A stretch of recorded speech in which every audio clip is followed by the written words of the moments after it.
Good morning everyone and welcome to Hungary, Budapest for day number 10 of this European cricket series. It all happened yesterday. We had runs, we had catches, we had some drops as well. There were some comical moments and we're going to get right back into the thick of it. 5 games coming your way here. There's plenty of cricket though all over the network, but we're going to get things right underway. It starts right here on the European Cricket Network with me, Charlie Hunt. Let's get things right underway.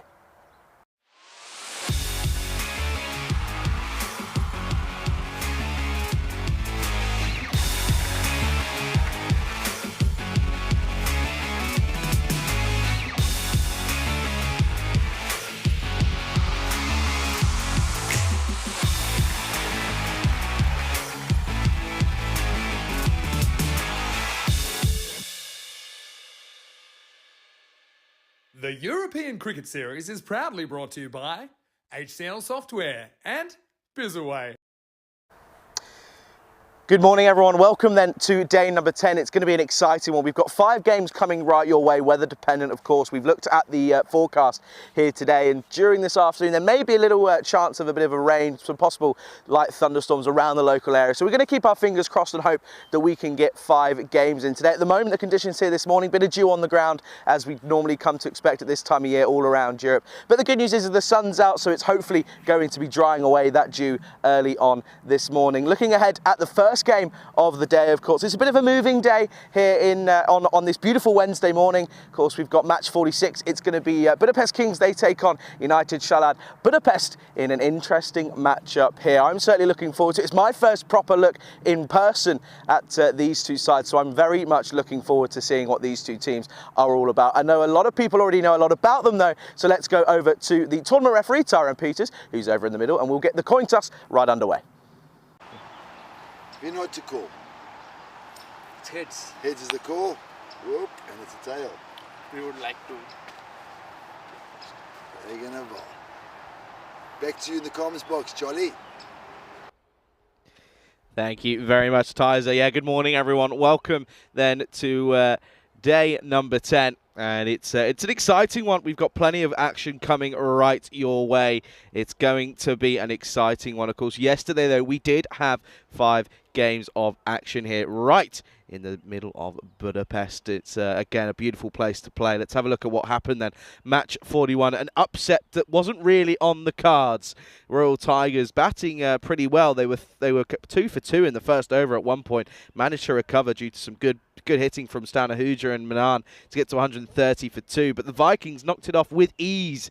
They did it in the 8th over. It was due to the big quick hitting from Kajla, who hit a half century off just 17 deliveries. They took a victory there. Then we saw it was the first of 2 Royal derbies yesterday. The Falcons taking on the Eagles. It was the Eagles who got the better, as the Falcons were still looking for that first victory. Jaya Kumar, of course, batted well throughout the day yesterday, as we'll see later on. But the Eagles, due to Sachin Chauhan alongside Sumit as the opening partnership, they were able to knock the runs off. It got it to the 9th, but wasn't really enough runs on the board.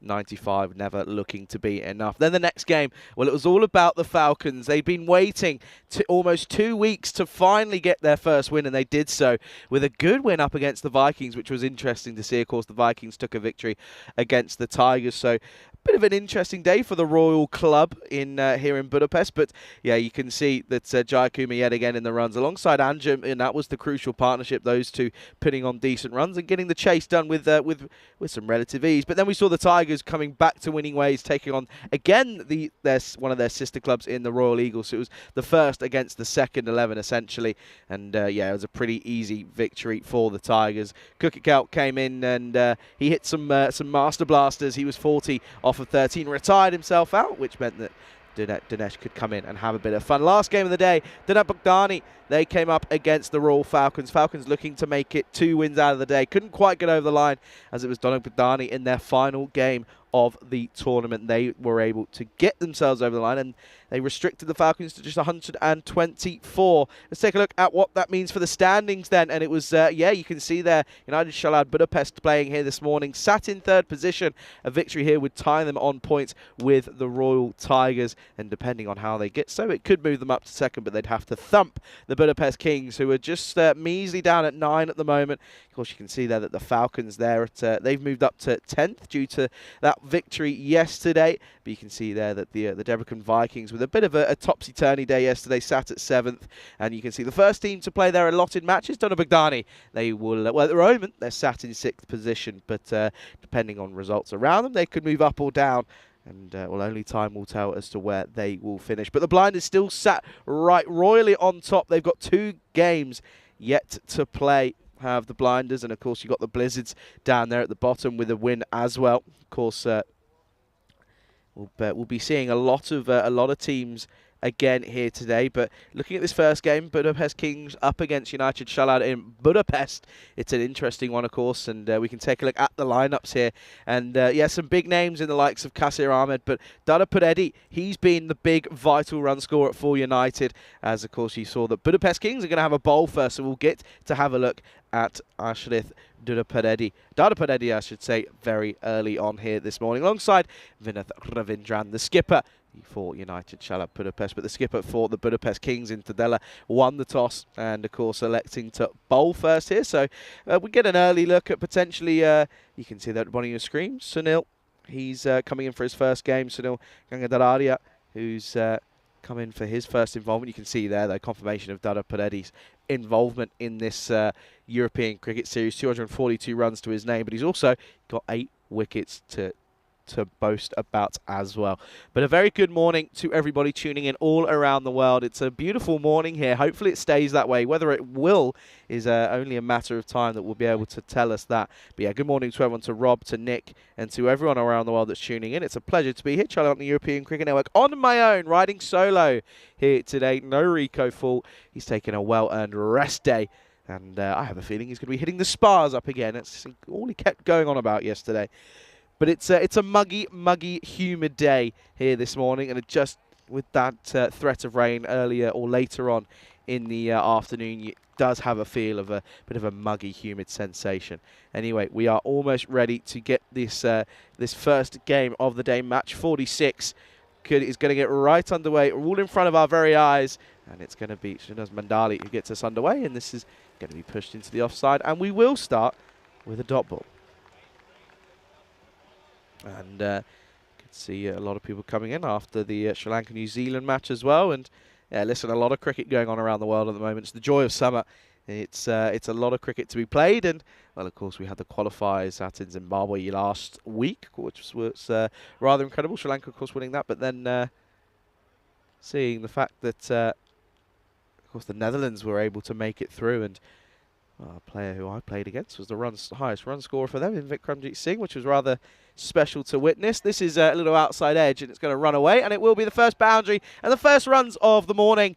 Little tickle down to third man. There was a man there, but he wasn't able to quite cut this one off. Plays it late, plays it nicely though, does Vinath Ravindran, who hasn't quite come off with the bat in this tournament. But hey, it's better late than never, is what I say. But a good start though here for United Család here.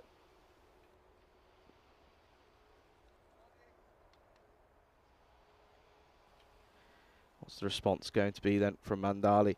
It's wider, and it's going to be deemed as too wide as our umpires here this morning on the field, of course, have given that as a wide. But yeah, our umpires this morning are going to be, of course, Goody alongside Cecil Kirian, and James Lloyd is the third umpire here this morning. That's a nicely played shot yet again. However, just sort of waits on it and goes for timing more than anything and placement.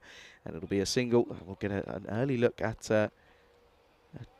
Kasir Ahmed, who's going to be opening the batting alongside Vinos. So no look at Dada Puredi. So maybe coming in at 3 potentially, which is not what we had on the cards. But hey, we love a little bit of a change. If it works, it'll be a good one. That's a little outside edge, but well fielded by the fielder at sort of fly slip. Good work in the end from Shakirullah. It's a back of the length, and we saw this yesterday quite a lot in the sense of a lot of players and a lot of bowlers opting for that sort of heavy back of the length delivery.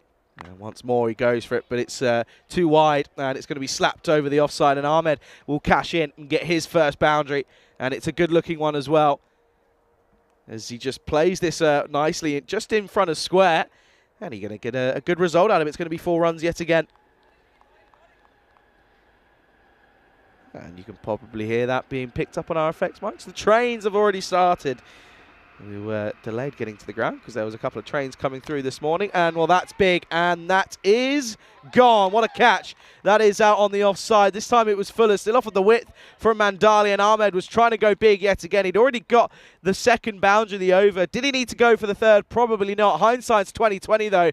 And he will go. And it'll be the first wicket to fall. And it's a good time to get it, as that will be the end of the first. Score 10-1 for United Shalad Budapest. Yeah, good catch to get that one as well. And it will bring Ashrit Dadapudedi. And we can just see there, this man is a bundle of talents. You can see 242 runs in this tournament. But it's the strike rate that impresses me. 194 for him. It's the best of the two sides. You can also see that he's going to be pretty handy with the ball in the second innings. But looking at Budapest Kings, though, I mean, looking for the bowlers in the likes of Bomasetti and Ramachandra, as well as Valupuradi. Of course, they've been the key wicket takers in this lineup. But again, you'll probably say that Tadella is going to have a lot of work to do with the bat. That's been the issue for them. The batting hasn't quite clicked. Anyway, we come back to live action then. Oh, what's happening here? Bit of a slip then for our main man. He doesn't even slip, not too sure. He clearly wasn't feeling very comfortable, and rightfully so. He's within his right, is Ramachandra. Oh, that's Gundy. And it's going to get slapped into the onside by Ravindra, and that's going to go all the way for 4 yet again. Dealing in boundaries at the moment are United Shalad Budapest. They probably would have been quite content with the fact that they lost the toss and were put into bat, because they've got some serious firepower in their lineup. And it's already proving so, as Ravindran's hit his second boundary already, and we're only just starting the second over. Got to try and bit of a loosener from that one, realistically, for Ramachandra. He's had a decent tournament, but it's just not quite clicked for the Budapest Kings, in all fairness. And this one is a bit of an overcorrection after straying down the leg side. Now tries to go offside, but gets it wrong. And, well, the keeper in Tajendra Phalavati, all he can do is just get a pad on it. Just looks as if it died on him ever so slightly. Pitch not quite waking up as early as we have this morning, clearly. This time he's on the money, and they'll come through for a cheeky single. That's good running, though. Good, positive running. That's what it's got to be. You might not get the 4s and 6s all the time, but as long as you keep that rotating of the strike clear, then you should be able to get there pretty nicely, of course.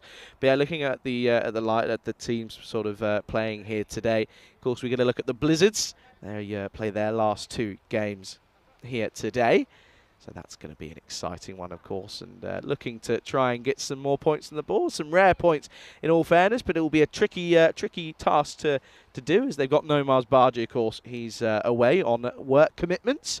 He's out in Malta at the moment. Driven nicely from Dadapudedi, but it's straight to cover, and they're going to run on the misfield. A direct hit would have been very close, but he will get off the mark with a single straight away. He would have made his ground just, would have been a Ravindra. And the skipper, of course,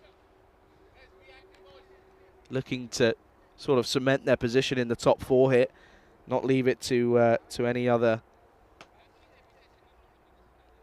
sort of variables, and do it themselves and get themselves into that final spot on Friday. Short and pumped. Oh, that's big. That's crunch. That's huge from Ravindra, and he's seeing it pretty nicely early on a beautiful Wednesday morning here in Budapest, Hungary, and he's cashing in on a shorter delivery, and that's not where it needs to be. Good looking shot, though, as you can imagine. Waits on it nicely. He's a good early judger of line and length, is Ravindra, and if you can do that, you're going to be pretty set on for a high-level skill set. Ravindra is proving it. 16 off 6 now. 2 4s and a maximum to his name already. He's striking at 266.66. Looking rather steady early on. It's just a pause in play, but ready to get the response then. This over's gone for 13. 2 deliveries left. That's confidently played into the offside for just the 1. The robot just dropping the cheeky preview into this game. So if you're unsure on a couple of couple of the players or what to expect, go ahead and click that link. And, well, listen, everything is available. What I have is also available to all of our viewers on the ECN Cricket website. Every stat, every game that's being played. And listen, when there's 9 games being played around the continent, and it's all being covered on the network, then there's a lot of stats that you're probably going to want to keep up on. This is nicely played from Dada Pudetti. This will run down to third man, and he does well, keeps everything in line, and they'll come back for the second, and that will be the end of that second over. It'll be 26 for 1 after 2.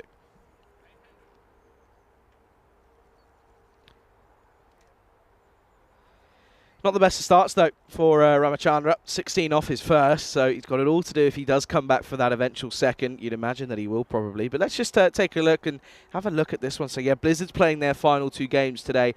It's been a topsy-turvy sort of tournament. Mars Baji's been the lead run scorer for them, but it hasn't quite... it's just not quite clicked around him, and of course now they're without him, so it's not going to be the easiest of days for them this afternoon, you'd imagine. This is dragged onto the onside bar of Indran, but it'll just be a dot. Yeah, of course we know that the Blizzards will be taking on the Kings and the Falcons in today's play. So Kings having a long day. They've got 3 games of the Budapest Kings, so it's a good chance for them to get some, again, healthy points on the board. But I have to say, looking forward to Falcons up against the Blizzards in that sort of bottom of the table clash.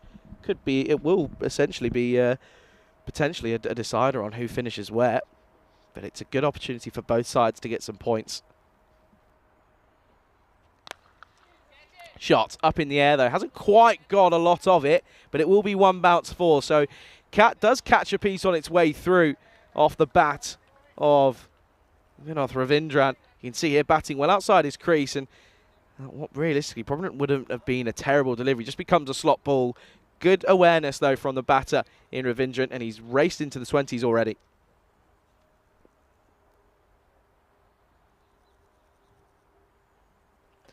Still well outside his crease. Will probably take a step across. That's going to be wide.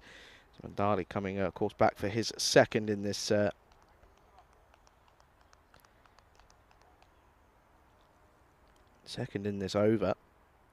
Second over for him in this innings as well.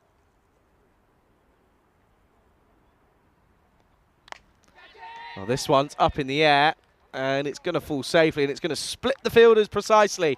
Ravindran's had a habit of doing that already here this morning, and he's done it yet again.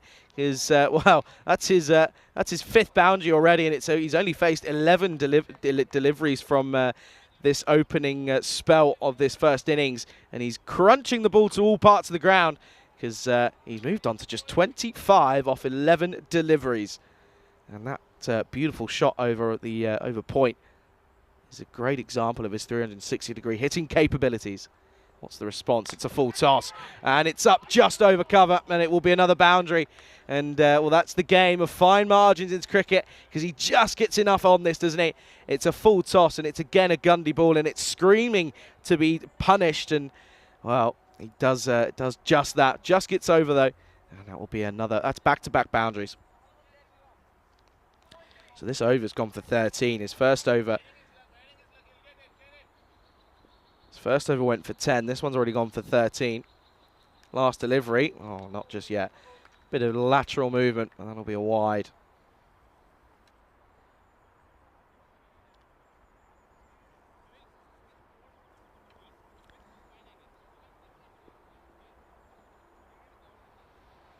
Already on 29, though. It's already done his job as the skipper at the top of the order. He's got that shine off the new ball. Last ball, then, of this power play.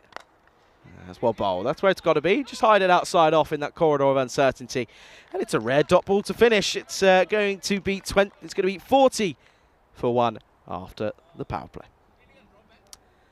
10 off the first, 16 off the second, and 13 off that third over. 14, I should say. Apologies. So it's been a pretty decent start this for Shalad Budapest, who, of course, as I previously mentioned, are looking to just cement their position in this top 4. Of course, a victory here this morning would put them level on points with the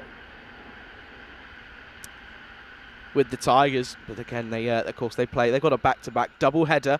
They play the Debrecen Vikings in game number 2 here this morning. Of course, that starts in at 11:15 local time, 10:15 GMT. So 12:45 out in India. So looking forward to a lot of cricket here today. And you've got to also remember the fact that it's not just cricket here at the moment. There's cricket all over Europe. We're in Malta as there'll be 3 games there today. Oh, that's good. That's pretty decent from Dada Punetti as Bomisetti comes into the attack, and he takes no waiting here to get the attack right to the bowler. That's a beautiful shot. What a way to start the over. I know for a fact that Dada Punetti is someone who has been playing a lot of good cricket recently and some good shots all around the ground, and that's a prime example of it right there.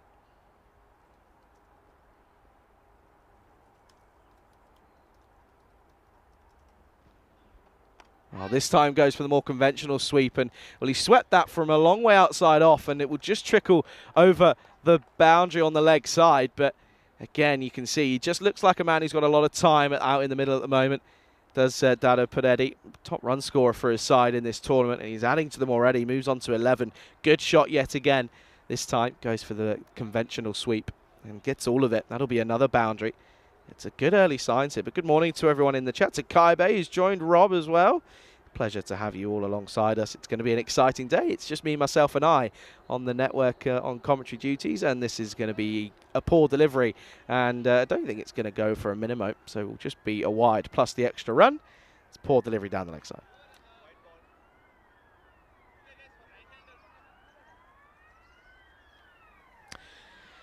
Of course, with that left-hander in Dada Punetti coming out, it means you've got the left-hand, right-hand combination, which as a fielding side is just something you sort of sit there and you go, I just can't be bothered.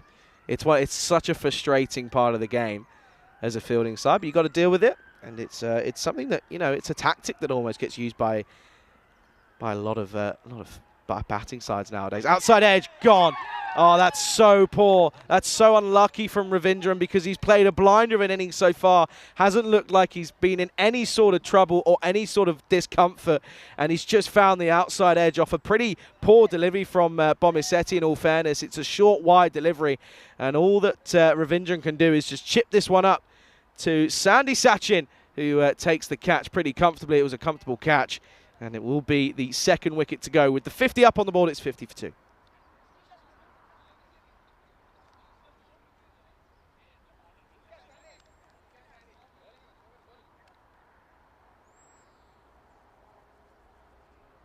Let's take a look at this one more time. Then you can see here, it just starts moving when he's his body's moving when he's hitting the shot,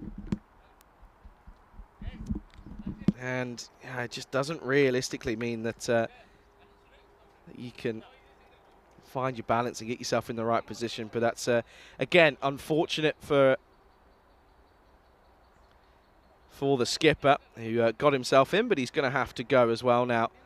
As that's 50 for 2. Of course, a lot of cricket, as I've mentioned, and I can talk about what's going on out in Malta at the moment as they're well underway for the last day. As Sabavadapu is coming in for his first delivery, and it's going to be a dot. But yeah, of course, you've got Malta taking on Luxembourg in the first game of 3. You've got the 2 final games of the Dina Cup, and then the first game of the Valletta Cup later on this afternoon. And again, back of a length from Bomisetti, looking to try and finish this over pretty quietly, but Malta are 87 for 4 after 14, and I know a lot of people will be flicking back and forth, and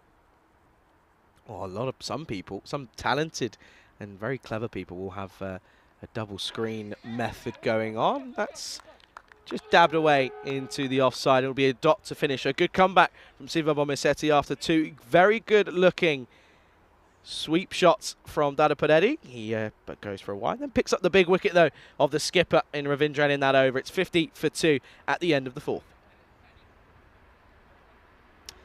Yeah, Malta 88 for 4, and a lot of people were in the chat just touching upon the fact that that Luxembourg were able to get Zishan earlier. Of course, Zishan made his maiden T20I century yesterday. So a huge congratulations to him and to Malta as well. But the thing is reality kicks in.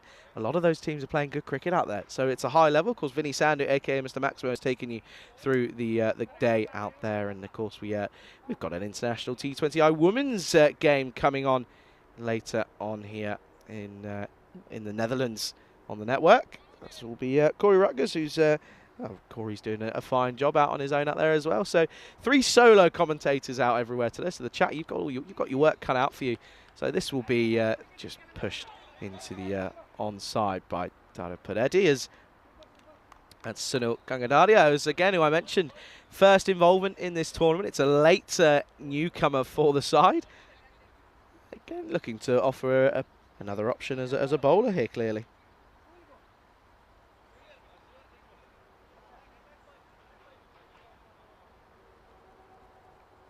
And if you're following us on all of our socials as well, you'll see that there was a few highlights that were put up. That's just sat up, and I wasn't able to quite rotate on this one as quickly as possible. Was Sabah in Savadapu. A bit of a direct hit here. I think he's made his ground pretty comfortably though. He certainly does. Gets that bat down well, but a good throw though from the man at square leg for the right-hander.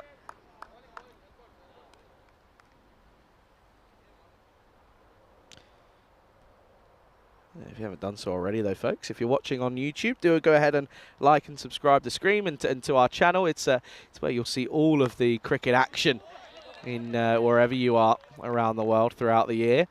It's often where you'll find all of the streams and all of the broadcasts. So if you are a big keen fan and you're looking forward to more cricket throughout the year, then go ahead and do subscribe. And if you click that little bell that's next to that. That subscribe button as well, you'll get notifications through to your devices whenever we go live or something is posted. Good shot this one from Dada Padedi, but just come back for the second. Doesn't quite get all of it. But yeah, do go ahead and make sure you click those buttons, and we do always appreciate all of your support. We know it's sometimes it's a tedious job. A lot of our moderators always do a wonderful job, but listen, we appreciate you all hugely. Our little cricket family, global cricket family as well. And it's a beautiful community to be a part of as we continue on here.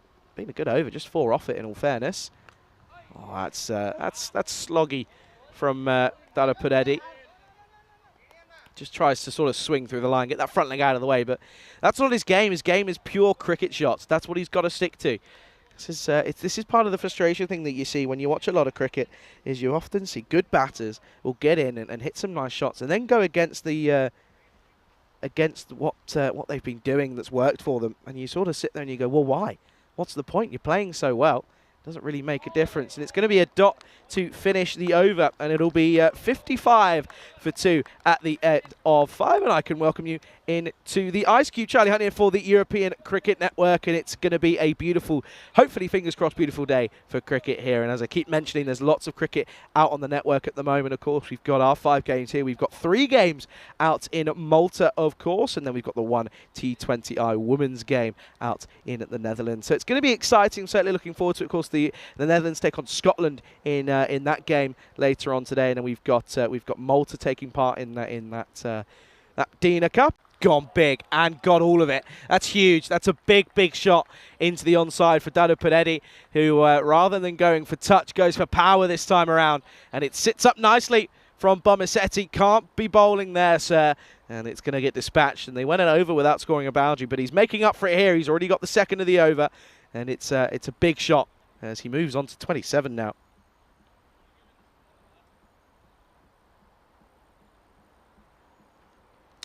So then, what's the response going to be from Bomisetti here? He's tried a couple of different things. It hasn't quite worked for him. Is he able to maybe just try and find the data? See if he's got that in his locker, in his arsenal. That would be it's a useful one that we've seen throughout this tournament. He doesn't, and it's just lofted up, and it's going to be a 6 again. You can't keep bowling the same delivery. It's too one-dimensional from Bomisetti, and a batter in Dada Padedi's caliber is not going to miss out on those sort of deliveries, and he cashes in on some Gundy bowling, and it's going to go all the way yet again. So the over goes for 18 at the moment, And he's got one delivery left, trying to prevent it from going magical. Went for, of course, 10 off his first. Last delivery then here of the 6. Oh, that's got to be a wide. Yeah, there we go. There's a wide given there. There's a couple of questions yesterday about a ball that pitched off the wicket, the artificial wicket, that was given as wide. The reason behind that, it was past the batting crease. That's the reason behind it. So that's why. And it's got it again, and it's going to be 4. So that's going to be a magical over. Goes for 23. And Dada Pudetti, it was only a matter of time before he cashed in.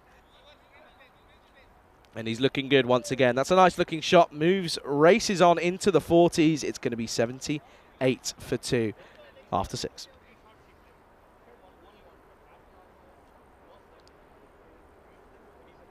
Good starts for Ravindran there, but he was of course caught by Sandy Sachin at sort of fly slip. Ahmed hit a nice shot into the offside, tried to go for the cover drive, and he was caught on the boundary by Valarapali. It's been these two that have sort of steadied the ship. Sabar Vadapu is, of course, just the 1 off 5, but it's Dada Pudetti who's been doing the damage. But it will be Saba Vadapu who's going to be on strike here for this the start of this 7th over.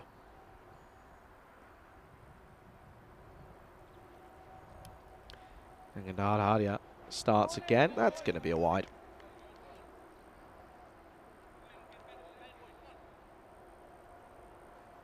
Not much breeze here today, folks. It's, well, as I say, that a nice breeze comes in. Not complaining, though. But, yeah, it's a muggy day, is it where we are here at this beautiful GB Oval. Not the Golden Ball Oval. It's been a while, though. It'd be nice to have one. Would it be, well, do you know what? It would be quite fitting. As, what's happened here? There's a couple of appeals, not real certain appeals, but almost trying to ask a question. And the signal is eventually given as a wide. But yeah, it's I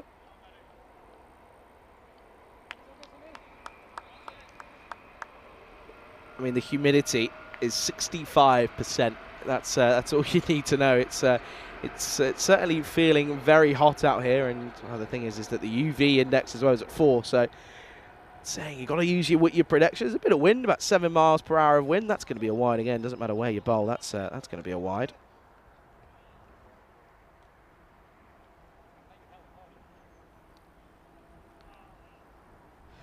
But of course, we'll do our best to get as much cricket as possible throughout the day. And if there are any delays, we'll make sure to find. Well, the good news is that there's a lot of cricket that we can entertain you with. Shots nicely played, but he's just checked itself.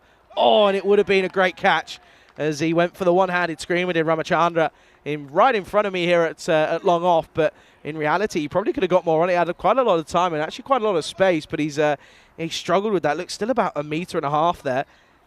And it wasn't too far over him, so it will be a maximum. As that's a good-looking shot, though, from Saba.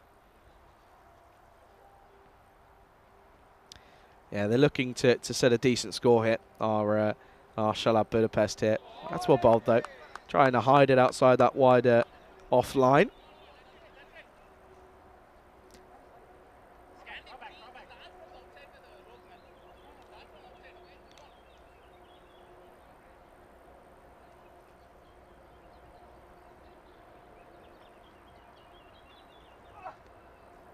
That's going to be a wide again. He's tried to hide it, but he's tried to hide it too far, and deemed to be an illegal delivery. So we'll have to bowl that one again.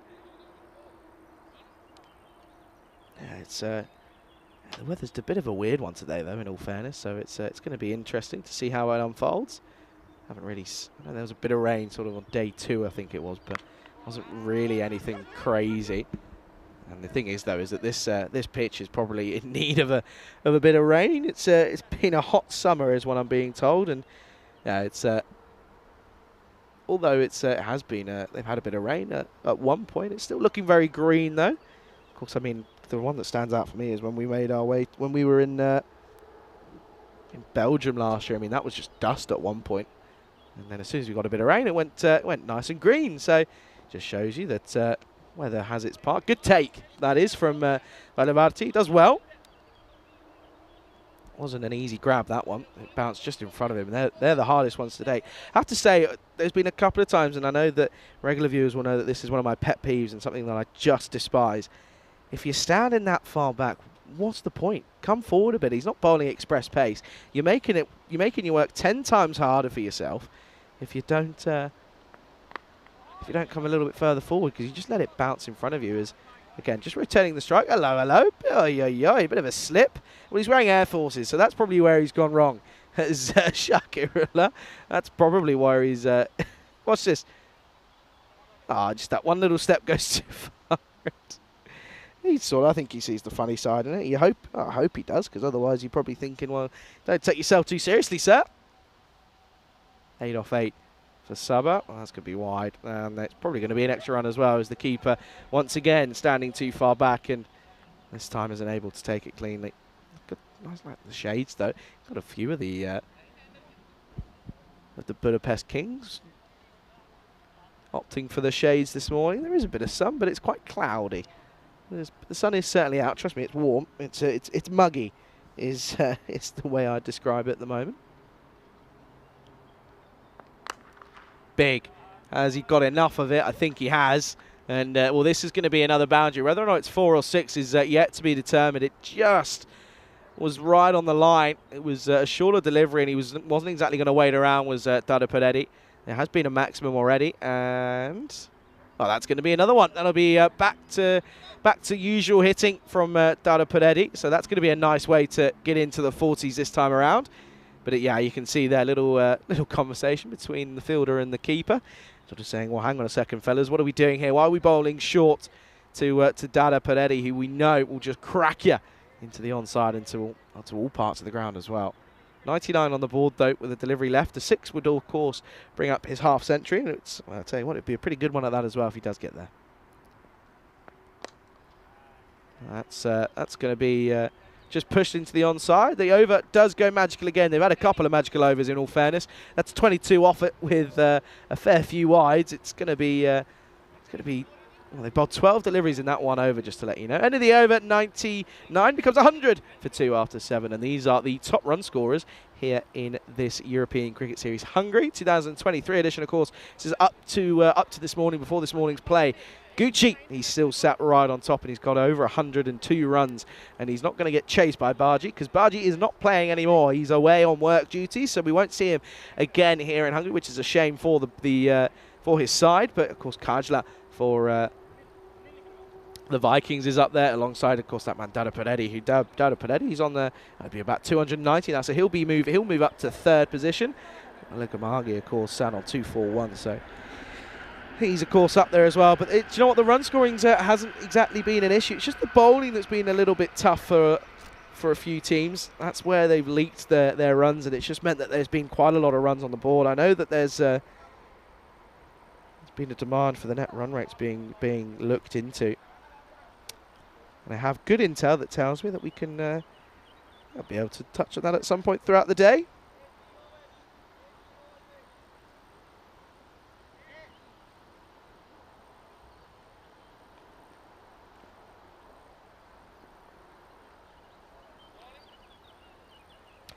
Wide, and that's it's also poor from the keeper. Just as I say that he's had a pretty good time of it, it's yeah, they've got it wrong. Once again, that one, again, you can see that he's too far back. I keep saying it, and it's just no one really seems to want to listen to me, but it's fine. I won't take it personally. It's okay. But yeah, it's something that we've seen a lot of keepers throughout Europe, or sort of out of nowhere. Maybe I've just not picked up on it before, but they haven't really, a lot of them just stand too far back. Picked up nicely, executed perfectly from Sabavadaput, who moves on to double figures with that nice flow of the blade into the onside. It's too short, and when you're bowling round, the angle just makes it 10 times easier. And batters like Sabavadaput are not going to miss out on this one. That's a nice shot.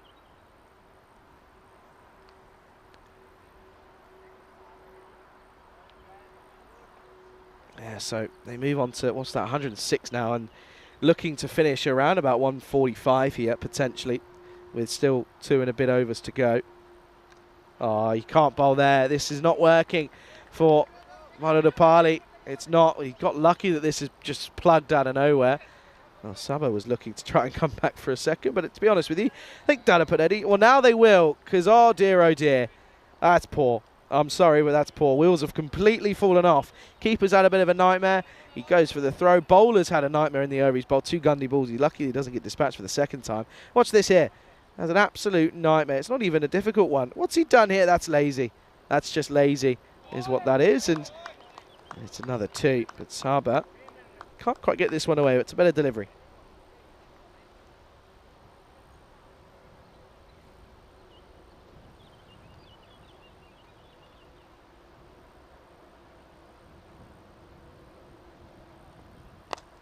Up in the air, just chipped, didn't follow through with a shot, and rightfully so. Hello. A little 360. What's happened there? A little 360 twist from the fielder down at... Oh, watch this here. Hello. Gets the old Cinderella twirl in. Not sure if it was much need for it, but hey. Managed to stop it, so you can't complain. It was only the one. So random from Ramachandra right in front of me. Anyway, effective, clearly. And he's got all of this. That'll be 4. That evades the spinning the spinning fielder in Ramachandra this time. And yeah, that's another good-looking shot from Dada Padetti, who is motoring along to a decent total. And once again in the runs, it's 49 for him at the moment. And of course, one thing you have to remember and mention is that time is against them here. They've got, by the time they finish this over, and that will be 1, and that will be a 50 then for Dada Padetti off just 19 deliveries yet again in the runs.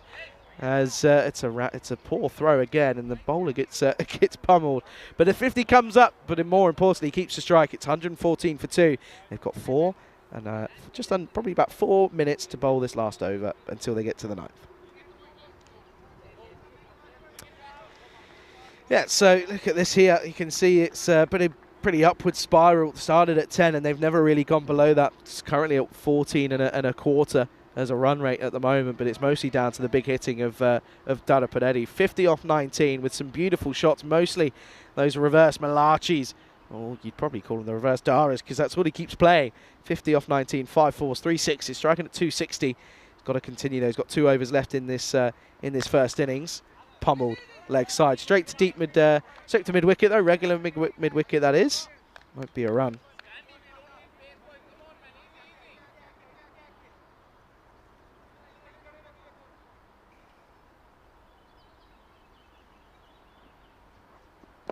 Well bowled, very well executed. It's a little bit unlucky as he squeezed this, and it's going to go for 4. That's such a good delivery though from Ramachandra, in all fairness, because he's got it right up in the blocker. Watch this. Does so well to get a bit of bat on it. Look at that, but he gets lucky as it almost deflects off the face and runs away. It's actually a good-looking shot. It would be a good one if he could prove that he was trying to play that. I think he was just trying to save himself from being bowled out there, but unlucky as it does go for 4. Another boundary though to Dada Padetti. What's the response got to be? Does he go for it again? He does, and he gets the last laugh. Trying to get funky. There's Dada Padetti. He knows it was going to be an exact replica, carbon copy of the previous delivery. But this time, he was able to turn around and clatter into the stumps. Was trying to get funky, but yeah, doesn't quite get in the right position. Gets too risky. You've got to just try and help it on. There is pace on it, but yeah, gets too risky. And it will be the end of Arsenal if he goes for more runs yet again. It's 54 off of 22 off with 6 4s, 3 6s against his name. A good innings comes to an end, worth 54 in total. Score is 118 for 3. And well, the thing is, though, for United Chalad, that doesn't help them in all reality, because they're now coming down to this. They've got 3 deliveries left. What's the time looking like here? Could be close, you know. What's probably about 2 minutes, 2.5 minutes, I reckon. But yeah, you can see there, it doesn't quite get in the right area and then tries to flick it. It's a good delivery. It's a perfect Yorker. Train comes by again, and you can't hear a thing. They're big trains as well, though, by the way. Big double-deckers. Don't see them in Spain or London, that's for sure. Okay, then. New batters, Jack Murrell, who starts with a flash of the bat, and that will help Chalad here. You can see there they've got A minute 30 to get through the last 2 balls and start the last over. That's what it's got to be. And a tournament ref in Tyrone Peters will be hot on their tail if it's going to happen.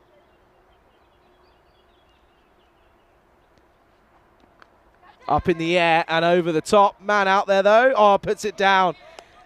I thought he was going to take that. It looked pretty simple in all fairness, as Murrell was trying to just get anything on it really. See this here. It's a big top edge. But our man down there at Sandy Sachin took a catch earlier. Couldn't quite hold on to this one. So they'll come through for the single. Brings Saba back on strike. Up in the air again. This could not work in their favour. It doesn't, and luckily for the Kings, it actually gets dropped. So it will be 1 to end the over, and they've got to get round quickly. They've got 35 seconds to get into this last over. They don't look like they're in any rush.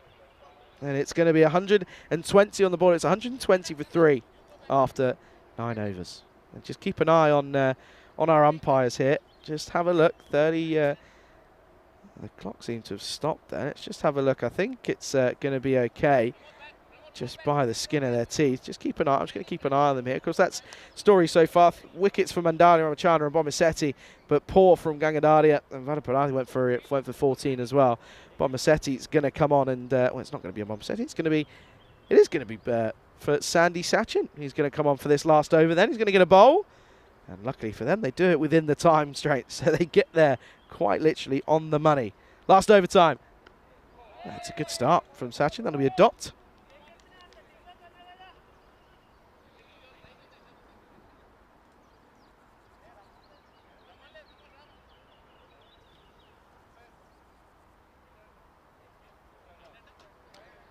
Is he going to retire? Is he going to retire himself out here? He is. He's going to go. So he's going to retire out his Saba. He had a few nice shots, but maybe they've got the idea that someone's going to take a better looking and a liking to Sachin's bowling here, as they're going to bring on Ahmad Alam, who is normally coming in at 6, but he comes in at 5. It will be 6, of course, as that wicket isn't a wicket because it's retired.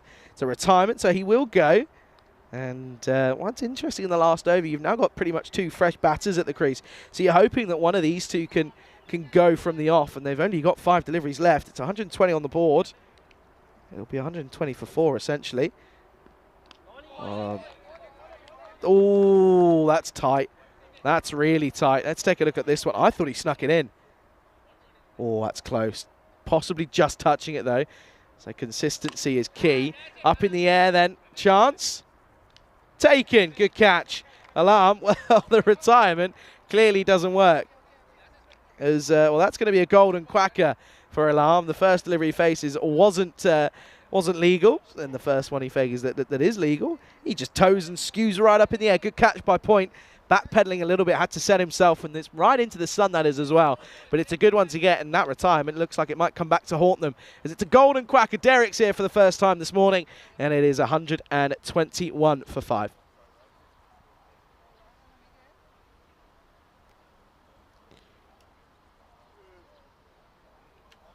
Yeah, good catch, though, by Point, in all honesty. It's a good one to take for, I believe that's Prakash Akula. Taking a good catch there. New batter out to the middle then. It's Patanaik, and it's going to be a dot. This has been a really good last over from Sandy Sachin, looking to try and just keep this one down to a minimum. He's already got 3 deliveries in. He's only got half. He comes off, 3 steps? And he's done it again. He's hiding it outside that offside, and that's where it's got to be. These players are all going to try and dominate onside. And he's outsmarting them here. What realistically should have been sat on a score of about 100, at minimum 135. Not even going to get up. They don't look like they're going to get up to anywhere towards 130 here. That's a wide. That's a wide. Asking the question, look, his foot doesn't look unmoved. Umpire doesn't look unmoved either.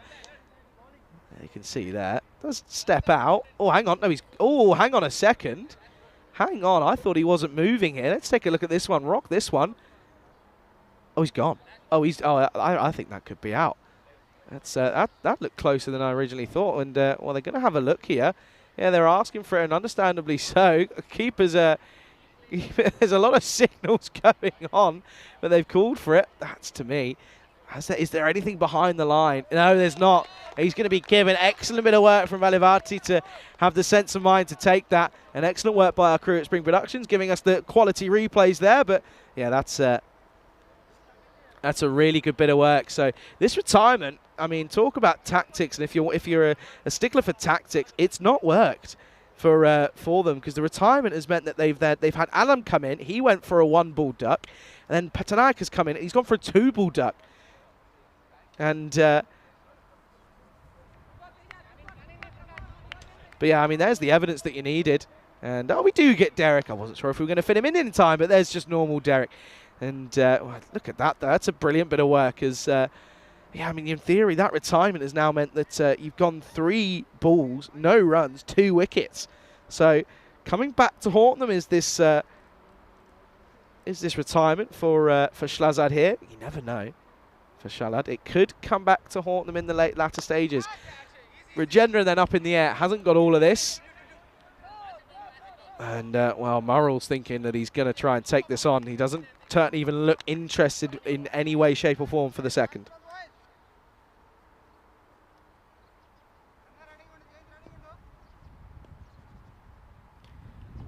Okay, then, last ball time.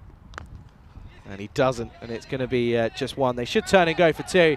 They've got to take it on, and he's going to make his ground. It's a poor throw from Srinivas Mandali. It was a loopy one. He should have tried to fire that one in more than anything, and they'll come back for the second.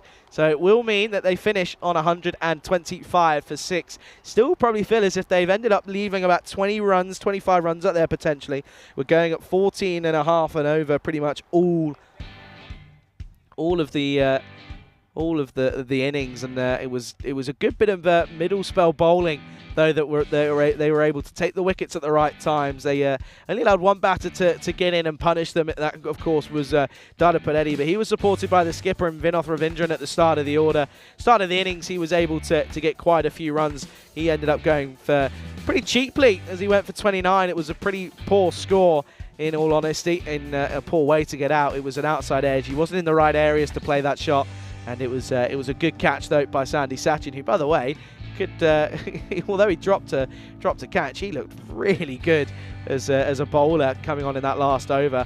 But there was some good shots as the wicket brought Ashrith Dada Padetti in, and he just went ballistic, didn't he? It's some beautiful shots all around the ground. I'm hoping some of these reverse Malachis are going to be in this highlight package, but this one, that was a little bit of the unconventional method, but it's still effective. And wow, this one's how he got out. We won't see some of those Malachis, but yeah, tried to scoop him after the Yorker that got him for 4. Then he ended up trying to scoop it, and he got it wrong, and it means that it brought out the middle order for Shalad here, and it didn't work, did it? Because they had a retirement, as it was Sabah who went 16 off 14, retired out.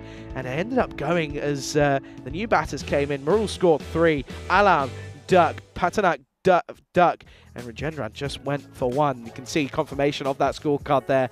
Good scores for Dara Paretti and for Ravindran. No one really else helping, but 18 extras, and all of those coming in wides. Not really the best from the Kings, and again, that just sort of tells you that the story of their tournament so far. They finish on 125 for 60, United Shalad Budapest here in this first innings of match 46. So 126 runs will be required for victory off of 60 deliveries for the Budapest Kings. An upset potentially on the cards here. Take a look at the bowling figures though. Good last over for that one man, Sandy Sachin. Everyone else went for a fair few. Ramachandra bowled well for just 22 off his 2 overs. Mandali went for 24 off his 2 as well. Picking up wickets as well, but yeah, the overs from Bomasetti went pretty large, as did Sunil's overs. 126 needed for victory then. Don't go anywhere. We'll be back in 10 minutes time as we will get ready for the response. You're watching this European Cricket Series Hungary event. Here it's match 46, and it's just myself here, Charlie Hunt. It's all coming right your way, and it's coming up very shortly, all on the European Cricket Network.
The European Cricket Series is proudly brought to you by HCL Software and Bizaway. Good morning, everyone. Welcome back then here to sunny Budapest here in Hungary, and it's going to be it's set for an exciting matchup here. Of course, it's 126 runs needed for victory here this morning for the Budapest Kings as they look to try and cause a bit of an upset here early on in day number 10. Of course, the United Család Budapest sat in third position at the moment. They set 125. Again, probably feel as if they left 20 or 25 runs out there, in all honesty. But it was due to the good bowling from the Budapest Kings that they were able to restrict them. But it's going to be Fassi Atif who is going to take this first over for United Család Budapest. And it's Gundy. It sits up, and he's just going to pull this nicely into the onside. Doesn't quite middle it. Has Tajinder Valavati, who's opening the batting here. But yeah, that's a good start though. Bit of a loosener for Atif. But yeah, good morning to everyone tuning in all around the world. It's a pleasure to be here, Charlie on for the European Cricket Network on my own, going solo here today. Oh, this is up in the air, and this is long as well, by the way, because he's caught a piece of that.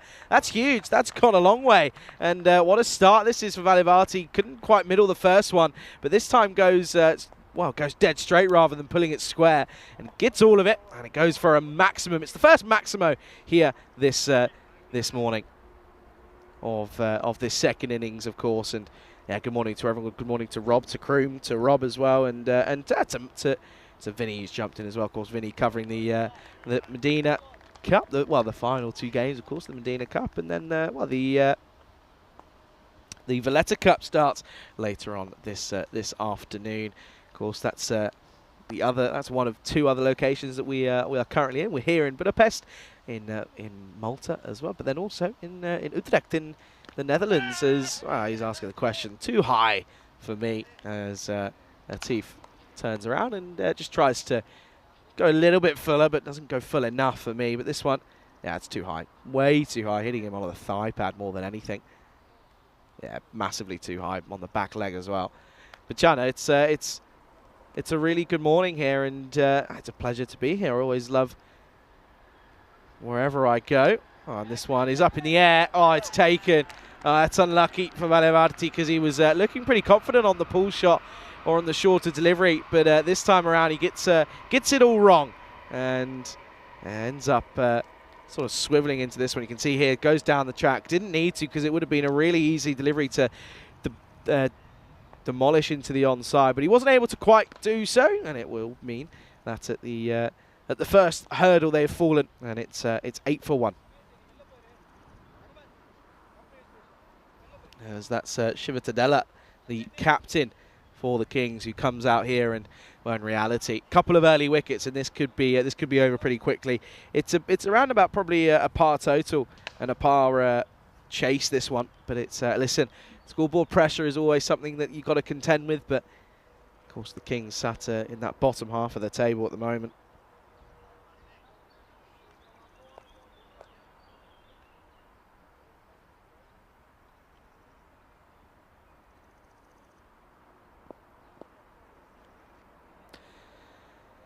Okay then, last delivery of the first, and it's a good one. Back of a length, heavy length from Atif, and it will be 8 off the first. It's 8 for 1 after 1, and well, we're at the moment, we are sat on 227 matches since that last golden ball. It was on my day off in Bulgaria.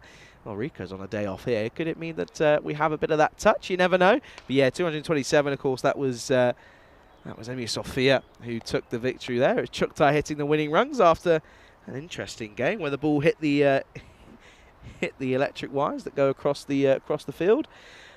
But no, it's been a while, and you're sort of feeling, when's it going to come? It's got to be at some point. We had close calls in Romania. Oh dear, that's Gundy. That is awful from Alarm. That's a proper loosener. I mean, if you look up the dictionary, what a loosener is, that's what's going to come out. Watch this. Delivery all wrong. Lets it go in the complete wrong area. The release point's all wrong. It's going to be a no-y, and it's going to be a free hit to come up then. And he's going to have to do it once more because that's going to be a wide. So poor start this from Alam, and yeah, Shalad Budapest just having to readjust after this first two illegal deliveries here.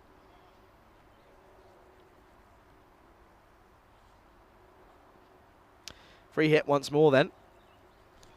No, not yet, because we'll go one more time. Alan, what's happened here? What's going on? It just doesn't seem like he can get through his rhythm. Just doesn't seem as if they have that confidence underfoot to sort of come in and run in and get that rhythm going. So it's another free hit then. And this time he will get something on it, but it's just going to be up in the air. And, well, you know, that's a rarity to see that no one actually, no one put a bit of a scream in, because I'd expect to see it after 3 wides and and another no ball, and then another wide, and oh, we finally got there, and he didn't end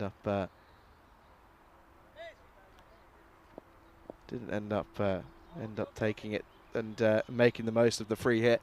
They had 3 opportunities, but they didn't get any of them. That's going to be another wide. So he's struggling, is Alam, and he can't find his rhythm. He's really struggling, isn't he?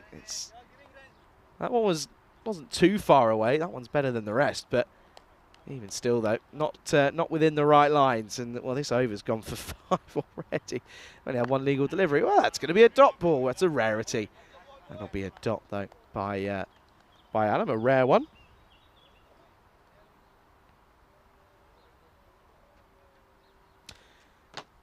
Yeah, it was a good start for Malta. They ended up getting up to 163 for 5 off their 20. Some 2 half centuries for Stanislaus and Ahmed as well. That's well bowled. Much better from Alam, finally finding his radar.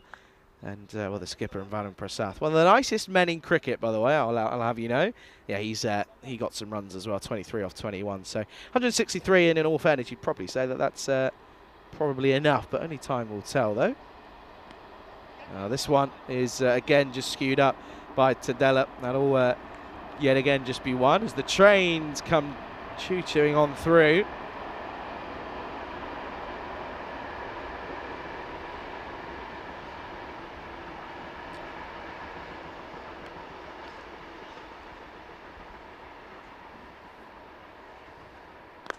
Full toss, gone. And probably surprised him with the straighter run, in fairness, did Alam, because he had 4 extra deliveries at the start of this over. Then he's gone .1, and he gets the wicket. It's Haridas who goes. It's a poor shot, no timing whatsoever, and already this is looking like it's going to be tough here on in for the Kings. They're going to currently fall to 14 for 2 here in the second.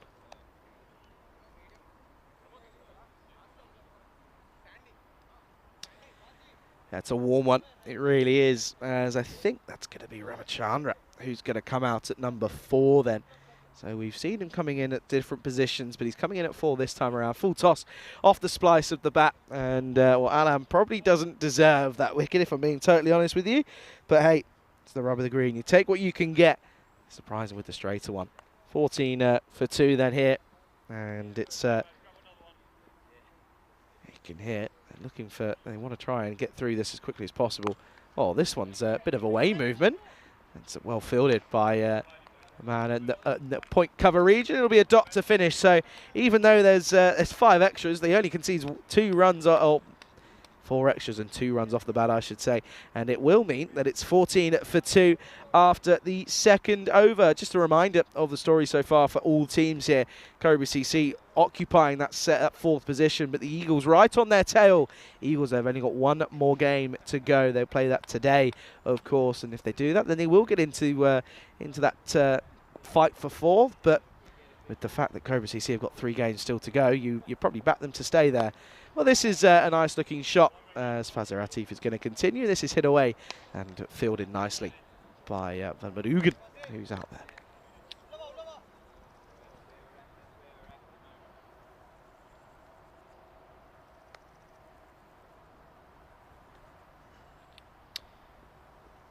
Siddharth, good morning to you. Hope you're well. Thanks for joining us. Well bowled. Just cramps him up for Roon. Just apologies for the lack of on-screen graphics at the moment. It's probably due to the connectivity issues. And hey, Just like that. Looks as if we're slowly coming back, and there we go. We are. We're back. We're live. 15 for 2 is the score at the moment. Ramachandra yet to get off the mark. He's got himself into a bit of a weird. But he went for the scoop, didn't he? You can see he angles his bat, but then it's a shorter delivery and has no answer to it. And well, he's not exactly the tallest one there. You can see Sam Williams is doing a bit of groundwork, trying to get everything in, and that's into the pads. Good bit of keeping as well from Patanek, and it's going to be leg byes. So Ramachandra still waiting to get off the mark after facing the 4 deliveries for him. You can see here he would have been gone if it was a direct hit. No bat on the ground whatsoever. Well, that breeze is just starting to come through, and when it comes through, it's actually quite pleasant. But when it's not, it's pretty grim, pretty hot and muggy. Full toss and big into the onside. Has he got enough on it though? No, they haven't, and they might just want to check side on here just to make sure that there's no issues here. But my reaction initially was that he was okay. Comes down. Yeah, he should be okay. They are just checking, and there we go. Yeah, he's fine. Signal goes, and it's going to be 3 wickets and 3 early wickets that fall here in the power play. They've still got a delivery left. It's 16 for 3, and well, it's the fall yet again due to the low full tosses. So Tadela goes for 2 off just 6, the skipper, and well, this has been the issue, isn't it? It's what I picked up earlier in the game, and right at the start in the little preview was the fact that the batting has not been clicking for the Kings, and that's been their downfall. And well, Exhibit A, 16 for 3 with a delivery left. As Shakirula is going to come in at 6, number 5 even. Can't do maths clearly. I'm on my own. See, as soon as I'm on my own, I've got too much to think about, and I can't do maths. I clearly need to make my way to. That commentary school that Corey was at. But yeah, of course, that Netherlands gets underway at 2 o'clock Central European time, 12 o'clock GMT, and 5:30 Indian summer time. So yeah, that's Netherlands taking on Scotland, and then Malta versus France is the final game of the day out in Malta. That's the start of the Valletta Cup. Last ball then here of the 3rd, just chipped up. And it will be a single to end the over. Uller off the mark straight away. End of the power play. It's all about UCB, United Shalad Budapest. They have restricted Budapest Kings to 17 for 3 at the end of the 3rd. Comparison then after 3, 40 for 1 were the United Shalad at the moment. 17 for 3 stumbling here are the Budapest Kings, and it's just been pretty poor batting to be quite honest with you. It just hasn't really clicked at the moment.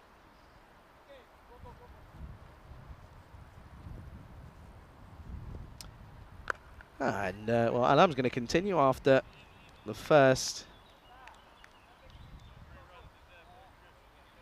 For the second over.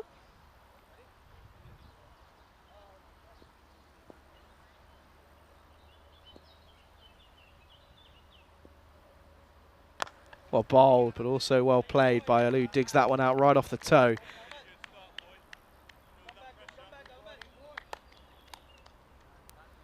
Yeah, he does well this time around. It's well bowled, well directed. No, that's not well bowled. That's not well directed. This is going to turn around, and just want to check a replay. It's been called a no ball here, but I just want to just check here if we can as to whether or not it bounced and pitched in front there. And yeah, they just want to check a look and just confirm here. It doesn't matter. They're going to continue. Well, they are just going to have a look here. Was it? Oh, hang on a second. That doesn't matter. That's going to be into the onside, and that will be a 6. So this time around, Ramachandra will counter-attack this this bowling, and that's what they need. They need someone to just have a go. You've just got to throw something at it here. There's no point waiting around and seeing what happens. Give it a go. Give it a bash, and that's a good shot. Of course, UCB will play up against the Vikings in a good matchup. Looking forward to that one later on. Up in the air, it should be taken. Oh, and it is just. It was a little bit of the juggling act from Ahmed Kasir Ahmed out there, but eventually it's taken, and it's the 4th wicket to fall then. So they make most of the free hit that comes, and then they they end up getting this one entirely wrong. It's short and outside the offside, and he's not able to cut this away. Is Ramachandra, so he will go for a runnable 6, and it's 25 for 4. Just coming back onto that, the Vikings, of course, they've got, just looking at the lineups, so they've just come in. They'll be shared with you almost momentarily, but yeah, they've got a new man coming in. But yeah, take a look at this catch. Almost loses it at the first time. It takes it cleanly on the second time, but yeah, it's going to be a really exciting contest. That next game coming up in 45 minutes time. So looking forward to that one for sure. That's going to be a dot ball as the new batter. Batter has come in. Yeah, I've just checked as well. By the way, that no, but it wasn't a one. It was reversed to a wide due to it bouncing. Well, that's a good delivery, but I think height just being a bit of an issue there. But a good delivery though from Alam, and he actually finishes with pretty decent figures after a poor start. What's this one here? I think that's too high. It's certainly in front.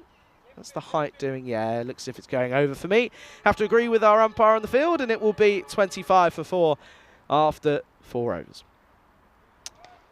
Yeah, he finishes with decent figures of 2 for 14 after that first 5 deliveries weren't legal. But yeah, no, they're well below the rate, aren't they? They're struggling here. But a good morning to everyone. To Siddharth, you can see that Shrug is hiding. He's there though. He's paying attention. Rob's here always as per usual. Siddharth as well as the man who took the catch is Kasir Ahmed. He's going to start with a wide.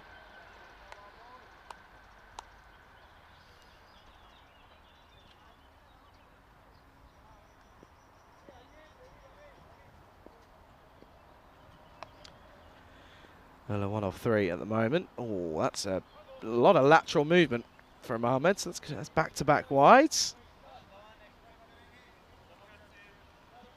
Can't find that radar. Can Ahmed? Of course, took that catch eventually on the second time of asking.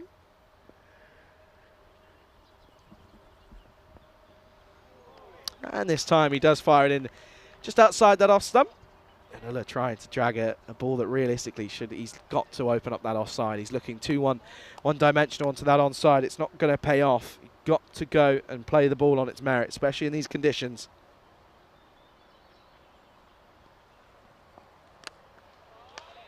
Oh, he's got all of this up in the air, and it's going to go the distance. That's a nice looking shot, realistically, and yeah, gets this one away nicely. Ahmed, this one just sits up though. Watch this here. It's in the slot, and he just helps it on its way. He really turns it around the corner, gets all of it, and watches it sail over the boundary. Good looking shot once again for Illa. Finally gets his first one away. Can he keep the pressure on though? Up in the air, just falls straight, and oh, I tell you what. Just falling short, but direct hit would have been close, but that's well backed up by Fasir Atif on the onside. Watch this here, direct hit, he's gone. No man's land completely, but he gets a little bit lucky. Just sort of hitting the ball and thinking, okay, right, I've hit the ball, let's run, let's get a run. They don't. This is cut away nicely, as I think that's going to be Akula who faces that delivery, just gets off the mark eventually on a third delivery, third time of asking.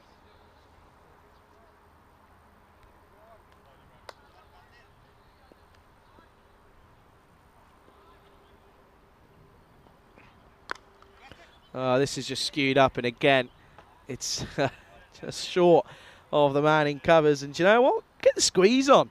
They probably could have had another 3 wickets if they had the men in there, because they can't find the middle, can the Kings?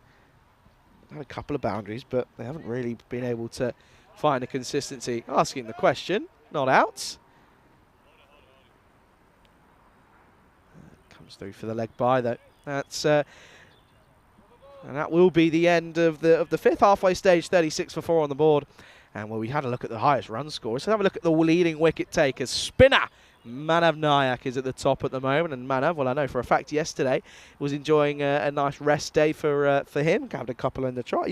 I heard they went go-karting, and I'm very jealous. But yeah, Manav Nayak he sat on 12. Mohandas is, of course, on 10. There's 4 of them on 10. Ahmed, Hasib and Kamran all sat on 10. So whoever gets the first one out of those, they'll make their way into second position.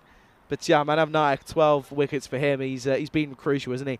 That spin variation for the Blinders has been crucial, and he's been a vital part of their success as they sit pretty comfortably top of the table, sat on 16 points, 8 wins from 8.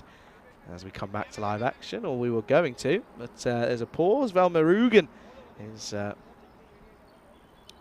going to be the new bowler here in this 6th over.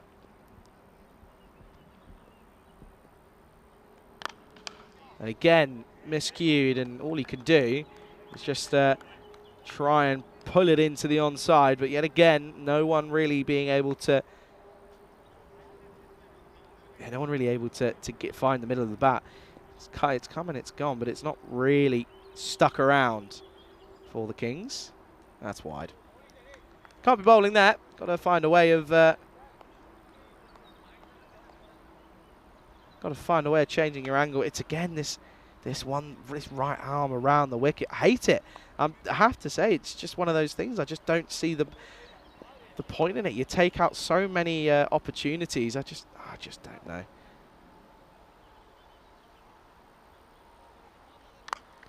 And again, nice looking shot from Akula. That's the 2 scoring shots he's played have been a nice late cut, backward of point.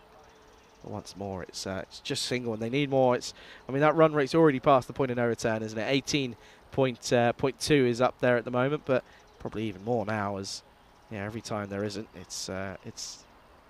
Oh, that's even worse. That's awful. That's really not good. Can't find a way, can he? Cannot find a way of getting it right. By the way, Rob, I know you're doing 2 jobs at once. I see. I'm jumping in and from here in Malta. You're in the chat everywhere. Very impressed, I have to say. Ah, there we go. He's middled it. Has he got all of it? Yes, he has. That's going to be 6. Nice shot from Melo, and once again gets a good one away. And that's just it's poor from Velmurugan. It's not been the best of spells realistically. He almost loses his ankle in the process. But yeah, that's a good shot from Shakarilla. Moves on to 15 for him. Oh, it's warm. Nice and hot. Well, again, up in the air. Oh, and it's taken. And in classic style for the Kings, it's get a boundary and then get out next up. As Ulla goes 6 and out this time again, as he sticks with that hard back of a length delivery. And it pays off because he gets the wicket, and he gets his first wicket here today. And it is the full 46 for 5 here in the 6th over.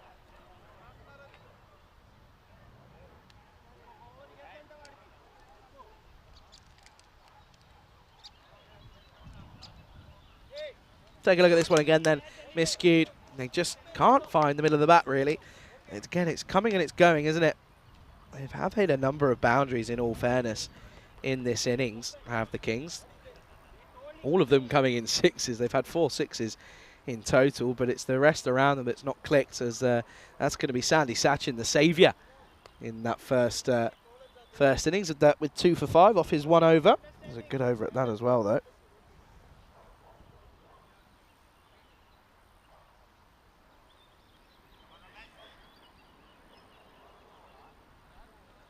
Two deliveries left in the over, of course, but yeah, this hasn't been the best of starts for the Kings, has it?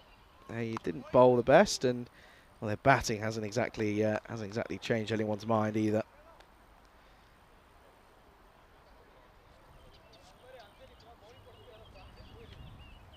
Of course, the Kings play again. They've got 3 games today. They play against the Blizzards in the 3rd game, then they take on the Royal Eagles. So, you know, it's a tough day for them, in all fairness, but it's a chance for them to get some points. But at the moment, it's not looking very likely here in this game. End of the 6th. Score is 46 for 5. And you take a look here at the bowling figures. 2 wickets for Atif and Alam, the openers. Alam struggled, but when he got going, he was all right. And then Qasar Ahmed went for 10, as has Velmurugan. However, Velmurugan has picked up a wicket, of course, after being dispatched for a maximum.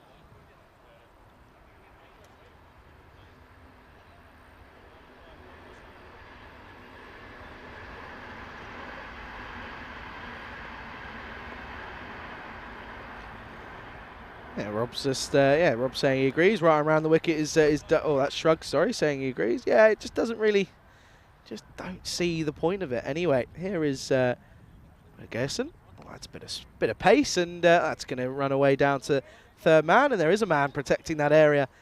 And they've learnt after yesterday, didn't they? They realised there was a fair few runs leaked out there from flying edges, but good start for Middelgeesen.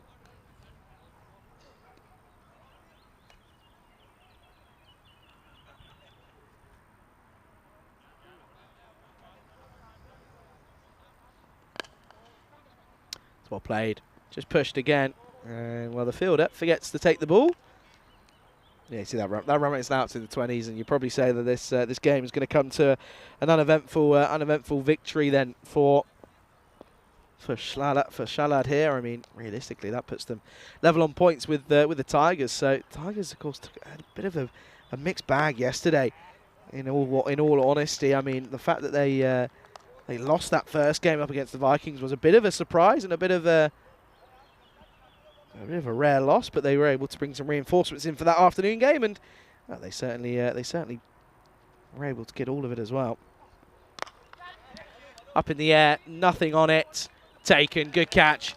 Not easy from Samavadapu, but he covered the ground this time around, and it's it's a good wicket to get. It's one from Middelgeesen, of course, and yeah, again, this is just coming to a pretty uneventful finish, this one. It's another wicket down, though. It'll be the 6th to go. Score is 47 for 6.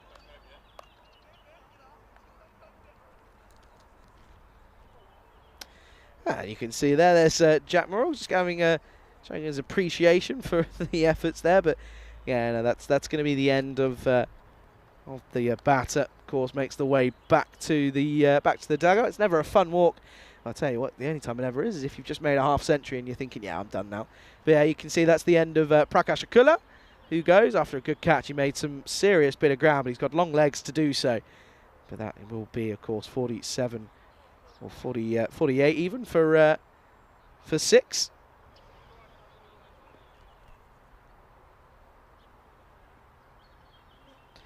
Brings Valupurali out to the middle. Oh dear, that's wide. That's trying to bowl the quicker one there, potentially, was Middelgeesen. Doesn't quite pay off in the way that he was hoping for, though.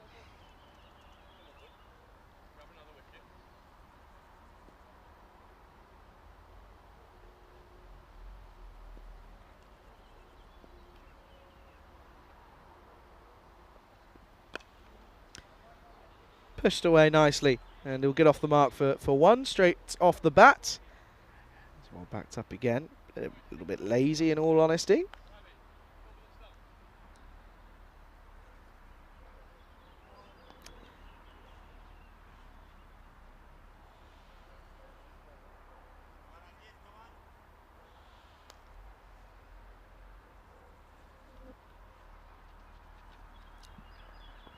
That's another wide. He's trying too hard, isn't he? He is just trying to do something that really he doesn't need to do. All he needs to just work on is the fact that the ball will do the work for him. Let it do the work for him. Just get your line of length right. Up against coming towards the back end of this order. That's all you've got to do. Just find those annoying, tough deliveries to face, which is outside off, and you'll find that you'll get rewarded for it. It doesn't this time off the pad. And it will be a leg bite to finish the over. It'll be 52 on the board. It's 52 for 6 after 7. Next game is match 47. That starts in around about half an hour's time. That'll be Shalad coming off the back of a good victory here, in all honesty. They take on the Vikings in an interesting clash for them, as Vikings looking to make their way up the table slightly. They've got 3 games left to play. Of course, Budapest have also got the 2 games to play after this one. They'll be I'll have the 1 game even, I should say, but it's going to be Rajendran. He's going to get a bowl then. He's going to start with now if their throw's good, which it is, but the keeper's nowhere, and it will be a single. Good running, but good fielding. I'm very impressed by Samavadapu's fielding. He's like a little, could be a contender for the in contention for the Hungarian Duracell bunny, you never know. Still haven't decided that one. I've not seen enough yet. Shot. Good looking shot, this one through the covers. It's not going to quite go all the way. It's well fielded. Good chase by the skipper and Vinov. Good running. Yeah, a bit of on this day, though. Back in 1962, the iconic British rock band, the Rolling Stones, performed their first ever show, billed as the Rolling Stones, at a club in London. That was on this day, of course, the 12th of July, back in 1962.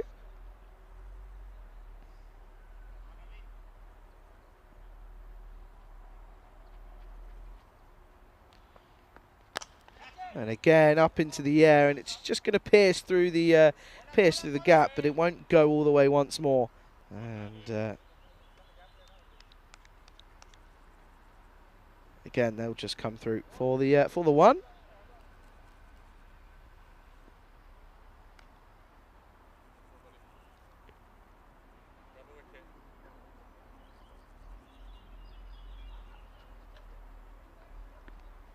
Oh, and this one is another dot on this day, 1804. If you like if you're a fan of musicals or what have you, former United States Secretary of the Treasury Alexander Hamilton dies after being shot in a pistol in a pistol duel the previous day by Aaron Burr. And if you are, of course, there's a musical called Hamilton that's taken the world by storm in recent years. Of course, that follows a story of all of the founding fathers of the United States.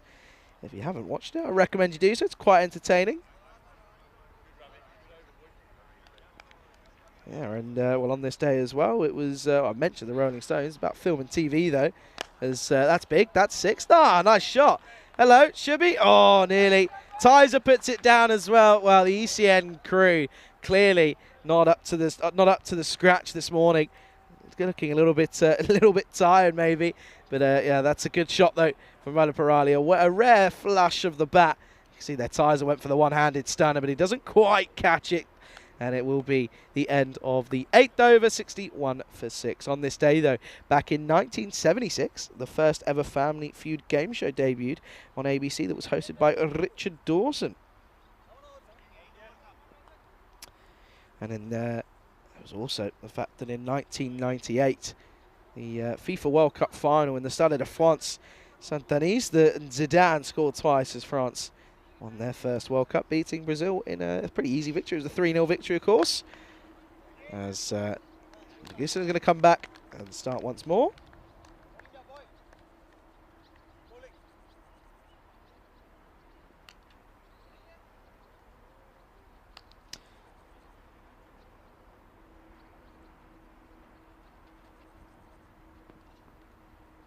Stepping away is Sachin. That's not going to get you anywhere. Got to keep your keep in the right area, haven't you? You really do. Got to get that front leg, or your head more than anything, going down the right area. But yeah, hasn't quite been able to do so.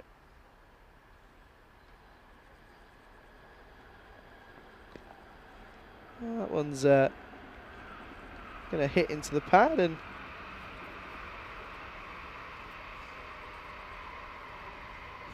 Shrug saying the King should rebrand to yellow cabs. Batters coming in and going like taxis. That's an interesting one. It's a bit harsh, I think. Good afternoon or good morning to NI Nick as well. Joins us in the chat. How are you? Hope you're well. Ah, shot. Nice looking shot. It's going to go all the way to the boundary. That'll be a nice looking shot yet again from Sachin. And this time around, he gets that head in the right area. And it will run away towards the boundary. That'll be 4 welcome runs for the back end of this innings here.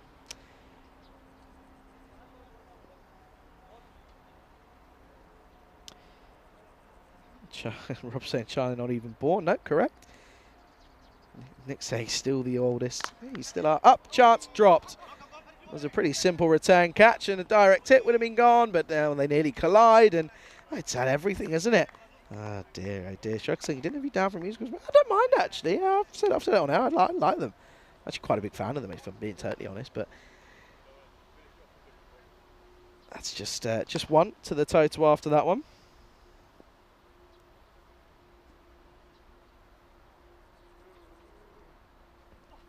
Sixes all round. 66 for 6.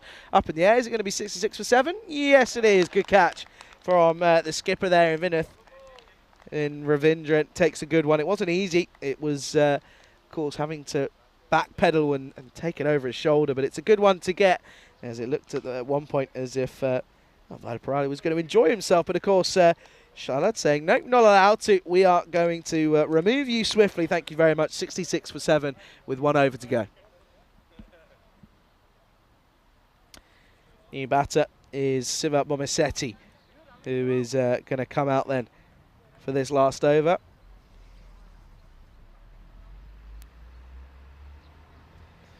Let's take a look at this catch again, though. And you can see backpedals himself, but also sets himself quite nicely.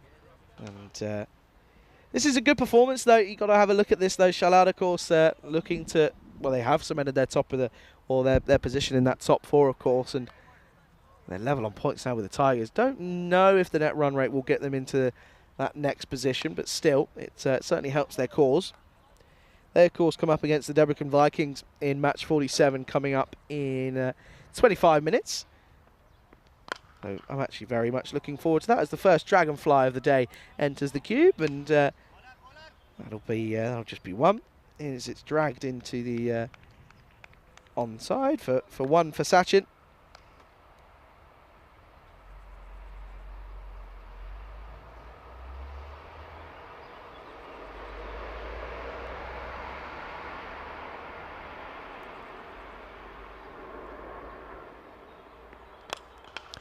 Up in the air, he's got all of it as Bomisetti, and that'll be a maximum. Nice shot, lands just in front of the sight screen there. That's a good-looking shot from Siva. What's he doing, batting all the way down at 9, getting him at the top order. Nice shot, bit too full from Magendran though, and yeah, he gets punished straight away. Can't be bowling there, sir. You've got to change it up. It's too full in the slot. This time he does, and this is just clothed down to long on. He doesn't even move. Doesn't even move. That's Paretti down there. Who, well, I'll be surprised if he doesn't take the player of the match award here. In all honesty.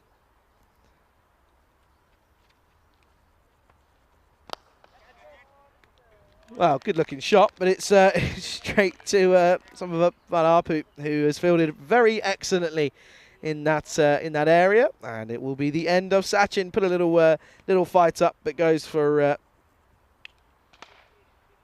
9 off his deliveries, off his 13 deliveries that he faced, but it will be 74 for 8. 2 deliveries to come in this game, and again, it's a victory and a convincing one at that for United Shala Budapest as well, and. Yeah, it's no surprise to see them really take a victory here. It was a big ask for the Kings. Shrug saying, did you see that Jersey put Guernsey to the sword in our inter-island T20? I did see that, actually. In fact, I saw it come up on my Twitter at some point, and yeah, I have to say that, to be honest, not surprised. I think I know Guernsey got a little bit, put up a bit more fight in that second game, if I'm not mistaken. You might have to let me know if I'm wrong on that one, Shruggy. But yeah, I think. Yeah, I think that second one was a little bit closer, but yeah, pretty one-sided affair though, in all honesty.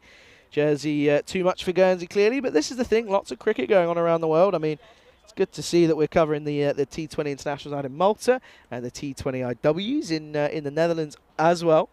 Last ball then, and it's going to come to a pretty quiet end, and it won't, because it'll be slapped away, and they'll finish with a nice boundary. Bomisetti, what is he doing down at 9? Getting at the top, he's hit a nice shot down the ground. Then he's cut this away, carved it away nicely. And he's going to finish with a pretty decent little strike rate. It's 11 off 3 for him, but it means that the Kings finish well short, as United Shala Budapest are your winners here by 46 runs. And of course, well, you can see that it's a pretty disappointing effort from the Kings. The Kings will be back later on. They've got 3 games today. They'll be back in match number 3, but we know that United Shalad will be back. They take on the Vikings in match 47. There you can see coming up in 22 minutes to be exact. And well, Dada Paretti, he's at the top of the run scorers for Shala Budapest. He's just got the player of the match award, rightfully so. Let's take a look at these highlights then of this second innings. There wasn't really much to talk about for the Budapest Kings. It was pretty one-sided. They weren't really able to get much off the square. They did struggle to find the middle of the bat. There was a couple of batters who were able to get a few away, but a lot of them hitting sixes, but then getting out. Good caught and bowled from Adalam after he was a little struggle in the start of his over. But you can see there, as it just didn't happen. Ramachandra came out, hit a nice looking shot for 6. That was his only scoring shot. Then he ended up getting caught on the boundary by Qasir Ahmed. And they caught well, did Shalad, have to say. They caught well, and they might have done a lot of it on the second time of asking, but you still take it. That's all you can ask for. Prakash Akula came out. He didn't do too much. He was eventually gone as well. This one was Shakirilla, hit a nice looking shot. That was one of 2 sixes for him. He was the best batter of the lot. Scored the most runs for the Budapest Kings alongside Pomasetti, who realistically, I'm not too sure what he's doing down there in no man's land, coming in at 9. But anyway, that's you can see here. This was a good catch. Made a lot of ground. Did Madhu Samavapadi to remove Prakash Akula, and we saw Giant Vadapalali came out. He had a nice hit. Then he was gone after it was put down by both Shub and Tyrone, so we'll be having words with them at some point. Good catch this one to remove Vadapalali though for Vinitha Ravindran, of course, off the bowling of Murugesh, and he looked pretty good as well. Another one there for Samavadi. That was Sachin who went, and then we saw Pomasetti come in and he hit some nice looking shots. However, it was too late, and it's a victory off by 46 runs here in match 46. That's pretty nice little coincidence there, a little coinkydink. But yeah, 46 run victory for Shalad Budapest here in match 46 then, and no one getting going. 2 batters getting into the double figures. Do you know what the worst part is? Extras with a joint top scorer. That tells you all you need to know about this innings. It was all a one-sided affair. United Shalad Budapest bowling pretty well. The openers did a good job.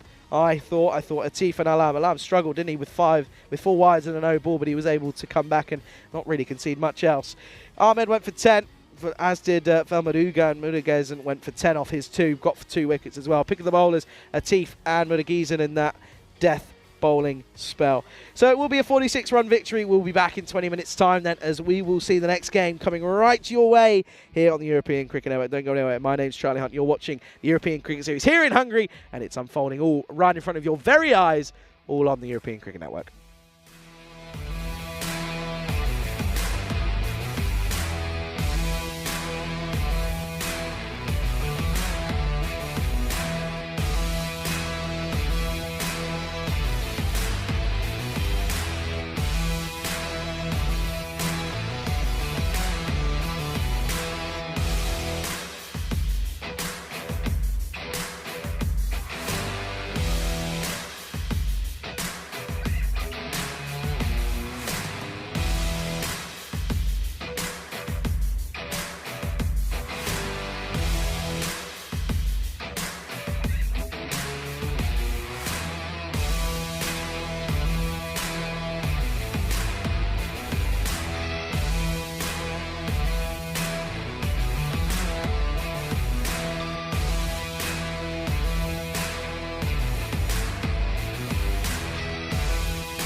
The European Cricket Series is proudly brought to you by HCL Software and Bizaway.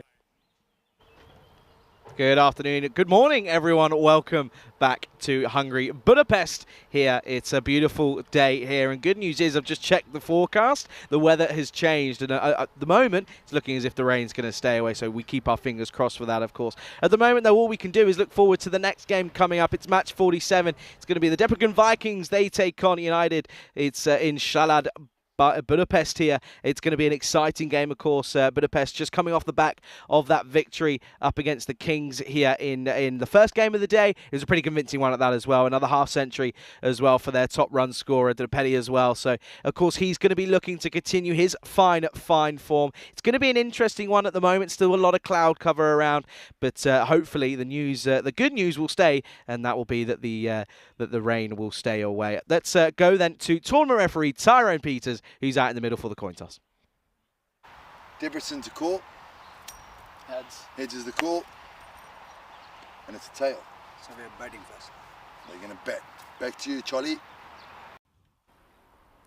Yeah, thanks, Tyzer. Tyzer doing a great job as always. And yeah, news from the toss then is that United Shalad are going to go ahead and they're going to go ahead and they're going to have a bowl first here, which is going to be an interesting move here, of course. And yeah, it's an exciting one at that as well. And I think we can hopefully take a look at the lineups for this game. It's an interesting one, of course. I mean, you look at the two sides. It's probably a little bit more of an even contest than the previous one. You can see there, of course, so it used to be a batting first, of course, not bowling. My apologies. And yeah, it's going to be an interesting one, of course. Ravindran alongside Dada Pudetti. I'd like to see Dada Pudetti open, but you know what? They may not do so, and I think they aren't. But yeah, it's a good chance to look at the Vikings, of course. Bowling-wise, there'll probably be a few changes here and there, but of course, Suleiman Mohammed coming in for his first game, and yeah, it's going to be interesting. I'm certainly looking forward to this. I tell you what, the supercomputer's got it looking at it as if it's going to be a pretty comfortable victory for Shala Budapest. Will that be the case? Well, only time will tell. Charlie Hunt for the European Cricket Network here. It's a pleasure to be here, riding solo here today, and yeah, it's a pleasure to be here once more. Rico having a well-earned day off. Good morning to everyone, to Kroom, to Shrug, to Rob, to everyone in between. It's a pleasure to be here yet again. As you can see, there's a nice embrace between the two. This is the thing, and it's what we see all the time around Europe. All of these players, even though they're on opposite sides, will know each other very well. It's a tight-knit community in the cricketing world here in Hungary, and all around Europe is the exact same situation. And it's the fact that that's what you've just come to expect of it around here at the moment. And yeah, good to see everybody as well. It's a pleasure to be here. But yeah, of course, that good news that I was bringing you earlier is the fact that rain has supposedly moved away from us, which is at the moment. There's still thunderstorm warnings, but I think in our area, I think we're going to be okay. Of course, the weather over the next couple of days is changing all the time, so you just don't know. Let's get things right underway for match 47. We start with a confident push down the ground, and this one could go all the way. And it doesn't. He manages to just get a boot on this one, and they'll come back for the second. But a good start for Ravindra and the skipper, and a good bit of work there this time around for Osama Habib.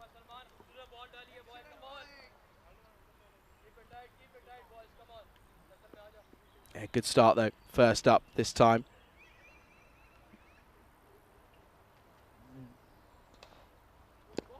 Into the pads, going down the leg side though. As Ravindra was trying to open up that onside and flick it over, but yeah, just that head just falling over. You can see there, look at that head falling right over. You can see there instantly that his balance is gone, and that's why he just struggles to get any bat on it. And he was safe though, because it was veering down down to miss the leg stump. But a good early start this for Suleiman Mohammed coming in, of course. Bit of early movement, but that's too short, and that's disappointing after some signs of some lateral movement early on with the new Grizzly. He's gone for the shorter delivery, and it's not paid off because he's not going to miss out on you there. He pummeled some shots into that same direction earlier this morning, and he's done it again this time around. Good-looking shot, and it's the first boundary, first maximum of this second game of the day.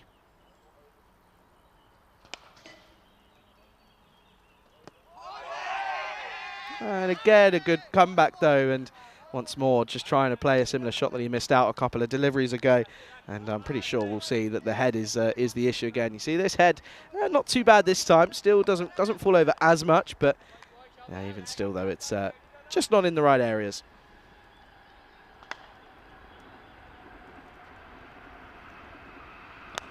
Good shot, straight to cover though. It's well fielded, and I have to say the fielding's been excellent by the Vikings from what I've seen, as they were pretty on it yesterday, as was Shalad this morning. They didn't really put much down or let anything go through them.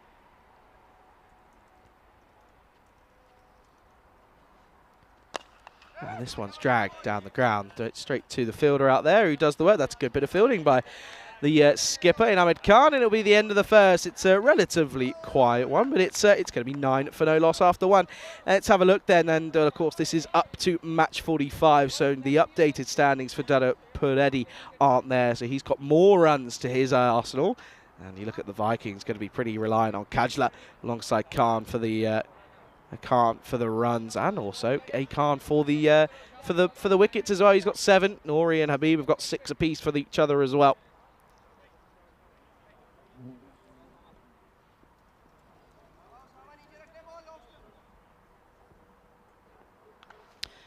The temperature's picked up again, and the breeze has gone. It's a hot one. Oh, that's Gundy. Oh, it's Gundy, but he's asking the question. It was a full toss. The height was obviously fine, as that's Habib, who's the new bowler. It's off the bat, that's why. That's a really awful appeal. That's a terrible appeal. There was no way in this green earth that was ever going to be given. If you don't ask, you don't get, though. Oh, that's crunched. That's a lovely looking shot. Stigsy! Oh, no. No, Stigsy, what are you doing, sir?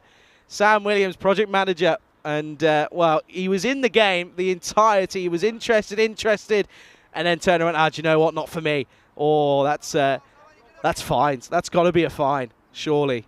That's poor. Oh, he's already had to he's been invoiced for a grizzly ball after letting it go through into the bushes that was lost. But that's even worse. That's just crying out of it.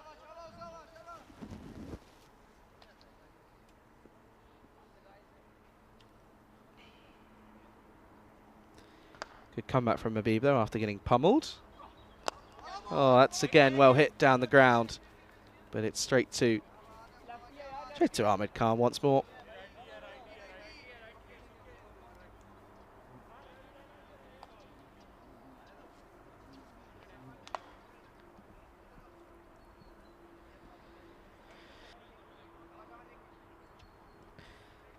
$16 on the board then. First look at that could be a no, and it's been called on field for it. So he struggled a little bit. Has Ahmed Habib? Yeah, that's been called. So Kasir Ahmed will he gets a free hit for the second for the first legal delivery that he faces. So that will mean he gets no better opportunity to get his eye in. It's a free hit, and he's hit it down the ground. Hasn't quite hit it nicely though. It's clubbed more than anything, but he will get off the mark with that single. Good noise out there though by the Vikings. I have to say, quite impressed by it. Something that we didn't really hear much of this morning, in all honesty. Last ball then of the second. Oh, shot. Well watched, well picked up. That's going to go, I think that's gone all the way. It has, signalled by the on-field umpires, and it will be a maximum to end the over. So there's 2 sixes in there, and he swivels on this one. Nice looking shot, plays it beautifully. And our umpire's on the field, watches it sail over his head, as at the end of the second, it's 24 for no loss. Umpires here, Stephen James, alongside Cecil, and let's have a look at the updated standings then. So level on points are United Shalad Budapest, but it's the run rate that keeps them in third. But they widen that gap to Cobra. Of course, if they take a victory here in this one, then they'll go on 16 off of their 10 games. 16 points, of course, that is off their 10 games, and they'll almost be uncatchable. But you never know. You just never know. Anyway, game this could be a good one for the Vikings to win, as they look to push up towards the top half of the table. Looks as if it's going to be an early introduction of Zagori, who's going to come in then.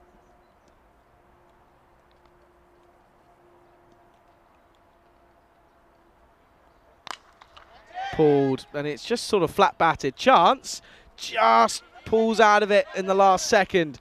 Does Ahmed Khan. He was interested the entire way, but you could see he was just had to pull out of it the last second. It was a great effort. He made the ground, but see, just there in that last sort of millisecond, he decides not to. And that will be the one for the over as well. Uses it pretty early on though, does Uzagori. First delivery. Fuller and sliced away, and it will be, I have to check this one.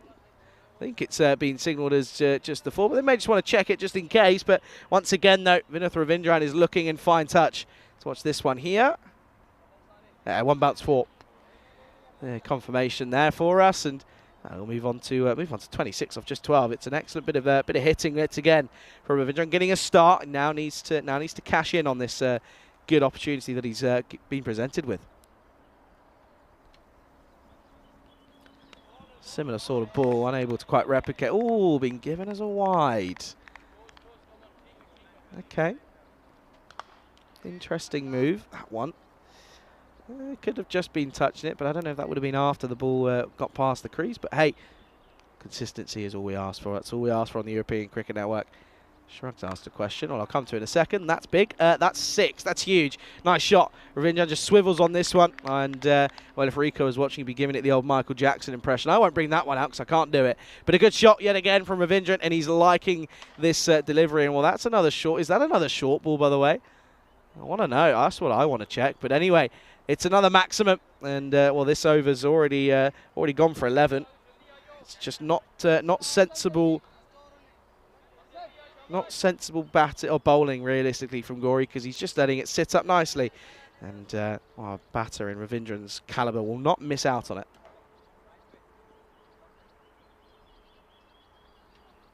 Okay, then what's the response? Got to go full, surely. Back of a length, and that's a little bit unlucky. But it's the luck of Ravindran that's rubbing clearer here, because this one is again tried to pull. But he's just a little bit late when it gets to top edge, and it just sails over the keeper's head, and it will go for a 1 bounce 4. And once more, well, this time it's he's gone 4 in the second delivery, then he's gone 6-4. Hungry for more this time around as Ravindran, and he's already on his way to that half century, and it's nearly, haven't even finished the third over.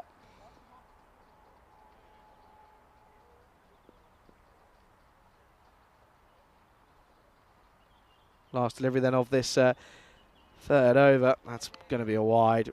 No, it's going to be called a no ball, because I think just simply the fact that it's a shorter ball. And, yeah, that's not good enough. That's really not good enough. That's poor. Watch this. It's short. Yeah, good call from Square Leg. Square Leg made the call for it to be a no. You see here, yeah, it's a short ball. That's well done by the on-field umpires. Well communicated. Good work, of course, led well by Tizer. Free hit, and he gets a fair amount on it. Don't think it's... oh, no, what are you doing? It's a free hit. Uh-oh. Oh, he gets lucky. Does get lucky indeed. They'll get into the 40s, though. It'll be 2 to end the over, and it will be 42 for no loss after 3 at the end of the power play.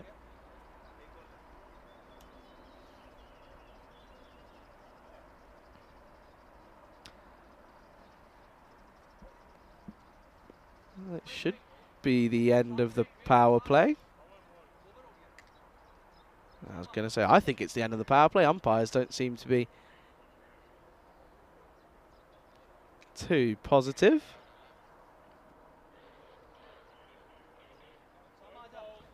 Yeah, there we go. Over bowled, and they'll come through. So yeah, 42 for none after 3 then. And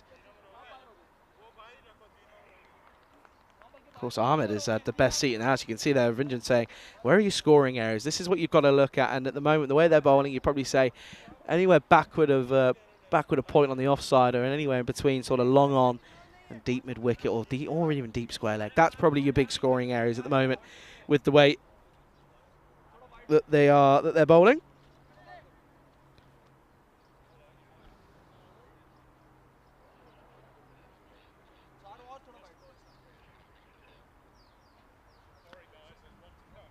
Oh, no, never mind. There is... Oh, dear, what's happening here? Never mind, it is one to come. Okay, well, missed something here, clearly. So is that still one to come? Are we sure? I'm not. Missing scorers, of course. We've got some of the best in the game, but just a little malfunction. So, well, there'll be one delivery left then. Not too. Oh, hang on a second. What's going on here then? It's all happening.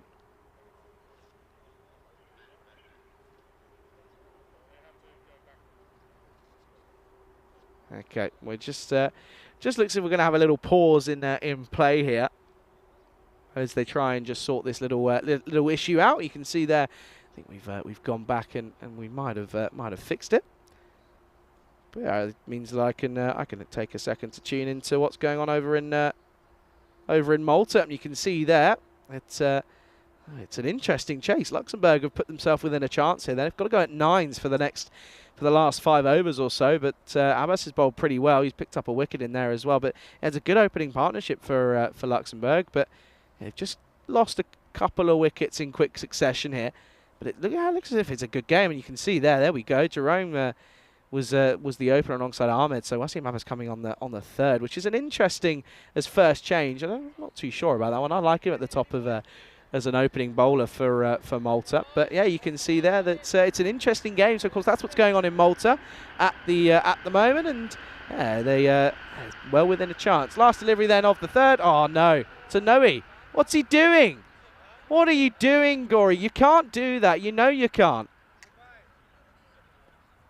You know you've bowled your two Noes. Oh dear. Well, that's going to be. That's awful. That's poor. I'm sorry. I try and remain as positive as ever, but that's poor. Poor games, but games work. And now he's going to get punished for 4. That's really, really poor from the bowler in Gori. He's got that entirely wrong. And it now means that the over will end up going magical. It goes for 24. And at the eventual end of the third, it's a poor start for the Vikings. It's 48 for no loss after 3.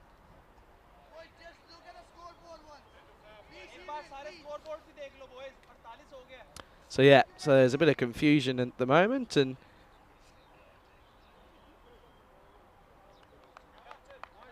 that's a long over. That took some serious time. Of course, the time will be taken into consideration when we look at the clock. So you might have to just maybe ignore the clock for a moment. Depends on where it is. But yeah, at the moment, it's a good power play for UCB. Once again, Ravindran, he's hit 42 of the 48 runs that have been scored. Here's Habib. Then he's going to continue.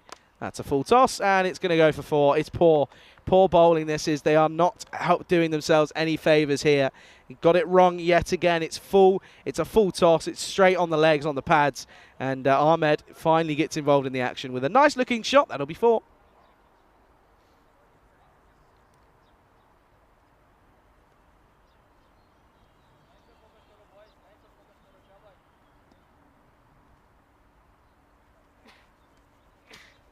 What's the comeback looking like then? It's going to be not the best of comebacks. It's going to be a leg side wide. So at the moment, this has not been a positive start for the Vikings. Conceded 53 runs in just 19 deliveries, which is not handy.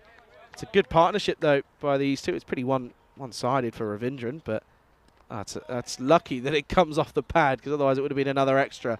Give chase this time will Hafiz Al-Nouri.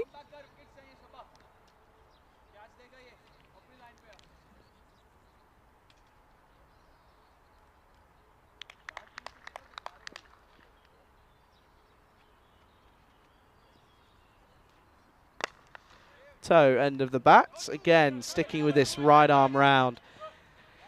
It's not going to work. It doesn't do you any favours. And that's just pushed for 1. It's well fielded though, in all honesty. It's not going to do you any favours. It doesn't help. You can't get anything from it. And it's something that we see a lot. Of course, it's a tape ball tactic that's used by a lot of players before they make their way to hardball cricket, and it doesn't work the same. I'm telling you now. I'm telling you that for free. Big shot, and he's got all of it. And Ahmed's getting involved. Oi, oi, oi, oi, oi! Scorers are in trouble. There's Mayo and Simon taking cover. Now you're probably thinking, but they've got the nice tent there that protects them. The tent has holes in it. You can see the little slits in it there. The tent has holes in it. If it goes on, it just falls through anyway. Now take evasive action, boys. And well, good shot from Ahmed. Going to look to go again, maybe. Doesn't. That's well bowled. It's hidden in that Yorker length, and he does well just to play that out. And there'll probably be a delay in getting that score in because the score. we're trying to make sure they didn't get taken out in the process. We already had a close call yesterday. My God, is still here and still with us. Oh, this time offside from the batter in Ravindran, and he's got all of it. That's another beautiful cricket shot. This time gives himself a bit of room, opens up nicely, and really allows himself to get the hands through. It's a beautiful shot and a beautiful maximum yet again.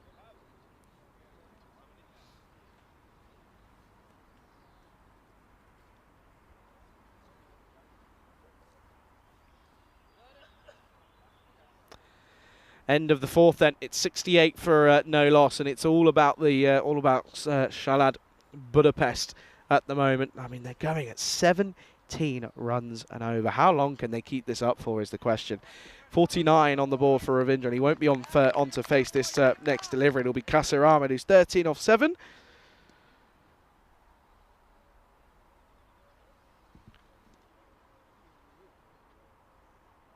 Here's the skipper. Oh, I can't. Oh, and I tell you what, when it rains, it pours for the Debrecen Vikings, because this is a lucky outside edge. And we've seen a lot of them over the last day or so, especially, well, I have since I've been here. All I've seen is just shots that have flown into that vacant area, and only one team have plugged it. Apart from that, it's not really worked for either of many of the teams that have been playing here. But it's another boundary, a welcome boundary. Ahmed getting into his flow of things now.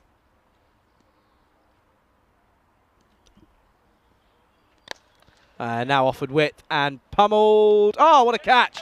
He's taken it. That's a great catch out in the deep. Do you know what? I thought he got all of this, but turns out that he actually didn't, because he takes a good catch, and that will bring an end to an outstanding first wicket partnership. Good catch out in the deep, though, by Suleiman Mohammed. And yeah, this one will remove Qasir Ahmed, who was just getting into the flow of things in all honesty, but he has to go, and it's a good one to get, as they will remove the opener. It's 72 for 1. Now the issue for the Vikings, though, is out goes someone who's hitting a long ball. In comes someone who can do just the exact same. Asharith Dadapadedi comes out at number 3, and he's going to look to cash in after having to wait a little bit. He's had to wait 4.2. Oh, now he's in and he's got a chance.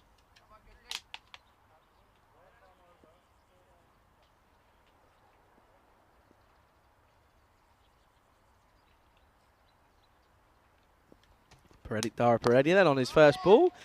Confidently pushed, but well fielded by Esmar Kajla.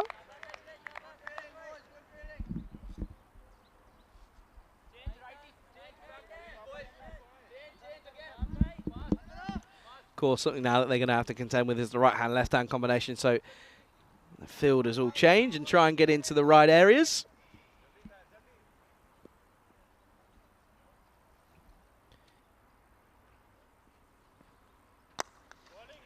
Trying to just push for his single to bring up his half century, but hasn't quite been able to get that one away.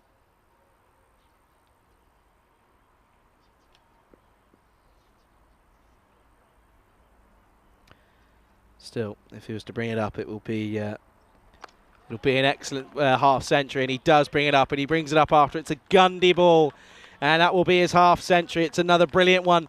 And, well, Ravindran, after getting a start in the previous match, he's cashed in this time. He's just been fed filthy deliveries, and he's just done exactly what he has to do, and that's punish them to all parts of the ground. It's a great half century. It's 55 coming off of the 22nd delivery. 6 sixes, 3 fours, striking at 250. No small feat, and he's made it look very easy as the skipper. And well, if he can build a nice partnership here for Dada Padetti, they're almost batting the Vikings out of the game already. Last ball then here of this 5th over. Oh, well bowled. Very well bowled from the skipper. He will take a wicket in his first, but it will also go for 12, and it will be 80 for 1 at the end of the halfway mark. Charlie Hunt here for the European Cricket Network, welcoming you into the Ice Cube here today. Tell you what, it's not feeling like an Ice Cube, and it hasn't done for a fair few months, I'm imagining. But yeah, it's a pleasure to be here. I'm riding solo here today. You can see no Rico Full. He's not around. He's of course having a well-deserved break. But at the moment, United Shalad, they're looking very comfortable, aren't they? The bowling though, that's not been very good, has it? It's been a pretty similar story to the first game. The openers weren't really able to keep it very tidy, and then it's just been a matter of just an onslaught of runs realistically from the openers in Ravindran and alongside his opening partner. But now you've got Dudapadetti out there as well, and it's a real opportunity for these guys to really push on the runs now, as Nori is going to start with a leg side wide.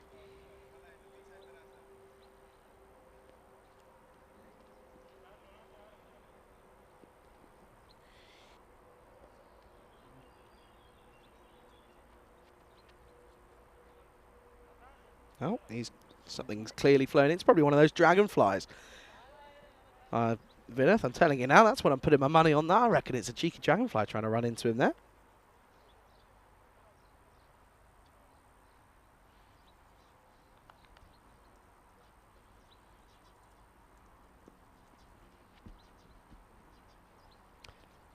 Shot, but straight to point. Oh, he's picked him out. And Nori will get the breakthrough after a loosener down the leg side for the first delivery.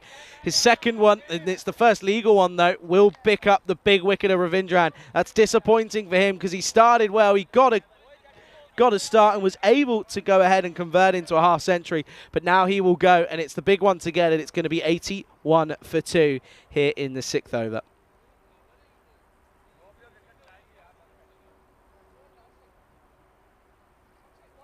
So he will then have to go, as it now means you have 2 fresh batters at the crease. That'll be Samavadapu, who did impress me, but he retired himself out at one point. And yeah,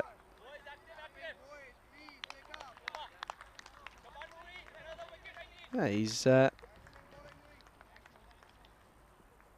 to have to go. It's a disappointing way to go as well. But 2 fresh batters now, as these two put on a fair amount of runs in that last game as well. Dudapadetti doing the hard work, but Samavadapu was there to help. And he's going to start down the ground. I think he might have split the field, as he has. Takes a nice kick on this outfield, and it runs away. So a good start for Samavadapu. Starts with a boundary.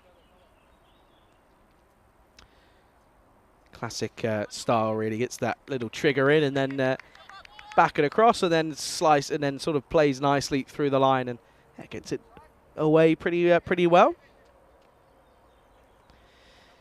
Of course, Rico's not here. Doesn't mean that we don't have to know what national days it is. I can tell you, for starters, it's National Eat Your Jello Day. Of course, jelly is a delicacy that's enjoyed all around the world and used in different ways, shapes and forms. And well, if you like a bit of jelly, then well, today's your day on this July 12th. Plenty of other ones, but we'll give it a bit of time and go through some of them throughout the day.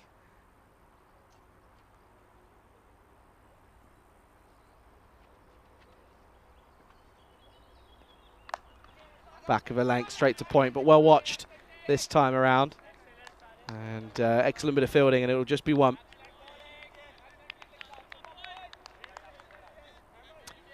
Yeah, so I told you about the Eat Your Jello Day. It's also National Different Coloured Eyes Day. All about the Heterochromia iridum. And it's the term of the variation in the colour that gives a single organism 2 different coloured eyes. So of course, when you might find a dog, or often people as well. Oh, he's taken it! Oh, what a big wicket that is! Out of nowhere, Nori's had an absolute blinder of an over. He's taken the 2 huge wickets of the skipper in Vinith Ravindran, who went for just in his 50s. And then, well, I tell you what a wicket this is. Dudapadetti, second delivery he faces, trying to just turn it around the corner. It's a shot he plays normally excellently, but they plugged the hole and they fed him, and he served it up like on a silver platter. He has to go, and there's a bit of energy now for the Vikings. It's a good comeback, as it's now going to be 86 for 3.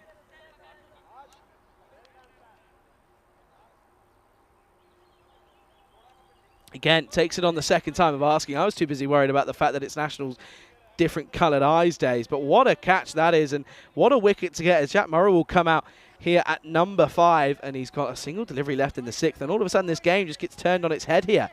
They apply the squeeze nicely. I mean, you look at what happened to this this part of the batting lineup in the last game. They went for about 5 runs for 4 wickets, so not really the most promising of outlooks realistically, but still, Vikings managing to find a way to possibly get themselves back into this game here.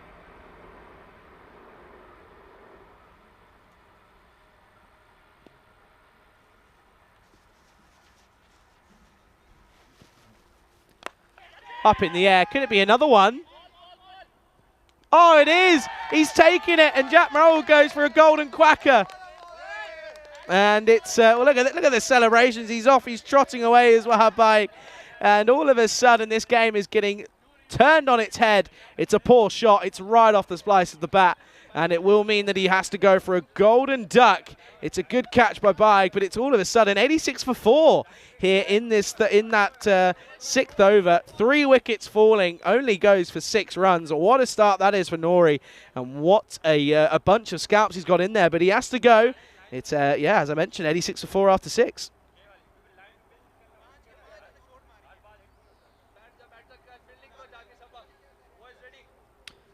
Crazy. It was looked at one point. But watch this. He's off. Look, there's the old the trot, and he's away. And all of a sudden, this game has just been flipped on its head. That's Anil Patanaik who's come out. That's of course the wicket-keeper for United Shalad Budapest, or as they are known as UCB. I just like saying Shalad.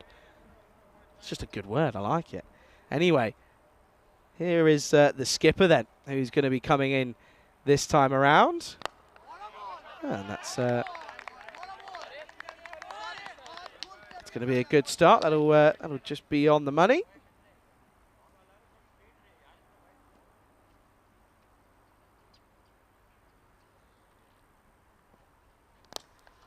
Good shot. Flicks this nicely into the onside. That'll be just flicked for 1.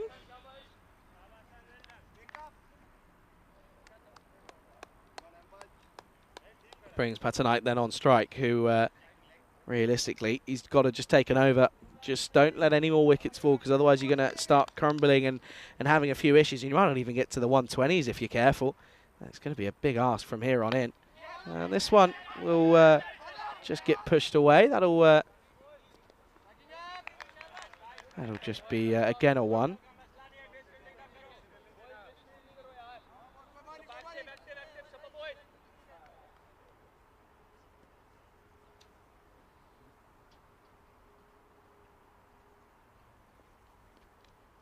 Oh, a little tickle potentially. I think it's more off the thigh of Savan and Harpany. But yeah, this is a great bit of spell of bowling realistically. And Kroom's just turned around and said, "You need your duck impression, Charlie." Corey's got one. Okay, all right. Well, if you're asking for it, whenever there's another one, I'll give you one. All right, that's what I'll do for you. That's another dot, and this is a really excellent spell from the Vikings. They're dragging this back by the scruff of the neck. There's the last last one went for just 6, and not very helpful here for UCB. Oh, good boot. Gets a boot on it. Oh, he's done himself some damage here, I think. This might not be the best of news here. He's down, and he's well, everyone's rushing over here. This might not be good. No, he's turned around and says, no, I'm fine. It should be okay. Clipped him on the top of the foot. He should be fine.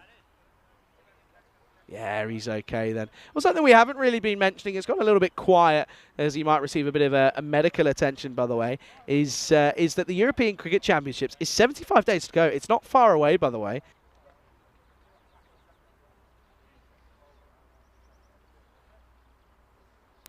But of course, we now know the final team, Serbia, will be involved in Group C. They've come in, and well, that means we'll get to see Dunbar, of course, who's a very talented batter, of course. The lawnmower will probably be around and about as well. And well, I just want to remind you folks that Hafiz Al-Nouri is on a hat-trick ball, because he got 2 wickets off the last hit. Hat-trick ball coming up then.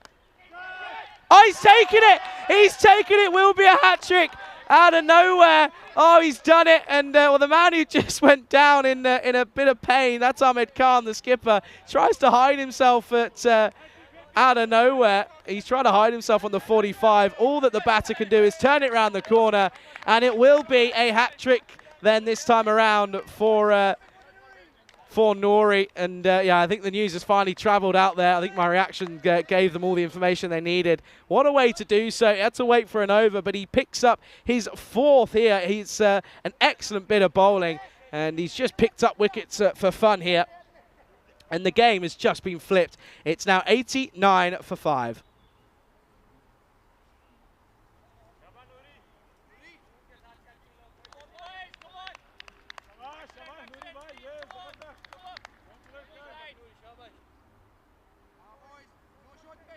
Bit of excitement then out of nowhere. This game has just been completely flipped. At one point, you know, they were, well, that second wicket fell at 81 for 2. Now it's 89 for 5.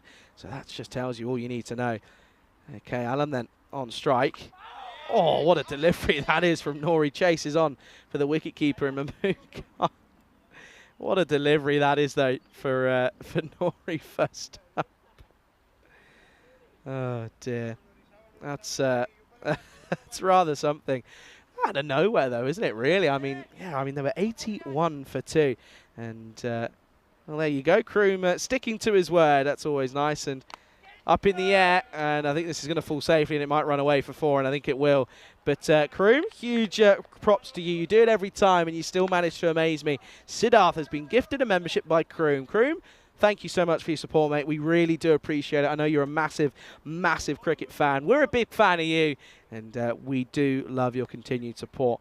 But yeah, Siddharth, welcome to the members group. It's a pleasure to have you. We know you've been keeping your contributions going in the chat, so I think it's a good choice by the random computer that picks it. That's a wide.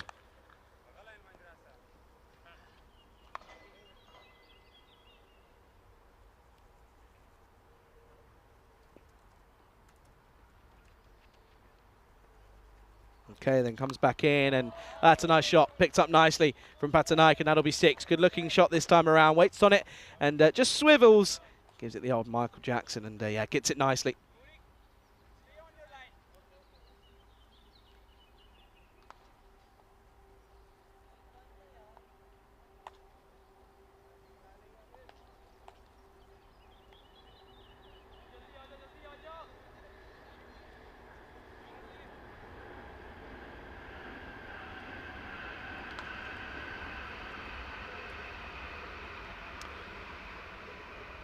Siddharth's pretty happy as well with his membership as well, rightfully so. Yeah, well, listen, we do always appreciate everyone that's around.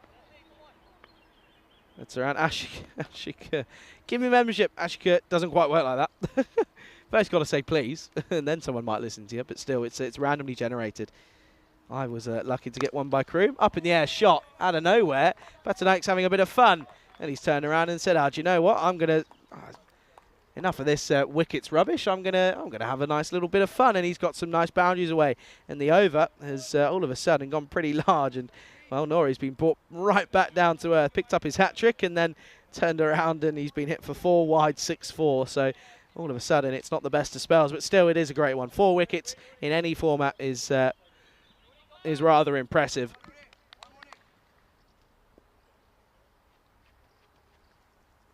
Last delivery of his spell. Asking the question, but he won't get it down the leg side. But it's still an excellent spell in these middle overs to pick up scalps. 4 for 22 off his 2 overs. Score at the end of 8. It's 105 for 5.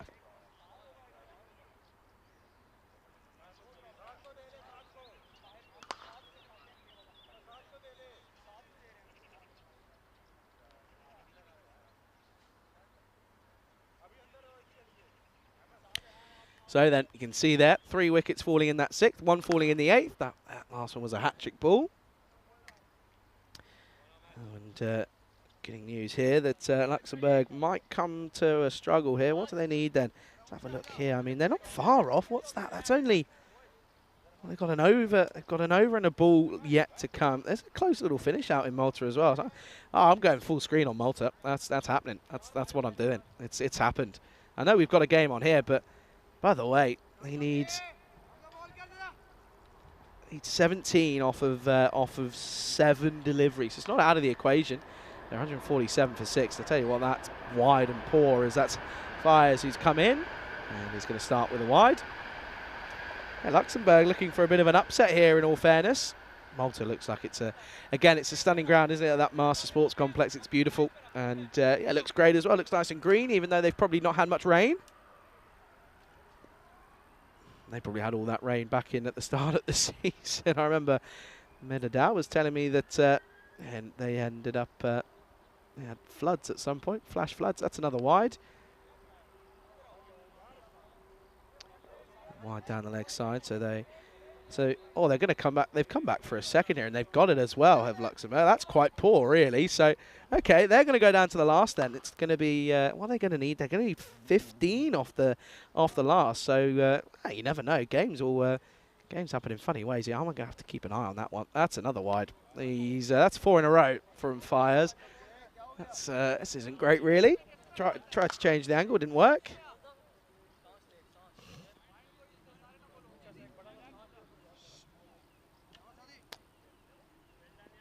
Yeah, the bowl illegal delivery. He's had 4 wides. Can he find a way of getting it right? Yes, he can. Into the pads, not out. Down the leg side. No. First legal delivery there. That's always nice. Yeah, so Luxembourg need 15 off the last. That's interesting. You never know. But they've got, the only issue for them is they've got 2 fresh batters out in the. They've got Jabberkel and Barker, so not quite the easiest of ones there. Listen, I've got 2 eyes. One here, one in Malta. You got to watch it. Yeah, you got him on as well. Big shot and big result. That's huge. That's 6, and we'll need a new Grizzly, please. And oh, that's a loud thud. What's that hit? That's hit something. Ouchie. That's gone massive. And yeah, that's gonna be a big one. Where does that hit? Just behind us. Just behind the. Might hit the tower potentially. I'm not too sure. Anyway, good hit though. Nice looking shot. They're getting up towards 120 here. Well bowled. Well bowled indeed. Hides it on that off stump, on outside the off stump. That's good work from the bowler this time around. Good comeback from Fires. Yeah, good delivery.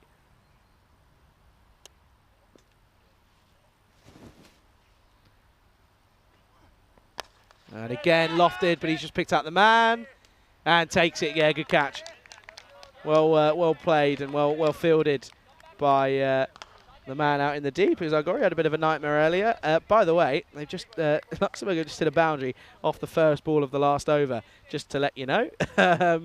So that's now 11 off 5. It's going to be close there. Okay.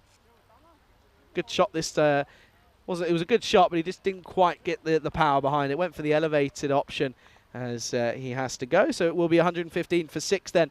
And you can see here, good catch in the end by Gori. Pretty simple one, as I think that's going to be Regender, and he's come out to bat here this time around. And a bit of a collapse, but it's been saved as there's a bit of a cameo worth 21 in the end from Patanaik, of course. Full toss and just dragged leg side. Should probably just be the one and will be.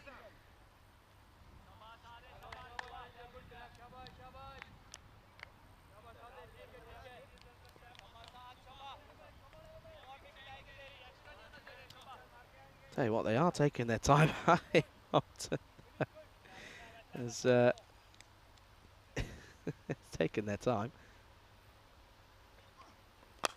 Shot. Yeah, nice looking shot that is. He's got that one away nicely. Good way to end the over for Ahmad Allah, and it will be a good over. They get a fair few off it. They get 17 off it, and at the end of the 9th, they will get into the 120s. It's 122 for 6. They've got 6 deliveries left to try and get up towards that 130 hit. Oh, Malta.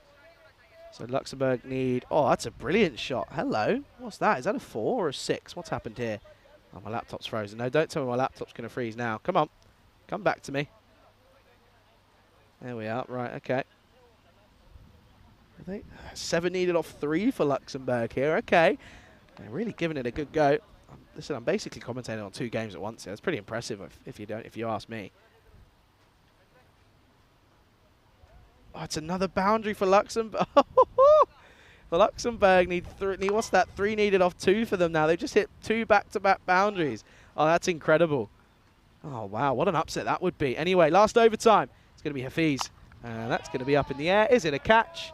Yes, it is. Good catch taken. Excellent bit of work by that man again. He's had a good game, in all fairness. He's coming for his first game with Suleiman Mohammed and bowled well and taken 2 good catches. Another one goes. It's 122 for 7 this time. Okay, Luxembourg, they're going to come back for the second. They should win this game here.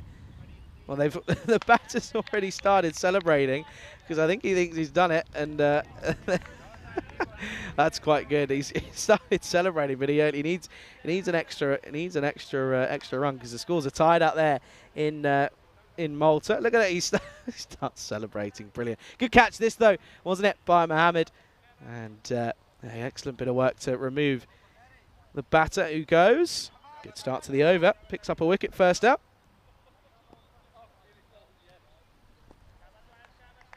Wow, Luxembourg have done it. That's incredible. What a chase that is.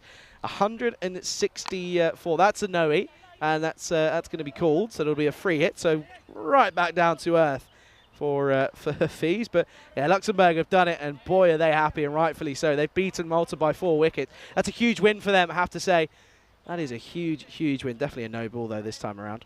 That's a great victory for them. Right, back to live action then, as we so full attention onto this one here. Free hit then, coming right up. He's waited for it nicely. Slower ball. That's well watched by Osama Habib. He was rattling in as if he was going to try and go for the catch, but then he probably remembered that in reality he doesn't need to because it's a free hit, so there's no worry.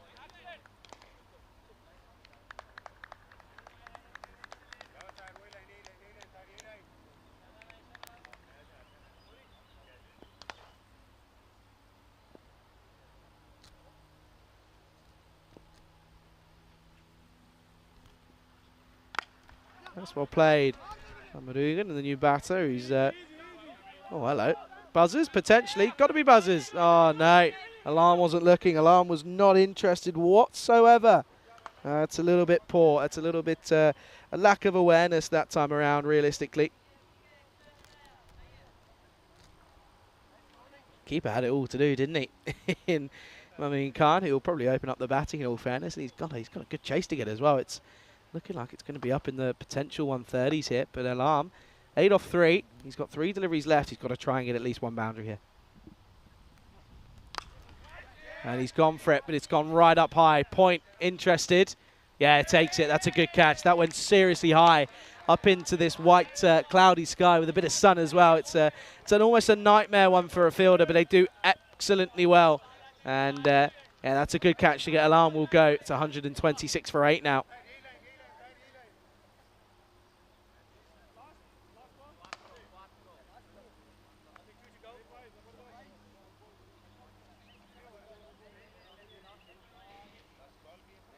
Next batter will make their way out to this middle. Good afternoon to I know. Listen, a lot of people are now probably making their way over to this stream, of course, after Luxembourg getting a rare victory over Malta. Congratulations to the Luxembourg fellas. Yeah, good afternoon to Helix. He says, "Hope you're doing well." We're always doing well, mate. Always doing well. Even better now that you're here, of course. But yeah, what a victory that is, though, for Luxembourg. Crazy. Anyway, we've got 2 deliveries left here as Atif is coming in, and he's forgotten to do his pads up, clearly, and he's struggling with it as well. Yeah, you're fine. Come on, let's get on with it. What are you doing? He's trying to do them up 700 times. Come on. Get out there. You're going to run the risk here. Rob's saying he's tired. He's trying to watch 2 games at once. Listen, I just commentated essentially on 2 games at once, Rob. It's easily doable. You'll be fine. You'll be fine. 2 deliveries left then. 4 runs to get into that 130 here.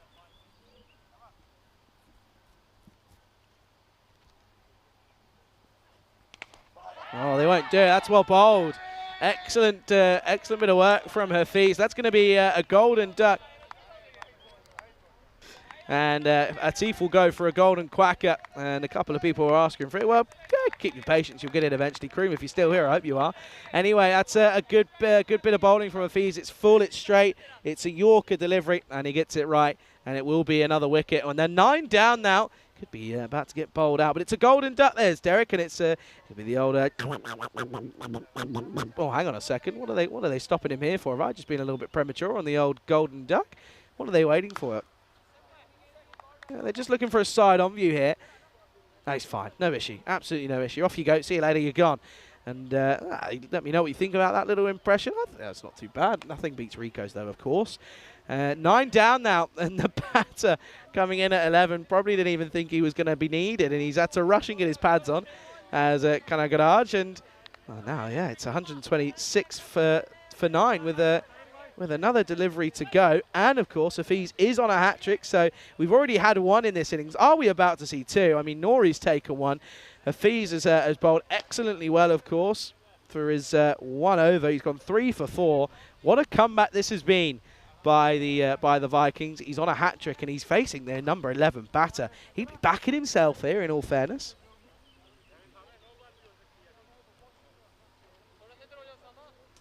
Okay, then. Hat-trick delivery from Hafiz. No, won't happen. They'll come through, and they will take the 1. Oh, dear, that's hurt. That's hurt him massively. Oh, they're going to take a run in there. That's cheeky.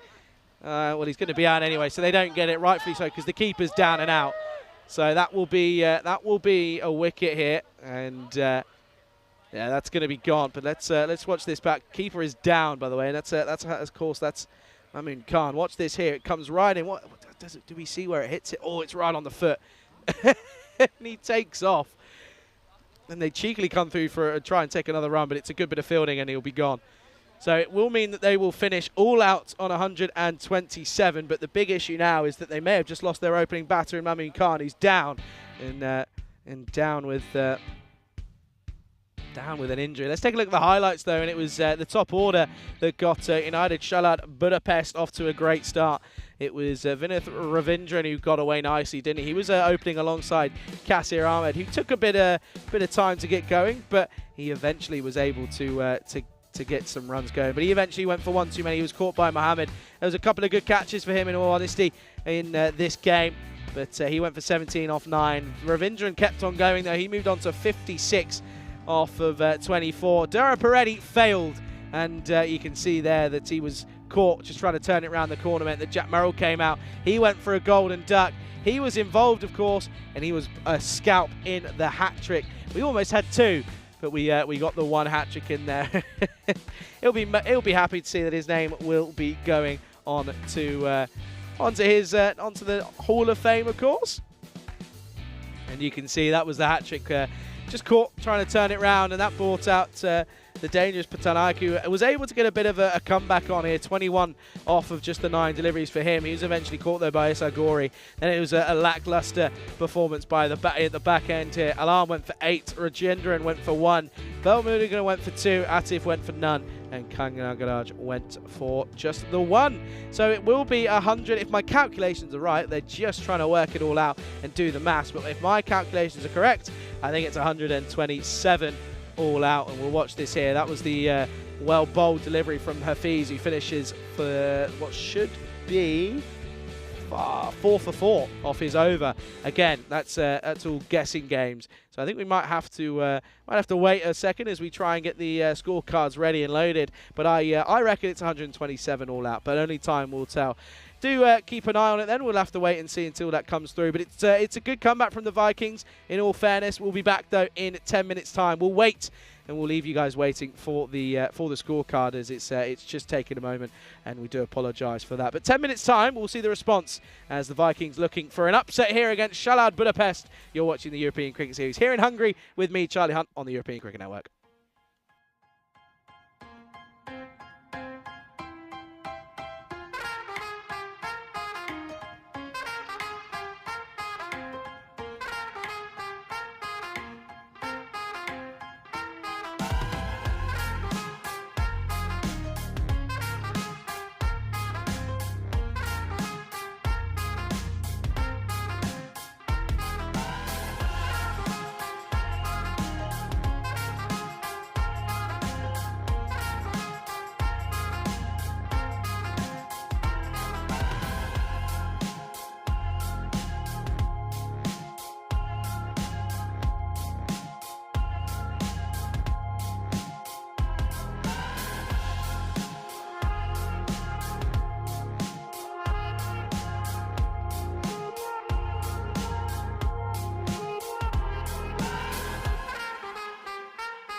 The European Cricket Series is proudly brought to you by HCL Software and Bizaway. Yeah, good afternoon, everyone. Welcome back to the GB Oval here in Hungary, Budapest. It's a pleasure to be here. Charlie Hunt for the European Cricket Network, and it's an exciting matchup that we have here. The Debrecen Vikings, well, they have been set 128 for victory. We got confirmation of that. Of the final score was 127. I was right. There you go. See, sometimes I am right. My maths isn't terrible all the time.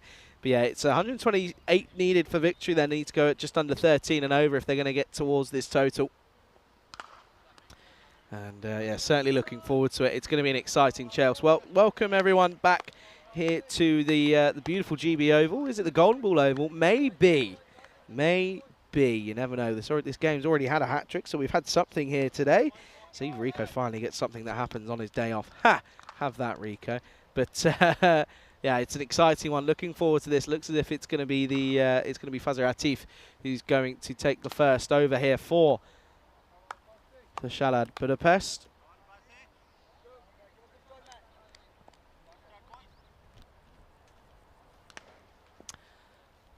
We're ready to get things underway then. It's going to be Mamoon Khan who opens up, and well, he's going to start with a wide delivery in classic style.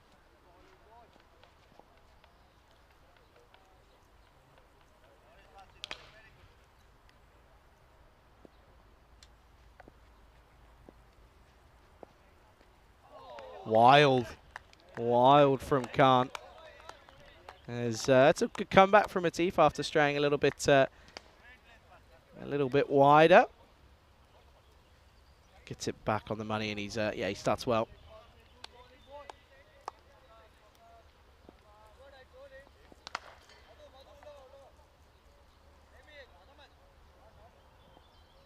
Change of field then, long off becomes mid off, and mid wicket becomes a deep mid wicket. So changing things up, probably looking to maybe go a little bit straighter then. Now they don't, and it's an outside tickle. And it runs away, but there is a man out there to plug it, and that's exactly what you want. That's why you have your man out there. But a good start this time around, and it's yeah, a good bit of fielding for just one.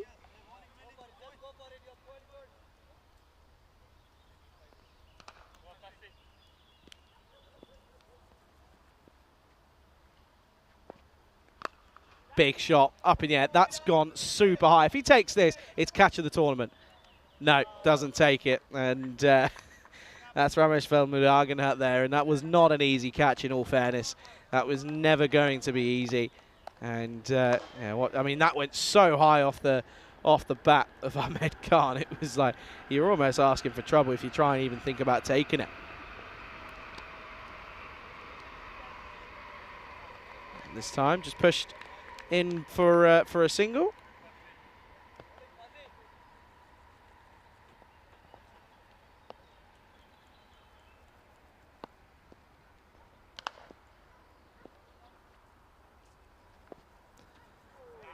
Wild, loses his shape. I just want to check this one again here. See the line of this. Stays within the line, so good call.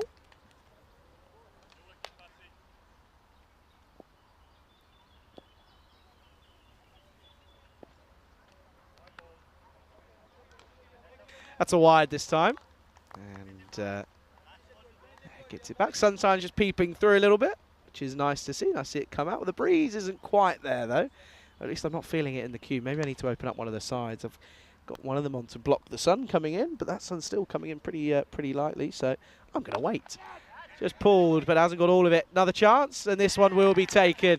So Mamoon Khan, who did take a bit of an injury on that last delivery of the last innings, isn't able to get going here. It skews this one up into the onside, and it means that he will have to go, and it will of course mean that the score will be 6 for 1 at the end of the first.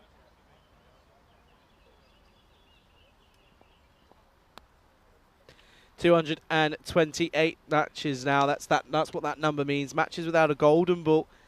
And yeah, it's not. It's been a long time. It's a little bit frustrating, realistically. I mean, we're just still waiting around and hoping that it comes. I mean, this This one does have a little feel about it. You just don't know if they can get a little bit going, but you also just know that the more games you play, the closer you do eventually come to that golden ball.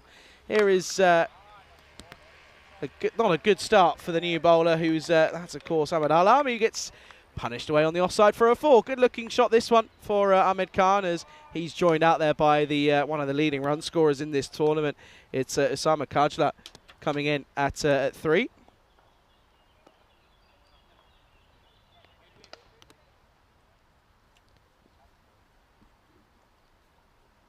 It needs to have a response. It needs to be nice and full. Does Lamy struggled early on in his first, and that's going to be a wide. He struggled in his first over in the last game, so early signs of something pretty similar this time around.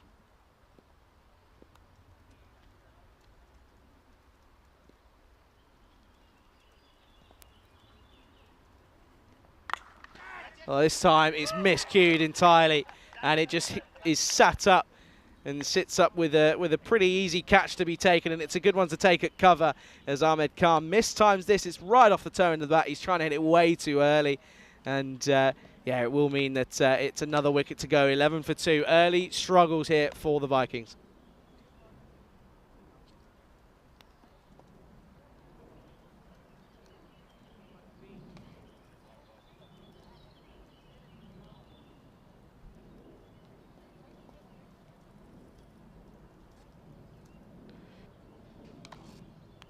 So Khan will, the skipper will make his way back out to the dugout. Not quite the best starts as he fixes his incoming player's helmet. It's a little bit concerning, but good that he's wearing one, so we won't knock him. Good catch though that is by Qasir Ahmed. It wasn't the hardest of catches, but hey, sometimes the simple ones are the ones that you drop. As the new batter will be Tahir Afis, who comes out and bowled well, didn't he, in that.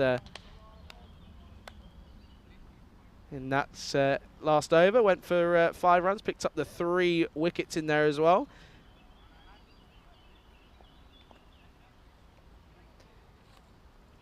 Once more though, it's the sun goes behind the clouds, and the clouds are sort of raining all on the Vikings at the moment as they're 11 for 2. Here it's not the best of starts in all honesty, and you got 2 fresh batters at the crease now in Kajra and Hafiz. Oh no, oh no, how's he survived that? What's he done here? That's got to be the... I mean, I don't know if you can hear me because that train is loud, but he's just tried to hit it up in the air and then somehow survived. He gets very, very lucky. You can see that bit of frustration. He just pulled out of the shot, did Tahir Hafiz, so he survives. Survives that one as well. That's going to be a wide.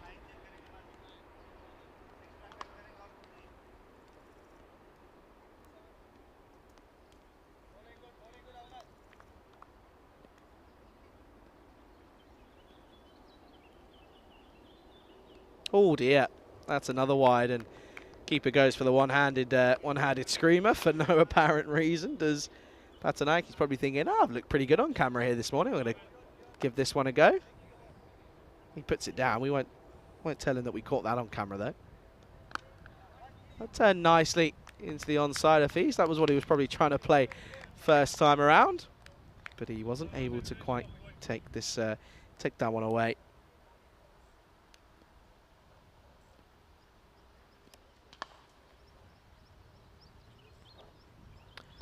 And again, no foot movement is Hafiz coming in at 4. Doesn't look the most comfortable at the moment, trying to deal with the bowling of Alarm. Well, if he bowled one straight, it'd be okay. Oh, up in the air, is it a chance? No, he's got it over. Good looking shot, and it's going to run away, and they'll come back for the second. Well, a better throw, and he probably would have been gone. It's still a good arm though, nonetheless. From I think that might be the skipper out there doing the work, but they do come back for the second.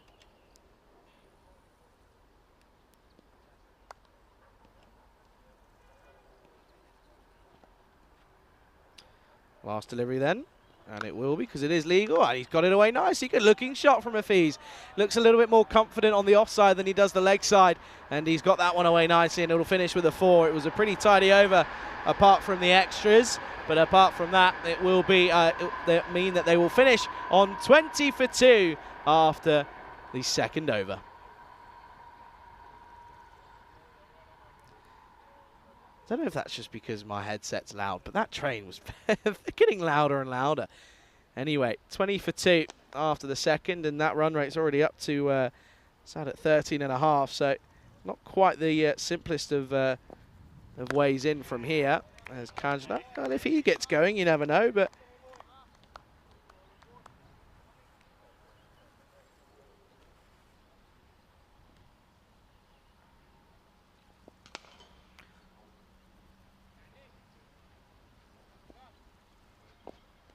wide.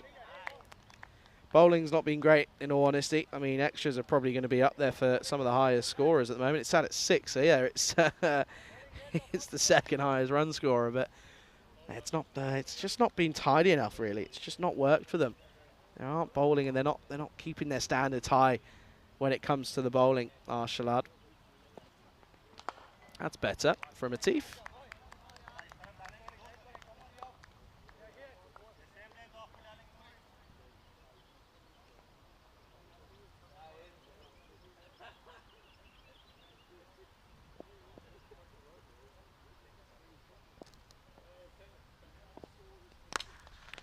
Oh, pummeled and down the ground, and oh, careful, watch out! That's a crossbar challenge, and he's at the top of the Do we get a little see of it there? I don't think we do, but yeah, it's the top of the sight screen. A good-looking shot again, and just getting a bit comfortable out there now. Are these two? That's Kajlat. No surprise that he gets in on the action. Yeah, check that ball, please. I reckon that's going to be having a bit of a tough one as it comes back.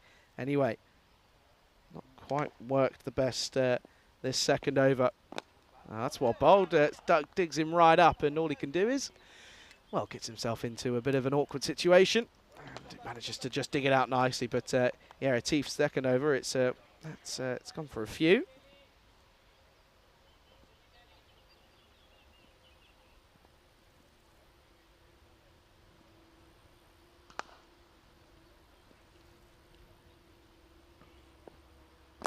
And again, well bowled. It's where it's got to be. You go there, you're not running the risk of anything, and if they get you away, it's just it's either a bit of luck or a bit of class cricket. But it's yet again just one more to this total. They're just trying to knock it over, but interesting. It's not going to work that way if they go for that the entire time. And he's almost taken a bit of a tumble, but it's a good shot from Kajla. This time goes for the goes along the floor and still gets a pretty decent result. This time it's 4, and yeah, he just knew it was going to be a full delivery. Umpire gets out of the way nicely. Takes evasive action, and understandably so. But yeah, that'll be another boundary, and a good-looking shot at that as well. That'll be the end of the third over. End of the power play, then it's 33 for the loss of 2 wickets. At this stage then, Shalad Budapest were 42 for no loss. Of course, we do know, though, that it was the latter that the latter of the lineup that struggled with the bat, so you kind of can't really think about it. I mean, you see there that the collapse that they did have.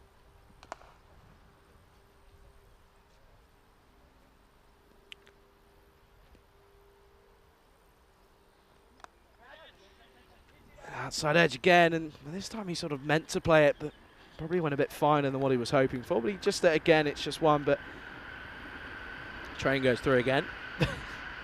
No foot movement, though, is there from her face? It's very much hands and wrists, and that's what he tries to do. Oh, well popped from Alarm, trying to sneak a full Yorker in there, and he does so pretty successfully. Just gets a little bit unlucky that it's just not online, but it's still a great delivery once more. Good variation. They're changing his lengths up a little bit.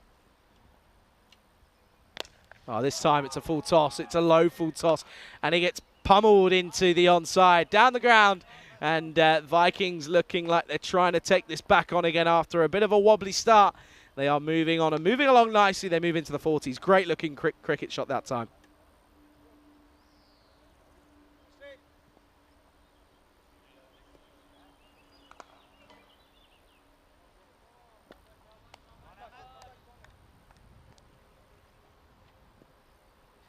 What's the response then? This time on the offside, and it's a good comeback after that big shot down the ground. Helix saying, Charlie, I hope Rico's sitting by the pool relaxing. I reckon he is. Up in the air, chance? Oh, no. No. There was, it was at one point thought there was going to be a collision, but luckily there isn't. And but it was just a well-placed cricket shot. He meant to entirely meant to just put it up in the air and place it right in between the two fielders in pinpoint accuracy. End of the fourth then. And well, it's not going to be the end of the fourth. There's a delivery left. I'm jumping the gun. It's the heat. It's getting to me, boys. Yeah, Helix says, Charlie, I hope Rico's sitting by the pool. I reckon he is. I'm sure he is. Up in the air. This one should be taken. Yeah, and it is. Good catch by Patanaki. He's having a good game with both the gloves and the bat, in all honesty. Highest run scorer for the first innings, but he's taken a good catch. This one went high in the air, and to hear Afis's little fun cameo comes to an abrupt end, and it's now going to be at the final end of the fourth over. It's 41 for 3.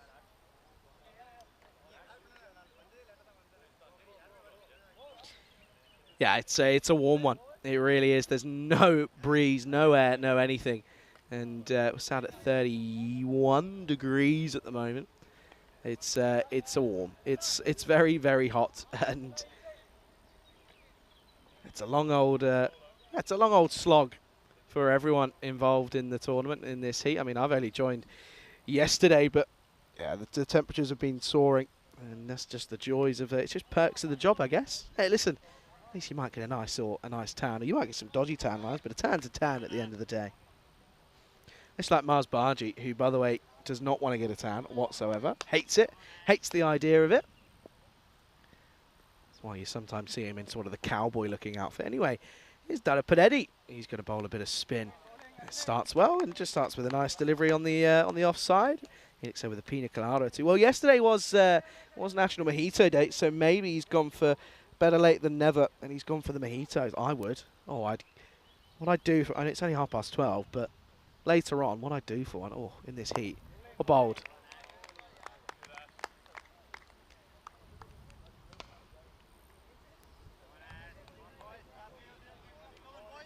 Nice full Yorker, and as a spinner, the Yorker delivery is actually really crucial. It genuinely is. It's something that is overlooked quite a lot. If you can dart one in and get it nice and full, then it's quite hard to get away. This has been dragged leg side, and it'll be gone. Good wicket, good catch, and that's the big one as well in Kajla. Didn't quite look as comfortable as we've seen him throughout the last few days, but yeah, no, this one is an excellent catch as well. It's a pretty simple one, but still got to be taken. It's a good catch by Velmarugan, who's been pretty effective out there, and it's going to be 41 for 4. Lost 2 wickets in the last 4 deliveries for just no runs. It's been tidy from United Shalad after a bit of loose bowling early on, but this time around it's a good catch. And it's down to the pressure that's being built due to the dots. They feel as if they've got to take it on.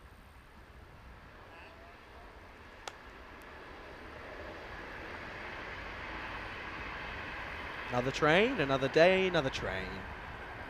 The joys, the joys, the joys.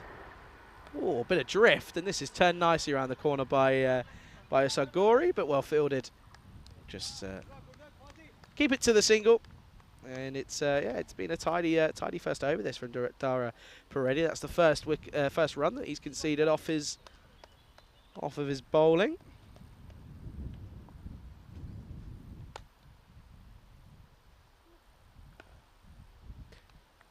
We've got Nori and Gori out there at the moment. Probably one of my favourite pairings, in all honesty. In terms of names, it's a good little roll off the tongue, don't they? No run there. That'll be a dot.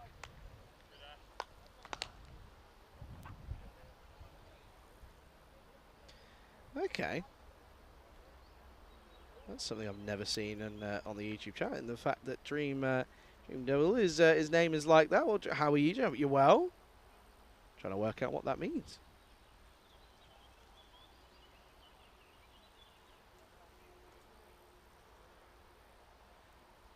Okay, so Dream Devil was has a little bit. We got a got a famous famous content creator in our midst. In all fairness, he's got a fair few subscribers. There you go. See, that'll be the end of the 5th, and it will be. It'll be 42 for 4, and if I'm reading this right, he's a famous Hungarian content creator. Maximo powered shot. Who's hit the most? Shock, it's the blinders. You can see there at the bottom that, well, it's funny because the Blizzards are sat at 7.6. They're sat right in the mid-table, but they haven't been able to get the wins that they've been looking for. But no surprise, really, that Blinders, Tigers, Vikings, and Cobra CC are the top teams with the most maximums. No real surprise. I should say maximos, really, shouldn't I? But yeah, it's yeah. I mean, 14.7. That's a lot of. I mean, you think about the amount of runs that is. That's crazy. That really, really is crazy.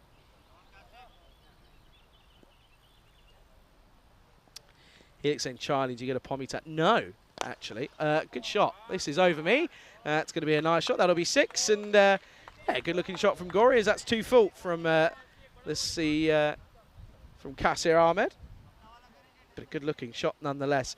No, I don't get a pommy tan. I actually tan quite well, touch wood, because of living in Spain for 11 plus years. I've put up a pretty decent tolerance, and yeah, I can get a good tan on if I wish to.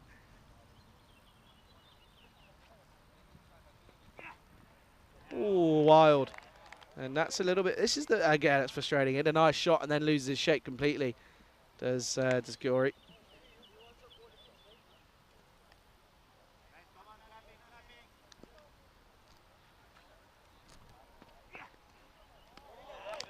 It's another good comeback from Ahmed after being pumped for 6 down the ground, right over my head. He's come back with 2 dots, and there's not really much more you can ask for, in all honesty.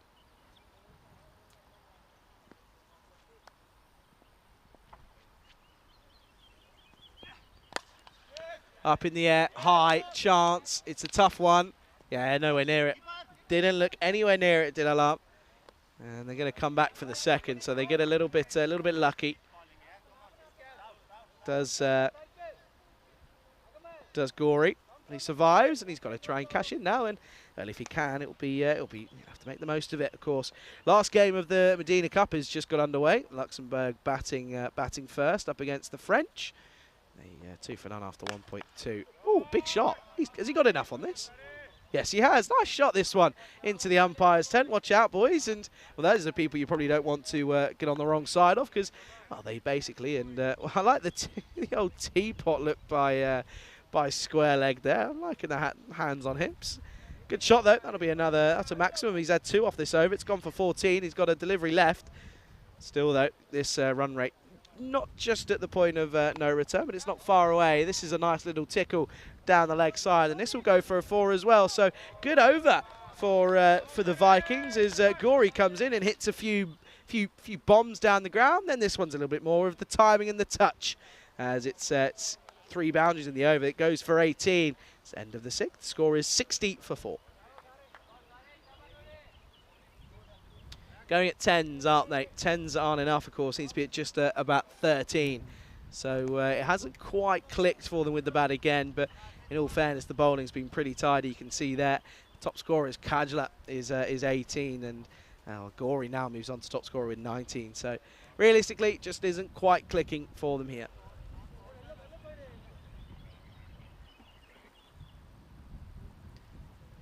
68 needed off 24, so it's at 17, but a quiet over here will pretty much seal their fate unless something crazy happens with Nori and Gori.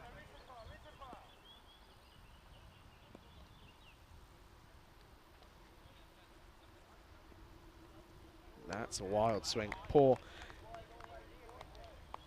I just want to watch this here. Just check this. Look at where his first movement is. The first step's down, but that back foot really comes away, and it just means that his body is not in the right area to even try and take on that shot. Up in the air, taken. Good catch. Simple catch for the man at point. That's going to be Jack Murrell, and it's a good wicket to get as well, because it's going to be a 4-ball duck for Nori. And that's a good one to get as well, because it means it's another wicket down, and they're 5 down halfway through the squad. Arshalad Budapest and the Debrecen Vikings are falling and stumbling here at 64-6. And there he goes. He's running off. He's clearly got somewhere to be. Comes off. He's going to take his pads off, and he's probably going to run off. And good catch, simple catch, in all fairness, as that's going to be Haslam Fires, who comes out at 7. Comes out to join Gory. Gory's just probably thinking, it's fine, just get me on strike. I'll just have a bit of a hit. It's fine. Bit of fun, isn't it, at the end of the day? Oh, good shot. Well bowled, though. Bit of the quicker one from Ravindran. The skipper coming on for a bowl, a rare bowl as well. I don't mind it. It's a good move. Oh, bit of a breeze. Got to enjoy it whilst it lasts. It's very, very warm. I'll tell you that. For free. Oh, and again goes Fuller. It's well bowled. Gory again. All he's trying to do is just get it onto the offside, or down the ground. But all he can do is just drag it. It's just not clicking for him here. After hitting some nice bombs.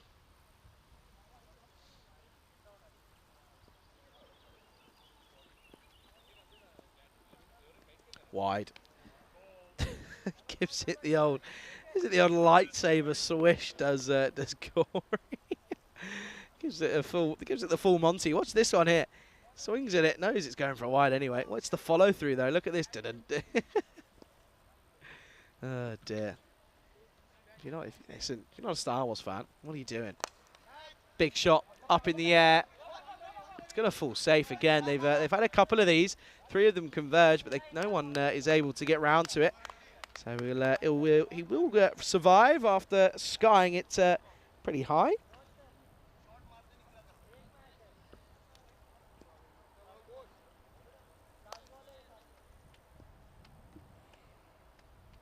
Last ball then of the 7th. No, not yet. Okay, I've got to stop doing that. I really have got to stop doing that. Because it keeps going wrong for me, and it's just not working. It's just clearly not working. Anyway. Gory's 20 not out off of just the 8. Will be 20 not out off 9. End of the over, it's a dot. It's 65 for 5 off 7. Bit of an interesting one coming up then. Of course, you can see there the Blizzards, they take on the Budapest Kings in match 48. 3rd match of the day. We're getting through them slowly. And it's the first look at a couple of players. Mohamed Amar and Ali Mustafa comes into the squad for the Blizzards. Of course, it's now going to be Muti Ikram who will be the captain for the Blizzards. Of course, no Mars Barji. He's away on work commitments. They take on the Budapest Kings, who are looking to make an amends after a bit of a poor display earlier here today. That's coming up in a scheduled 35 minutes. Whether or not that will be the case, we've still got 3 overs to go, so could be a potential delay. They have just been quite slow through these overs, in all fairness, but they should be fine. Anyway, Dara Peretti, he's going to start again, and this will be... Oh, hello, what's happened here? Takes a bit of a misfield, but come back for the second. That's good running.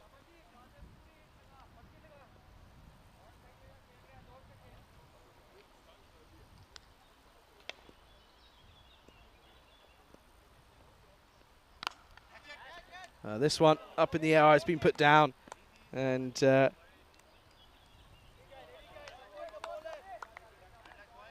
that's a shame. That's a real shame.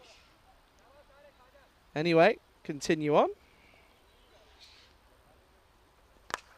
Oh, this has been pumped down the ground, and it will be taken. Good catch yet again. Kasir Ahmed, in all fairness, they haven't really put anything down. And it does mean that it's going to be another wicket to fall. It's a real shame, this, because the Vikings just haven't been able to get going. That's going to be Uzair Gory who goes, and it's a good wicket to get as well.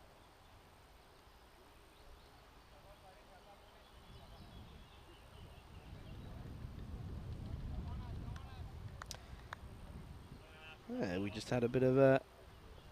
We've all had a bit of a technical issue here on the ground.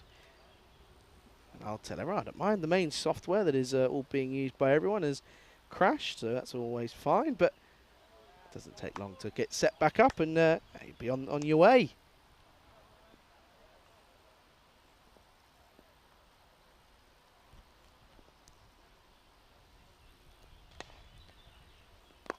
Up in the air.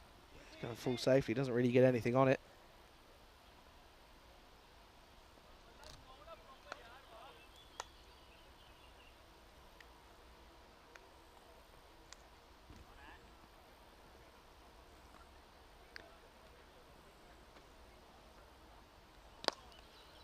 Nice looking drive down the ground. Should be fielded and is by Apu. Does well. Keeps it down to just one. He's saying you need a fan. I do. I'd love a fan. We had one in Romania, and it did a seriously good job. In all fairness.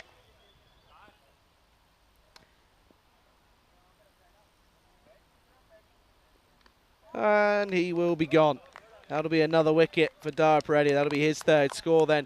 Will be 70 for 7 then. That's going to be 1 run for Baig, and he will go. Tries to come down the track. You know it's bad when the keeper has a bit of a torment and plays with you a little bit.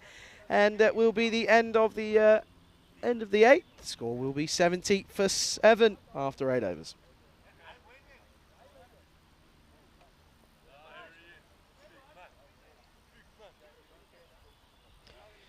2 overs to go then, and yeah, it's never really looked like it's going to be getting anywhere, has it? For the Vikings, they started off by losing wickets, and they kept going along that trend in all reality, which is a shame. But again, it's not been down to a lack of trying. Here is the skipper who's going to carry on here, rightfully so. He only went for 5, but this one, well, that's pretty big. That's quite good. He's caught all of that as none fires. What's this one?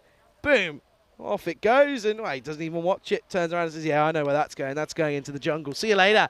Good start to the over for the Vikings.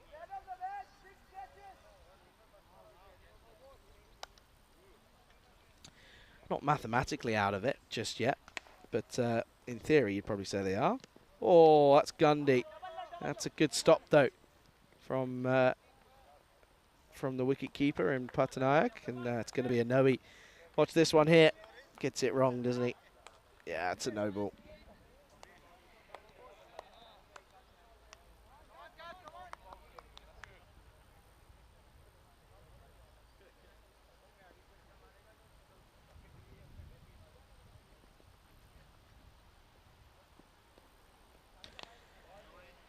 That's just been the issue. They've just offered a few too many extras, really. I know it's going to be a pretty comfortable victory here, but yeah, you look at the amount of extras that they've conceded. It's been a fair few. It's set at 10, and you know, when you're thinking of trying to get your side into this top 4, it's not what the standard should be. Oh, this is up in the air. Is it going to be taken? There it is. Good take, Patanayak. It's not easy with the lid on, but he does excellently well, doesn't he? Never easy with when you're a keeper standing up and you got your helmet on, or you're standing back, even as he is here. But well, that'll be the end of Suleiman Mohammed, who will. He'll go for not really anything. Doesn't really trouble the scorers, and it will be. Never mind. It was a no ball. Of course, it was Charlie. I've had an absolute stinker. Free hit. Ignore me. Sorry. That's the worst bit of commentary I think I've ever done. That's a wide though. I'm telling you, this heat's getting to me. This heat is getting to me, and. I've had a stinker there. I can't wait for everyone to let me know about that one as well. Looking forward to that. That's great.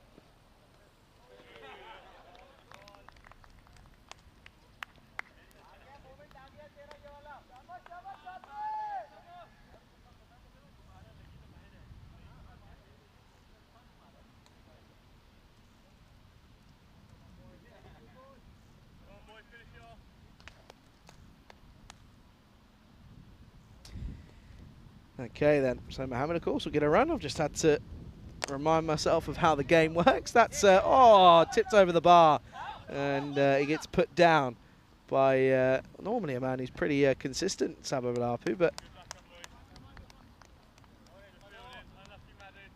that'll be watch this one here, almost lifts off as well. It's not much that the skipper and Vinod Ravindran can really do with that one, in all honesty. Up in the air. That's not great. He's giving it over. What's he done? He pulled out of it at the last. Well, not even last. He didn't even look like he was going to commit to it. Give it a go, son. Come on. See if you can bowl them out. This is the thing. It's game of pride here. Yes, you're going to win, but they bowled you out. And if you don't get them out, then it's okay. It's a little mini win. It's not the win that they want, but it's a mini one.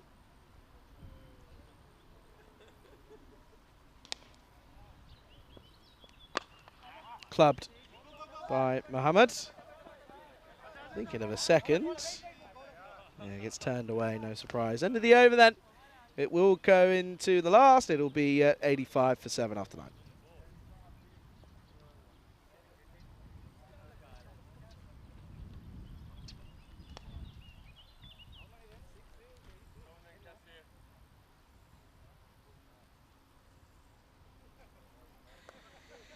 .43 is what's required at the moment. I don't really see it happening, if I'm being honest with you. It's not really going to happen, is it? Unless they hit sixes off every ball and they get a couple of no balls to save their troubles and they hit those free hits for 6 as well, then they might have a chance. But in fairness, I wouldn't be expecting it. Anyway, up in the air as Qasir Ahmed's come on for a bowl. And it's taken. Good catch. Mohammed will eventually go. I told you he was going to go eventually, but just a matter of when. But a good catch as Qasir Ahmed continues after going for 18 off his first. Picks up a wicket. And yeah, that'll be a wicket to Ahmed, and a good one to get. 85 for 8 now here in the last. Yeah, Helix saying, yep, Charlie, that's the heat. Yeah, trust me, I know. Listen, I'm telling you, though, he goes eventually. He does. I'm telling you. Hi to Stephen. Hope you're well, buddy. Good to see you back in the chat. Always a pleasure. It's good to have you here with me, Charlie Hunt, on the European Cricket Network. On my own, no Rico Fool today. He's choose a good day off to take off as well, because it's a scorcher, as you can tell, because I'm making silly mistakes. Anyway, 85 for 8 as Hassan Nazir comes out to the crease. Up in the air. And that'll just be one again.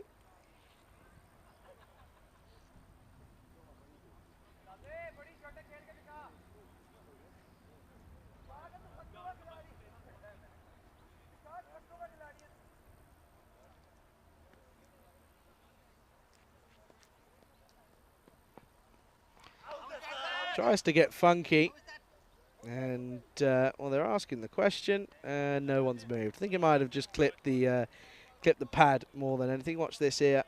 Yeah, it just clips the pad. Ashikor, you've said it once, you know, so I'll say it to you again. You can't be begging for a membership. You can't be doing that, sir. Oh, hello. Watch out in the tower. Oh, yeah. That's a big one. Oh, what's happened here? And oh dear, we've had an issue here in the ground as well. Uh-oh, what's happened here? He's gone through one of the holes here. He's okay, luckily, but you can see there's a drainage pipe there. That's never nice. We've got 2 potential injuries here. Then what's happened here then? Well, so that's he's gone through the hole. That was concerning at one point. We've got the ball back, and that's always nice. But yeah, watch it. That just goes right through. Good to see that he's okay though. But that was almost out of nowhere. Stigsy and umpire Tyrone were up straight away, and well, now they're having a little inspection, all 3 of them, alongside Shub as well. He has done a bit of damage actually, so he's going to come off, and he's going to just take a bit of time. That is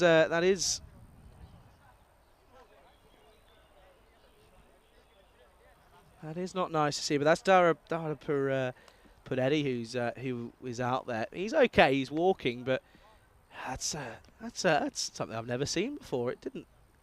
That's why there's a little kink in the rope there. It's just simply down to the fact that there's a drainage system there. The issue with this heat, by the way, everything's overheating. My laptop's overheating, my phone, my iPad, everything. Toe end of the bat, Q end, and well, they won't even take a single. And it's going to be the last ball coming up then. They did well, did the Vikings, to drag themselves back into the game, but they've, in all fairness, they've just been bowled out really well here. They've battered themselves out of the game. They bowled themselves back in, but batted out. And we're going to finish with a nice-looking shot. What a shot that is! And Fires will finish unbeaten on 28. It's a good little cameo from him at the end. You may think if he came in earlier, may have ended up getting a few away, but it was never meant to be. And Shakhtar Budapest make it 2 from 2 for the day. And, well, they will definitely go and move on to second place in the table due to these victories here today. And very impressive from them, in all fairness. But it will be a victory. And we can tell you that that's, of course, by 29 runs. This is what's coming up in potentially 20 minutes. Don't think there'll be a delay. Should be all okay. 20 minutes' time, that'll be making your way onto your screens. Of course, it'll be Shakhtar Budapest. That's not the right one. That's what we've just seen. And, well, let's have a look at the highlights for it, just to go through your troubles anyway.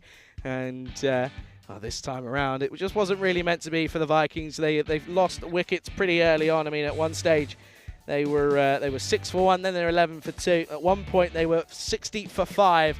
And there's a bit of a rebuilding between, well, just simply due to the fact that Fires had a little bit of fun towards the end. But, yeah, not really much to talk about for the Vikings. Bit of crossbar challenge going on this time around, and then this was a good catch by the keeper. Never easy going back over your shoulder, in all honesty, but he made it look easy. And well, Dan Peretti got a couple of wickets for his trouble as well. He picked up 3 in his 2 overs, only conceded the 6 runs as well. So when he doesn't come off with the bat, he'll turn around and go, "It's okay, look, I can bowl, all right, I can bowl, it's okay." Anyway, that's some big hits towards the end here. And it was nice to see a bit of hitting as well. We missed it ever so slightly, but there were some good catches, and this is the thing. Budapest, they held everything, didn't they? They didn't really miss much. That was a good take by the keeper, and a good easy stumping, a little tormenting from Patanaik. He's had a good game, in all fairness. Batted well, and he's bowled pretty well, or kept really well as well. But that was it. It was a little 6 to finish, and but they will fall 29 runs short here, and this is confirmation as we take a look at the scorecards then for a bit of a revamp here. And we take a look here, 1-7. And 8 and 0 for a lot of that top order. 18 for Kajla. He couldn't quite come off. It was Gory and Fires who were able to get some runs, but it just was not enough around them. A couple of ducks and so in there, and a lot of single figures. Not helping the cause, but it was well bowled by a lot of the Shakhtar Budapest squad, in all honesty. The UCB team, they are well on their way to finals day, aren't they? Of course, that comes up on Friday. But you can see there, well bowled to Dara Peretti, who has obviously gone off with that injury, so we'll have to keep an eye on that one, but I think he will be okay.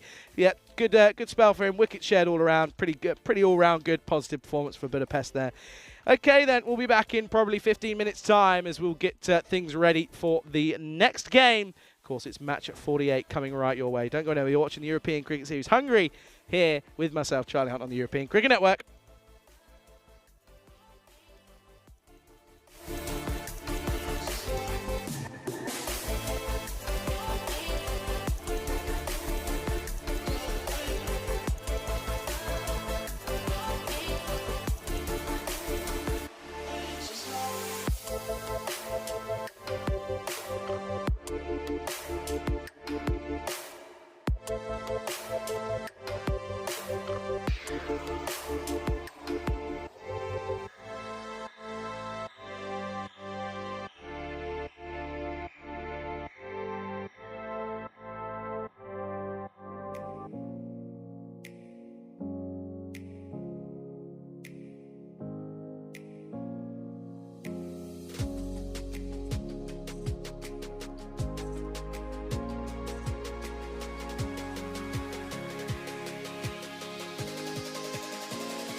The European Cricket Series is proudly brought to you by HCL Software and Bizaway.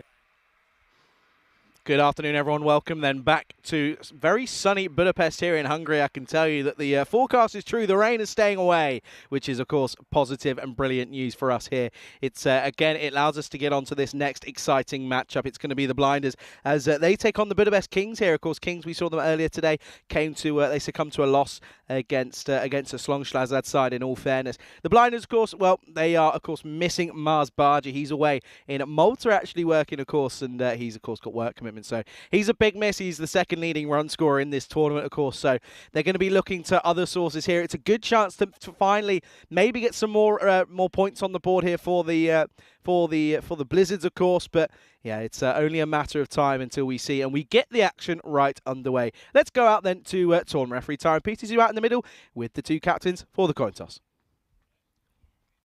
Blizzards to call. It's head. Hit is the call. It's a hit. So we are going to bowl first. They can have a ball.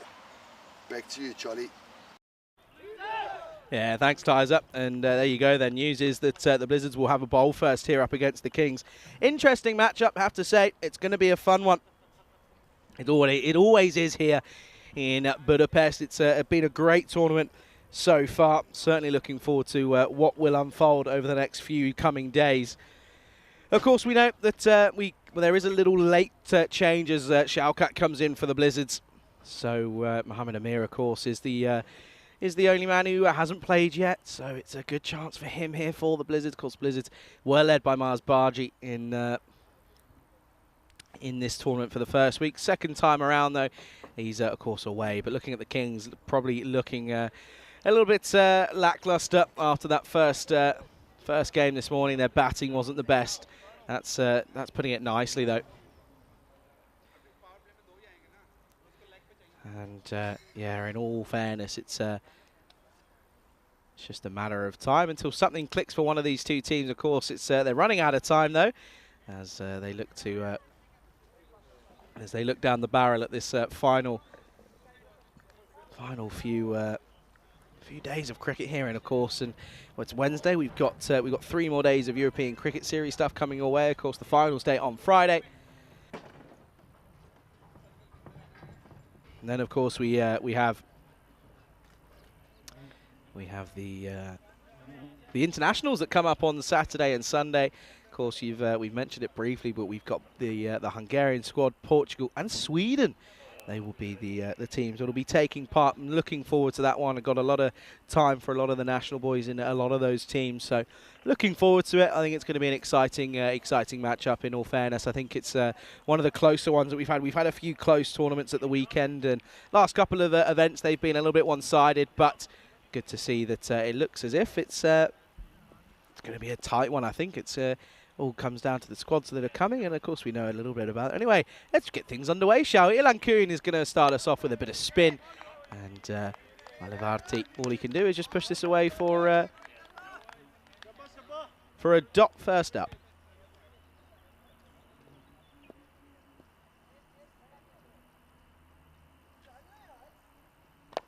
Follows in. That's well bowled, well darted, well directed from Ilan Kurin. Of course, my first look in person at these two sides. Well, at the Blizzards, I should say, not for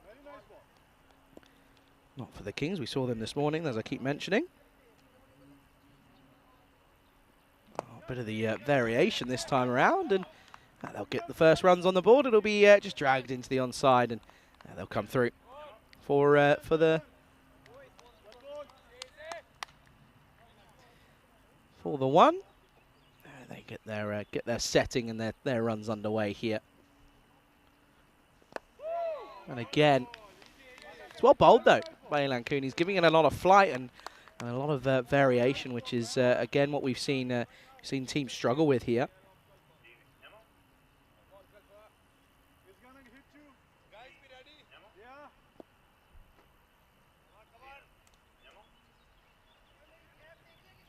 Once again then, inside edge onto pad. And Valenvati, you can see there just explaining that there was a bit of pad on this one, a bit of bat before it hit the pad.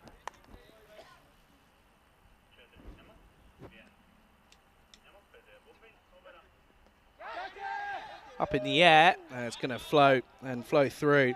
Not able to, it wasn't going to fall to her hand. And now, oh dear. How many times do you want to have a go at it, sir? That's Irfan Khan. You couldn't quite collect that one in cleanly, but they're getting a bit funky here and a little bit late. Plays it very late, but he does get it away. But it's a good start, though, for the Blizzards. Up against the Budapest Kings. It's 4 for no loss after 1.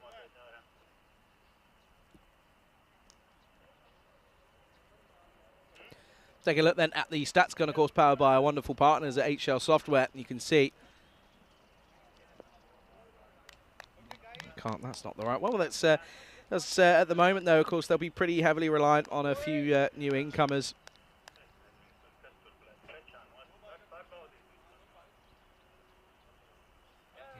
And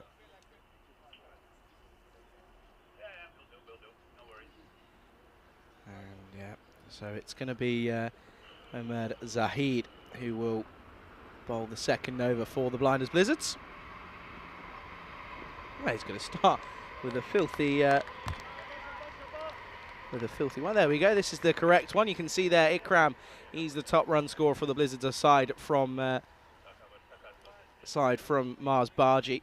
So he'll be they'll be hoping he can get some runs, but they need contributions from other avenues as well, don't they? Pomisetti, the top wicket taker for the Kings as well. Well, he hit some nice shots as well, in all fairness.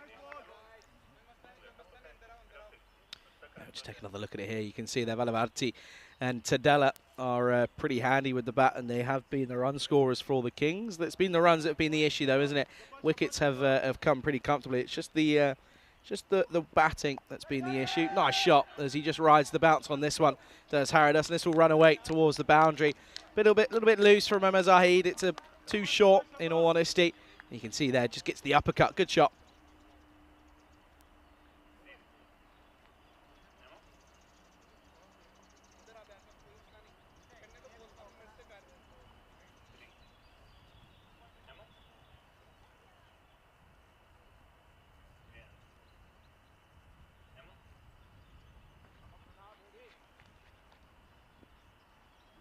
Response this time is Fuller, but still back of a length and can't be bowling there because he will just play you away nicely with Haradas and doesn't quite get all of it, and he doesn't follow through with it. Does end up opting for placement rather than power, and that means that it doesn't quite have the legs to go all the way. But still, though, it's still a valuable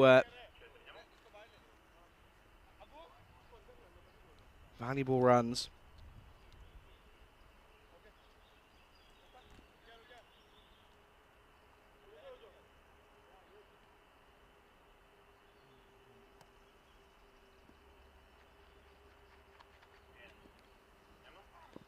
That's another wide.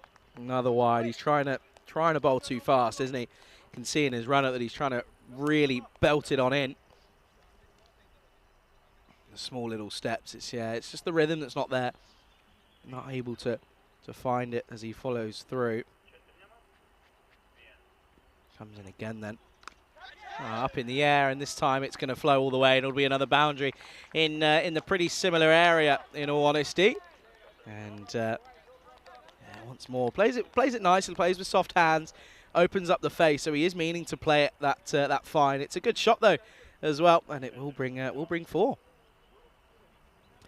Of course, got to remember the fact that there's still other cricket being played around the globe at the moment, and on the network especially. Malta taking on Luxembourg. Luxembourg are 71 for 3 after 10 overs, so Barker's in at 39 not out off 24. And the other Barker is in at 4. He's coming in and he's gone 4 off 4. So the Barker brothers are in, and they're trying to go nicely. Anyway, back to, of course, you've got to remember we've got cricket coming up in the Netherlands as well. That's on another stream that you can, of course, switch to whenever you do wish to. It's confidently played once more, and it's back behind point, and it'll go for another boundary. This is beautiful batting. It's batting with timing from Haradas here. And he just pushes it nicely, leans into it, and he reaps the rewards. Good shot again.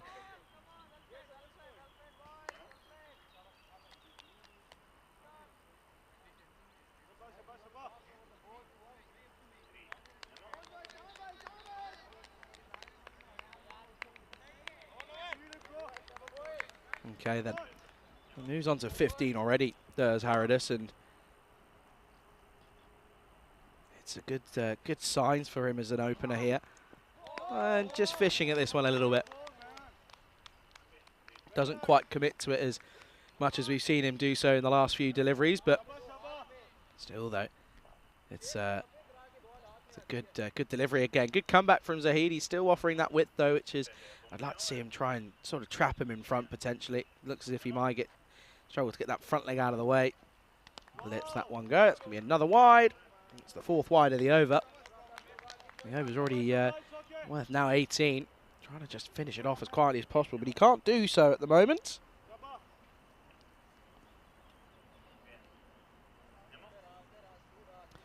Yeah, I can tell you something for free though, folks. It's scorching. It's a warm day here today. Oh, tickle. Oh, no.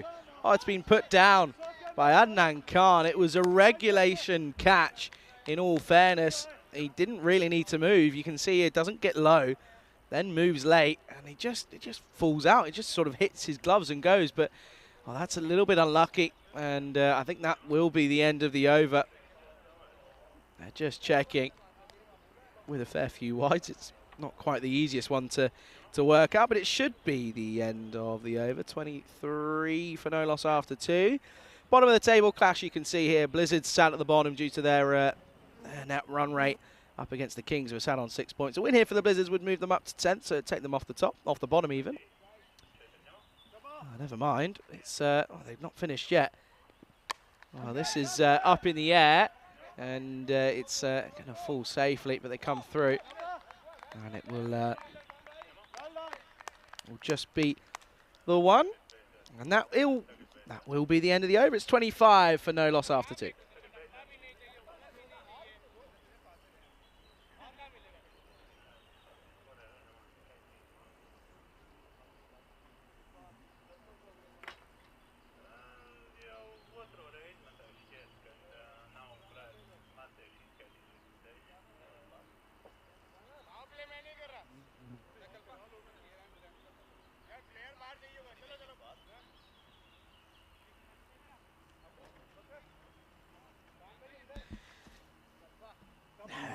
So at the moment, it's it's a little bit of a quiet start, a reserve start from the Kings. I don't really know if I can expect this one to be pretty level playing field, or in terms of a high run scoring game. You just have a feeling that a couple of wickets and then it could be a low scoring thriller. Nothing wrong with that though, of course.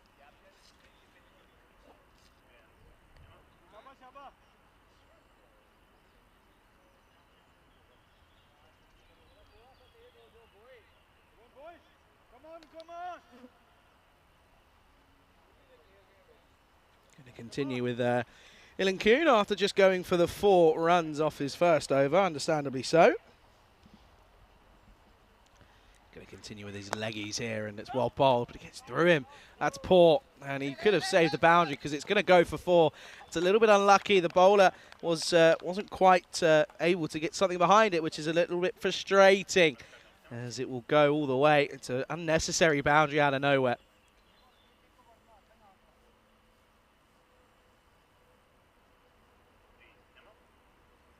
He's bowling good areas though, isn't Kuhn, but yeah, that fielding just let him down there this time.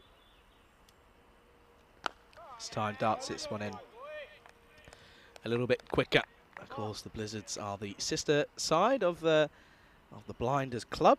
Of course, they're you've got one at the top and one right at the bottom for the Blinders, so a mixture of results for them as a club. This one lofted again, didn't really commit to the shot. That's why he's not going to go all the way. They're going to come through for 1. The shot was there though, it was in the arc.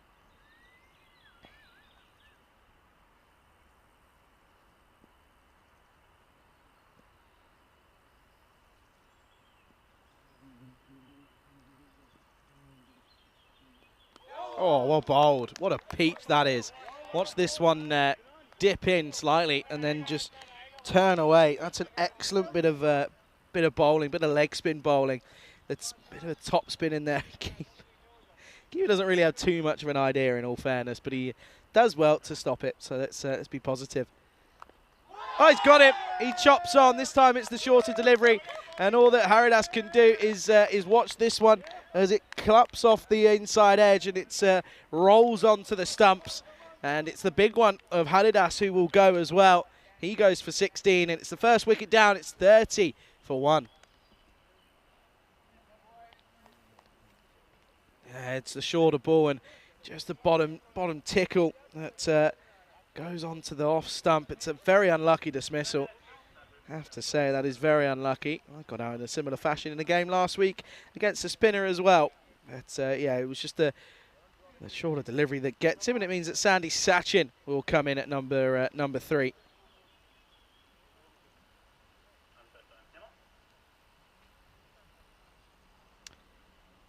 Yeah, of course, looking at got to keep an eye on that Medina Cup, the finale, the last game of that tournament. Of course, we've got the Valletta Cup that starts this afternoon. They're 78 for 4, so they've lost Barker. As Jabberkel is bowling pretty well. As hey, the train's back. The bullet train is quick. It's big as well. It's a big old train. It's a big old unit.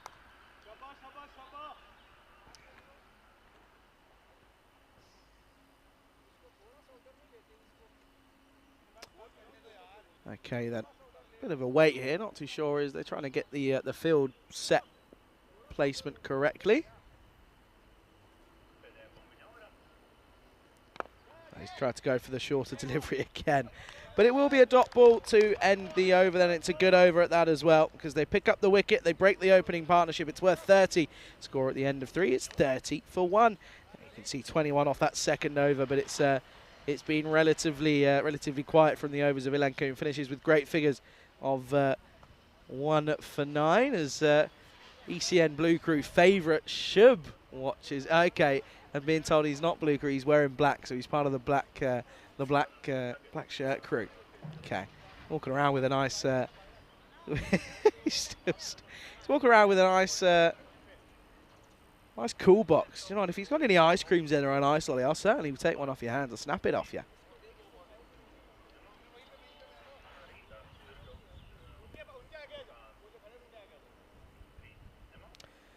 Okay, then looks as if it's going to be Pranavashi who's going to come on for and have a bowl.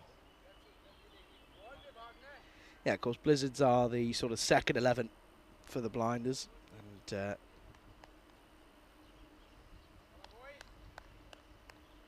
they're doing pretty well. In all fairness, although it's not easy out there. Bit of a left arm spin, and that's just helped along its way. Good pickup from Manavarti, and that will be a boundary yet again. Good shot this time around. Waits on it nicely. It's a loose delivery from Vashi first up, and he gets punished for it.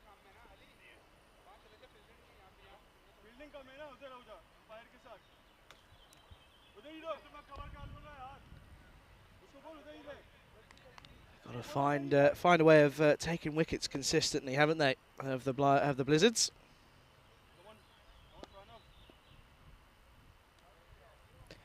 It's realistically got to be. It's got to be a total of probably around 100, and anything else they might struggle with. Up in the air, it's over the top. It's over the infield. Chases on, but the ball will win as. Well, that's Sharafali Nazar who was trying to cut that one off, but he can't quite get there enough in make enough time. But it's a good shot though once again from Elavati. He's looking pretty strong over the offside. Gets it over the infield, and this outfield will run away, and that's exactly what we see there. It's another boundary.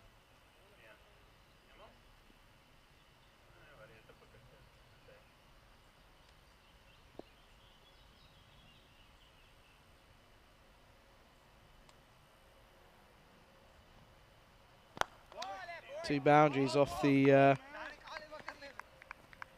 over already. Back to back. Oh, hang on, could be a potential buzzers moment, but it's not.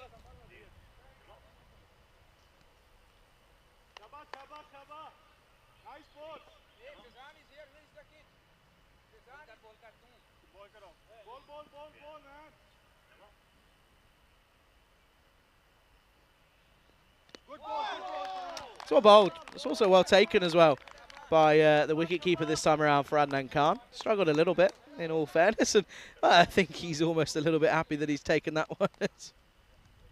He does look a little bit scared of it, doesn't he? Does look a little bit scared of it when it comes through. Oh, this is a full toss. It's Gundy And, well, the horn's going. And, well, Tyzer's here. Tyzer's probably saying a bit of horns about that one because he's got all of this. And that didn't go all the way, but he's got enough on it. And, well, that's Andy Sachin who gets off the mark with a nice-looking shot into the onside.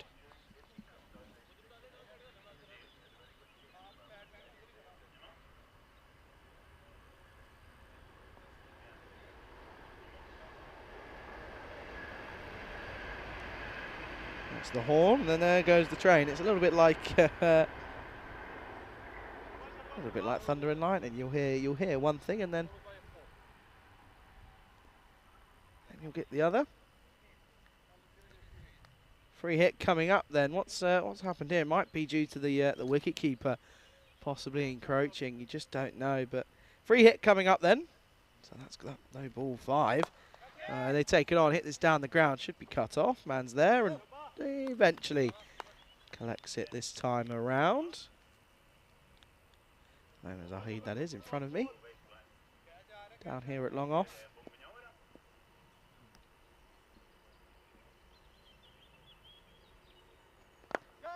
Oh, just chipped up, and it's just going to fall agonisingly short. Very unlucky. It's a good comeback, though, apart from the couple of boundaries that went off it. But it is a good comeback. Finishes with a dot. It is 45 for 1 after 4.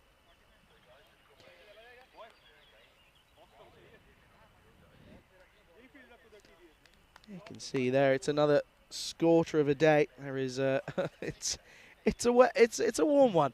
And look at that though. That second over, of course, going for 20 odd, but it's been cut back by the good opening spell of Ilan Kuhn. But it's all about bowling in partnerships in this game, isn't it? We see a lot of bowlers sort of come on for their maybe 1 over, and they won't really do much. But if it's about having your bowlers bowl together as a unit. If you can build one pressure in an over, and then you can keep it going the next, then you're going to cause pressure, and pressure builds up. And pressure has to relieve itself somehow, and that normally happens in the form of a wicket. But if you build pressure 1 over, and then the very next you end up sort of giving it away and conceding a few boundaries, you don't help anyone. As Mohamed Umair is going to come on for this 5th over.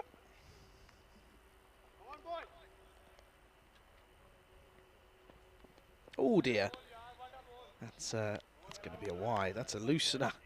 That's a severe loosener for Umair this time around. Lucky that it pitches on the wicket. It's not far off.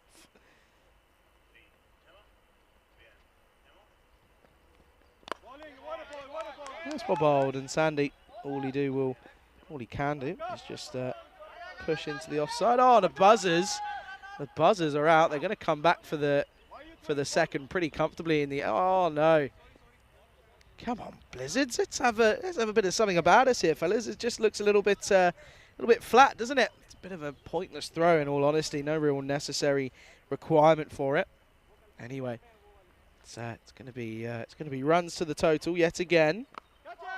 Up in the air, and it's going to be 1 bounce 4. Good shot from Sachin yet again. He's getting away pretty well here. He's just utilising the poor deliveries. Realistically, it's just sitting up nicely.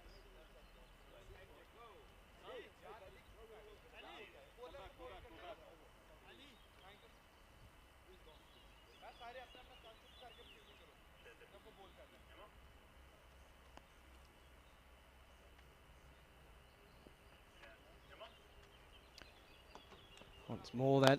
Oh, this time it's down the ground and up in the air. Luckily so that he hasn't got all of it, because he was going to be coming around and trying to really take a blinder, but he isn't able to do so. But again, even still though, it's just the 1, and 1s aren't too detrimental as you're trying to keep the Kings down. Oh, that's better. That's much better. Better bowling from Umair, just cramping him up for him. That's where it's got to be. Got to try and find a way of keeping that consistency there, though, because this is what I'm saying. It comes back to that pressure. If you can't keep the pressure on, then you end up having multiple issues, and that's where the runs start flowing. And at the moment, they are. They're going at just under 11.4 at this that moment in time.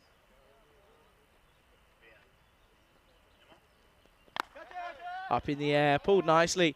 In all fairness, this will be 1 bounce 4 again from Valivarti, who's actually looking in pretty fine form. Although it's not the quickest, it still runs above 100 strike rate, which is, in fairness, depending on who you're playing against, you'd be pretty content with that, as that's another good-looking shot. Moves into the 20s with that one as well.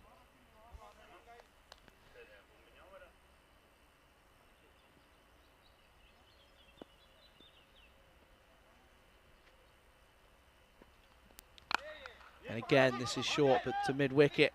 He fields it well, does Ali Shabas, and, well, a good throw as well. And that will be the end of the 5th over. Score is 58 for 1 at the halfway stage. Charlie Hunt here for the European Cricket Network. I can welcome you into the ice cube. It's like a sauna. Being totally honest, it's like a sauna. It's not doing a good job at keeping me cool. I'm getting annoyed. I'm not. I'm joking. It's a pleasure to be here once again, and it's another beautiful day. Of course, it was looking a little bit worrying this morning when you wake up and you see that there's thunderstorms for pretty much 6 hours straight. But luckily, we've missed it, and to be honest, I don't know where it's gone, but it's not here. I look around outside, and there's no sign of it. There's a few clouds over at one point, but aside from that, there is nothing to be worried about. It's a hot day, I have to say. I feel for everyone who's out there wearing black and sat in the sun. Albeit the men in black doing a wonderful job as ever, being led by Tyrone Peters, of course, our tournament referee. But it's, hey, look, this is a good chance to say, if you aren't following us on our socials, do make sure that you do so, because there's some good clips going out. Of course, there's a lot of content being produced due to 3 tournaments playing at the same time. This is up in the air, and it's not taken. Didn't think it was really going to be, because it did go very high. It was a good attempt, though, from the fielder there. That's, of course, Ali Shabas. All I'm asking for is a bit of a breeze, just something. It'd be lovely. That's all I'm asking for. Doesn't want to provide me with the goods at the moment.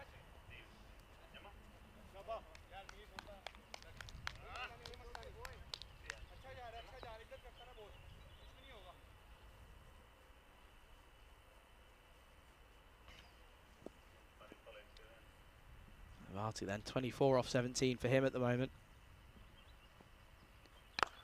And again, just pushed down the ground. Once more for just a single. I think 3 singles in the over now.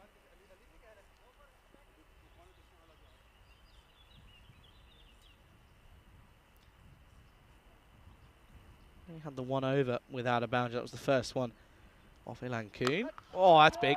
That's huge. That's 6. Sandy Sachin getting involved in the action now. That's it's a full toss from the bowler, in all honesty, from Bashi. And well, he gets a bit of bashing, doesn't he? Because he's got all of that, has Sandy. It's a good-looking shot yet again, though. He likes to sweep, doesn't he? And do you know what? I would like to see the likes of Bomisetti being pushed up, because I think he actually hit some really beautiful shots when they in that loss a couple of games ago for the Kings. So he is a handy batter. Anyway, Sachin's in there. He's 19 off 9. Oh, he's gone through again. It's just over Shabazz. Oh no, and it's gone through. Oh dear, Mohammed Amer, you're having a nightmare, sir. And it's going to be another boundary yet again, and this time it's 4. It doesn't quite connect with it as he was hoping for, but it's still another boundary nonetheless. Of course, one thing you got to remember is the fact that there'll be plenty of cricket, of course, and that Netherlands versus Scotland game gets underway in about 20 minutes' time, of course. So Corey Rutgers is taking you through the action out there in the Netherlands. 1 T20 a day. That's another 6. Oh, this is Gundy from Vashi. It's not good. It's getting punished as well. And well, at the moment, it's all about one player. That's Sandy Sachin. He now moves on to 29 off just 10. He's come out and he's playing his shots in at number 3. And what a way to finish the over. It goes 6-4-6. The over goes for 19. End of 6. Score is 77 for 1. 34 off the bowling of Pranav Vashi. That's not something he's going to want to look back on.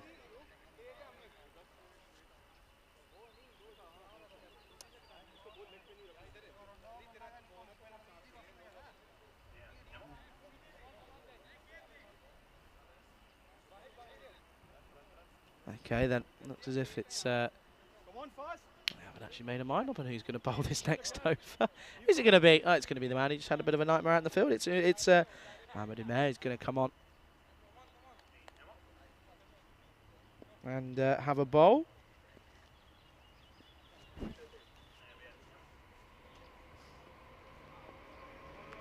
Oh dear. Oh no, that's that's not good. That's really not good. Keeper just doesn't seem like he's too interested. If I'm being honest, it kind of gives it a go and then just no, I'll just try. I missed. It's a shame. It's a shame, but it's more runs. Well, that's well bowled, but it's a little bit unlucky. Well, square leg sort of almost forgot that it was going to have to be him that has to go get that. That's Farzan Shalka, and get a single for their troubles as well.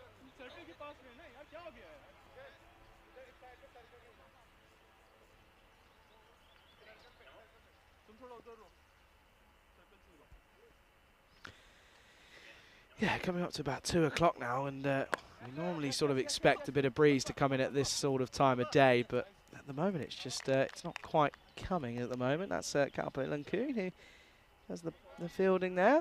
He bowled well, didn't he?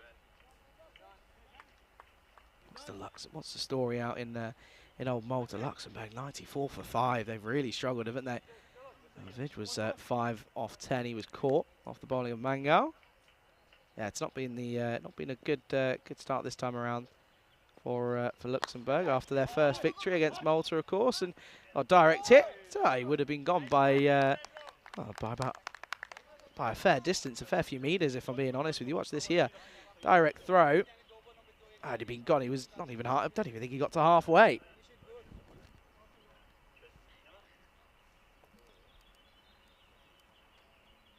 Actually, they're 32 off just 13. That's going to be a dot. That's a rare dot ball. Good delivery. Good comeback from Amer after this. After that first ball, going for some wides.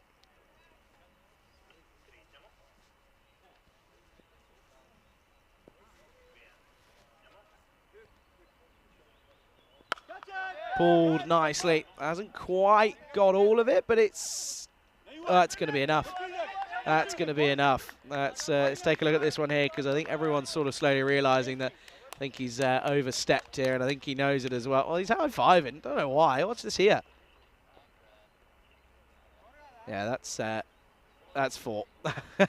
You can't do that. You can't be doing that, sir. I was going to say, there's that better be over 10, and it was. Okay. This is interesting. So the Netherlands-Scotland game has been delayed due to wind. Apparently that's the case there. Do you know what? It's fine. I'll give it a look, shall we? Have a look at what's happening at the moment. Is the stream up? Yeah, that's the question. It is. Up in the air again from Sachin, and this time it's going to be just one. Oh, they're thinking of a second because there could be potential buzzers, but they won't. Oh dear, yeah, no, I'm looking at the stream here, by the way, of in it today. That's very much on the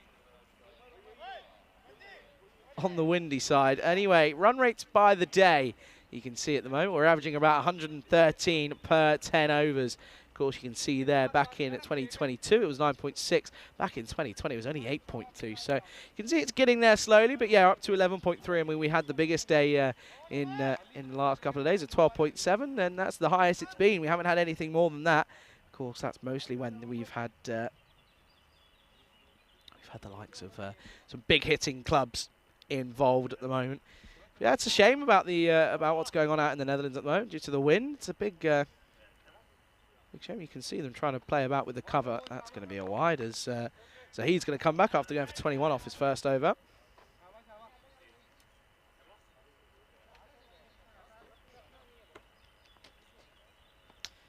Yeah, it's just a shame about what's going on out there at the moment, but Mother Nature, sometimes you just got to play by her rules. Oh, that's Gundy. That's poor. It is poor. That's going to be another boundary. And well, it's gone all the way. Sachin moving into the 40s here as he picks this up nicely. He helps it on its way. He's been looking very, very good in this innings, it has to be said. And that will be another boundary, and add that to his collection.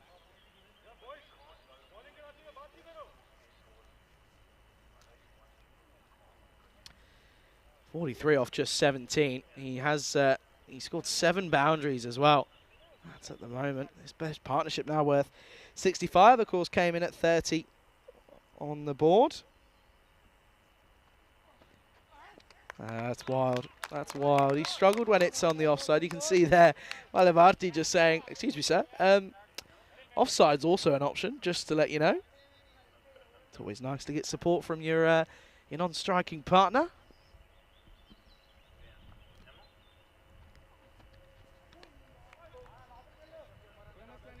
It's another wide. It's another wide. They just can't get it right, can they? It's just a matter of struggling, really.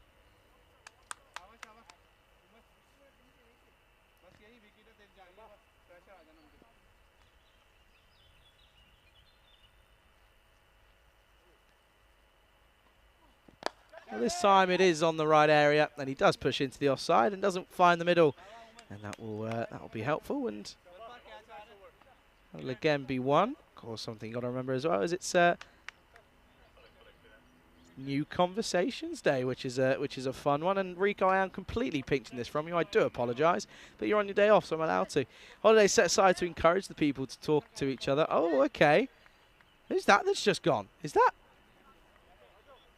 Huh? No way. Sandy Sachin's just retired. Have I missed something? Have I missed something again? What's going? No, I haven't. No way. They've retired him out. Wow. On 44 off of 19, they've haven't missed. I'll be careful what I'm saying here, but I haven't missed something here, have I? No way. You're joking. What am I witnessing? How can? What? Sorry? I'm just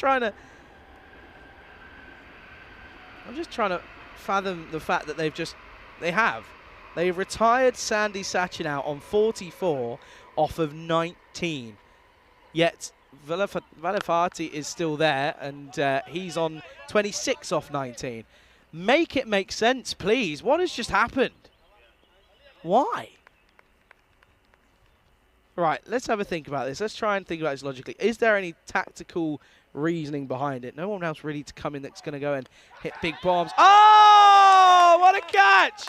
No way, out of nowhere. Oh, Adnan Khan, who, to be honest with him, has looked a little bit scared of the ball at times when it's come his way. But he looks a man who's been doing keeping and is a natural keeper all day long with this catch.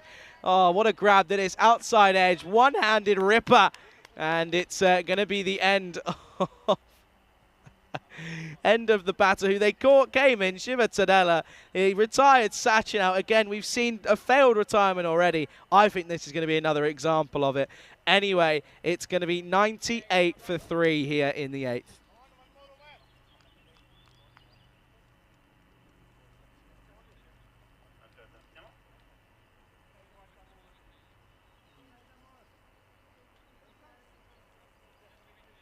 Wow, what a take. That's outstanding, it really is. You've got to give credit to where credit's due. Credit saying Charlie was struggling with his leg, but he was hitting bombs. What are you on about? He was hitting absolute bombs. That's going to be a single to end the over. It'll be 99 for 3 at the end. There we are, 99 for the loss of 3 at the end of the 8th over. Should be the end of the 8th. It's the heat, I'm telling you. Okay, yes, he was might have been struggling with his leg, but to be honest with you, bloke's just hitting bombs left, right, and centre. He's at 44 of 19. Why would you retire him, especially when you're then the player you're retiring him out for is then going to? He was also, hang on, he was running off the pitch. He was running off the pitch. No, sorry, mental. It's another failed retirement. I'm saying it already. What a catch though that was for.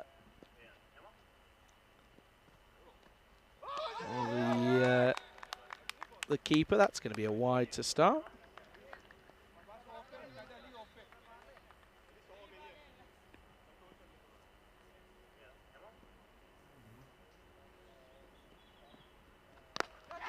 Up in the air, just chipped up really, bit of a 9-iron in golf terms. I understand what you're saying, but he ran off the pitch. He ran off. Oh, I don't know. Anyway, it is what it is. If it comes back to haunt them, I'll be bringing out the old I told you so. Or bold.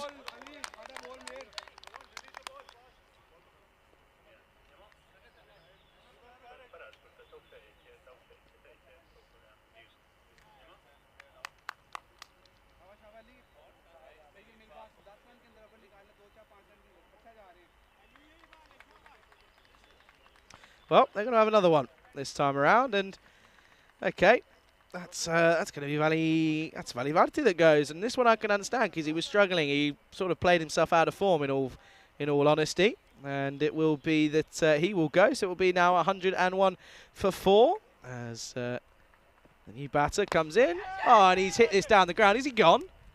Oh, he is. What a catch! Great take that is from Mutti Ikram, the skipper, right in front of me here. And, well, in fairness, that he's now on a hat-trick. But, again, it's another failed retirement. Someone else comes in and they get out straight away. It's not working, I'm telling you. It's the old retirement issues, clearly. Oh, dear, retirement. It's not working, clearly. Anyway. It's going to be another wicket, as that looks as if... who is that? That's going to be Prakash Akula, who's come out and he's already gone again. Good catch. Number 3 catches number 3.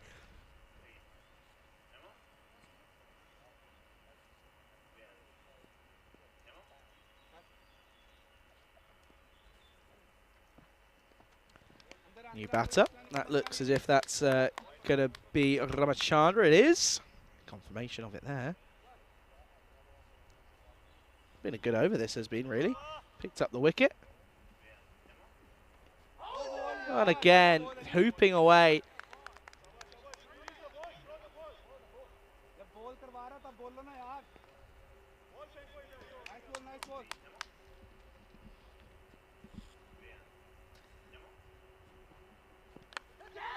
And again, and it's up in there. Oh, no.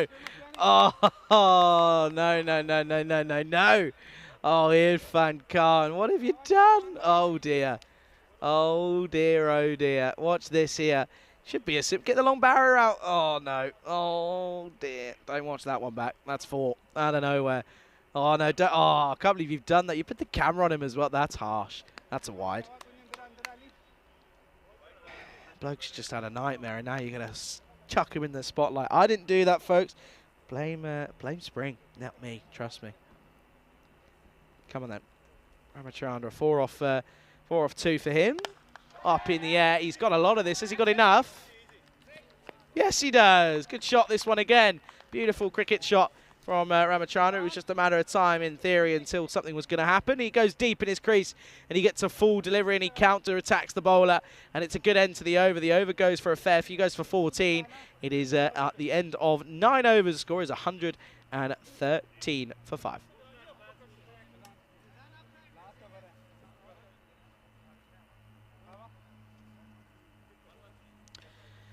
So then, they're looking as if they're going to put on a pretty decent total. Here are the Kings, of course, sat at 113 for 5 at the moment, with another over to go. They've not been scared to retire people out, and they've retired people that have been in as well, which is rather crazy. But hey, each to their own, I guess. Last over. Oh dear, Shalkat's going to start with. That's going to be a no ball.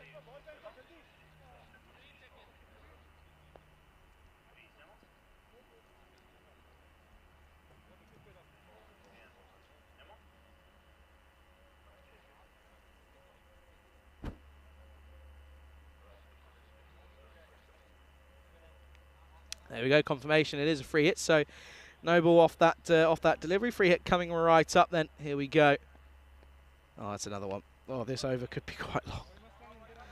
Oh dear, this over could be rather long.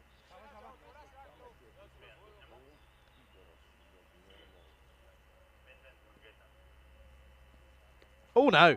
Oh! Oh no!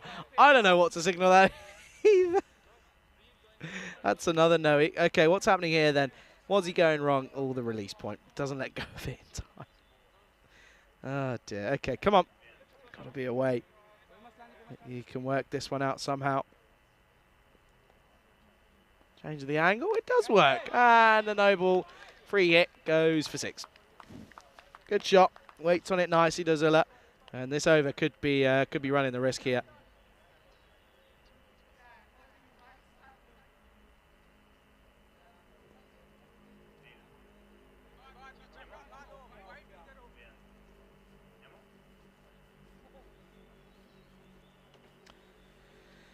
Okay then, what's happened here? So 9 off the first legal delivery in theory, and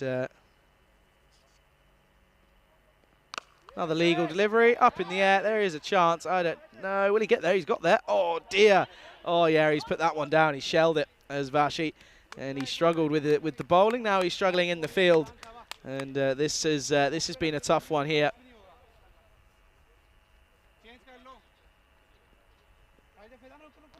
Yeah, he's had a nightmare there. Bit of news, by the way, that I've only just found out. As a guest commentator in for the second innings of the Netherlands women versus Scotland when that gets underway. Up in the air, another chance. No. No. No, no, no. Both of them, no idea. No one even got anything on it. Nothing. No communication from them. In fairness, Shalkat should have 2 wickets. But yeah, it's Scotty Edwards. Scott Edwards, the captain of the Netherlands side, who have just qualified for the World Cup. He's joining Corey Rutgers. Of course, he's a good friend of Corey as well. They live together. Up in the air. Is it another chance? No, it's just going to stop. Oh dear, nearly another collision. Should just be 1. Well, now they're going to take 2. Oh dear. Oh, it's not good. Trying to say positive. It's just not working for them. I mean, look, they're giving it a go, but that'll hurt. By the way, that's going to really hurt. I mean, Shalkat, he's done well to bring it back and only concede the runs that he has after the struggle in the first few deliveries. But up in the air. Oh, it's over. When it rains, it pours. As that's going to be the 130 up now, and this is going to be very, very difficult as you look towards the second innings for the Blizzards to chase here. Gets deep in his crease as Ramachandra, and he swings and swings hard, and that's all it's got to be. As he gets this one away, a bit of an outside edge, but still runs are runs, and it's all that matters is what goes down in the book.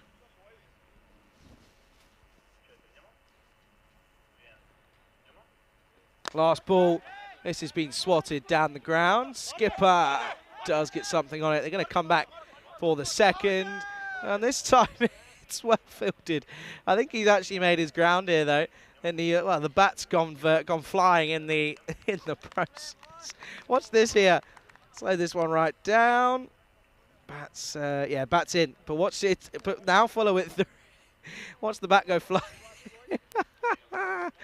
2 then to end the over. The last over will go magical, and it will be 133 for 5 on the board for the Budapest Kings in this game, and it will be a big chase for the Blizzards if they're going to have any chance of chasing this down. They've got to go big and they've got to go quick. Let's take a look at the highlights though, and pick of the bowlers. The best bowler is no shadow of a doubt. Of course, it's the opener. I took the first and third over. Kalpa Ilankun, 1 for 9 off his 2 overs. Outstanding efforts from him. It was just a shame that he couldn't really be backed up, and it's again, Blizzards just struggling, aren't they? And have been. Shalkat went for 20 off his 1 over. Vashi went for 34 of his 2. And Amer went for 24, so Amer had a bit of a nightmare. But what a catch that was, though. Don't forget about that one. Remember that one for as long as you live. Tadella went for a first baller. He was caught one-handedly by Adnan Khan behind the stumps, and then there was a good catch as well by Mutsi Ikram, the skipper, to remove Prakash Akula. It was the old issues that the retirements were all having, weren't they? Clearly, as soon as there was a retirement, there was a golden duck pretty much straight afterwards, and well, this was the last ball. They got back safely. Bat went flying, but he made his ground, and it's 133 on the board for 5 after their 10 overs, and it's going to be a very difficult chase for the Blizzards. Take a look at the confirmation there. 44 for Sachin, retired. 27 for Valvati, retired, and the 2 that came out to replace them, guess what? Both of them got golden quackers. Ramachandra had a bit of a swing, as did Shakirullah, meant that they finished on 133 for 5 here in match 48. So 134 runs needed for victory. Don't go anywhere. You're watching the European Cricket Series here in Hungary, and it's all got to do for the Blizzards. They need to get 134. Don't go anywhere. You're watching all of that all unfold on the European Cricket Network.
The European Cricket Series is proudly brought to you by HCL Software and Bizaway. Good afternoon, everyone. Welcome back to Budapest then here in Hungary for the second innings of this match. 48. It's the Blizzards that are going to look to try and chase down what would be only their second win if they were to do it successfully, as they look to chase at 134 runs for victory. Good hitting from Sandy Sachin alongside Tejendra Valvarti at the top of the order, as they were able to get some quick fire runs, and it meant that they were able to really kick on and utilise that platform that was being constructed for them very early on in the innings. But it's going to be Mutsi Ikram alongside Irfan Khan, who are going to open the batting for the Blizzards here. And it's another warm day, but a very good afternoon to everyone tuning in all around the world. It's a pleasure to be here, and to everyone that's in the chat, it's always good to have everyone in there as well. To Helix, who's tuning in, and to everyone in between, it's always a pleasure to have you alongside me. Just myself here, Charlie Hunt. Today, no Rico. Rico Full is away. He's having a nice day off and a well-earned break, understandably so as well. But we're almost ready to get things underway. And it is going to be Mandali who's going to take this first over for us here. It's going to be Khan that faces up. It'll be Dot to start with.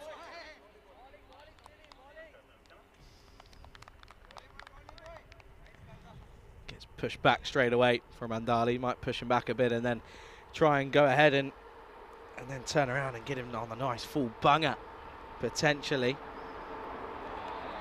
That's going to be a Dot again.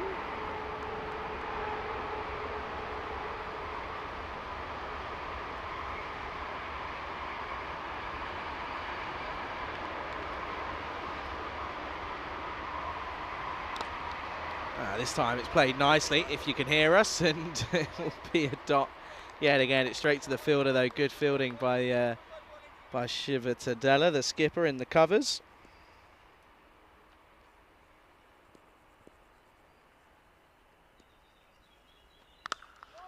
Oh, hello. That's struck pretty firmly.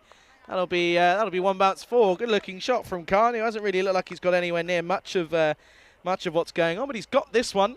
Got this one entirely and crunches this one into the onside.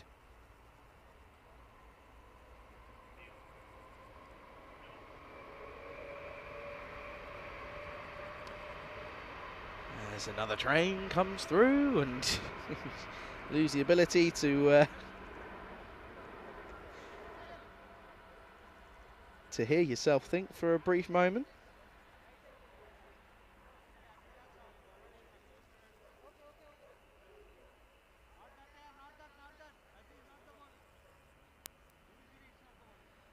There's a bit of confusion here. I think they're just waiting for the ball to come back into play.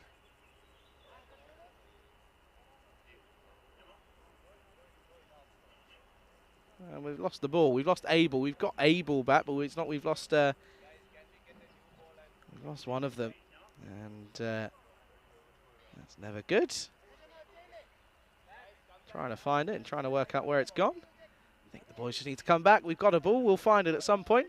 That's it. Leave your man to work that one out, and we can get back on with the cricket because it's hot. Don't want the players out there for any longer than they need to be, especially the men in black doing an excellent bit of work, in all honesty. Yeah, we got Abel, but it wasn't the ball, clearly.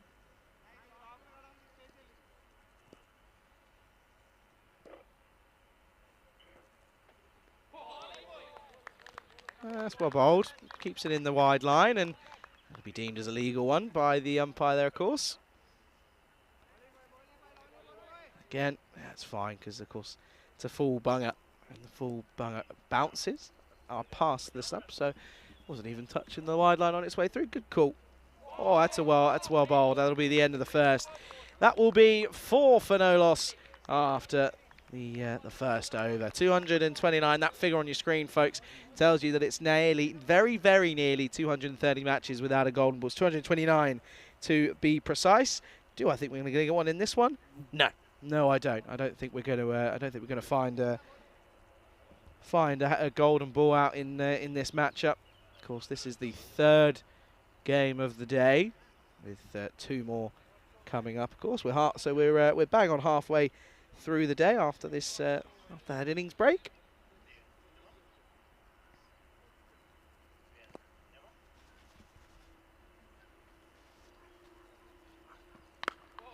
And Ikram will just push this into the offside.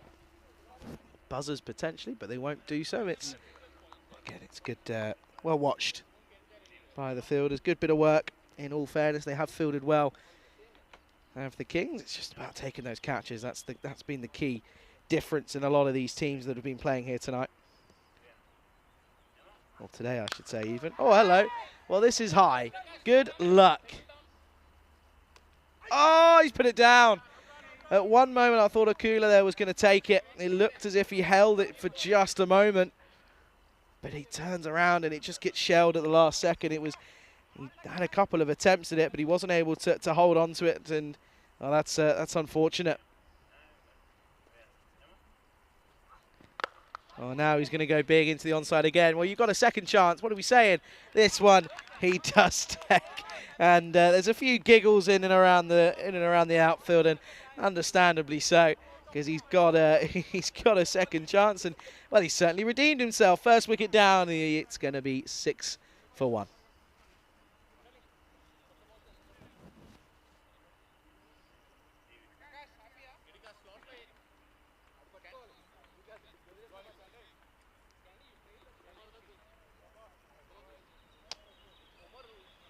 Of course, the washes are going on as well out in Bristol. They had a bit of rain, apparently, and Australia are batting first, I believe. They are.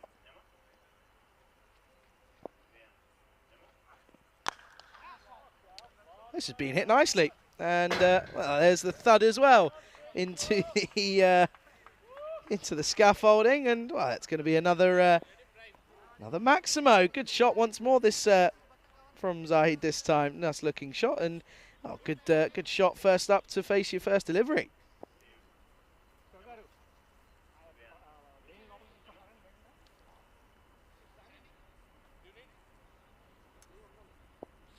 There's a story that I do want to talk about, and I'd like to get some thoughts on it as well. James Stewart's in the chat. James, how are you, mate? Always good to see. He says, why does Vinny always seem so excited about Bizaway? Because it's going to go big. Oh, what a shot that is. Again, it's another maximum. He's gone 12 off his first 2. What a start that is for Zahid. Watch this one. Again, just gets that front leg out of the way and swings hard. It's a good question. He does always seem pretty excited about Bizaway. James Shot, that might just be my favourite comment of the day, and if not of the week. That's a good one. Yeah, the story I'm talking about, Sunil Narine, of course, playing for Surrey in the T20 Blast. He's, of course, playing in the Major League Cricket opening game, which is in Texas on July 13th. Right, listen to this. That's a wide. It won't be the end of the over yet. Yeah, he's playing in Texas on July the 13th, and then he's flying to Birmingham to Edgbaston to play in the finals day for the T20 Blast. That's just on the 15th of July. Then on the 16th of July, he's playing back in East Coast. He's flying back to Texas and playing in the 6th Major League Cricket game. So he's going to travel some miles. Oh, he's gone again. Oh, Zahid, here we go. Well, if Zahid keeps going at this rate, this game will be over in no time. What a shot. Yet again, don't bowl there. He's strong. He's a strong-built man. And that will be the end of the over. The over goes magical. It's 21 off it. It's 3 sixes in a row for Zahid. At the end of the second, it's 25 for 1.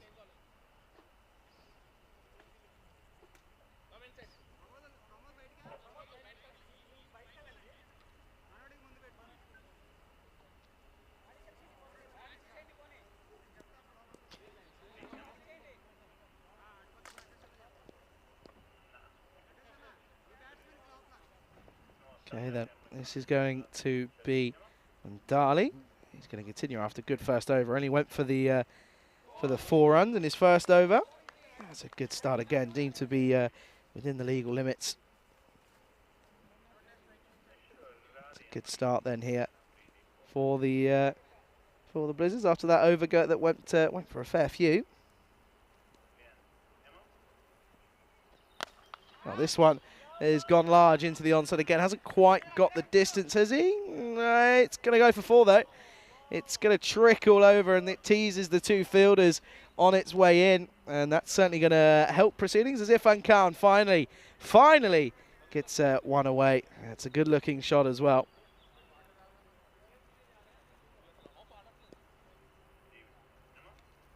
That's his second boundary at the moment. there's a wicket already. Cross has got Healy in the first over of that ODI for England, which is a good, pretty decent start.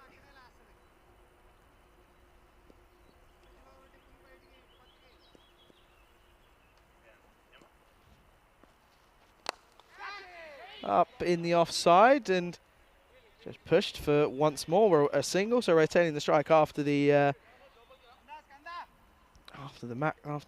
boundary, of course.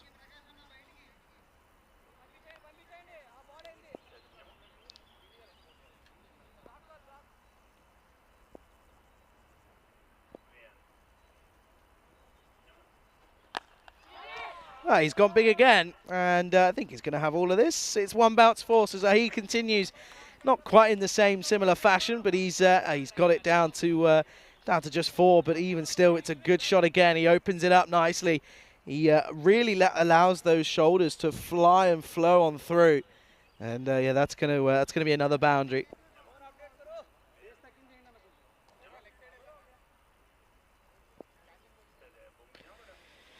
Kroom saying France chasing 111 but need 91 to make sure with the net run rate. Well, there you go. That's all happening, of course, out in Malta. It's France taking on Luxembourg. That'll be the over bowled. It will be 35 for the loss of 1 after 3.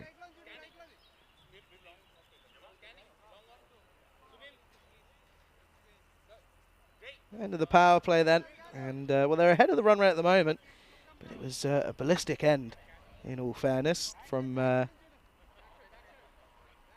latter bowlers and the batters even.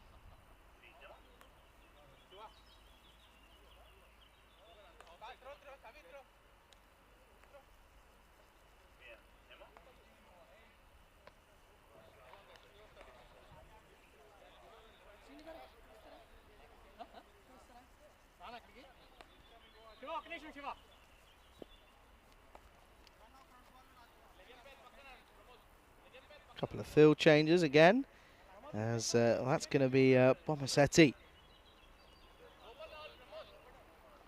he's going to get a bowl early on in this game. Comes in the 4th over, first over after the power play. Going to be a wide. I was going to say I was waiting for the signal, and it comes in nicely.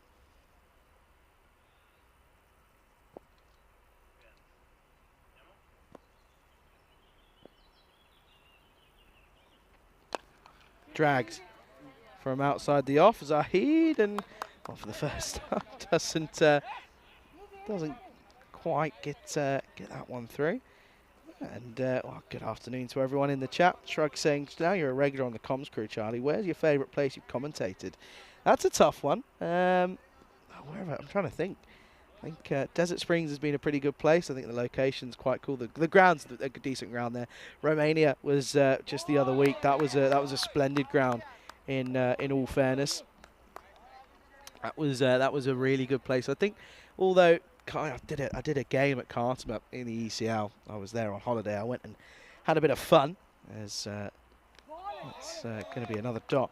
Yeah, I'd say Romania is probably my favourite place. But Malta for me, though, Malta for me stands out pretty big time. I haven't done an ECS. I've done an international series over there, but yeah, it's one of those places that sort of stands out for me. Oh, this has gone high and it's gone long. That'll be 6. Good shot again from Khan. These guys just sort of bullying the ball over the fence. It's not the most conventional of shots, but they're just power and brute power behind it as well. And well, if you're going to hit the ball hard. That's exactly what they do.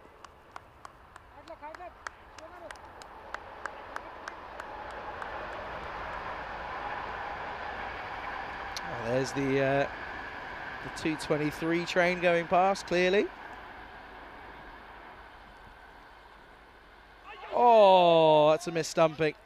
That's a missed stumping for Valverde, who normally would back himself here. He stays low, but he just comes up too early, doesn't he? That's the difference. He comes up and rises too early. Completely loses his eye off the ball.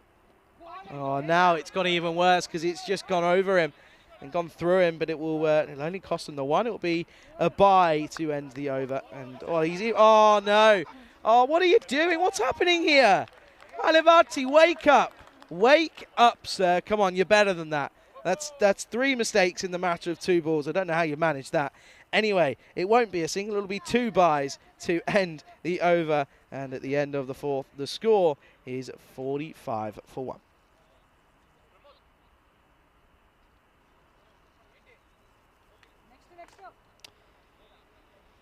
Yeah, no, I think Malta is probably one of my favourites that I've ever been to. Have to say, it was a good one. Bulgaria I've been to a good fair amount of times now, so yeah. But Malta as a location was probably my favourite.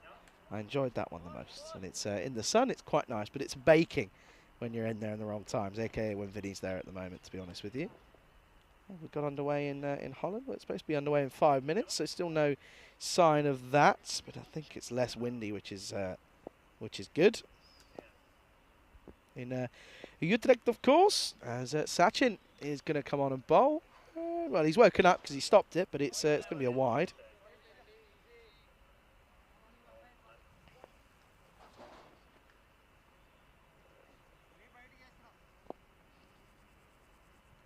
Shrug. Okay, I see what you mean. See what you're putting down. Oh, he's gone for it, and it's a bit of an outside edge. Oh, what a catch! That's a great catch from the man running back from point. That's a beautiful catch over his shoulder. That's the main man in Shakirullah who's taken a blinder there. And excuse the term, of course, playing against the blinders Blizzards. And well, this one, it's a great catch, and it's going to remove the dangerous Omar Zahid, who came in at number 3. He's had a bit of fun, but he's got to go. It's 46 for 2. Shrug saying my favourite comms of yours was the Portuguese Night Series, first golden ball after a long 405 matches to be exact. But who remembers? I remember it because it was quite an eventful one. It was the Lisbon Capitals up against the Gorka 11, and the Capitals won. And the fun fact is that that was the only game that the Capitals won in that entire tournament, and it was a golden ball. It's a pretty nice way to do so, I feel. New batter then is Adnan Khan, the wicket keeper for the Blizzards. Took a blinder, and this has just been clothed for 1. Shrug saying, "Oh, you sure it's not the freezing one in January in Gibraltar?" Love Gibraltar. I think it's one of my top grounds. Not in January though. Have to say, not in January.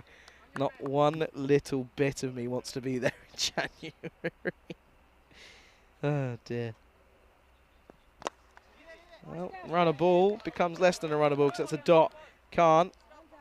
Would you run the risk? But I don't know if there's not really much to come for the Blizzards.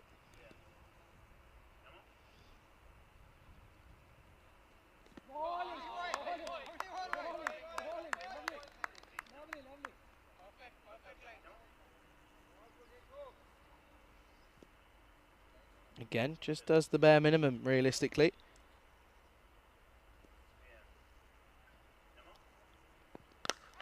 Oh, that's big. And you know it's big when it sounds big, because that's gone. That's over everyone here. That's out of here. And Irfan Khan, that's why you don't realistically take him out, because he can hit a few bombs like this. Good looking shot.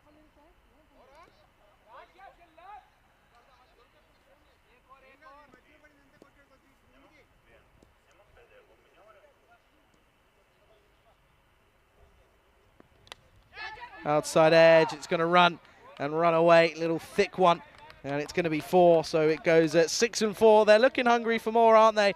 As that's going to be 57 for 2 at the halfway stage. 5 overs down.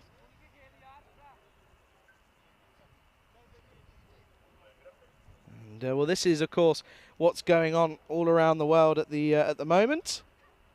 And of course, you can see there we're here in Hungary. At the same time, we're out in the Netherlands, and of course for that T10 EIW Tri-Series. And of course the Medina Cup is finishing up slowly. The Valletta Cup starts later this afternoon. The ECS and ECI in Czech, that gets underway on the 17th. Danny Hudacek will be there alongside a couple of different members of the commentary team. And then we have the night series in Portugal. Rico will be taking you through the first week. Corey the second, and then after the Czech one, we're off to Switzerland. So it's a little bit of a mainland European exciting excursion throughout the summer. We, of course, had the Italian summer last year. Having a few different adventures, of course, and we're allowed to, and it enables us to do so now with the 2 week schedule. Well watched by Khan. Gets his bat down quick enough because he was swinging and swinging hard. I feel like, oh, you could have got him there. You could have got him. He's having a bit of an off moment with the gloves, is Valavati, in all fairness. And now he's going to get a bit of bat on this. It's good communication. It's rare that we've actually seen that over the last couple of days, but you could hear it just slightly. The call of mine, mine, mine, as that will be the end of Khan. And yeah, at the moment, the run rate's starting to slowly creep up as they lose more and more batters. That's now going to be 57 for 3. And it's an uphill battle for the Blinders Blizzards here.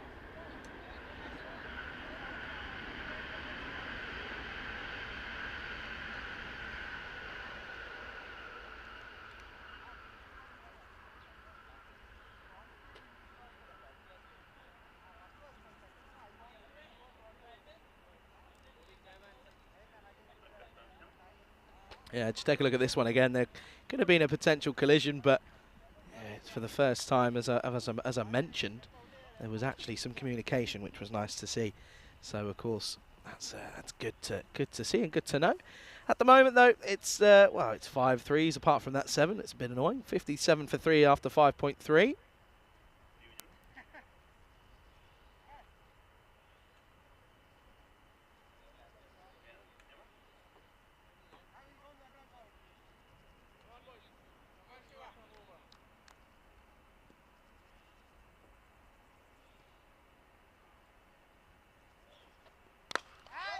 Well, this has gone up in the air, chance, and it is taken.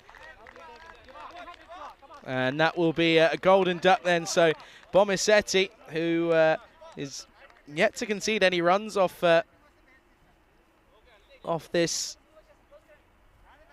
over. He's picked up 2 wickets. Now he's got the chance of a hat-trick. We've already seen one today. Could we be seeing another one potentially? But it's another wicket as Vashi goes for a golden duck. There's Derek.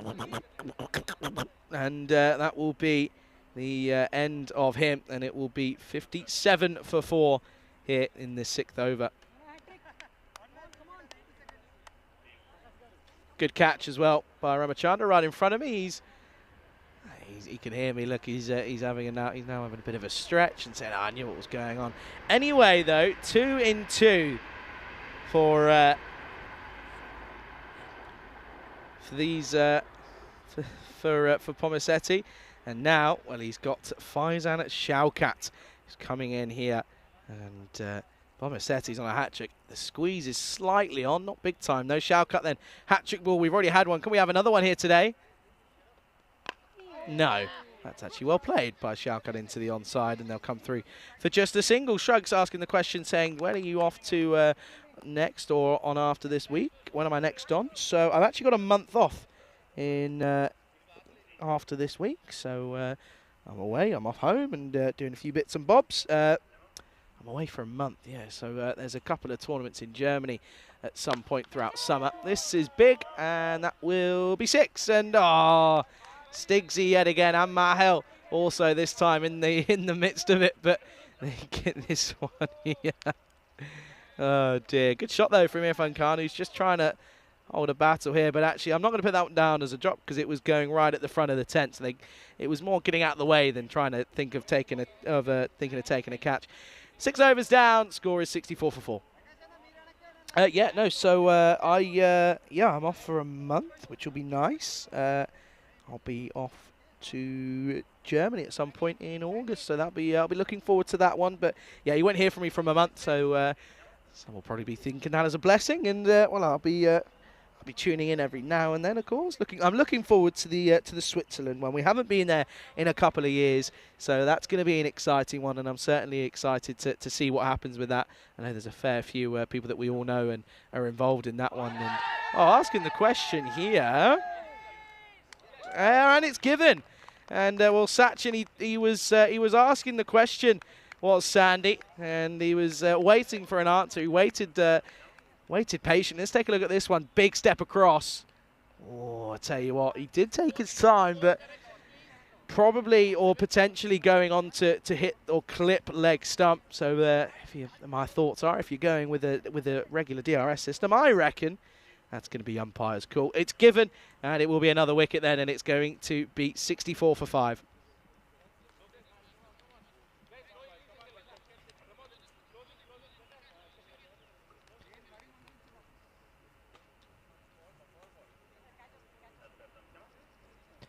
Look at this one again. It sort of just goes on. No real turn, but it's still... look, you can see there, really takes his time. No one really expected, wasn't really sure if they were going to get anything out of it, but they do in the end. Brings the new batter out to the middle. That's, of course, as they come out, and that's Nazar, who's coming in at number 7.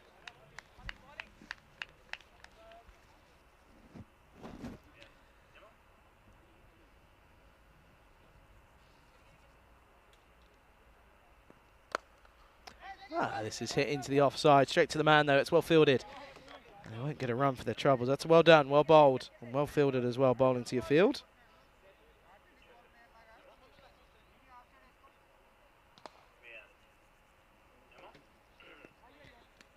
Well watched by the wicketkeeper. He's just patiently waiting to see if there's any movement of that back foot, but nothing comes from it. Yeah, looking as if this is going to end up being a pretty comfortable victory. In all honesty, now up to 19 and over needed. It's through the covers. The man out at deep cover. That'll be a single.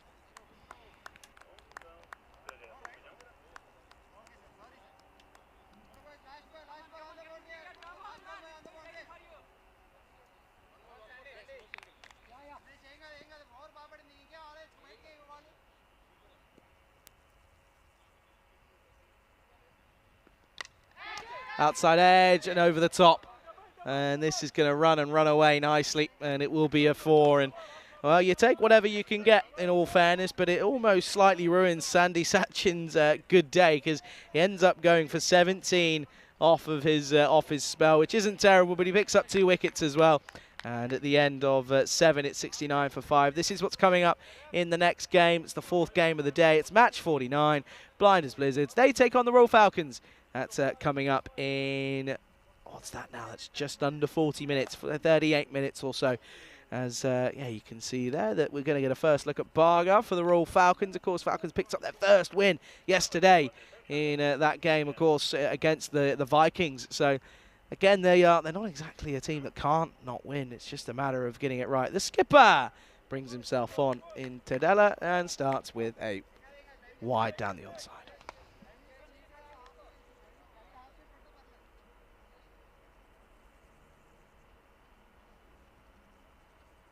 Full toss and dispatched. And, oh, what a pickup. What a bit of fielding from Prakash Akula. I'm not too sure if he had much of a clue about this one. It's a full toss though, and he's lucky that it doesn't get pummeled, in all fairness. But watch this one-handed pickup. There you go. Sticks like he's got glove in it or glue in his hands at the moment. Shrug saying, hope the field is on a mountain in Switzerland. It's a beautiful ground down in Switzerland. I can't remember what it's called. I'm going to try and see if I can give it a Google now, actually. See what I can find. But I know it's a quality one at that. Is it St. Gauls? I'm not too sure. Ooh. There's half of it.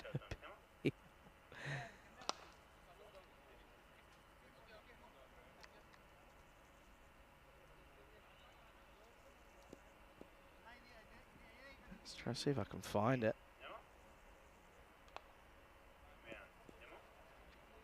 I think it's the St. Gallen one. I'm not too sure if that's where we're going. I'm assuming it is. It's a beautiful ground though. It's stunning. It's one of the again one of the better ones on the circuit. It really is. Yeah, of course, we were last there a good fair few years ago, and we haven't been back since. But making our way back, of course. Looking forward to it, I know. There'll be a fair few visitors around the ground as well due to its location.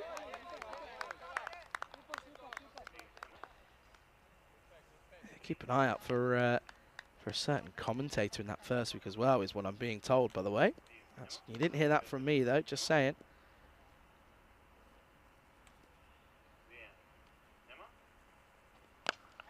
Up high in the sky. Yeah, takes it. Good catch. Mandali there down at long on takes a good one as well. And Khan's little bit of fun does come to an eventual end. He goes for 36, a well-made 36 off 25. Tries to go for one too many and picks up the wicket. Does Tadella off his fourth delivery. Score will be 72 for 6.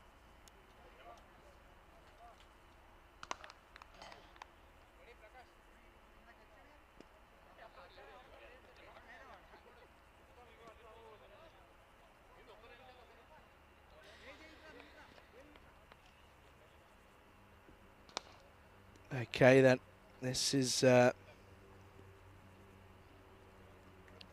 to be the Abu Baker. Oh, what a shot that is! First up, he cleared the rope. Hello, where have you been hiding, little son? It's a good shot. Once more, I mean, watch this one. It's in the slot, to be fair, but he gets down on one knee. Does Abu Baker and says, "Yeah, thank you very much. I'm going to hit this away, and I'll take me 6 runs." Good start for Baker.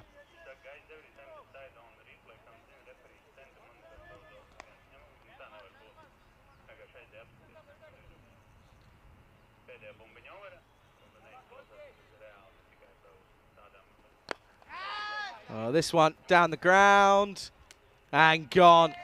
6 and out then for Baker, and it's a good catch.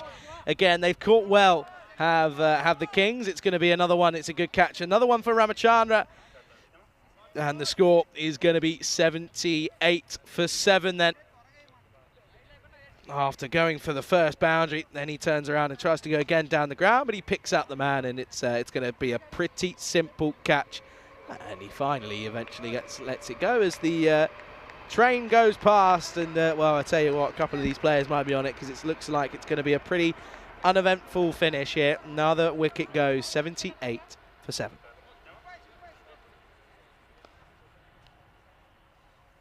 It's the old frog jumps in there. There's always something, isn't there? New batter then comes out, as of course that's the end of the over in 78 for 7.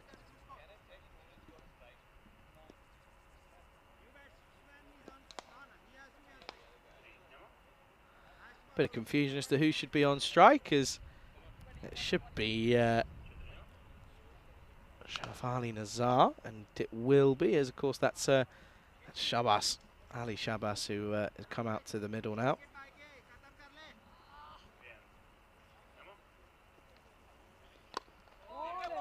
That'll be a dot to start the 9th over. We say everything happens in the 9th. Well, what could happen? Anything is the answer, in all fairness.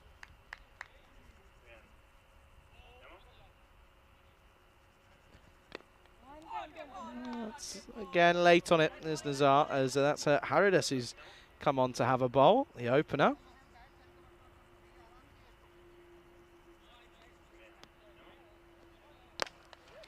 Struck firmly down the ground, and good fielding. Covers the ground nicely. Good bit of work once more from Ramachandra. He's impressed me, as has Srinivas Mandali as well. They've looked pretty confident. Oh, what's happening here? Change of bat, apparently. Interesting. Let's have a look then. Is that Netherlands game finally got underway? It has. That's good. Up in the air. Then again, well fielded. And once more will just be the one. What's happening here then? So the Netherlands have won the toss and are bowling first. And they've got Scotland at 13 for 2 in the 4th over.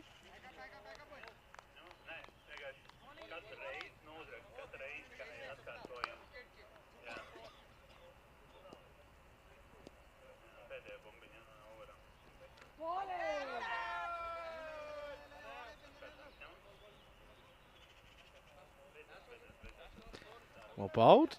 Good keeping as well, but he just gets that back foot down only just, though. And it will be the end of the over then. It's a quiet one, only goes for 3 singles. It's 81 for 7 after 9, and 6 balls left to come in this game. And it's going to be a victory for the Kings then here on a hot, sweaty day here today on Wednesday, the 12th of July. Budapest Kings go 1-1, 1 loss and 1 win here today.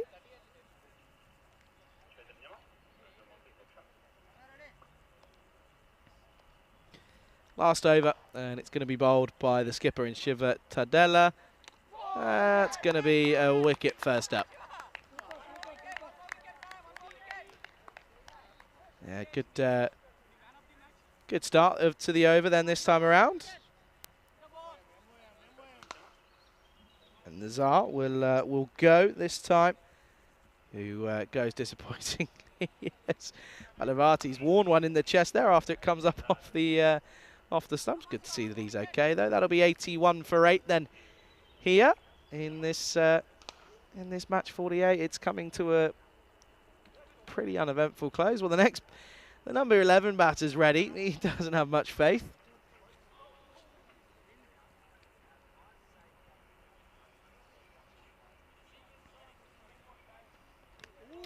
Wide. Oh, hang on a second though. Let's have a look at this one here. It's been called a wide. Keeper is actually quite keen on this. Let's watch here. Are we going to have a potential hat-trick here in the last over? What's happened here? Let's have a look then. Oh, I'm going to have to rotate through this because the foot does go up. It's just a matter of when. Oh, he's gone. Oh, he's going to be gone. And I'll tell you what, that could be an excellent bit of work. Watch out here. That is the evidence there. The foot's up in the air. And the keeper was really keen on it. And they're just waiting. Keep rotating through that frame because that's the one. It's when the bails gets dislodged. Oh, has that been given? Yeah, it has. It has been given. So wide ball, but it's another wicket. And it will be 82 for 9. Great bit of work from Valvati. Finally wakes up. He was having a bit of a nightmare in all reality, but this time he's done pretty well. And it will be 82 for 9. So Blizzard's unable to get a victory here, which is a little bit disappointing. But of course, for the Kings, it's a good win. It's going to be a comfortable win as well. In reality, they'll move on to what I believe is 8 points. But just a matter of the balance just going. You can see that the umps was involved, and yeah, 82 for 9. So a wicket off the wide.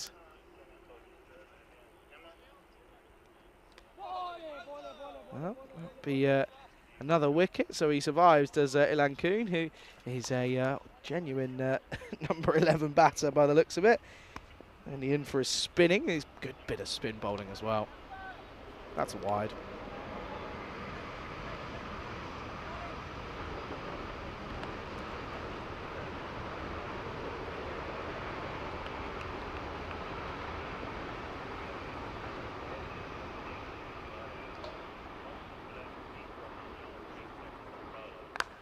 Oh, hello.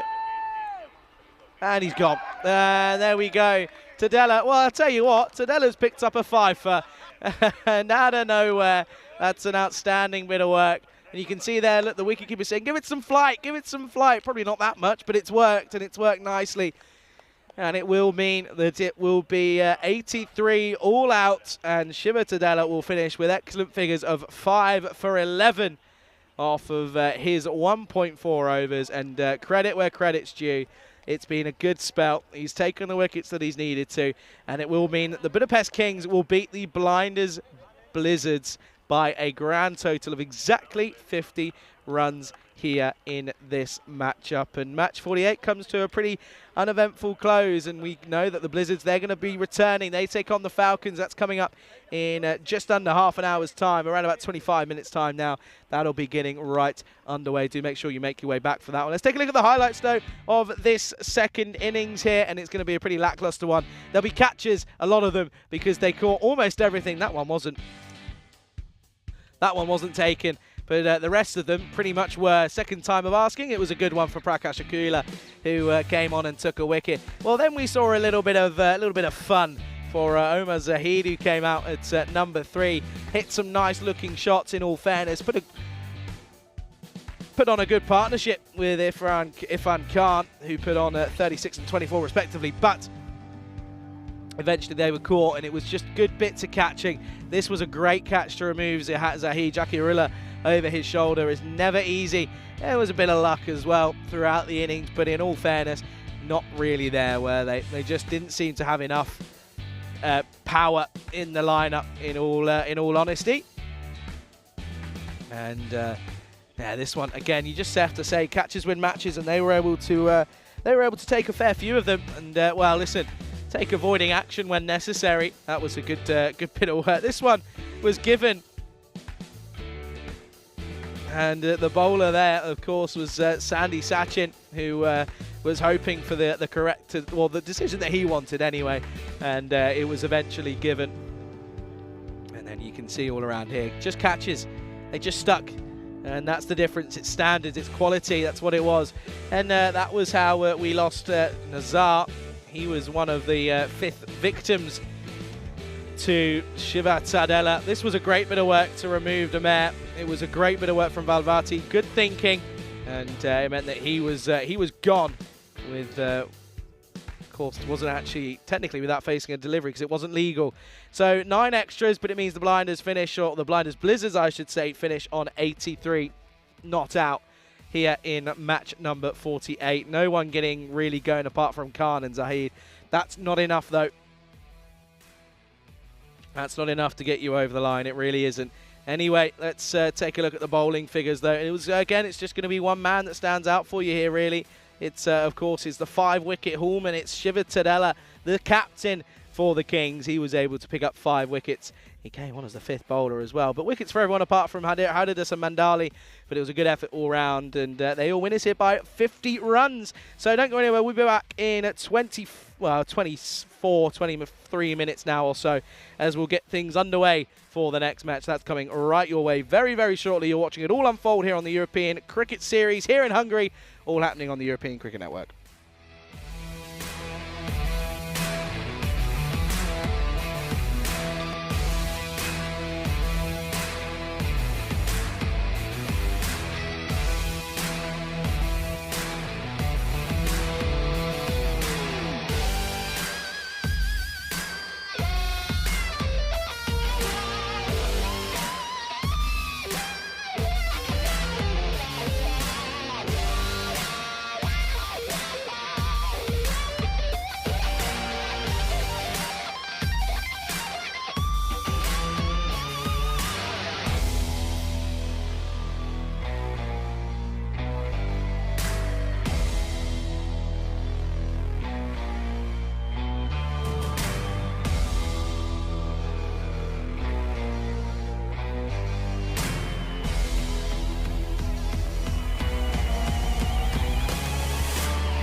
The European Cricket Series is proudly brought to you by HCL Software and Bizaway.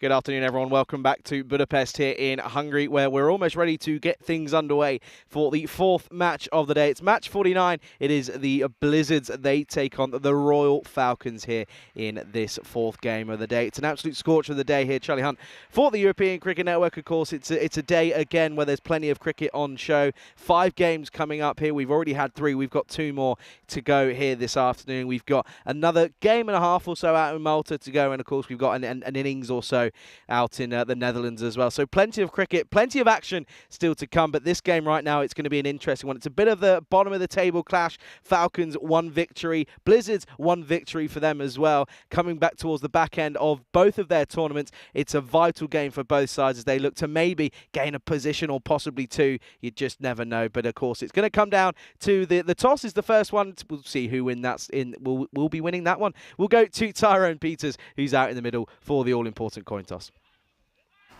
Falcons to call. Head. It is a call. It is a hit.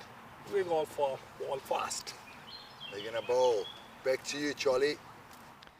Yeah, thank you, Tyzer. So the Falcons, they're going to go ahead and have a bowl first in this game. Interesting move. Let's take a look at the lineups then for this game. And you can see there, of course, there's the addition of Bhargav for the Falcons for the first time. We'll see him. Looking forward to that. But they're going to be relying on Pagaj Kumar and Fayaz Khan, of course, the captain for the Falcons.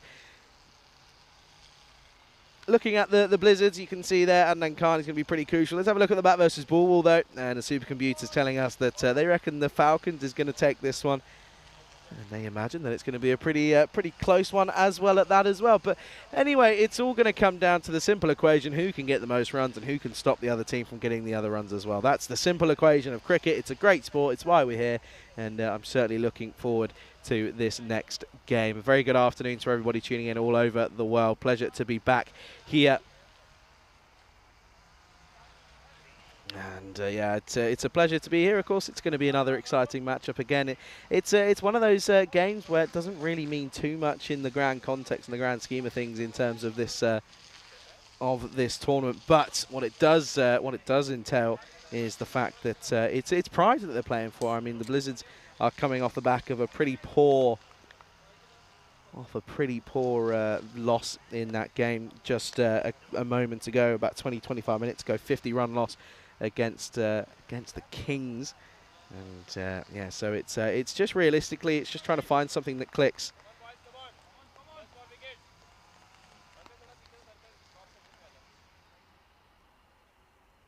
Yeah, it's all about just finding something that can get something underway realistically and get a good result. But we're almost ready to get things underway here, and it is going to be Ansari who's going to start us off. It's going to be all, and we're going to start with a wide. All right.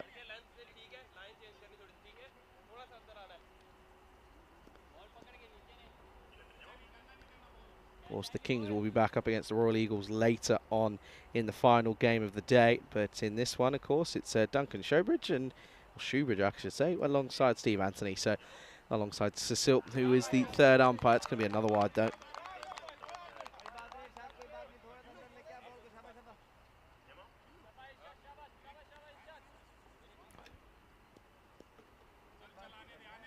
Yeah, instantly, though. It's not been the best of starts as Ansari's struggling to get his line of length in the right area. He's just pushing it too far wide on that offside early on. Well, now it's off the leg, but it's going to clip the pad, and he's asking the question for LB, but Shoebridge is unmoved. And yeah, it doesn't have a look. And let's take a look at this one here. He is starting on off stump, but yeah, would have gone on to miss leg stump. Outside edge given. Yeah, gone. And it was just a matter of time. He was swinging and swinging hard, was Khan. And, well, he almost gets surprised by the straighter run, in fairness, as Ansari will pick up a wicket in this first over. And it's going to be a duck for Irfan Khan, who goes. Score on the board is very early on. It's 2-for-1. Yeah, you can see there trying to open up the onside. Realistically, was Irfan Khan, but it doesn't quite happen for him this time around. But it's a good wicket to get early on as well, because early wickets could be trouble for the Blizzards, and well, this could be a quick one in fact, but you never know, of course. But a good wicket to get early on. It's going to be 2-for-1.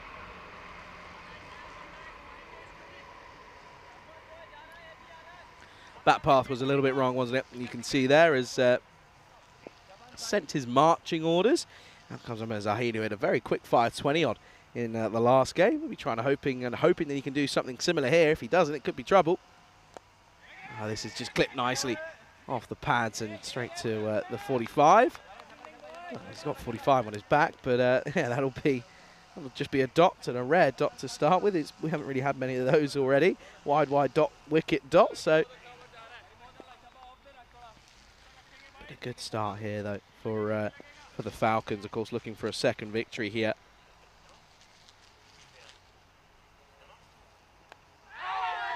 Oh, this one outside edge again. It's going to run away, and the ball will win the contest between him and the fielder. And yeah, the ball wins, and yeah, this is again lucky.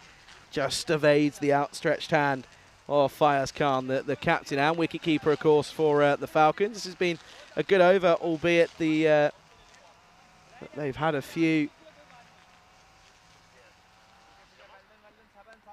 They've had a few early chances. Apologise if you can just pick up a bit of someone's doing a bit of weed trimming on their house behind us here. He walks down and then doesn't play a shot and walks back and says, "No, it's fine. I'll just wait for this one."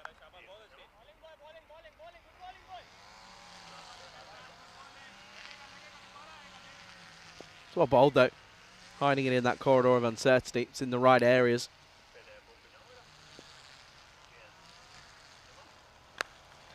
Through the covers. It's well played. Hasn't quite got all of it, but should be. It's eventually cut off by Alden Pinto. Oh, there's a few issues there. End of the over, and it will. It'll be 7-for-1. Take a look at the stats gun here. I mean, Blizzards not really got many runs coming for anyone else. Of course, this is before match 47, so before the last game. Ikram Salon 183 has been the highest run scorer, apart from Mars Baji, of course. Not here, of course, due to work commitments, but Royal Falcons, they've been a little bit more consistent with the bat, with Arif and Khan and Anjan being the typical run scorers for the side, but they've bowled well as well. And yeah, bowlers have been hard to come by for the Blizzards. So uphill battle, realistically, and Royal Falcons looking as if they're probably going to. Well, they should be on top in this game unless someone comes off. And oh, that's a good start for Kumar, but well fielded by Ikram Hafiz.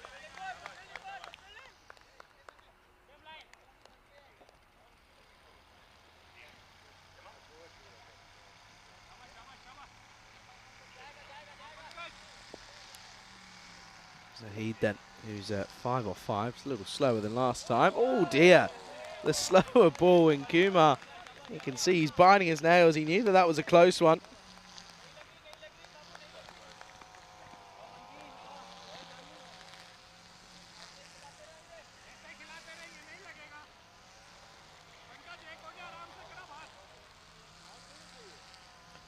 You can see he's just gets done all ends up, really, doesn't he? Plays several different shots.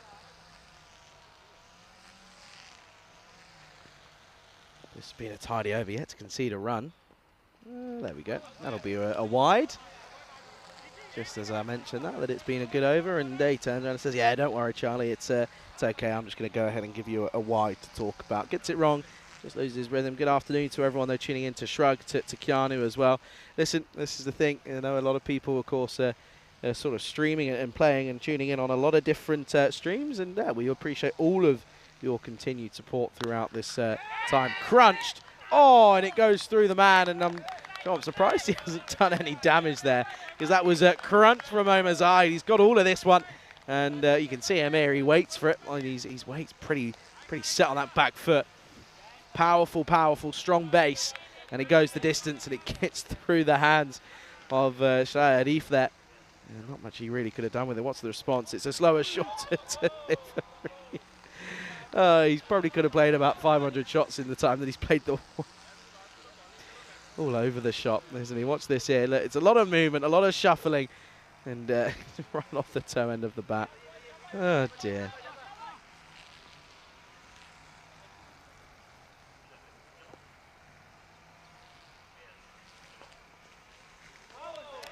That's well bowled. Cramps him a little bit for him. He tries to give himself a bit of space by opening up the offside, but isn't able to connect with it this time around.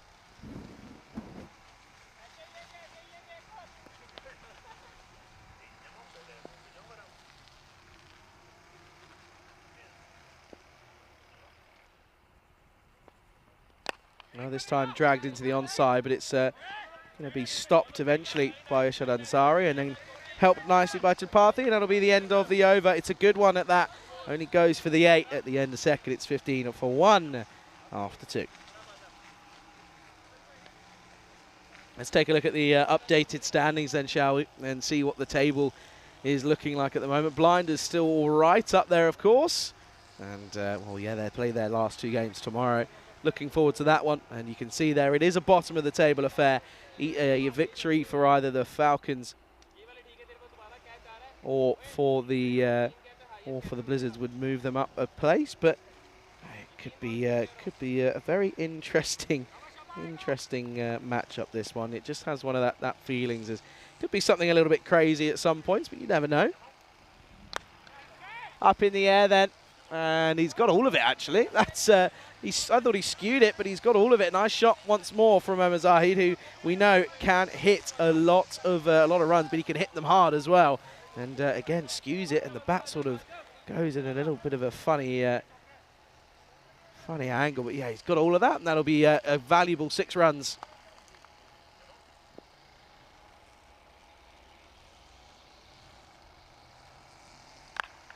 And he's offered width and counters on it. Can't be bowling there. You got to be tight to him here, as that's going to be another boundary. And this is a good bit of batting here. Gives himself a bit of room once more. Waits for it nicely, which means that he can play it real square of the wicket and gets it nicely. Good hit again.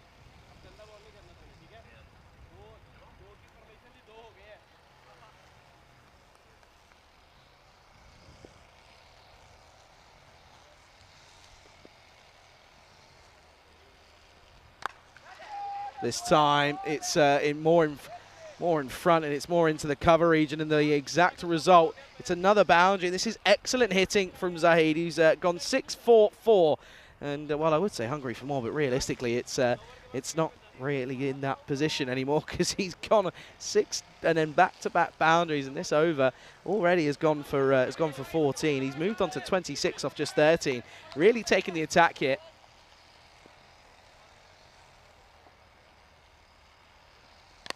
And he's gone again, and it's going to be another 4. This is excellent batting from Zahid. He's again just waiting for it. He's looks a little bit like he was, trying to favour the onside early on, but now he realises there's so much room and runs to be had out on that offside that he's opting for that more often than not, and it's paying off here. Already on to 30. He's hit a fair amount of it. He's hit 30. The score's 33, so that tells you all you need to know at the moment. It's all about Zahid at this point. Oh, now he's going to get funky, and it will pay off. This is going to run away, and this is a good shot yet again. This time, he knew there was going to have to be a change at some point. He knew it was going to have to happen at some point, and he's equal to it. Just sort of helps it round the corner, and it's a good shot once more. And well, this over. Oh boy, 22 off it. With a delivery left. Hafiz, what have you got and what are you made of, son?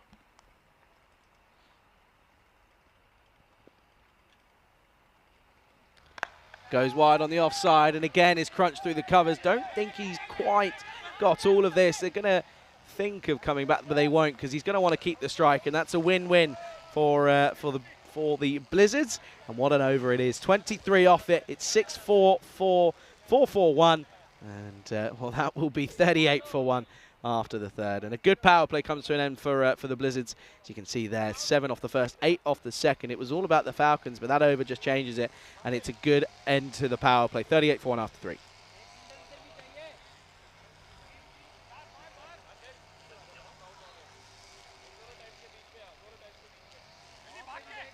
So realistically, they've got to get him, haven't they? They've got to remove Omer Zahid.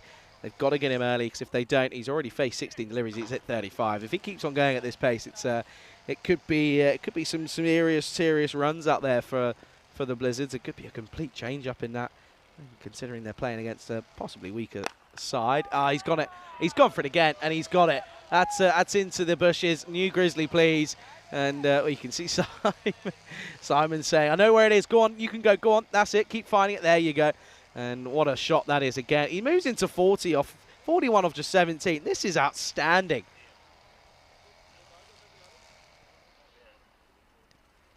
Here we go then. I mean, 41 for him and 44 on the board.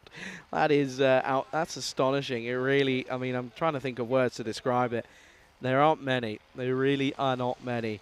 Anyway, Zahid, 41 off of just 17. Is there a twist in the tail, though?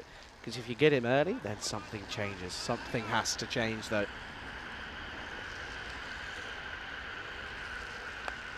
Oh, what a shot.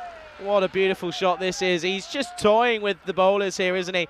Because he's gone for brute power. This time he just waits on it and just helps it. Look at that. Gets the old knee up as well. Beautiful cricket shot yet again. And this one is it's another boundary. It's another 6, another 4. So I tell you what, he's definitely hungry for more, isn't he? I mean, he's getting all of it here.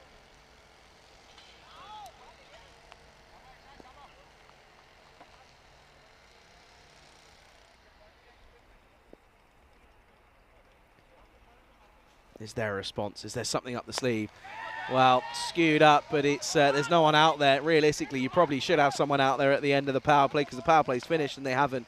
They've just packed the onside. And he's leaked runs through that, and he's going to come back for the second. Incredible bit of hitting, though, has to be said. Moves on to 47 off of just 19 deliveries. Incredible bit of hitting.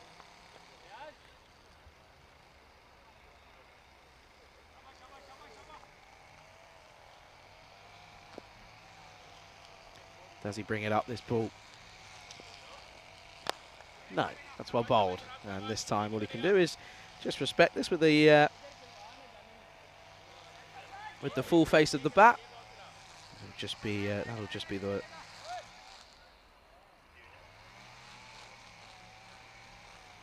one this time.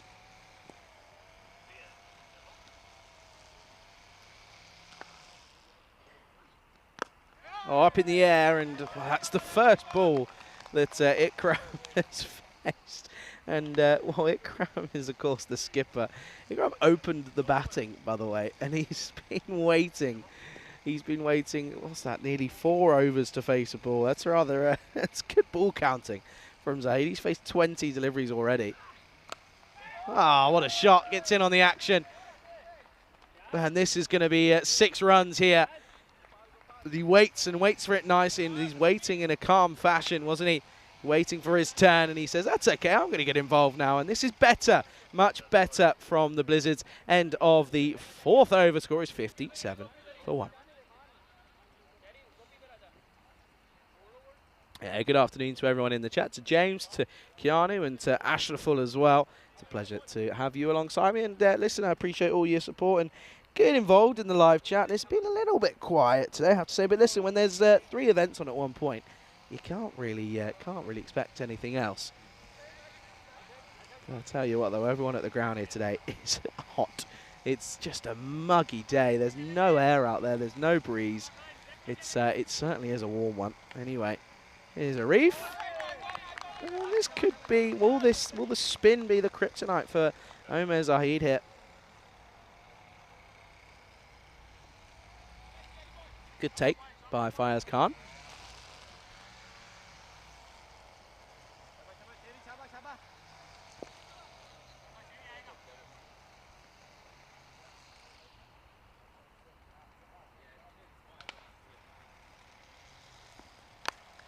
up in the air. There is a man out there, but it's not going to matter. It will go all the way. And what a half century that is for Omar Zahid. It's a brilliant one at that as well. It comes off of just 22 deliveries. And he's hit 6 fours and 4 sixes in that innings, and it's 245 strike rate, worth every moment of it. But the key is now is that he kicks on and continues where he left off, because at the moment he's getting his side up to a good total. Don't change anything because it's working clearly. As this time it's just pulled into the onside for one.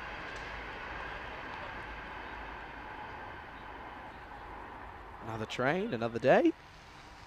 There's plenty of them going around today, aren't there? Anyway.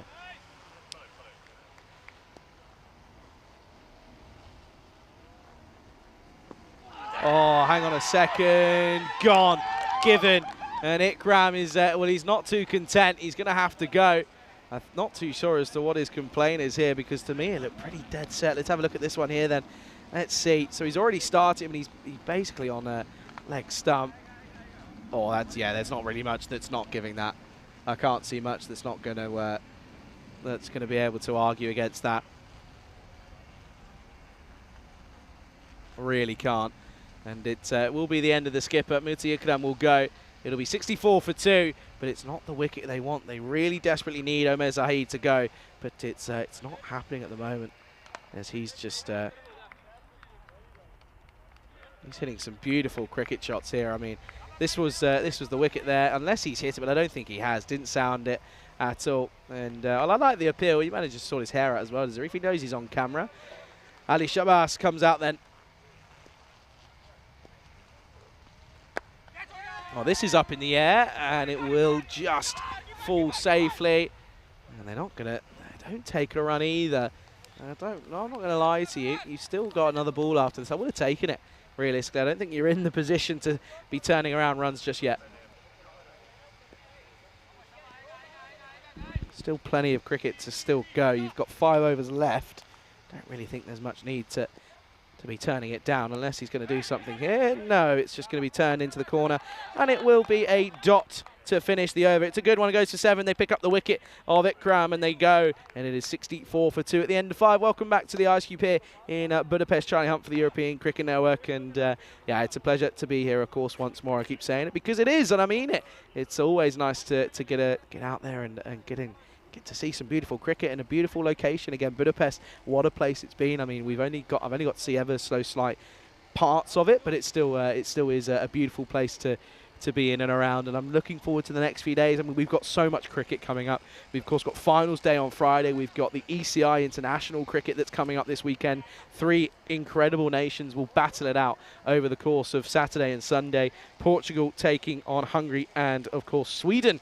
They are the 3rd side. So looking forward to that, as Pinto is going to continue, and this is going to be struck down the ground for just the 1.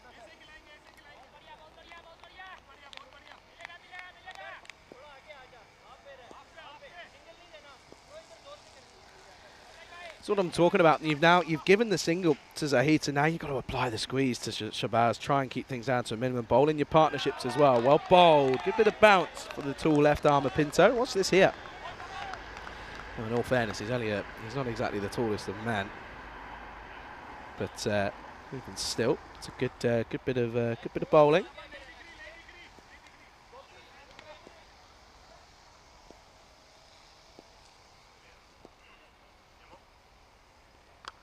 Pulled beautifully.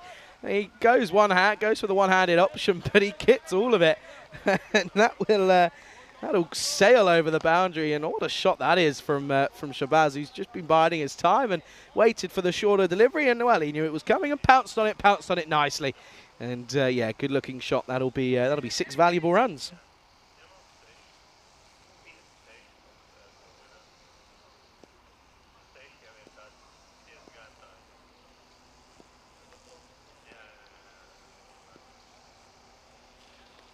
Down the leg side, that's poor, it's poor.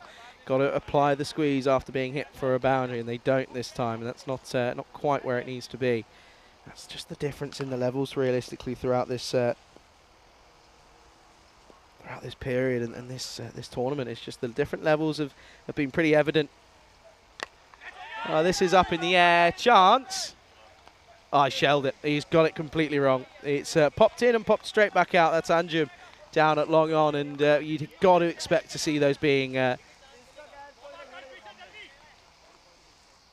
got to expect them to be taken. You really, really do. Because, and again, in the context of this game, although it was Shabas, it means that this wouldn't have happened because he's hit this nicely, and that's well fielded.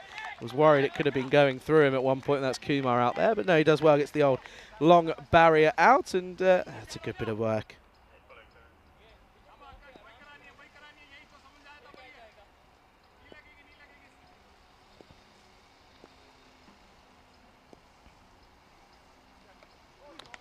Help round the corner and evades the outstretched hand of the fielder there. That's Pravin Gusain. He's, again, just trying to be hidden on that 45-degree fielding position, but yeah, it doesn't fall to hand. And Blizzards, they get to 78 for 2 after 6 overs. Taking a look at the bowlers, pick of the bowlers realistically. Kumar wet bowled well for just 8 off his over, but Arif picked up the wicket, didn't he? And well, no surprise that Arif is going to continue here into this 7th over. Here it's yeah, it's a good partnership, this one already. It's worth a fair few, but it's all about trying to break it. That's where it's got to be. As Saheed is on 57, he's just been starved ever so slightly. Oh, outside edge, and when it's your day, you've got to cash in and pounce on your luck, because this is somehow not fallen to anyone. This will be just a run. Keanu's just asking, has Rico got the day off? Yes, he does. He's probably in a nice spa somewhere, nice and cool, or he's either sat in some aircon. One of the two, either of them, I'm very jealous. Fair to say.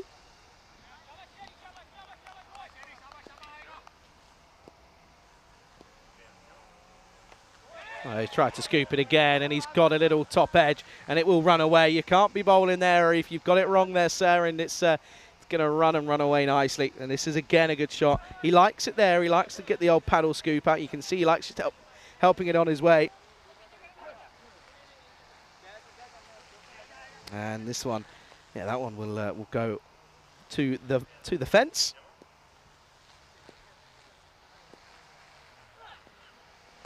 And he's done it again. This time it's more square. It's on the sweep. Once more, just be the single.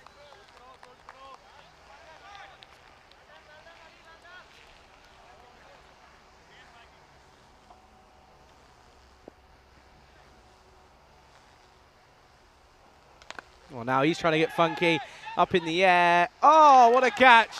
What a grab that is from Pravin Gusain. I was saying he was trying to get hidden out around the corner, but he's taken a good catch, this one.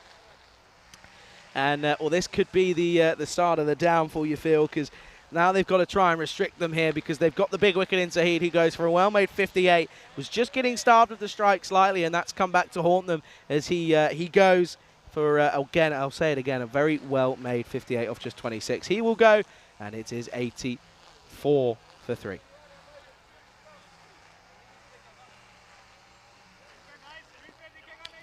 Yeah, 84 for 3 for him and for the Blizzards, but 58 off 27, 6 fours, 4 sixes. Excellent bit of work. Brought up with the maximum as well, as this is Abu Baker has come in, and he's going to start with a dot. Watch this one. This is a bit of a shorter delivery. Excuse me, Mr. Pinto. Could you move, please, sir? No? Okay, fair enough. Yeah, Kiani just saying that the ECI T10 series will be interesting. Of course, Hungary, Portugal and Sweden. It's going to be a good matchup. End of the over. 84 for 3 on the board after 7 overs. 75 days to go, though, until we get the Euros. The Euros of cricket underway. And I know there's a lot of people that are looking forward to that. There's a lot of big teams in there as well. Of course, we confirmed the final nation in Serbia, who will be participating in Group C. And, yeah, of course, Spain will be taking on Isle of Man, France. Of course, France, who we're seeing at the moment, it's in Malta. They'll be taking on the Czech Republic and Greece in that first group. So looking forward to that one. It could be an exciting one. And the thing that stands out for me is the fact that I feel that every group has got the chance for a bit of an upset in reality. And of course, the Netherlands 11, they'll be tough to beat. They'll be back in Championship week as Tripathi is going to come on and start his spell. Starts well, starts with a dot.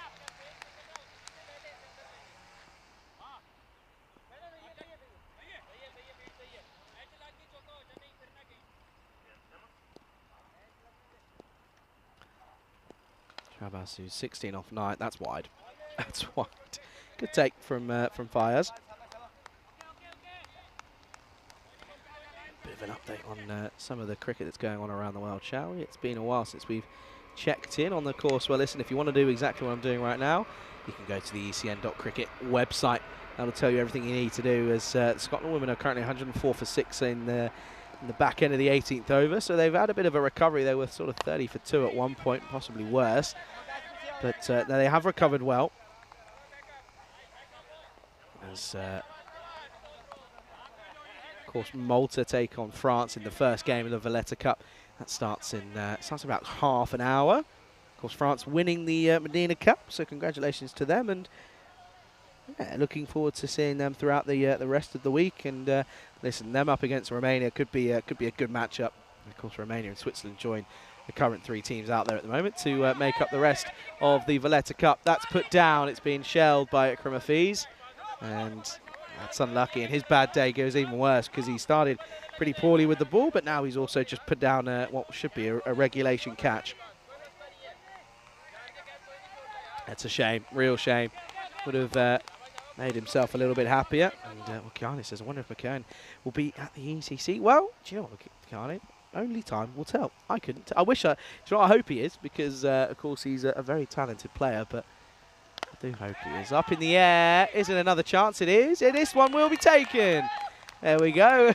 That is a good celebrations around for the squad as well, for the Falcons, because I think they might be a bit surprised that it was taken as well. But listen, it's another wicket, and it's the one that they wanted, Ali Shabazz. He will go for 17. Score is currently 87 for 4 as that wicket falls here in the 8th over.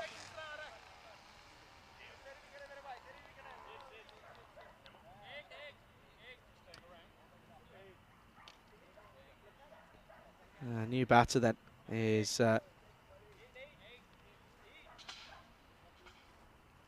going to be Kalpa Inankoon, who, well, in the last game came in at number 11, and yeah, this time around he's coming in a bit earlier at 6. But yeah, good catch out in the deep, in fairness, by Sharai Arif, and a good one to get as well. Oh, it's so humid. It's humid and mucky. It's ridiculous. Oh, yeah, yeah. That's going to be a wide.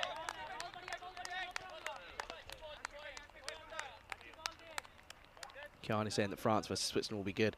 They had a great game against each other in the qualifiers. Listen, I genuinely think as if there's a lot of good cricket games to be played in that ECC. There's going to be a lot of talent on show. We know that. Of course, Carter Mania back in Malaga, and Carter in Andalusia. I won't be there this year at the moment, as if everything is going to... Oh, yard, nearly. And they'll come through for... One. Oh, a bit of breeze. Oh, come on the breeze. Come on the wind. A little bit, just something. Just something. Give me a bit of air. Give me a bit of oxygen to breathe. Something, please. I'm begging you. I'm asking nicely. And trust me, I won't be the only one. Everyone out there is asking for it. Last delivery then of the 8th.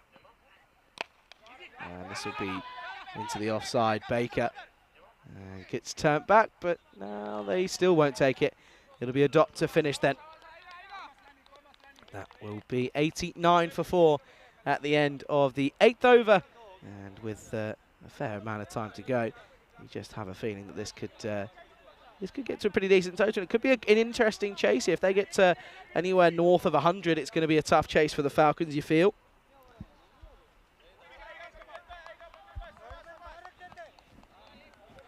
Of course, Falcons were the only team that were waiting for that victory, but they picked it up yesterday, their first and only victory.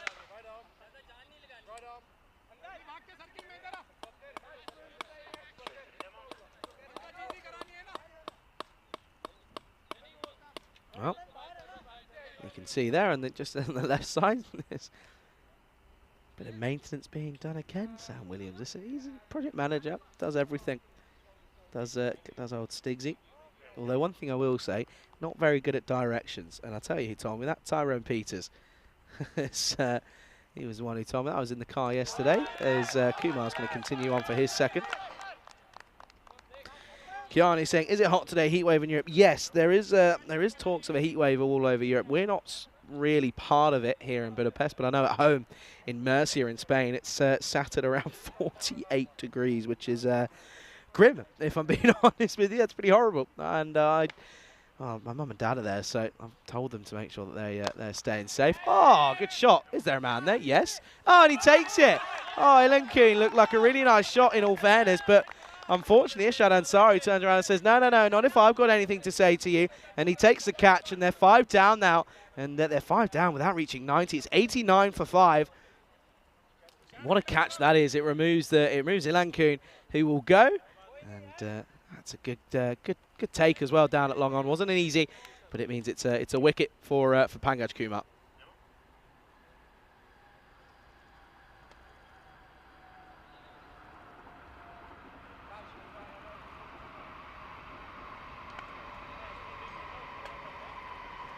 Let's have a look at this again. There was a nice looking shot, nice high elbow.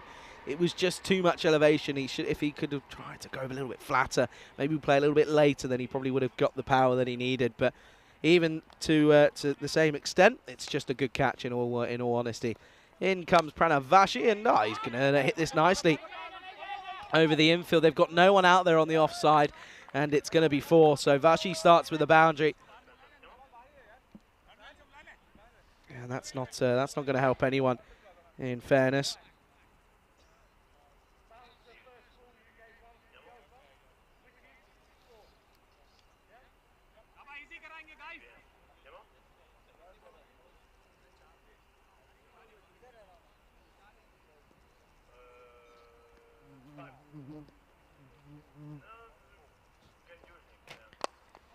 This one is pushed onside once more. Vashi, they're looking for a second, but they won't take it. That's good fielding. Good work again from Ansari, who switched on down there at long, and he came in pretty quickly and was attacking the ball, and that's what you want. Positive fielding. Just apply the pressure on the batter, see if they make a little mistake or anything.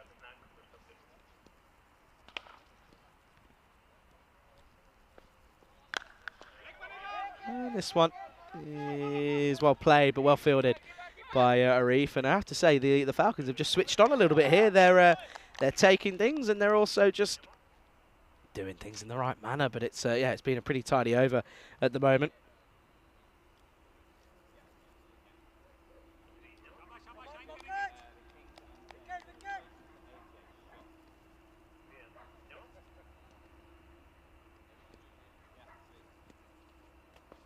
Last delivery of the over, I should say. Oh, no.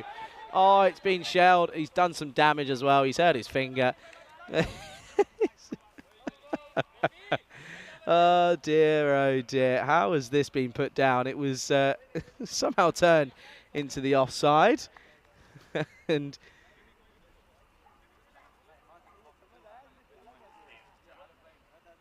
that will be the end of the over. Then 96 for 5 on the board with an over to go, looking to get north of that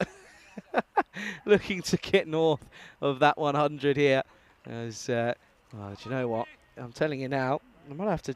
I don't know if we're melting through some some equipment at the moment, but laptops are starting to overheat. So he just walked past and said, "You know what? That's going in the fridge." He's chucked his laptop in the fridge to cool it down because it's too hot and it's overheating. That's all you need to know. My iPad's overheating. My laptop's on. That's hot. That's slightly concerning. Oh wow. Oh okay. Won't be overworking that one then this afternoon. It's gonna, and I'm not gonna touch that one one little bit. Departhy, of course, bowling this last over.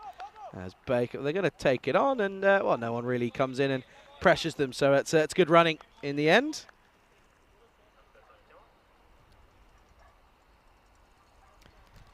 Bottom edge for Arbu into his own shoulder.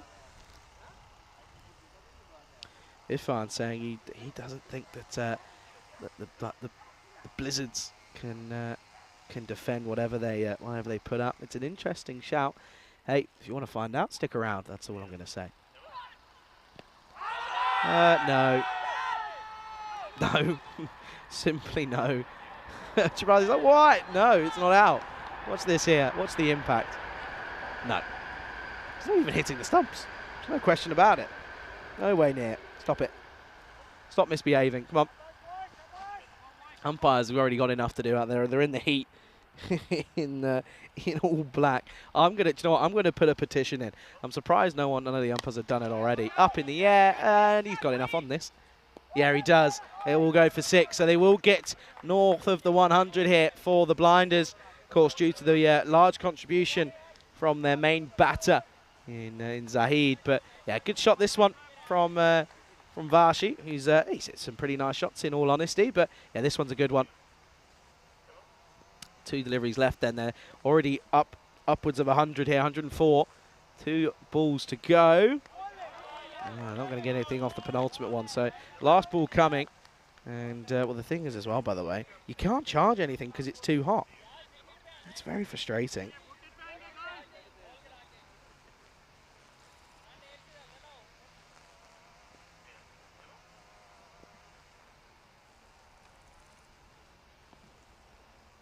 And they're not going to get anything else as, well, who's going to be out here then?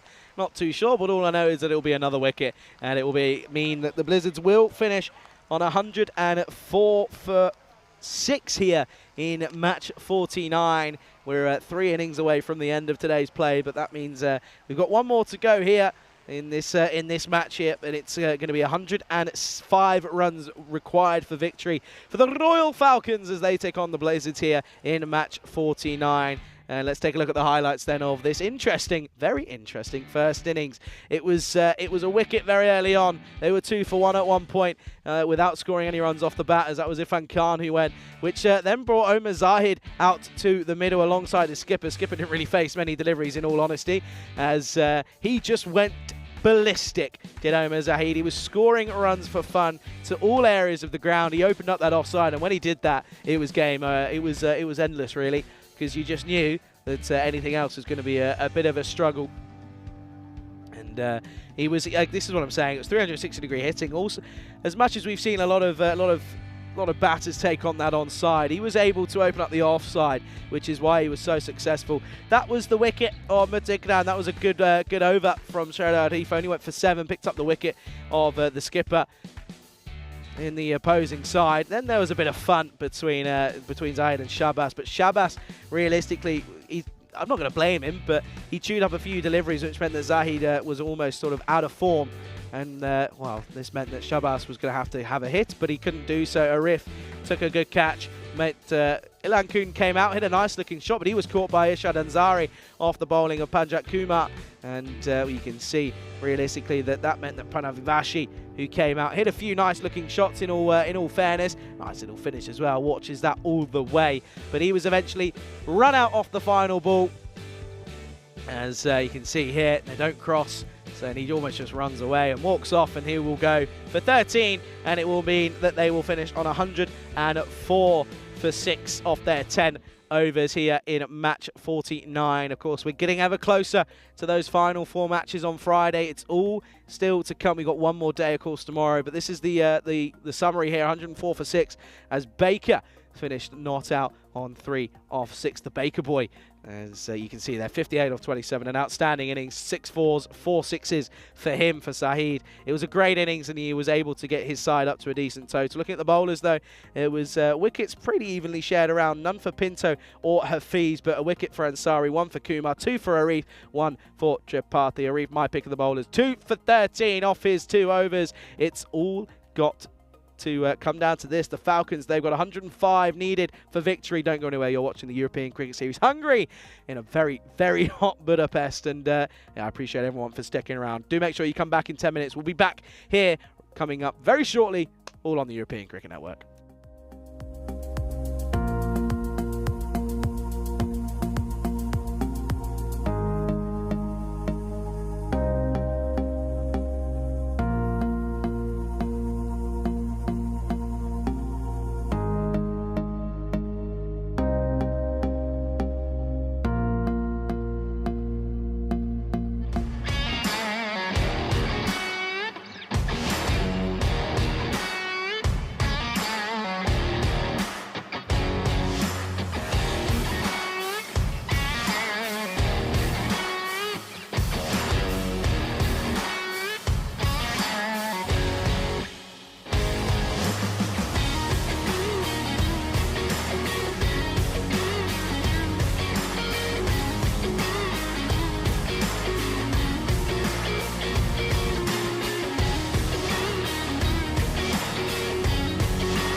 The European Cricket Series is proudly brought to you by HCL Software and Bizaway.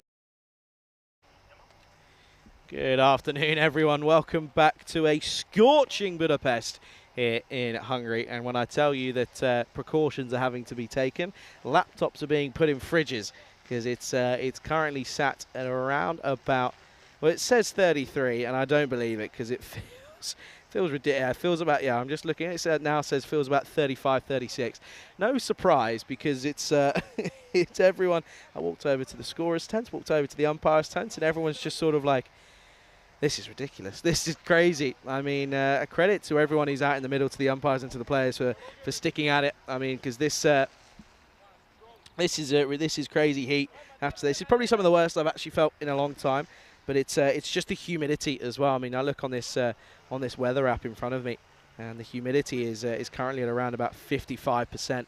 So it was up at 65, but it's dropped. But over the last half an hour, that heat's just ramped up big time. It really has. So that's enough about the weather. I know I get the nickname the Weatherman sometimes. But the game on hand, 105 the target, is for the Falcons, as we're going to start with a bit of a leg spin off the pad. And that'll be a dot ball to start. And yeah, no word of a lie, my laptop is probably about to fry. You could genuinely, you could fry an egg on that, I reckon. No word of a lie. You could 100% fry an egg on that. Up in the air, he's not committed, luckily so, because he's actually timed it quite well, and he's timed it nicely, so much so that it's going to go for a boundary. And well, I don't think that was what he was concerned about. He's more just worried about not hitting this straight to the man at square leg, but he's just helped it on its way nicely as Ikram Hafiz, and they're going to get a boundary early on, and it's a good one at that as well. Yeah, of course, there's a sort of continent. Oh my lord, that is so hot. That's ridiculous. Woof. That's mental. Response, he's hit it. He's absolutely middled that into his pad. I guess if you don't ask, you don't get. But he's middled that. Watch this. He's middled it onto the other pad, of which is miles outside leg. I don't know. This one's worth a bit of a better ask, but I think in reality not doing enough for me. But I'm looking at this weather, and it's a scorcher. It really is. Yeah, pitching outside leg, so that doesn't help anyone. Good bit of turn though. But at the moment, I mean, I look back home as well. That's my question. I know where I live at the moment is often very warm. Yeah, 38 degrees at the moment. As this is going to be just pushed for one. But the thing as well is, you look at it and it says humidity is making it feeling a lot hotter. It's 44%. So it's saying it's currently sat at feeling 44 degrees, which is a little bit warm, if I'm being totally honest with you.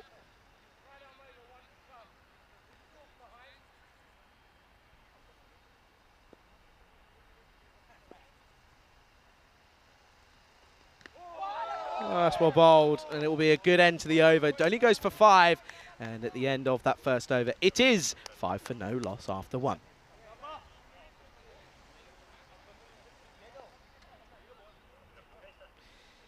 Figure on your screen then is confirmation that it's 230 matches.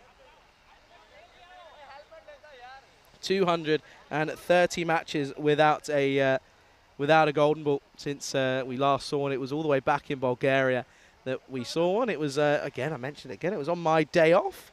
Rico taking all the glory. But yeah, it's been a while, isn't it? It really has.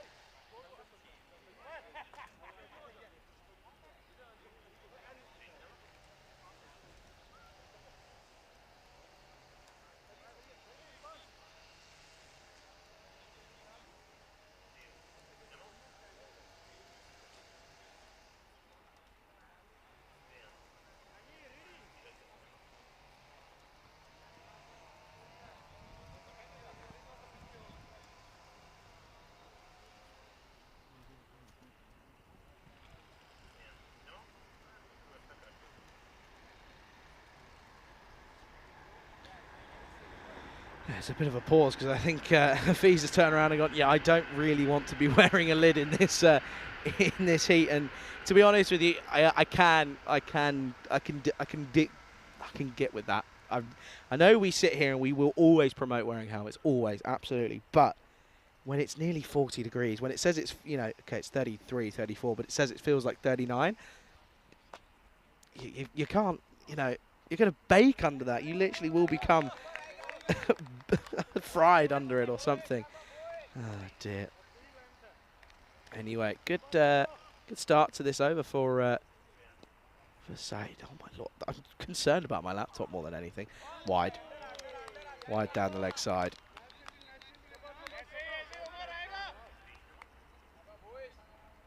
Yeah, so the run rate required, of course, already up to 11.3 here. It's they've got to take risks, haven't they, early on.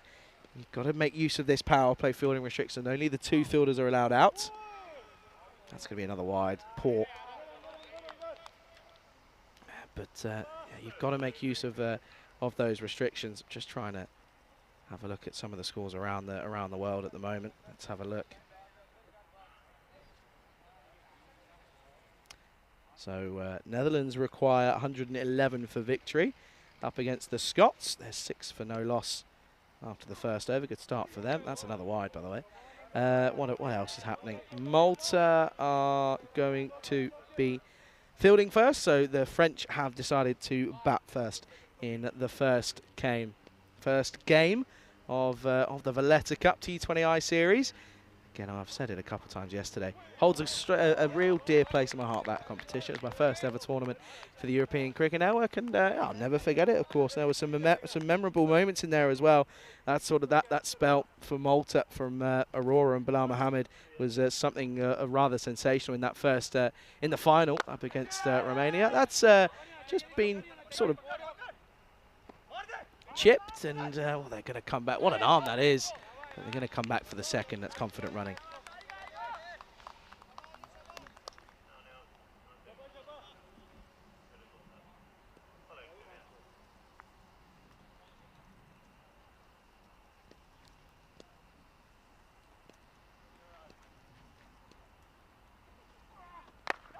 Okay, then, up high in the air. Who wants it? Bowler wants it. Oh, and he's taking it. What a grab that is for Omar Zahid. He was having a good game, in all fairness. He struggled with the extras in the start of this over, but he's come back with vengeance because he's got the wicket that he's been looking for, and it will be the end of Ikram Hafiz, who goes. And, well, they changed things up, but it's not going to work. It's 10 for 1 early on in the response here.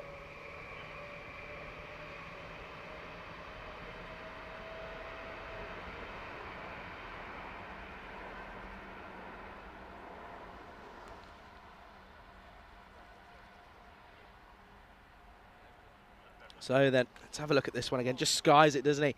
Just sort of skews it right up in the air. And it's actually a good return catch for Zahid, because that one, that was probably up in the air for a fair amount of time in reality. But yeah, this one is a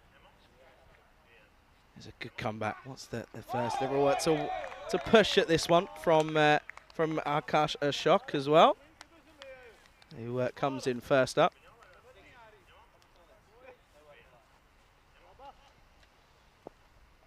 So last delivery then of the second.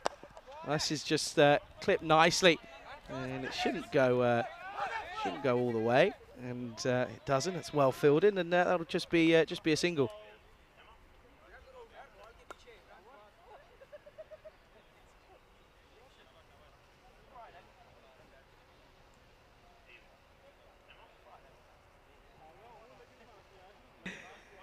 End of the over. It's the 11 for 1 after the second then. And take a look at what the standings are looking like at the moment. Just confirmation though as well. Bottom of the table clash. So whoever wins this one will move up to, well, I say move up. If the Blizzards win this, they move up to 10th.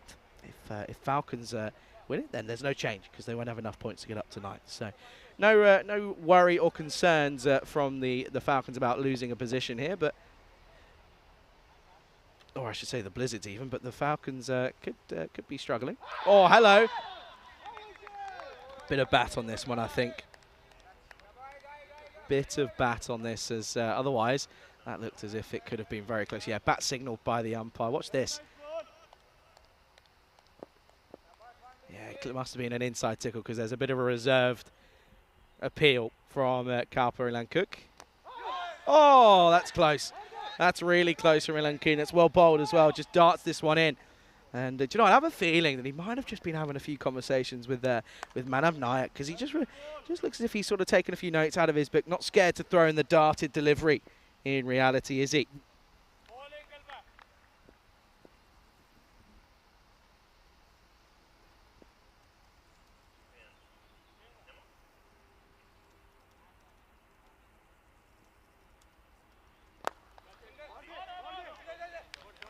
That's pushed into the offside.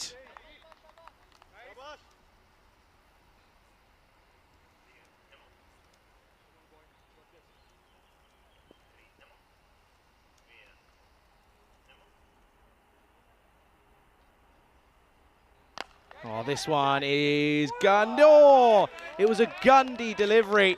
It was a full toss that Andrew was trying to play into the onside. And I thought that our man there, who I think that's Ali Shabazz, I thought he'd just taken an absolute ripper. I think he had it, but I think it just popped out on his impact on the ground. Let's have a look at this here. It's no, he doesn't really, never really has it under control. But a great, valiant effort in all fairness, in the context of the game. Well, this one is given.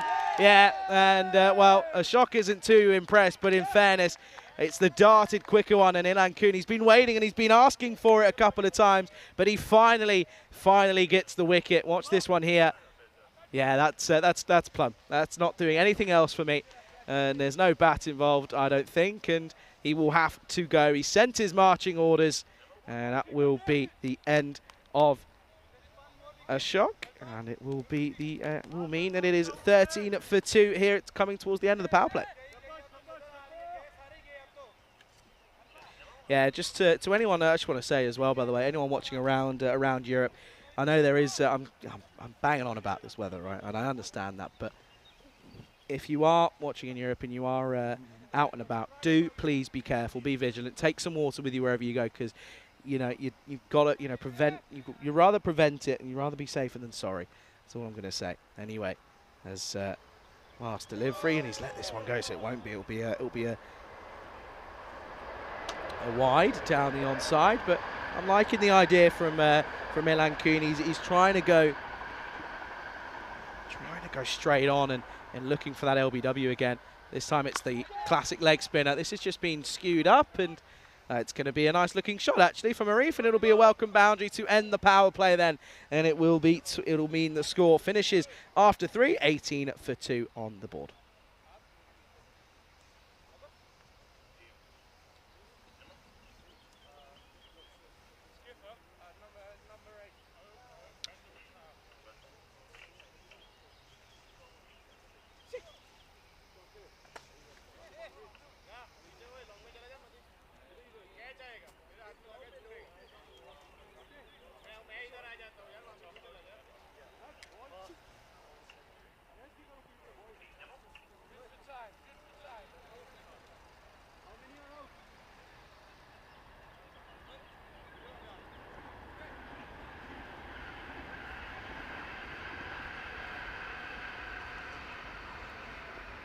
Okay then, it's going to be Umair who's going to come on for this 4th over. That's well left from Andrew. He ducks out of the way as this one, and yeah, it is signalled as the wide. That'll be the one for the over as well. This time around, you can see there, takes evasive action. Sadar saying they can easily chase this target if the power play goes well. Well, it didn't, because it was 18 for 2 at the end of the power play, and it wasn't really the best of power plays from the Falcons.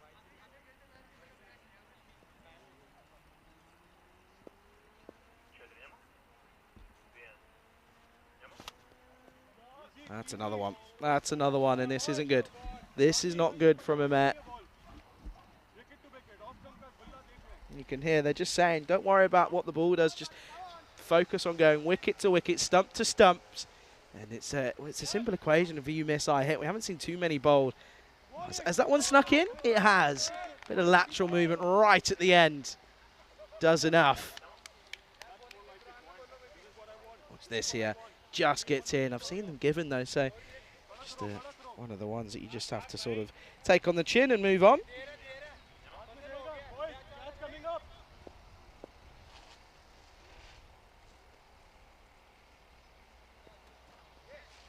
And that one again, back of a length, and almost has too much time. Realistically, does Anjum, who's now, well, he's 1 off 6 now, and he's struggling, isn't he? Is old Gilman Anjum. He was put into open. He faced an over and only gone for the one run.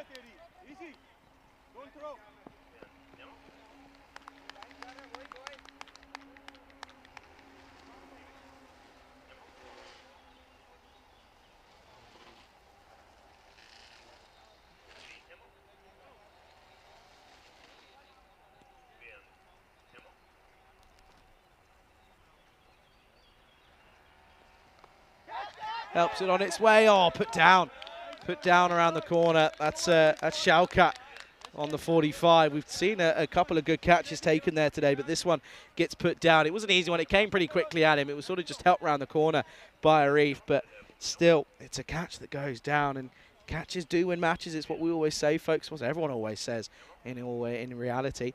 That's down the wide. That's down the leg side. That's going to be a wide. That's poor from Mamer, and he's just trying to get out of this over as quickly as possible, in fairness.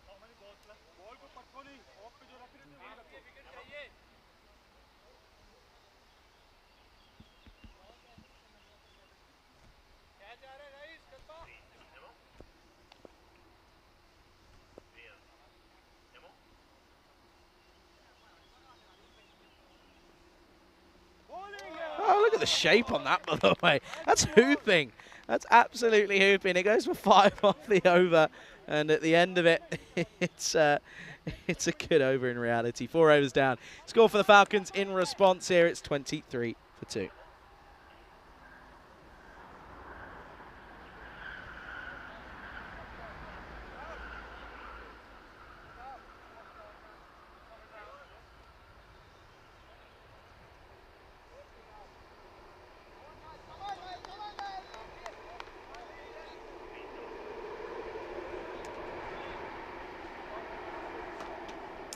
So then 4 overs down. It's already creeping up the run rate. It's up to just above 13.5, 13.6 to be exact. And yeah, 82 needed off 36. It's a big task in reality. They've already lost 2 wickets as well.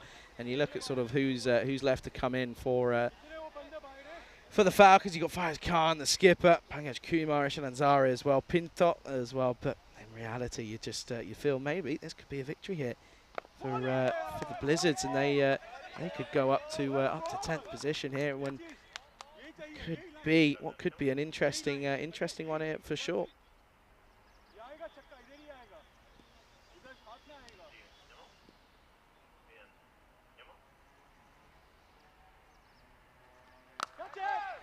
Pulled nicely, leg side for just one though.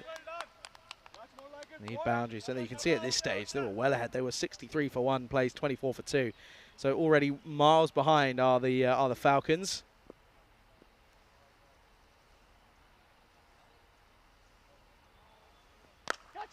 Oh, this has been struck nicely, and they were looking for it. And you can see there, Sam Williams. He was taking rather serious evasive action there. Just retrieved his laptop out of the fridge, and well, now he's thinking, there you go, look, there he is, look. He's trying to use it as cover. Well, that's an expensive shield to be trying to use there. Well, listen, evasive action is evasive action. It doesn't matter how it happens. Rather be safe than sorry. I've said that saying about 5 times today, just because you've got to be careful in so many different instances. Well, bowled, but it's gone again. It's gone again, and it's going all the way through, and that's going to be back-to-back Maximos here. Good-looking shot again. It's just bowling in the slot is Vashi, and yeah, the angle that he bowls makes it a lot easier as well. We can see there it's just in the arc, and Anjum, he's been there for a fair distance and a fair amount of time, is not going to wait around here and gets it away nicely.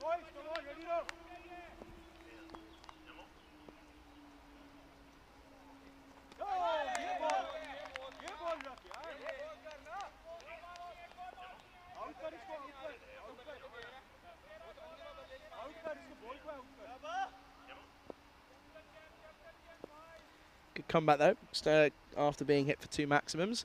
Last delivery.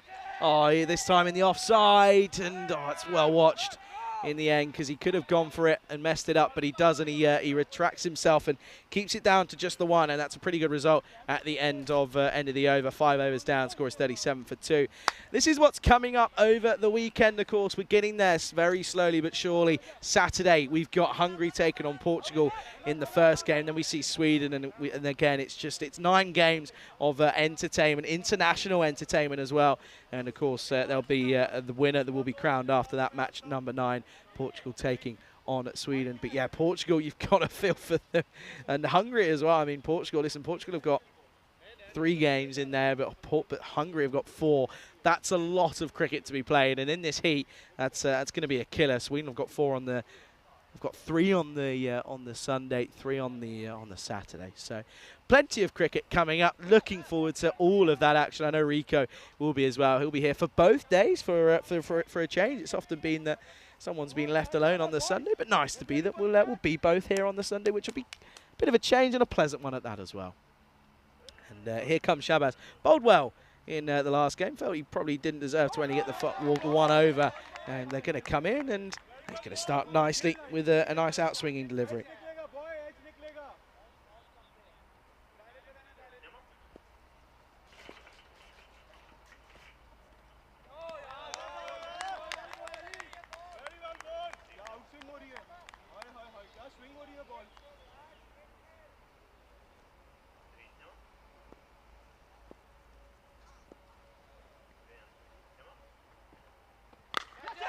Oh, that's hit. And hit firmly.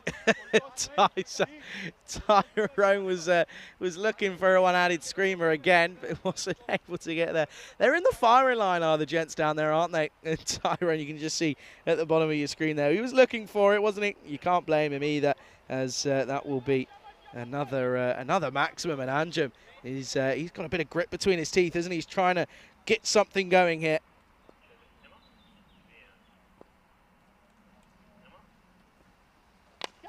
Oh, he's gone again. Has he picked up the man? No. Oh, no. Oh, that's poor. That's Village. I'm telling you now, that's Village. That's awful. He's coming. It should be a simple catch. And realistically, he's coming too far. It's gone over his head, and it only goes for a 4. That's the worst situation for a fielder. And, yeah, he's properly messed that one up in reality. And that's 6 for 4. Hungry for more. Shabazz, he'll be a little bit fuming, and I tell you what, I would be too as a bowler. Oh, he's gone again, and it's the exact same result. That's 6 once more, and it's in the trees. New ball, please.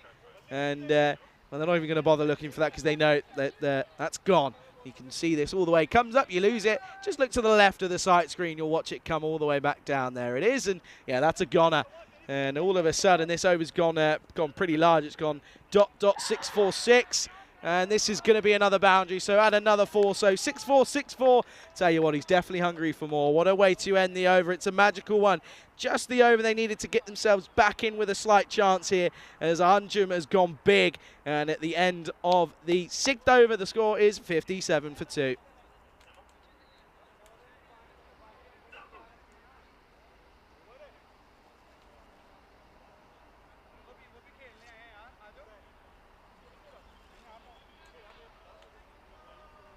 I've got a theory. One day, do you know what? I want to say that I was here at the start, and, you know, in 15, 20 years' time, and we're still kicking about, and we're doing all these crazy games or whatever. I want us to have a nice big broadcasting area that's got inside aircon, and it's somewhere that you don't have to be sweating. Oh, dear. Okay, then. Well. Oh, I've just been sent a text. What's going on here? Then what am I missing?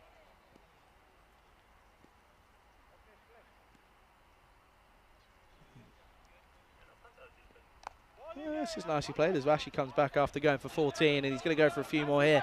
This has just been hit. Oh dear, bit of a slip at the non-striker's end, and luckily the other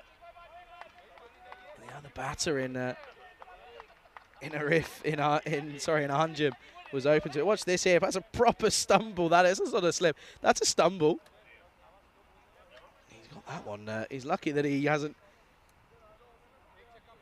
done an ankle in.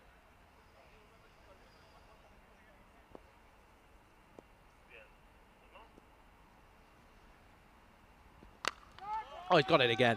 Man out there? No, he won't get there. That's going to be a Maximo. And this one's got all of it this time. Anjum races into the 40s here, keeping his side with a chance at the moment. As he, any time that he's at the crease, they're still well within. Oh, hang on a second. Let's slow that one down here. Let's have a look at this once more. Oh, hello. That's just on the other side. Yeah, 6 given. Now he'll go again, and there's no question of this one. That's 6, and the scorers this time are under fire. And Mael was off like a rocket. He's away. And, well, wake up, fellas. I know it's hot, but that's going to keep you nice and cool as you get loose. And watch this one here. That's in, and it goes all the way through. This is what I'm saying, goes right through. There you can see the holes at the top of the roof. That's why they are running like anything. Oh, and he's got again. Has he got all of it? Yes, he has. Oh, here we go. Anjum brings up his half century, and what a way to do so. He's gone massive in the last few deliveries. He's gone 6-4, 6-4, 6, 6, 6. Incredible hitting. He's gone ballistic in the last 7 deliveries. Incredible hitting from him. He's gone massive.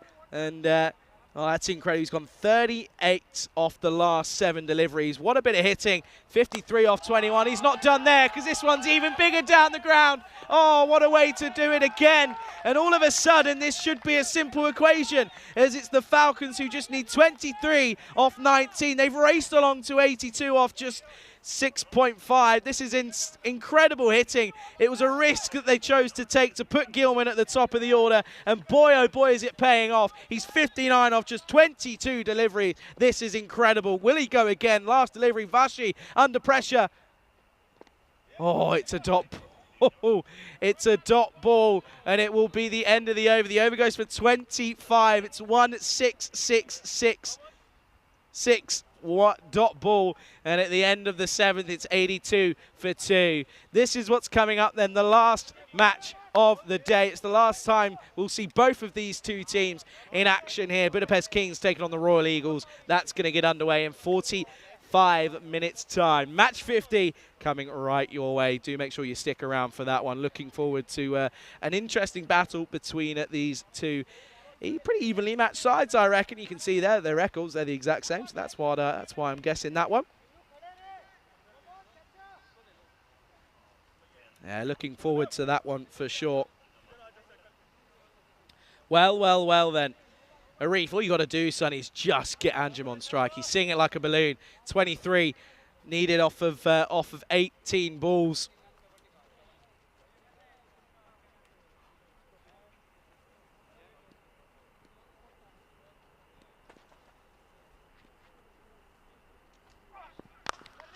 Oh, you don't need singles because you can crunch it through the covers, and that will be a boundary. And he moves on to 10 then, does Arif. Oh, that's huge.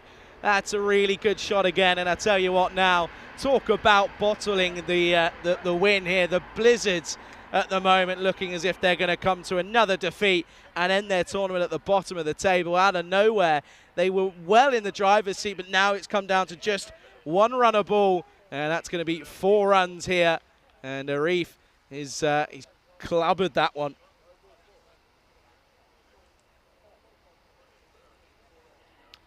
Oh. Okay, we're ready to move on yet. Okay, no ball called. Free hit coming right up then. And it goes from bad to worse for the Blizzards. And it's over the top, and it's going to be another boundary.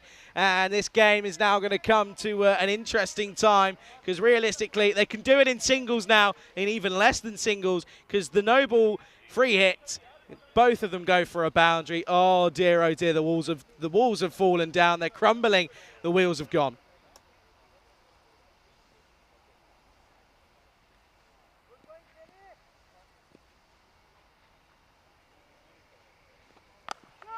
Now leg side, and 6, Oh, they're going to do it in quick time here. The Falcons. Something's just clicked here, clearly, because these two are now just sort of thinking, oh, do you know what? We're just going to back like Maxi O'Dowd and Scotty Edwards did years ago, back all the way in 2019, La Manga Club Resort, Murcia, Spain. It doesn't matter because these guys are going even bigger here, right here in Budapest.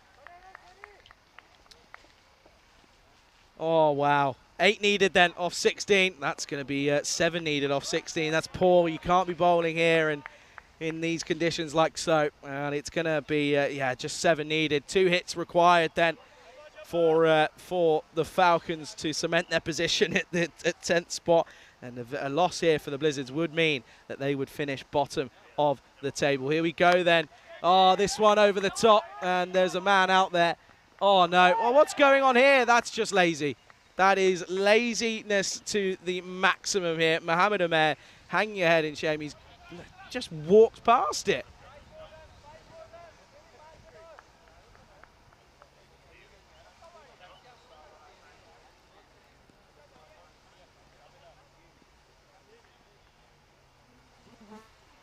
And we go back to live action. Oh, no. Oh, it's going to be buys. That'll be 4 buys. And oh, dear, that's the scores tied. And out of nowhere, the Falcons are going to do the unimaginable here. They were well behind the rate. They had no right to have gone ahead and got this. I mean, realistically, they were behind it massively after the 5th. They were 37 for 2. They went 20 off the 6th, 25 off the 7th, 8 currently off of, or 22 off the 8th. 1 run needed. And that will be it. It will be game, set, and match. And the Falcons, who waited all this time to pick up a win, have got 2 in 2 days. And they will finish their tournament in a successful manner. And that will be the end of the match. And you can see there's just waiting for confirmation. But I think that the Falcons have done it. And they will be your winners by 8 wickets here. And that confirmation has come through. I think, potentially. Yeah, it has. And, yeah, they'll be your winners by 8 wickets here. What a way to do so. Absolutely incredible hitting. I mean, the fact is, they went 20, 25, 23 off the last 3 overs and were able to do it with a solid 2.1 overs to spare. Oh, what a game that's been. We've got one more coming away. That's coming up in around about, well, that's actually a pretty decent break. That's going to be 40 minutes time. Budapest Kings take on the Royal Eagles, match 50. That's going to be coming up right your way very, very soon. Let's take a look at the highlights. What a highlights package this is going to be. It was an interesting start. That was a good bit of timing from Hafiz, who hit this one nicely as he was eventually caught and bowled by Omar Zahid. And Omar Zahid, well, he won't want to know what else happens throughout this highlights package. That brought Ashok, who came, and he was gone LBW, trapped in front by Kalpa Lancook, and well, Anjem, he was just biding his time, wasn't he? He was taking a bit of time, but once he got going, there was no stopping him. And Sam Williams taking evasive action. His scorers were under some serious threat in this game, because that one, well, yeah, that was kind of where you felt that the game was going against the Blizzards. They were in the driver's seat from ball 1. They weren't really looking too concerned. They were restricting the boundaries being scored. But then out of nowhere, oh, well, I'll tell you what, under fire and then some. I'll tell you what, Anjem, he went ballistic. 8 sixes in his innings. He was well supported by Shahrar Arif. 23 off 11. He finishes not out with some beautiful shots all around the ground by both of the batters. And they were able to get their side over the line with a single down the ground. And it means that the Royal Falcons beat the Blinders Blizzards by 8 wickets here in match 49. Bit of the Conor McGregor swagger about our man there, Arif, who hit a good innings there. Also finished as the pick of the bowlers for his side as 2 for 13. Let's take a look at this scorecard then, and it's going to tell you 2 things. 1, Anjem 59 not out of 23, 2 fours, 8 sixes. Finishing with a strike at a 2.56. Arif 23 not out of 11, 3 fours, a 6 to his name. Finishing on 209 strike rate. Incredible scenes. Extras are sat at 14. There's a fair few in there, in all fairness. But looking at the bowling, where did it go wrong? I mean, I have to say I thought Ilanluk bowled pretty well at the top for 1 for 12. And well, that over from Vashi. He was the weak link, wasn't he? Once again, going at just under 20 and over. Shabas went at 20 and over. Oh dear, all wrong for the Blizzards, and well, certainly have to go back to the drawing board and prep for next year, because yeah, it's been an interesting tournament for them. But of course, we want to thank both teams. That is the last that we'll see of both of them, I believe. And a huge thanks to all of them and all of the players that have been involved for both sides for their involvement in this tournament. Without them, none of this is possible. So huge thanks to them. And of course, I know that the Blinders Blizzards will be supporting the big brother in the Blinders later on tomorrow and on Friday. Okay, then we've got a longish break, 35 minutes until the next game. It's the last game of the day, and that's going to be coming up right here very, very shortly. You're watching the European Cricket Series here in Budapest, Hungary, with myself, Charlie Hunt. It's all unfolding right in front of your very eyes, right here on the European Cricket Network.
The European Cricket Series is proudly brought to you by HCL Software and Bizaway.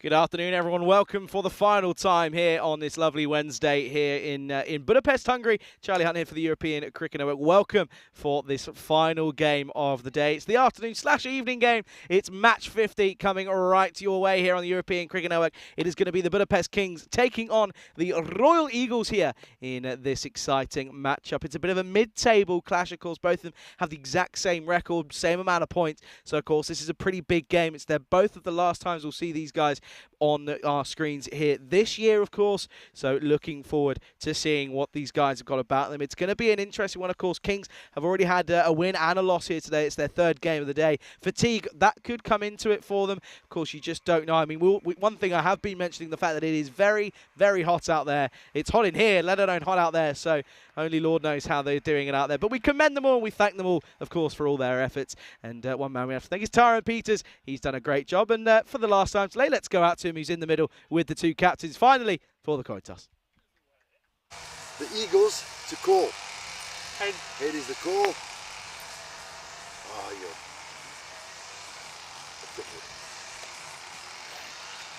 The Eagles are going to have a bet, Charlie. Back to you, bud.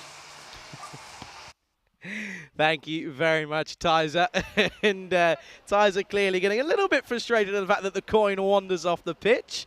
But it's going to be it's a win here. First up for the Eagles. They're going to have a bat first here. Let's take a look at these lineups then this time around. For the final time here today, let's have a look at the fantasy dashboard then. And you can see there, it's a new man coming in. Is Arula Kokil is going to come in for the Royal Eagles this time round. And of course, it's going to be an interesting matchup up against the Budapest Kings, as I mentioned previously. The fact is that they are 1-1 for their efforts today.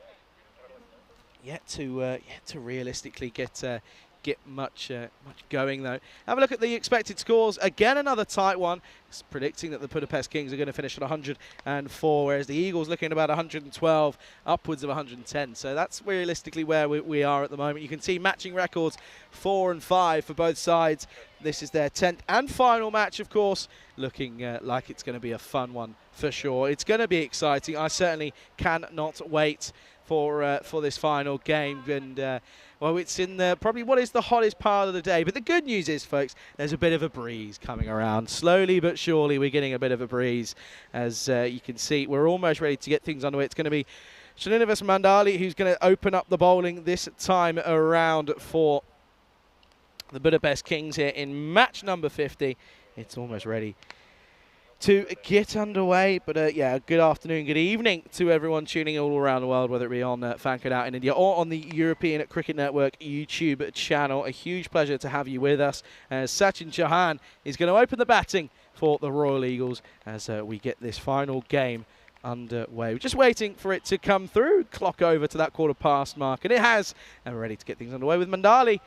And it's going to start, and this is going to run away. This will be a boundary to start as he just clips this off his legs nicely, does Chauhan, and he's a man who's in fine form, scored some runs yesterday, and looking to do so again in the Eagles' final game, as I mentioned on the network here this year.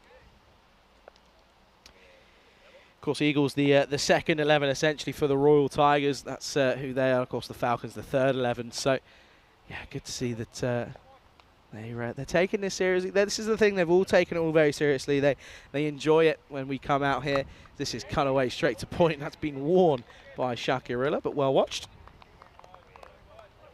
But yeah, they all enjoy everything and enjoy all the efforts that are put in and are all very, very thankful. And yeah, we do appreciate of course all the efforts that get put in. This is a little I'm not too sure. I think this might have been back, could have been glove, but it's not going to go all the way. It's just going to be one. That's well fielded, well chased down by the man at slip, and it will just be just the one run.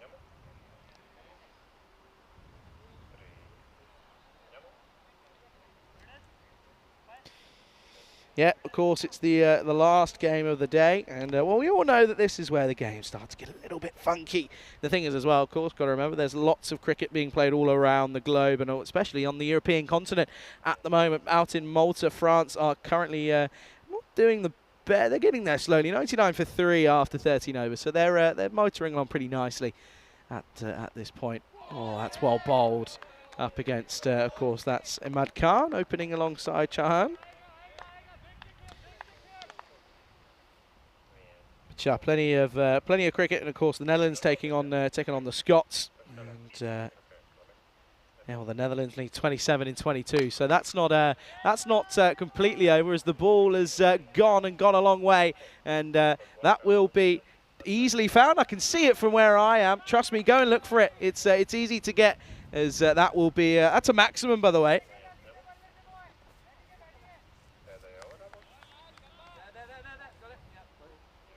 Yeah, good looking shot this time around, and is able to get this one. It's too full though, isn't it? It's too full from it's too full from the bowler. He's got to find a response.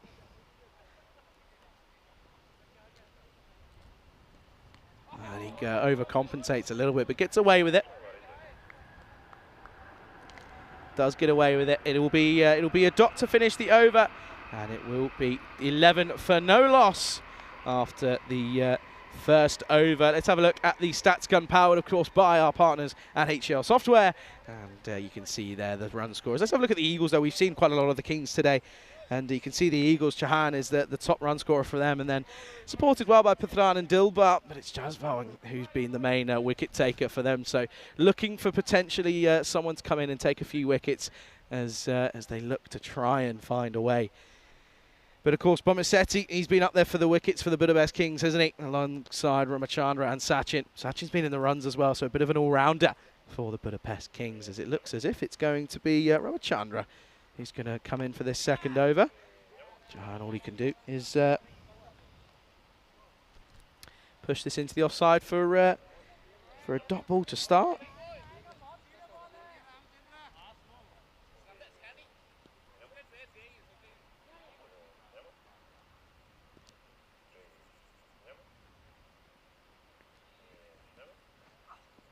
Oh, and he's got again, and he's got even more of this. That's gone. See you later. New Grizzly ball, please, because that is massive. And, well, you can see there, project manager in the bottom left of your screens. He was saying, new ball, please. That's huge. New ball. That's massive from the top run scorer for the Eagles in Chauhan. He's certainly got a piece of that one. That's running away, and that's going to be... well, I'll tell you what, that'll probably be found in about 5 years' time when they decide to take a couple of these trees out and push the ground back a little bit further. That's exactly, they'll find a good few Grizzlies in there from this tournament, that's for sure. They've hit some big shots down into that area. It's a full toss, it's gunned in, it's going to get destroyed here by Chauhan. It's going to go big. It's, this time not a 6, but more a 4. But even still, though, it's as effective because it's still plenty of runs. It's 6-4. Definitely hungry for more.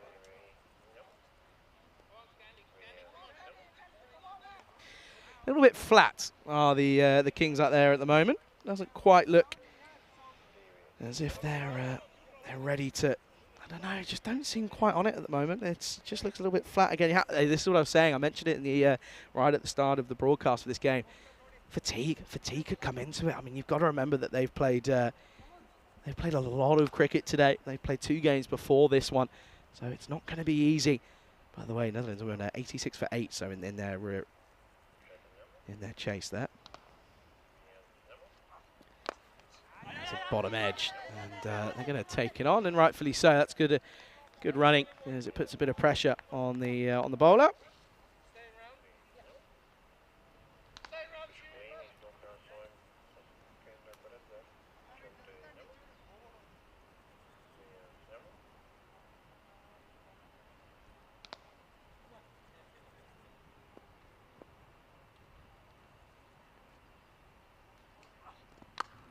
In the offside, and it's got through the gap, pierces through the infield, and it will run away towards the fence. And it's a good-looking shot this time, as it's going to be another boundary. This time it's Imad Khan. Gets a bit of toe. It's more toey than anything. Doesn't really quite find the middle of the bat, but yet effective it is still. And that certainly helps proceedings here, as he looks to almost play catch-up to Chauhan in this instinct.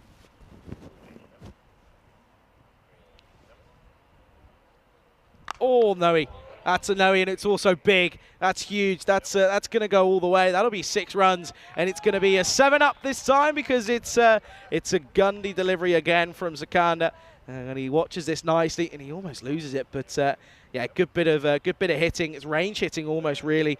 Batting with freedom here at the moment.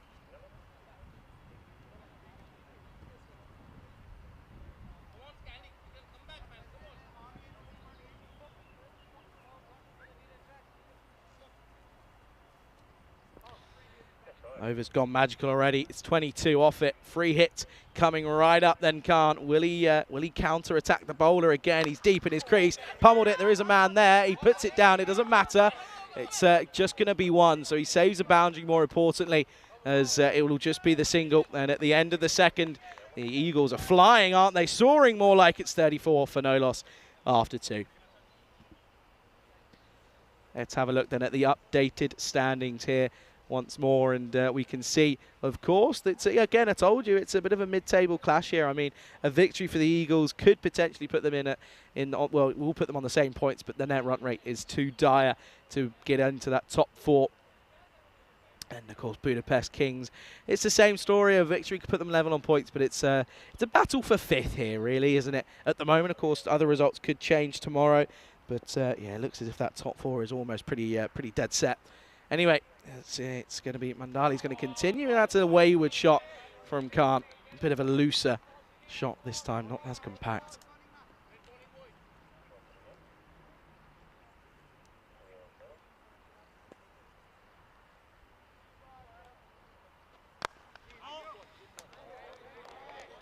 This one full toss, just respected back to the bowler. Watch this here. It's not far off, not too far at all. No issues though, just dips at the last second. Big, yeah, it's in the slot. It's so obvious when they know you're going to take it on. It's too full from Mandali. He's not pushing it through for pace either. And that's another maximum. Add that to the list because look where he's batting. He's out of his crease. He knows it's going to be there, and he counters on it nicely. And yeah, good looking shot again. They move into the 40s already. And again, oh, put down by the fielder. That's Sunil Ganagada who's got that one wrong. He's come in for the first time today. Late draft, but again, right off the toe, he can't really find the timing correctly as consistently as he'd wanted as well. But still, it's going pretty well. Netherlands look as if they're going to struggle here against the Scots, by the way. 93 for 8. They need 18 off 9. Wide ball as France are 110 for 3 in the 15th over. McKeown went for 44. Again, not quite hit the same form as he did last year, did he? Jackson opening with him, struggled again. Everyone else just struggling really for the French, but another wicket's just going at the moment. Dragged again, leg side. It's not the nicest looking shot, but it will still yet be effective. It's another boundary, and they're realistically only dealing in boundaries at the moment. They've had a couple of 1s and 2s, but in fairness, it's been 6 and 4s galore at the moment. It's we'll add that one to the list because he moves on into the 20s here. These two are laughing at the attack at the moment.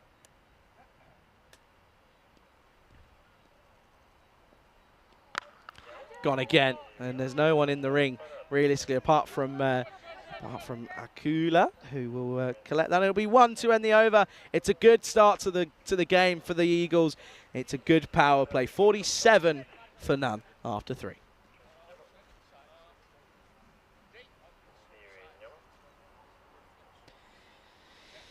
Yeah, you can see there they went for 11, 23 and 13 off of their 3 overs so far. It's been pretty impressive hitting, in fairness. But yeah, that big over off the second off Skandar Ramachandra, who's he's just in front of me here, so I'm not going to say too much, but it wasn't great, was it? Anyway, looks as if they're going to go to Bomasetti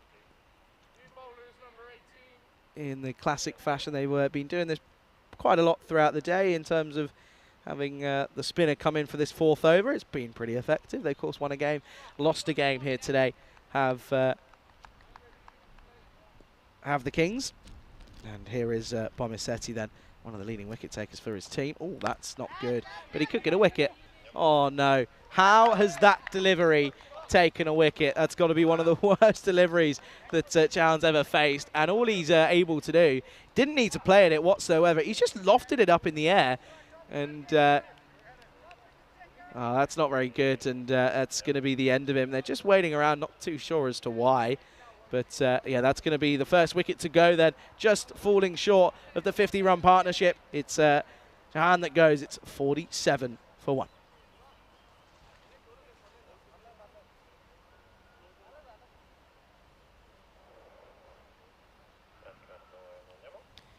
1. Did not need to play at this one. Just gifted it, really, didn't he? And it's a pretty simple catch. He knew what he was doing. Did the fielder at cover. It's a good bit of work for...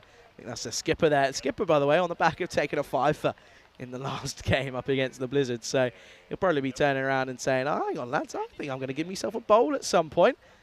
Probably like to see it as well. All you fantasy players, of course.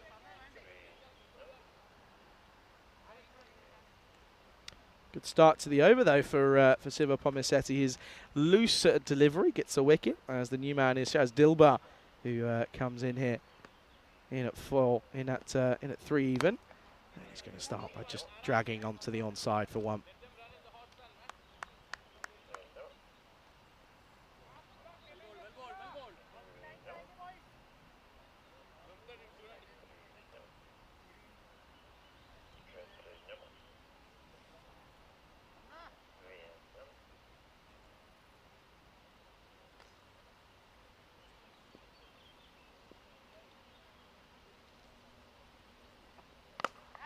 Goes big, and I think he's got a lot on it. He does. Goes into his team's net over there, and that's a good-looking shot once more. Muhammad Khan. He's the one that's got to cash in now. He's one of 2 openers that were able to get a start. He's got to push on now and really go for it here.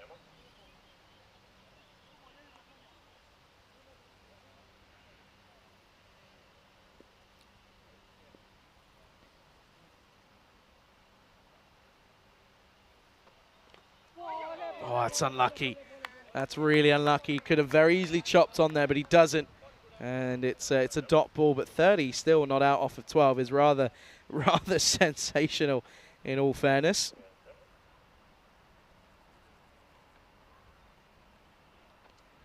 That's going to be a wide. Gets pushed off his length here and his line more so.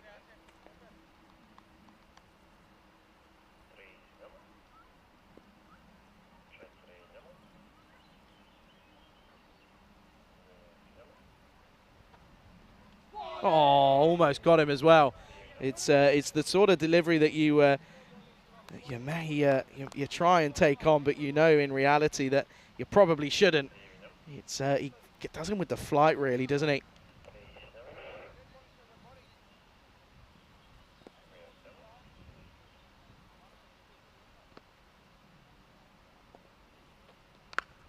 Now in the offside, and this will just be pushed for just the 1, I think, and is.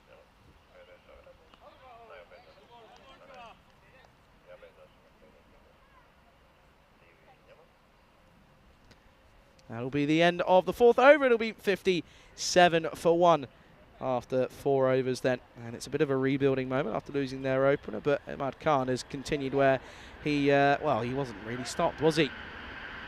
He's moved on to 30 off just 13 deliveries, which is a rather sensational strike rate. But Dilbar hasn't quite looked to be in the same sort of touch coming in at 3. But it's still a fair amount of time to go, realistically.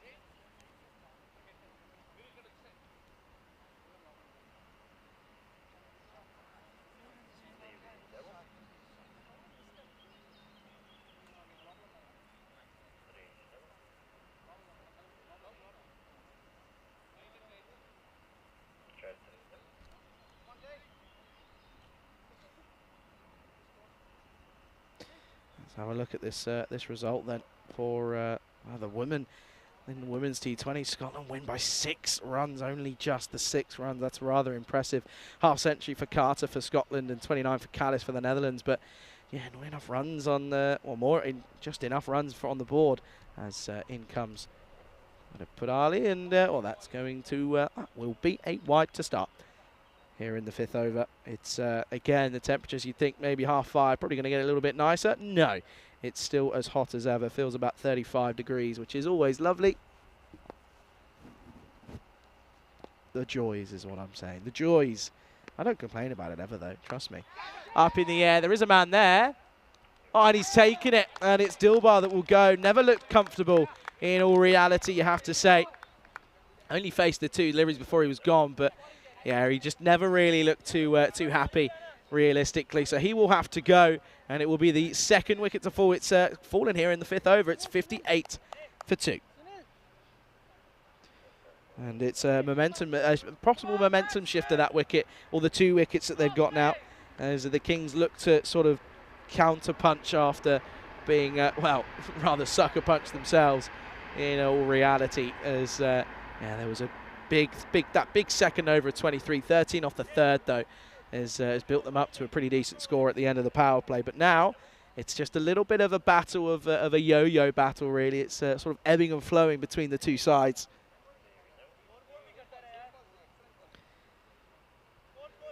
As the new batter makes their way out, I think that looks like the skipper. In it's not the skipper. It's Avinash Pathrana. I didn't see the taped up one there. There we go. So yeah, Avinash Pathran is the new batter who will come out then in at number 4. He's got to try and provide some support here. And they drop and run, and a bit of yes, no, maybe. Meet in the middle, have a bit of a cup of tea and say, do you know, we should probably go back to where we came from. That's exactly what they do.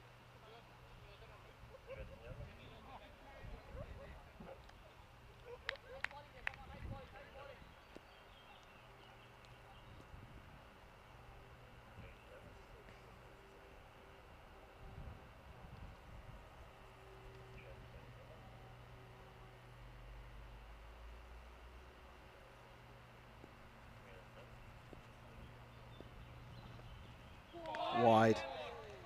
Got to find a bit of rhythm here. Is Vanu Padali. He's not been quite able to do so. Oh, hang on a second. What's happened here? I was assuming that was over, but well, they had a shy at the stumps, and keeper Valavarti just sort of apologises, I think, really.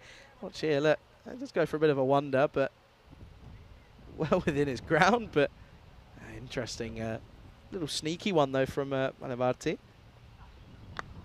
Oh, it was going to be a wide. It could be a wicket. It's not going to. He doesn't take it on. So Patharan gets a life early on. Not dropped, but not really attacked. He will get a single.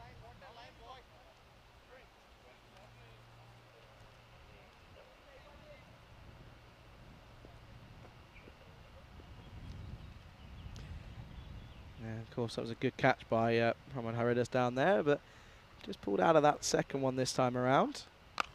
Oh, the effort ball, and it's up high, man underneath it. Oh, and he shelled it, and he was never set, really. He was always moving, trying to take that catch. Was a cooler. He's taken a couple of good catches today, but that one, that's not going to be one of them. He puts it down, and well, that could be costly, because that's the big one as well. That's Imad Khan, who's now going to move on to 31 with that run, but even still, he's a big wicket that you'd hope to get. Now this will be flicked. And the fielder does well. That's Sandy. Sandy Sachin gets a hand on it.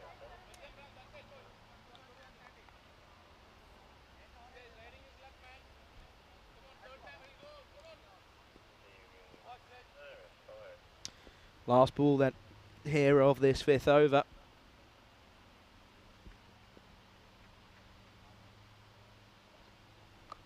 It's Gundy, and it's going to get the treatment that it should deserve. Oh, it plugs. Wow.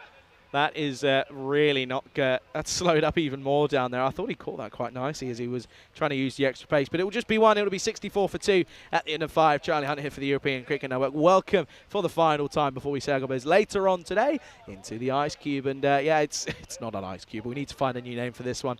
It's more of a sauna here today. It's been a lovely day, though, a great day of cricket. And listen, I've enjoyed being on my own because it's nice to have the viewers. Of course, you guys are absolutely outstanding as always in the chat. I know there's 3 chats at one point to sort of get involved with, so we appreciate whenever you guys sort of multi-screen and do whatever it is you need to do to watch as much cricket as possible. We appreciate all your efforts, and yeah, I just want to say a huge thank you for joining me here today. Rico will be back tomorrow. I'll be alongside him to take you through the final day of the group stage here in Hungary before we have finals day on Friday and then internationals on Saturday, Sunday. Such a good couple of days left of cricket here in Hungary. Cannot wait for it. It's going to be thrilling. It really is going to be exciting. But yeah, a huge thank you to all of our viewers tuning in, and it's you know, I know a lot of people will probably switch off rather early on, but if you stick around to the end, there'll be a good highlights package of the entire day's play. As we say, I'll end up saying our final goodbyes for the rest of the evening. But yeah, do stick around, as I have a feeling this one could throw up a few interesting moments in this last game, as that's Bomasetti. He's going to continue on here after just going for 9 for 1 off his first over.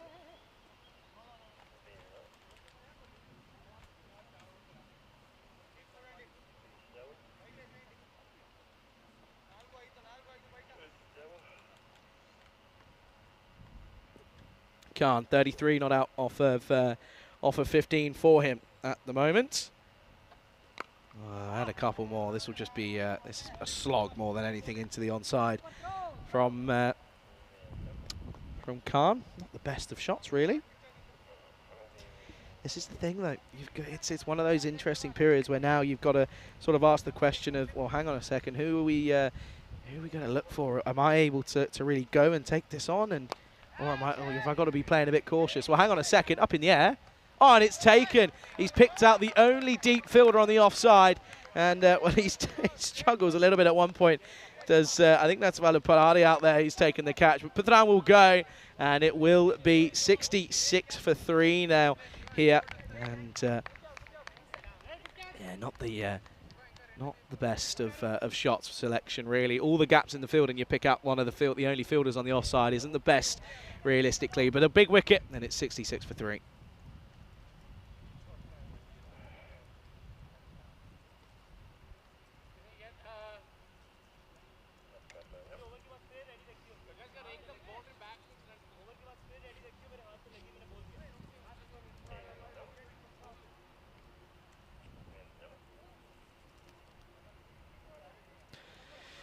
Talreja is going to be, well, Talreja probably, that's my Spanish coming out there. Talreja will be the new batter who will come out then in a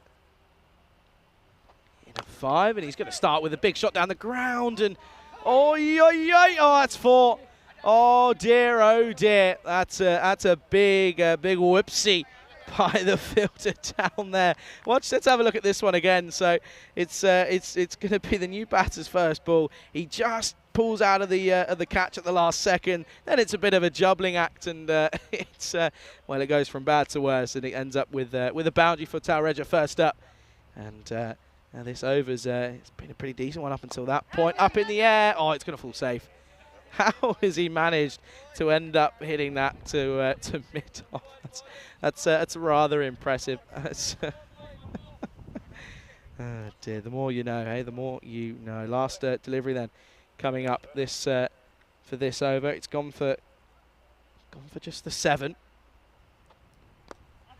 and it'll just be the 8 as they'll finish on at 72 for 3 at the end of the 6th.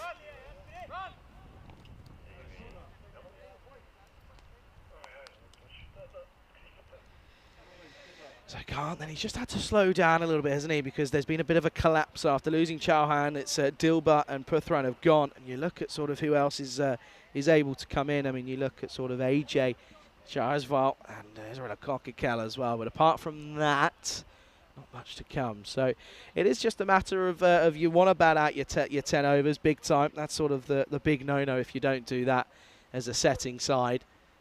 But you also want to still think about getting enough runs on the board. What's the scores in Malta? France, 127 for 6 at the end of 18 then. So not quite as easy as they were expecting up against Malta. These two have already had a pretty close encounter. Yeah, the other day, back on Monday. Was it Monday or Tuesday? Monday, I think. Of course, huge credit to all the crew out in Malta, but also out in the Netherlands as well. Oh, that's big. That's huge. As Khan has turned around and said, yeah, enough of this. I'm just going to carry on what I was doing because it was clearly working, and understandably so. He's going to move on to the 40s here. And, well, Khan sort of holds the last thread of hope, really, for the Eagles if they're going to get up towards this 100, 100 and 125, really, as that's their current strike rate, or their current run rate even.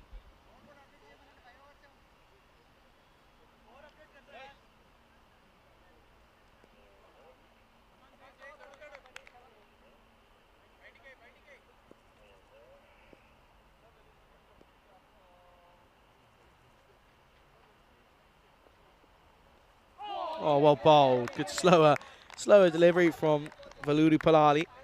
He's just got a bit of a variation on that one, and you can see there Khan just saying, what are you doing? Come on, play the offside. It's there as well. Make the most of it. Doesn't do that here, though.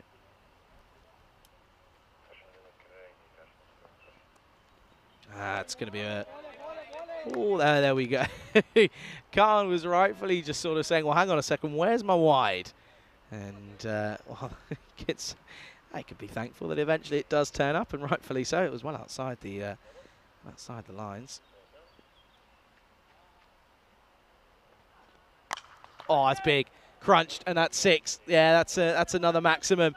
And Khan is definitely sort of switched up into the next gear here, because he was sat in cruise control, wasn't he, in 5th gear, then had to sort of bring it all the way back down to possibly 2nd, but now he's back well up to 5th gear and he's back into cruise control. Moved on to 47 here, and he's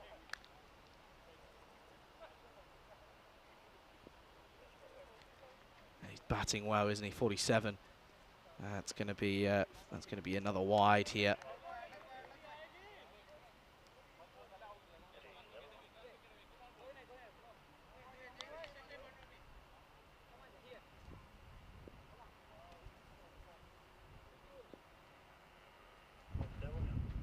Anyway, 47. Oh, that's well bowled, well placed Yorker, and well, that's when you know a batter's in, because he's able to negotiate that one nicely. Just digs that one out of nowhere, really.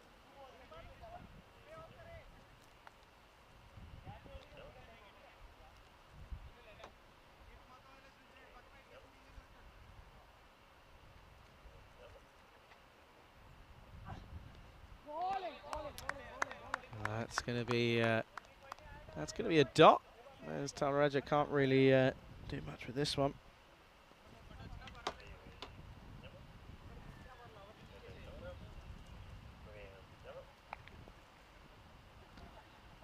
Last delivery then of the 7th. And it will be dragged, and it's going to go for 6. And again, mistimed from Talreja, but he still gets enough bit of cloth on this one. And it's it's not the best looking shots, but do you know what? It still runs in the book, and that's all that matters at this point when you're trying to set a total. Move into the 90s here in the 7th. It's going to be 93 for 3 at the end of 7. And, well, we've showed this graphic a couple times, but there's a little extra addition in at the bottom there. You can see that first weekend of August as the Continental Cup. It's a T20I Women's Series that's going to be streamed live on the European Cricket Network. So plenty of international women's cricket coming away as well, which is again has been one of the outstanding bits of work that's happened this year. I mean, you have a look at sort of the new five game day schedule, the 2-week stints, and then the ECIs. But more importantly, the amount of women's cricket that's been on display has been outstanding. I mean, started all the way back in Gibraltar with that little series there.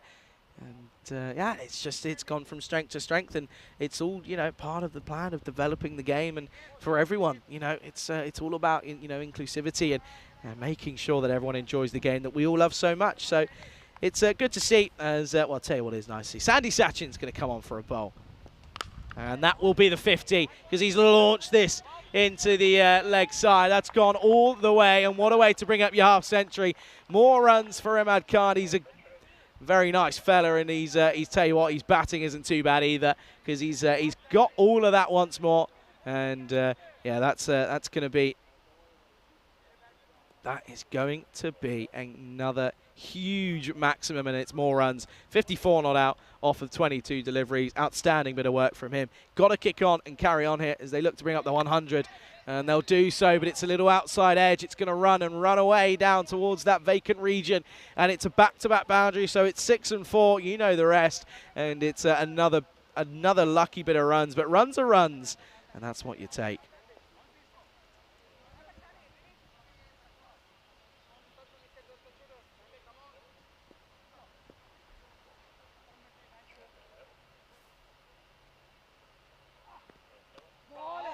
Well bowled. That's a nice welcome dot ball.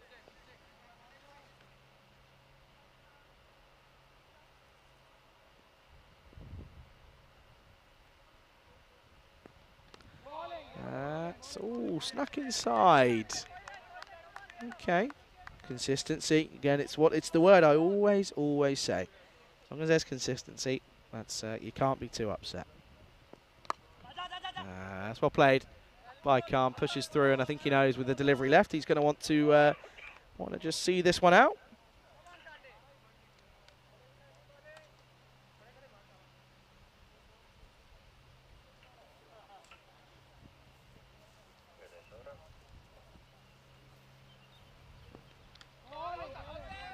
Well bowled and well kept, and it's well, it's going to be a wide, but yeah, it's again good bit of work though as he watches this one. Hang on a second, is there anything behind this one here? I don't know if we might just want to have a check at this one here. Just have a look here. Is there any, is there anything behind it is the question. Oh, hang on. Hang on. Is that down? Oh, this is close. This is a close call here. I'll tell you who I wouldn't want to be as Tizer right now, because this is a close call. And again, it's that frame. That's the frame we want there. Is there anything that's behind? Is there anything behind it there?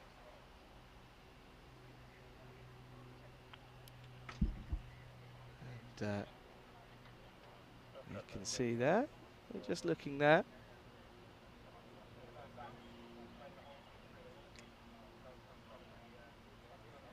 Let's just run this through the entire way. Let's just have a look here. They want to get this one right. Is the keeper ever in encroaching position? No, I think he's fine. And then it's it's this frame here. Yeah, and well, they're going to have a look here and just going to keep rotating through. And I think the signal is come through, and he's gone. And it's going to be given here. And it will be out, and you can see there, not enough. There's nothing behind the line. Foot's just up in the air. It's a matter of margins here, and you can see this one. It is going to be a wide, but it will be stumped off the wide, and it will remove the batter in Tareja, who goes stumped, and it will be 105 for 4. Excellent bit of work from our crew here at Spring Productions, but also Tyrone Peters, the tournament ref, alongside third umps in the 10. They got that one right, and listen, cameras are there, make the most of them. You might as well, and that's exactly what's happened there. It was a very tight call, but there was just the fact of making sure that everything was right, and that's what they just wanted to check, because it was a very quick stumping. They just wanted to check and make sure that it wasn't any form of encroaching from the keeper. That was that last check. So he goes, and Chadawala comes out, and this is going to be another outside edge. And I don't know why, but why have teams not realised that you want to have a fielder out there? I don't get it. You're not. If there's a catch there, it might go to either side of you. Restrict the boundaries. That's what you want to do. They're already up to 100 here. I don't get it. Anyway, 109 for 4 at the end of the 8th over.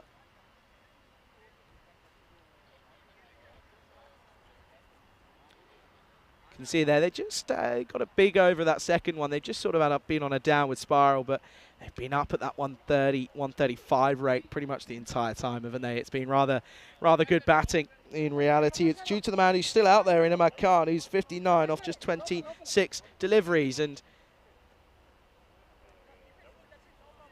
yeah, it's interesting as to who's coming on here. Here he is, the man who took the fifer in Shivatadella. The skipper is going to come on. Another train whizzes past, and boy, is that going quickly. Khan then, 59. You have a feeling this this could be a big over. Always say it could happen in the 9th. Well, the 9th's going to happen here, and the skipper's bowling. Oh, Gundy. Oh, Gundy. And do you know what? I have a feeling that Khan's just sort of sat there and just gone, okay. Okie dokie. Khan's just thinking, oh, he's licking his lips, isn't he? He's biting at the chop to have a go at this here. If it sits up, he's going to go big. Wind's helping him as well, by the way. Bit of breeze now. Oh, it doesn't matter because it's Gundy again.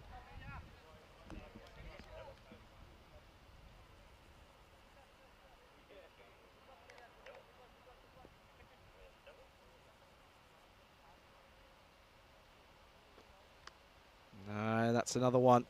And he can't get it right, can Shivatadella this time. He's really struggling at the moment.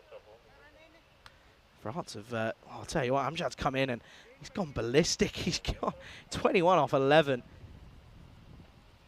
That's going to be another wide, by the way. And it could be more as well, as it's going to come through for a run as well. So a run off the wide is not ideal.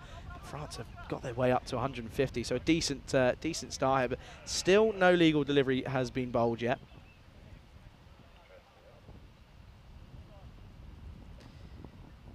Dear, oh dear, oh dear, oh dear. There we go. It's legal, but he gets pumped. And I told you he was going to take a liking to this one, and he does. And he gets all of it and catches a piece. It's a full toss. It's low full tosses, and it will get punished. And it's not a good over this. I mean, it's already gone for 11. It's not updating your screens. We apologise, but for 11, and he gets lucky that that Khan gets in the way. Khan's moved on to that wasn't Khan that hit that one, of course. It was Chawala who hit it because they took that single.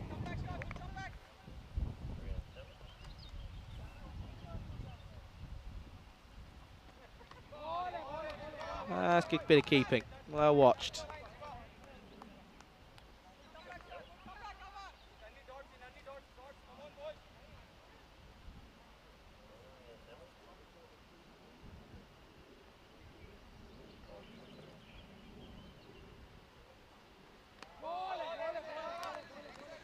Yeah, not the best of deliveries from Chawala there.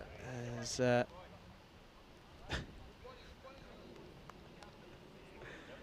oh dear, we apologise for the lack of on-screen. It's just having a bit of an issue. It's the heat, I'm telling you. Everyone and everything is malfunctioning, and it has been all day. It's too hot. It's going to be a dot. There we go. It's back on your screens there. And that's another good comeback this has been, though, because it's been a line-up of dots at the moment after going wide 6.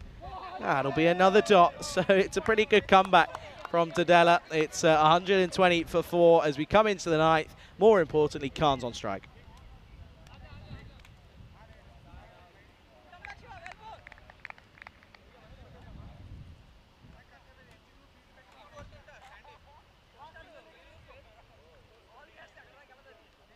And yeah, no surprise that it didn't look quite the best, did Chawala? So he's going to be retired out here, and it will mean that the skipper in AJ is going to come out to have a hit, and well, he's going to be on the non-strikers end as it's going to be Sandy Sachin who is going to bowl the last. Then he's got Khan in his sights, and Khan goes big on the offside. Oh, almost a great catch. But he's done well, and they keep it down to a 1. That's an excellent bit of work, I have to say. That's rather outstanding. He's done himself a little bit of it. He's a little bit harsh on himself here because he's annoyed that he's not taken the stellar catch, but he's, more importantly, stopped the boundary and also kept it to 1. That means Aizad Jaswal is on strike. The skipper then for the Eagles. Oh, he's missed out on a full toss. Missed out big time there. And you just feel that little the drop that's stopped the boundary could be a little win for the Kings here, as they're trying to keep them less than or below that 130, I reckon. It's lofted, but they'll just take the 1 here. They won't be bothered about the second because they want Khan on strike. he's striking at above 200, so you can't really blame them.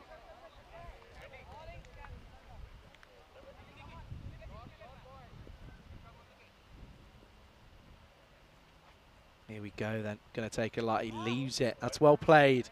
Good awareness as well, actually. Otherwise that could have ended up in a different manner.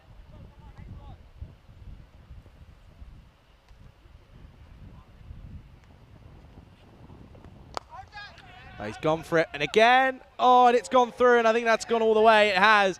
That'll be a maximum, so this time it doesn't quite work the way he was hoping, as he was looking to try and just, again, stop it from going, but it goes through and gets through everything, and, well, those hands are taking a peppering, and he can see he's a little bit sore, and he's thinking, okay, everything's still intact, okay, everything's fine. Good shot, though, 129 on the board, 2 deliveries left to come.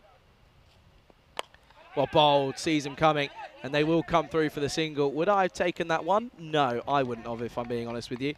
And you can see there, they sort of just realise and go, I see what we've just done here. That's not the best of results.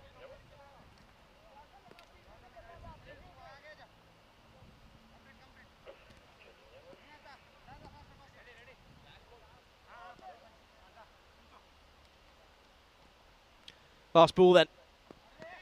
And it's just going to be on to the onside, and it will just be... Oh,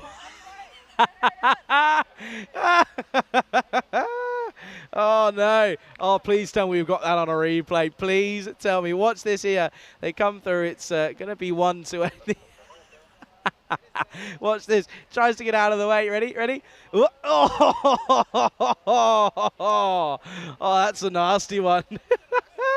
Oh dear, well, that's not a way to help yourself after hitting a very immaculate innings of 67 not out, and it will be that the the Eagles, they'll finish on 131 for 4 off their 10 overs. A valiant effort from their side. Let's take a look at the highlights, because it's going to be full of some big shots. Let's have a look here then.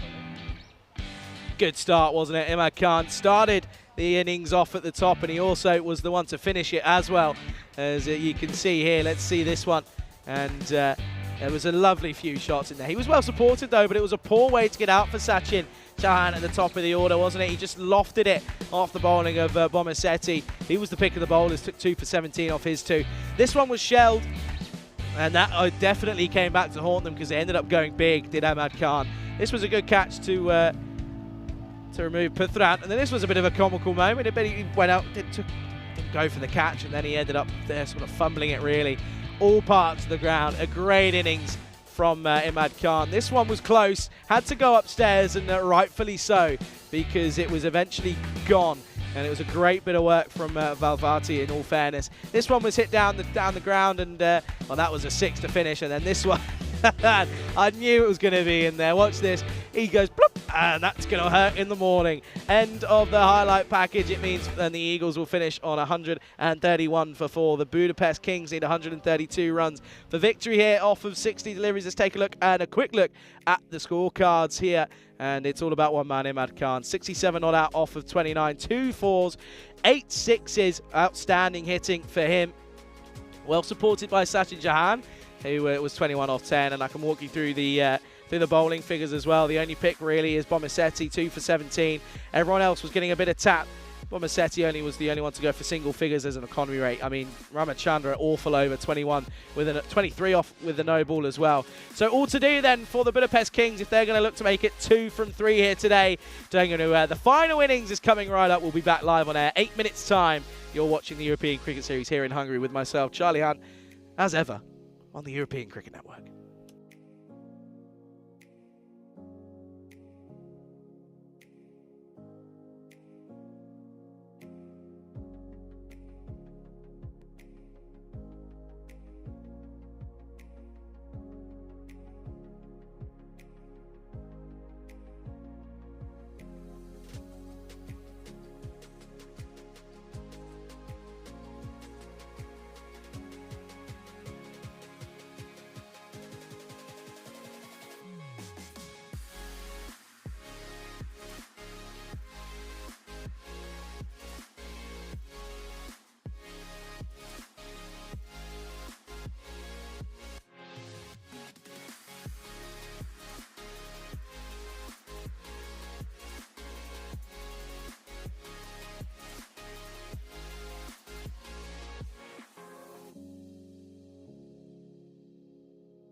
The European Cricket Series is proudly brought to you by HCL Software and Bizaway. Good afternoon, everyone, and for the final time here today, welcome to the evening part of the day. It's 8 minutes past 6 local time, and we're ready to get this underway. And by the way, behind me, where the sun is, there's also a big old cloud, so I don't think we're going to see much of the sun anymore. I think that's the last of it, and yeah, looking forward to this one. So it's 132 set as the target here, and. Yeah, it's gonna be a fun one here as they've changed the order up a little bit here. It looks as if the skipper Shiva Tadella is gonna open a course, and he's gonna be alongside Pramod Hadaidis, who's going to open the batting alongside his skipper here. 132 needed, so need to go just above 13 and over in this chase if they're going to do it successfully. Are the Kings? Of course, listen, this is the battle for fifth here, realistically, between these two sides, both level on points, and again, whoever wins it will come away with the extra 2 points out of this out of today. Let's get this started then, and it's going to be Samuela. Oh, that's a dangle from Shiva Tadella first up.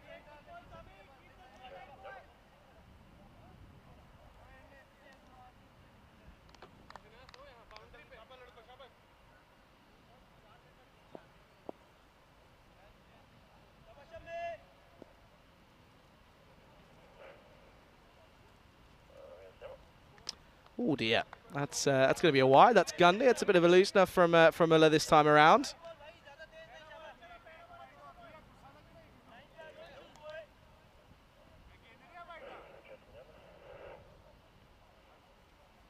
Good afternoon, though. Good evening to everyone. To everyone around around the world. This is up in the air. Chance. Yeah, taken. Good catch that is by Avinash Putran, by the way, and yeah, he's taken a good one there, and that'll be 1 for 1 as the skipper, he was trying to get a move on with things. He looked to go early, got it all wrong, just went high, didn't go long, and it means that will be the first wicket to go. It's 1 for 1 here in the first over. Good evening, though, to everyone who has joined us here in. Who's joined us here in Hungary, but a good evening to Nick, to Chris, and to Kroom as well, to Shrug, and to everyone in between. Pleasure to have you here, and thanks for joining me. Listen, I said it already here today. I know it's a long day of cricket. It's been 5 games here, 3 games in Malta, 1 out in the Netherlands. Never, ever too much cricket, though, is there? Ever on the European Cricket Network. So thank you for joining us here, and yeah, good to see. It's a lot of chat going on about the cricket going on in the UK at the moment as well. But yeah, good to have everyone joining us here for sure.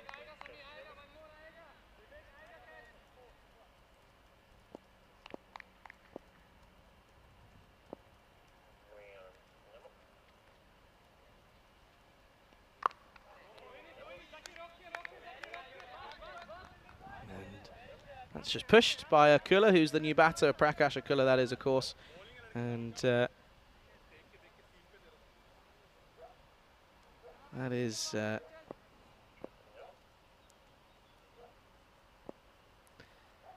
just a push into the onto the offside, but it's been a good over. This has been. It's in the right areas, up in the air. Could it be another one here? Hang on.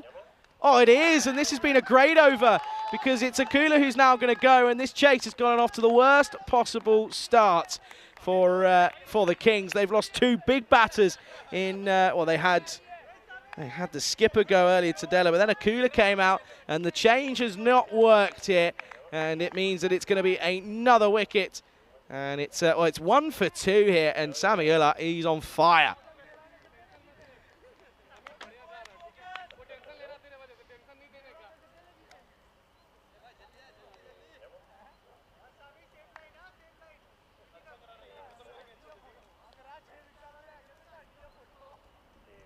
Big wickets, though, early on. Look at this, though, hey. Talk about stronger together. There you are, as that's Shakirullah, who would normally come in at 3. He's been pushed down to 4 here. He's coming in. Well, he might as well have opened because there's only 1 run on the board, and there's only still 2 deliveries left in the over. So not quite the best of starts here, of course, but it's still a chance though. Still a chance. They've just got to keep calm and know that there's a lot of overs still to come.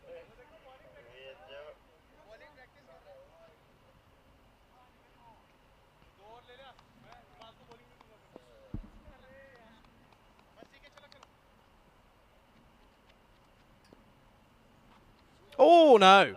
Oh, well, he was on fire, and what's happened here? This is going to be, it should be signalled as a no ball. Finally, it is. Even the umpire takes a bit of a flinch and says, "Oh no, what's going to happen?" And Sammy all of a sudden has gone from hero to 0 straight away. That's he's got that one wrong. Free hit coming up.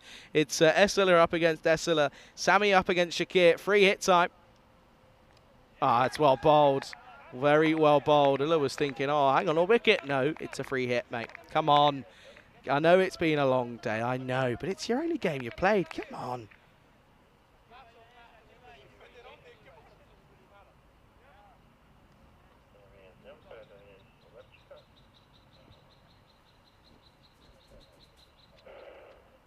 Last delivery of the first.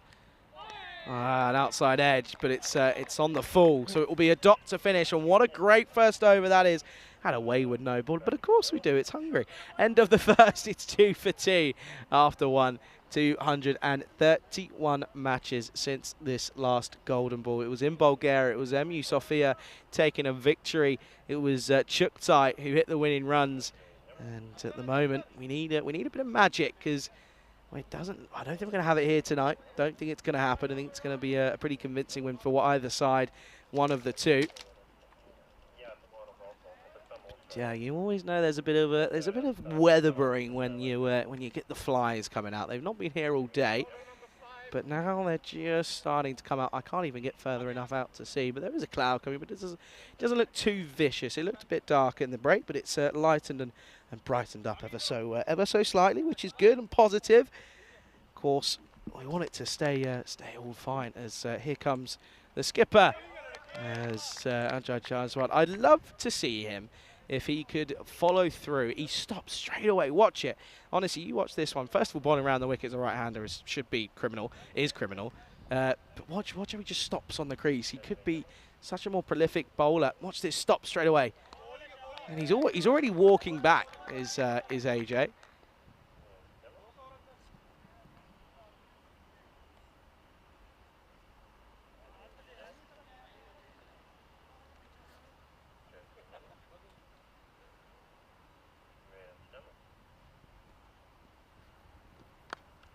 Pushed away and straight to the man. Oh no! Oh, keeper!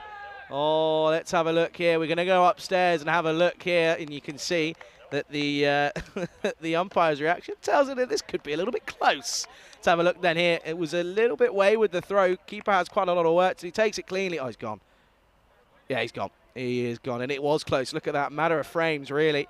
Next frame will be confirmation that the bails are broken. And there you go, still short of his ground, and it will go. So pressure building, and oh my lord, it's crumbling here. Are the Kings? They're now 2 for 3, as that will be Haridas who goes. It's a duck. Donald, it's well, I was going to say Donald's not here because that's trademarked. Derek the duck is going to make his way onto your screens probably. Yeah, look at this one, pushes away. They start, then they meet in the middle. Bit of yes, no, maybe. And it's actually, do you know what I'm going to give credit to Sheraz Dilber there, who's done excellently. It was a poor throw. Takes it on the half volley and still has the frame of mind to go ahead and take the stumps. And yeah, that's going to be a duck then. It's a 2-ball duck, 3-ball duck, and it's Sandy Sachin who will come in at 3. It's 2 for 3 here. And already the pressure is building. That run rate already playing into it, but run rate at the moment needs to be at 15.3 here.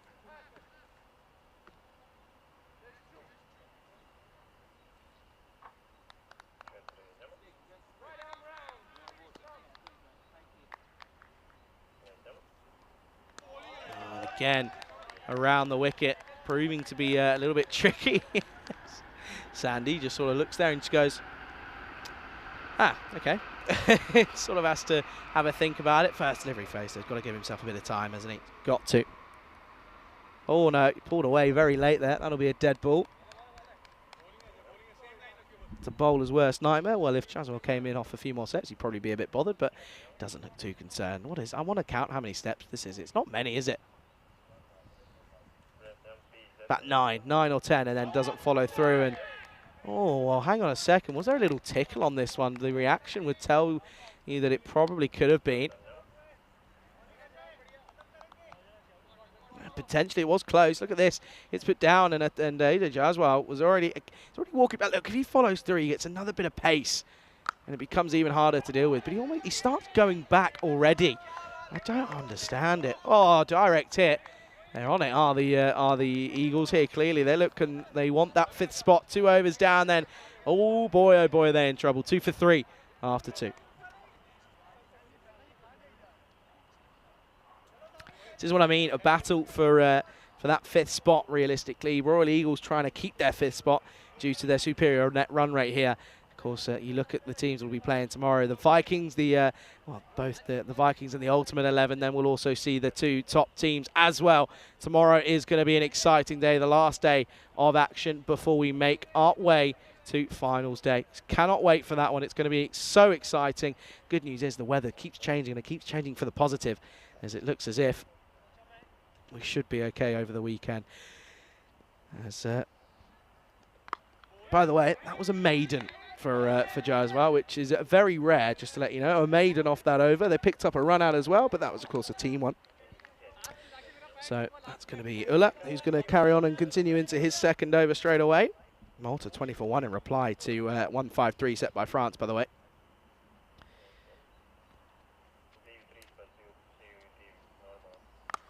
Oh, this has been pulled, and oh, it was a chance, a tough chance, but it's still a chance, and he's put it down. It's a rare. It would have been catch of the day.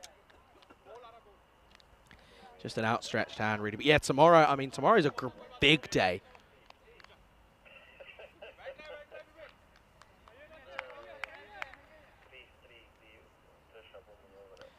Yeah, Cobra CC up against the Blinders in match number 1, and the Royal Tigers. I mean, this could be. It's a potential look at the final in the Tigers up against the Blinders.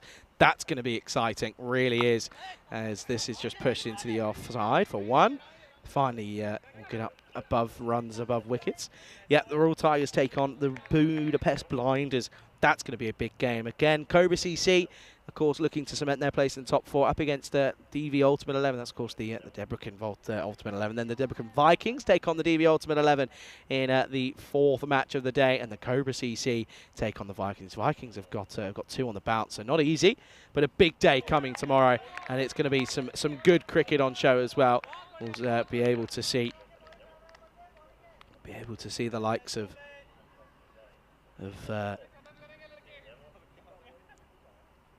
Gooch and Manav Nayak as well. ECN's very own, in all fairness. Of course, Stan Ahuja as well. Oh, outswing. Oh, and all he does is just chip it up. And, well, they weren't able to keep the runs above the wickets for long because it's 4 down. And the Budapest Kings, oh dear, well, they're getting a bit funky now with the Eagles. And you can understand why, because all he's done is just chip this up to the man at point, and it's a simple catch to take. And it's going to be the 4th wicket down. Shakir Illa goes. Samuela is the better Illa of the 2. And it will be 4 for 4 here in the 3rd. I want to talk about some of the county cricket going on at the moment, and Crooms just mentioned the fact that, yeah, they should have, and think about it, when they got closed off and back in the SA squads behind Maharaj, and then Shrug saying that Harmer and Porter Terrace county teams for years, big time, I have to say as well.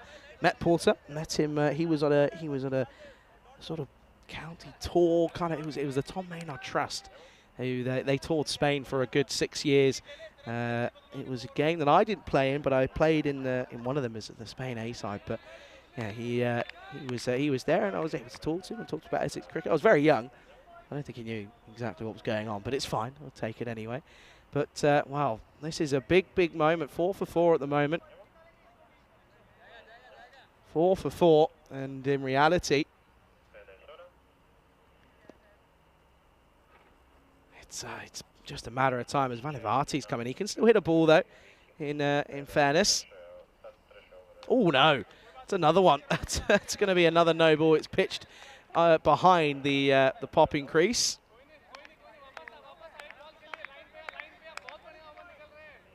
What has that been signalled? Should be an OE, if that's what we're going off.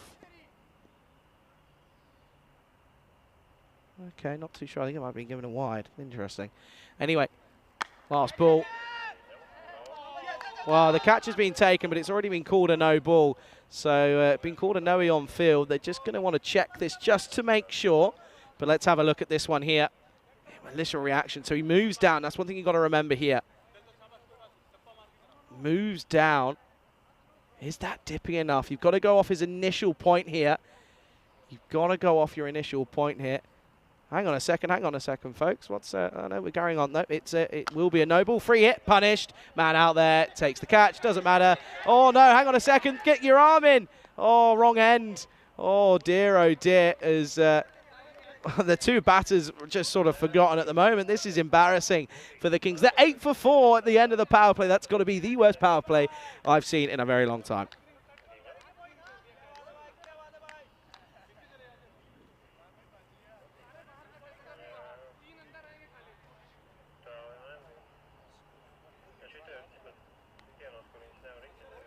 Look at that comparison after the 3 overs. Of course, the Eagles were sat on 47 for none. Oh no, 8 for 4. This is not good. Not good at all from the Kings. Have not applied themselves. Just keep coming and going. In reality, that's just not good enough at this level, especially when you're up against the Eagles, who aren't a bad side.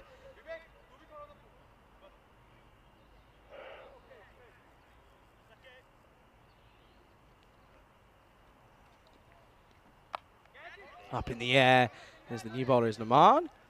This will just be run down to third man, and what's he having a look there? Don't know what happened that time around.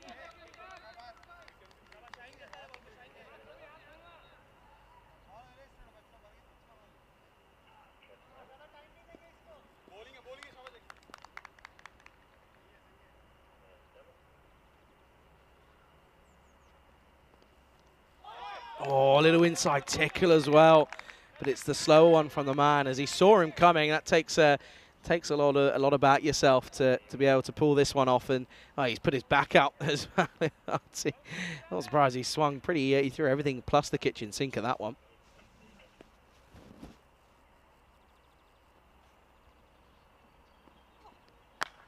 Up in the air, no one there as they've pushed everyone back due to the end of the power play. On the leg side, they've just got the one fielder on the 45. Clearly, they feel as if they're going to attack that onside. And to be honest with you, I probably wouldn't be surprised if that's true. But at the moment, they only need 6 wickets for a victory here. They're already 4 down. Are the Kings, and yeah, I mean that run rate's already gone past the point of no return, isn't it? That's a fully. And Sachin, all he can do is just push this. Of course, that's Sandy Sachin. Push this down for 1. Almost in the firing line.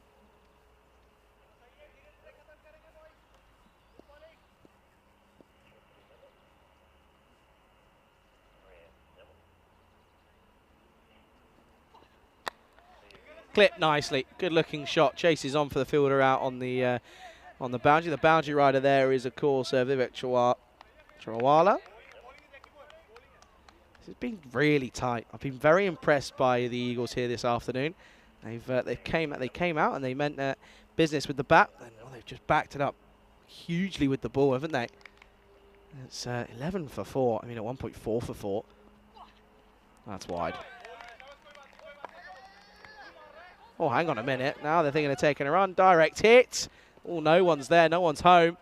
Is there anyone backing up? He is. He's right on the boundary, and that'll be 1. Watch this here. He's come off the bat. That's unlucky, isn't it? Oh dear. Well, a direct hit would have been gone, and then he gets the foot out. It's never the way you want to go about it, because you'll end up injuring yourself more times than not. Last delivery of the 4th. Up in the air, skied. Is there a man there? Oh no, what's he done? He's just pulled out of it completely. He easily made the ground. It's been called a no ball anyway. That's as to why.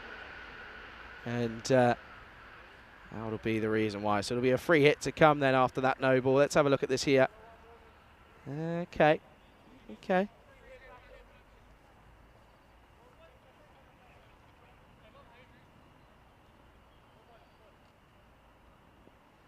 Free hit coming up then. Last ball of the fourth. Over the offside, but doesn't get anything on it.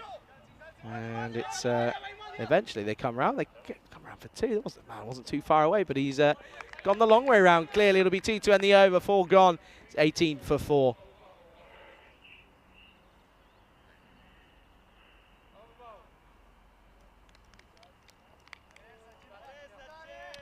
Well below the rate. No real surprise though there this time. There's yeah, this is a crazy. I mean, no one was sort of pegging this. I mean, everyone was sort of expecting it to be rather close, but it's just been proven to be super one-sided here. I mean, they're a fair amount of runs ahead, but also the wickets column. I mean, 18 for 4 is something that you do very rarely see, has to be said. 4 for 4 at one point. It's a pretty good partnership, if you think about it, really.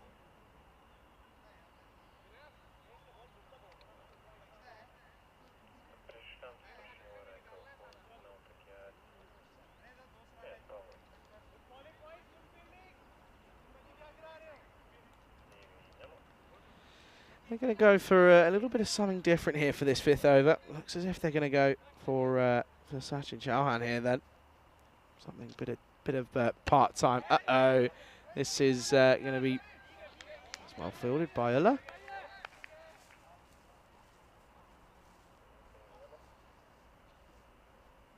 I have a feeling the tournament referee might just be having a look at this. Oh, hello. That could be slightly suspect, if I'm being honest with you.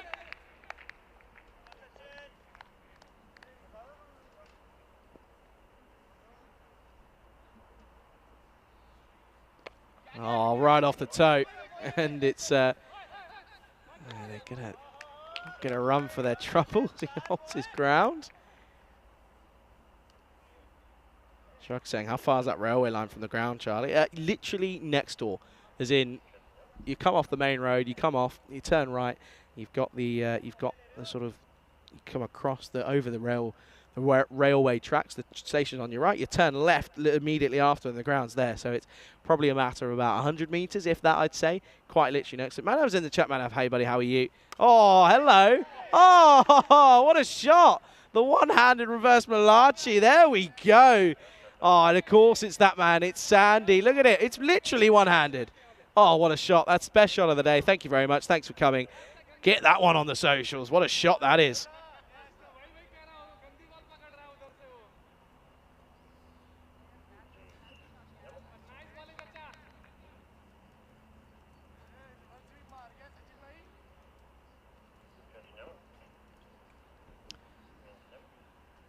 Oh, he's looking to get funky now, isn't he? Steps across and just hoiks this onto the onside.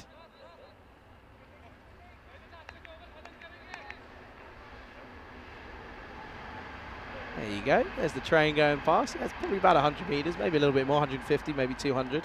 But it's not far. It's genuinely not far whatsoever. Last ball then of this 5th over. And up in the air, chance. Just misses him.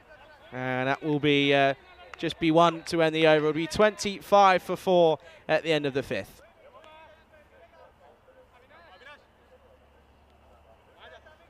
And, well, this is, of course, what's coming up tomorrow here. The Valletta Cup continues. It's the first look at the new sides. Romania taking on Switzerland, then France up against Romania. That's a big one.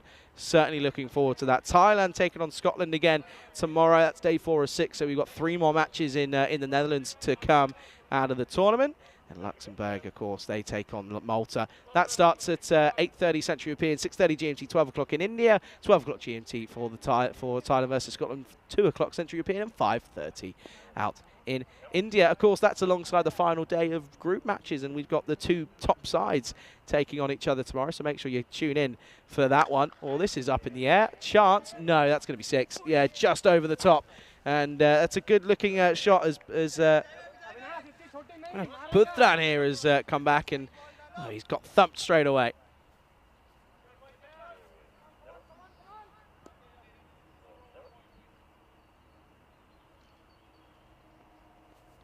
Oh, keeper, where were you? Keeper, why are you not stood up? I'm sorry, I've only just noticed that, to be fair. But Dilber, you've got to back yourself. What are you doing? So he's bowling slow, and look at the smile on Valivarti. He knows as a keeper himself. He's thinking, oh, thank the Lord that he's not there. Now he's still a little bit further up. Comes across, short, gone. That's big. That's huge. That's 6. Thank you very much. And still trying to have a go at it, but realistically, the game's already gone here, isn't it? It's going to be a bit of a dead rubber. It will mean that the Eagles will probably finish 5th here after today's play. But once again, though, it's a good little good partnership this at the moment, worth 33 after being 4 for 4 out of nowhere.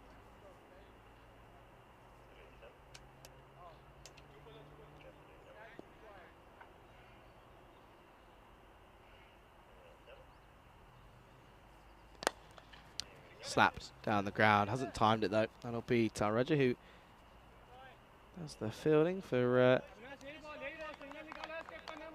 his side. It'll just be 1. Let's have a look and see if I can check the scores in Malta, shall I?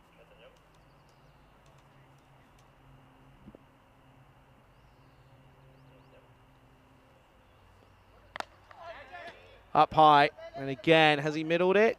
Oh, he's just got enough. And that's, I think that's going to be 4. We might just want to have a look at this, though.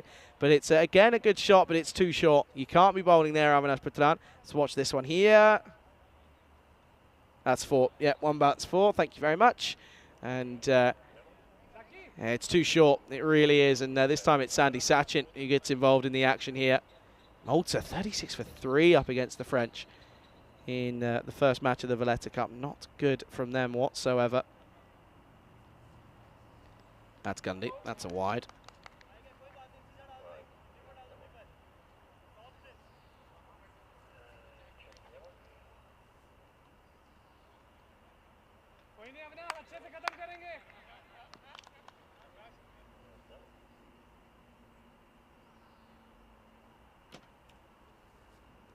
It's another one. Puthan, he's come on for an over. I don't think we'll see him again in reality. Train's coming. Can hear it.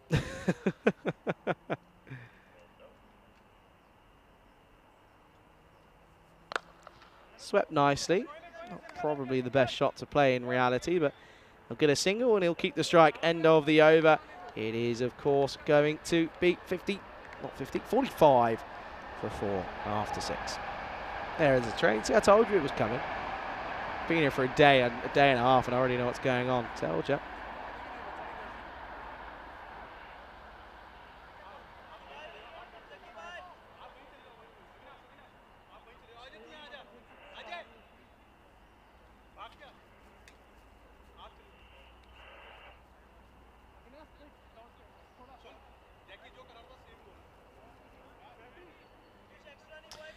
Okay then, so at the moment it's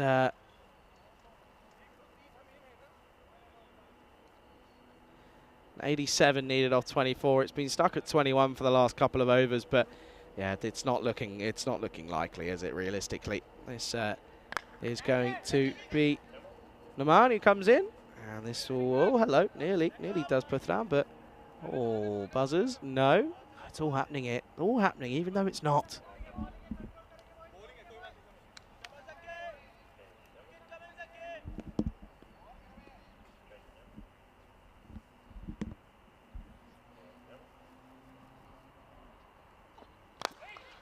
He's hit this big, and that will be 6 just in front of me.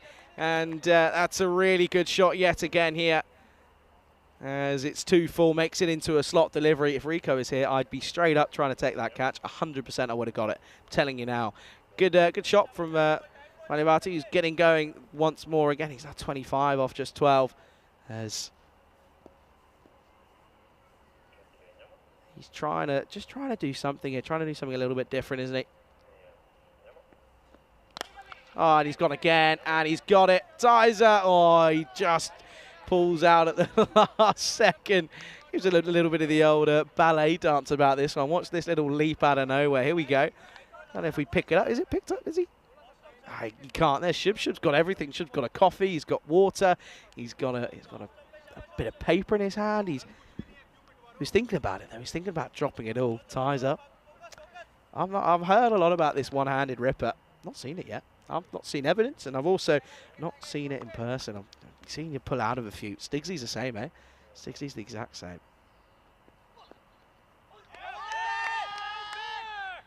Not out.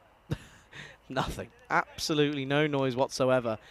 Interesting move. I don't mind it. I mean, fine legs up in all fairness, so you can give it a go, and if you get enough on it, but I don't think there's enough pace on it to go all the way, especially when it's pretty slow down there. If you're facing express pace, then understandable. Gone back to conventional cricket shots. This will be to cover, and he won't get a run. It's well fielded.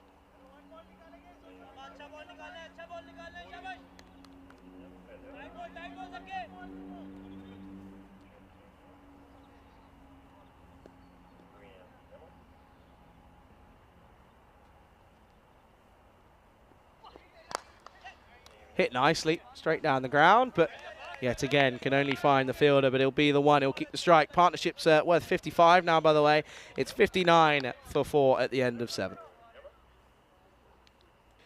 So there we go. These are the fixtures I was talking about a while ago. It's the last day of the group matches here in Hungary. Cobra CC, they take on the Blinders. Blinders have 2 on the bounce. They take on Royal Tigers in a very, very big affair in match 52. Cobra CC then come back. They take on the DV Ultimate 11, who then take on their bigger brothers in Debrecen Vikings, of course, and then they'll take on the Cobra CC in match 55. It'll be me, Charlie Hunt, alongside Rico Full tomorrow, taking you through all of the action. So do make sure you return tomorrow. If you haven't already, subscribe and click that little ding-dong notification bell so you get a notification when we're going live and getting another day of cricket coming your way. Here is Ahmad Khan, and he's going to get a bit of his own medicine. That is the biggest hit of the day. That's gone. See you later. Into the long grass goes Vivek Chirawala, and that's a big hit from Valvarti here.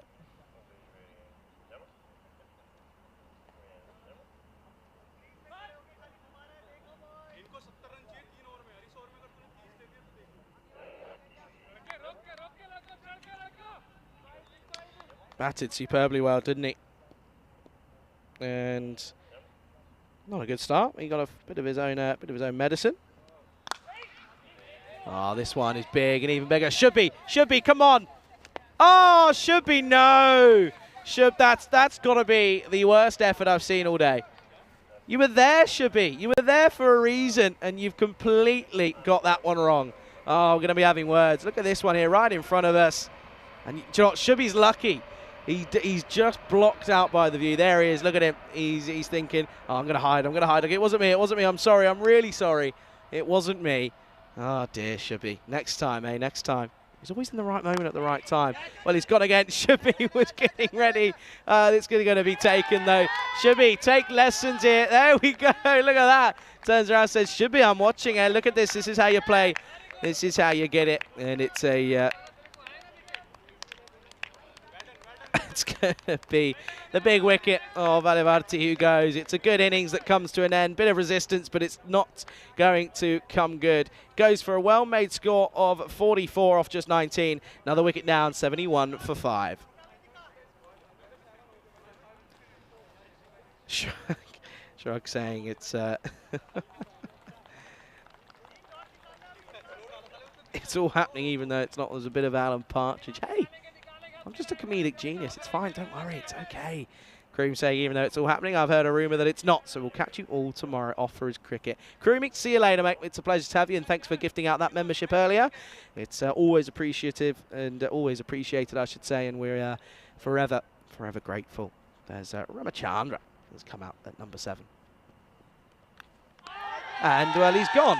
As he will walk and go, and well, you know what, there's just a way that you can't keep Khan out of the game, because he's gone 2 in 2, and it's going to be a hat-trick chance yet again.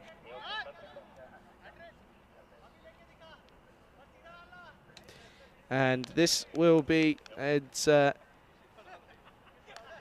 wicket to go. It's a golden duck then, and here we go then. You can see there's the updated Hall of Fame. The 19th one was Hafizullah Nouri. That, of course, came just a couple of matches ago. That was, of course, big time there. And, well, there's a look at the original ones from throughout the year already. So a chance here, and there we go, there's confirmation for it there. There's a big chance here then, as it's going to be Valu Rupali who is going to come in, and he's facing a hat-trick delivery. Well, Khan, he batted the Budapest Kings out of the game. Can he bowl them here out of the game as well? Looking for a hat-trick, 3 and 3. Went for 2 big sixes. He's had the last laugh. Looking for 3 and 3. He's up against Valerupali. Little outside edge, tickle potentially, and he's given. And it will be another hat-trick. It's the second of the day. And I told you, Imad Khan, he can't stop with the successes. It's a good take behind the stumps for Shiraz Dilbar. It's 3 and 3. Imad Khan has the last laugh. What a way to bring... well, I tell you what, if he doesn't get player of the match, it's fixed. It's all wrong, and I'm going home and I'm never coming back. What an excellent bit of bowling it's been to come back, and an excellent bit of work.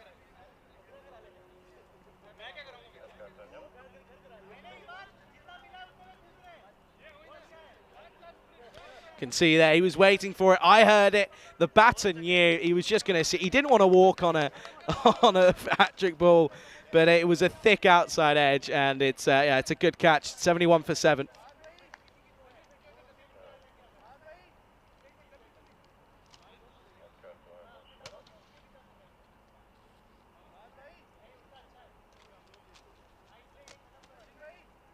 Here's a look at them here. That's the second one. It was caught behind. And the third one was almost a carbon copy. Shorter delivery. Little tickle. And there's a deviation as well. And that will be another hat-trick here. The second of the day. Oh, I can't wait to tell Rico all about this, because he's been thinking, well, I haven't had anything here. Can't wait to tell him. Cannot wait. And it won't be 4 and 4, but it still will be an excellent bit of bowling. It's 3 for 13. It's at the end of the 8th. It's 72 for 7.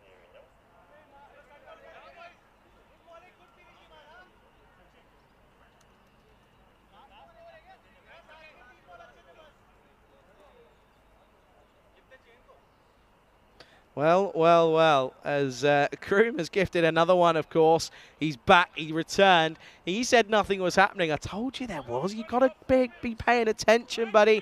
He's gifted another membership. Kroom, thank you so much. I wish I could say I know who that is, but hey, they've got a membership now. There was a fella earlier who was looking a little bit upset, probably, that he's not got one this time again. As it's 72 for 7. Here's the part-time from Jahan here. And let's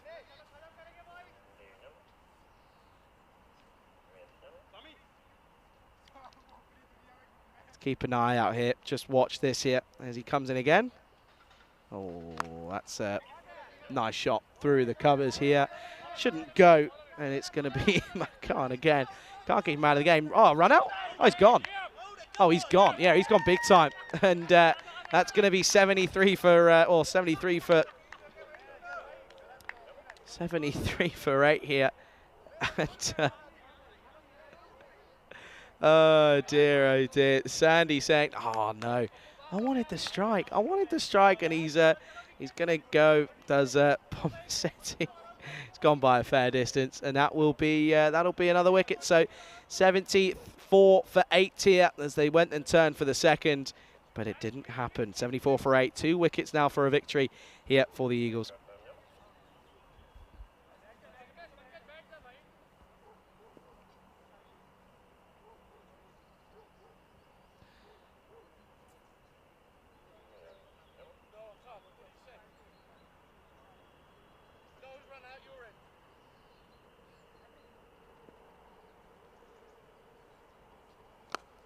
Wide up, played over the top. That's a brilliant shot. And that's why Sandy wanted to keep the strike, because he was thinking, I'm just going to wait for it to be fuller and I'm going to take it on, and rightfully so. Good shot.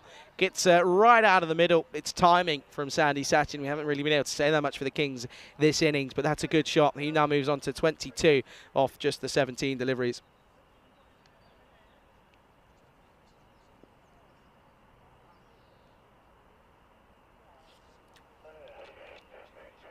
Hello. Oh, yeah, shot. Well, I like it. Manipulates the field here because he gets funky, and it's going to go for another boundary. And yet again, Sandy Sachin proving to be one of the players of the team, really, for Kings. Of course, last time we will see these two sides here in this tournament. And good to see that the Eagles are making the most of it and rumbling through this lineup. 82 for 8. It's a good comeback considering there were 40. Well, no, they weren't. They were 4 for 4. So, and he misses out this time.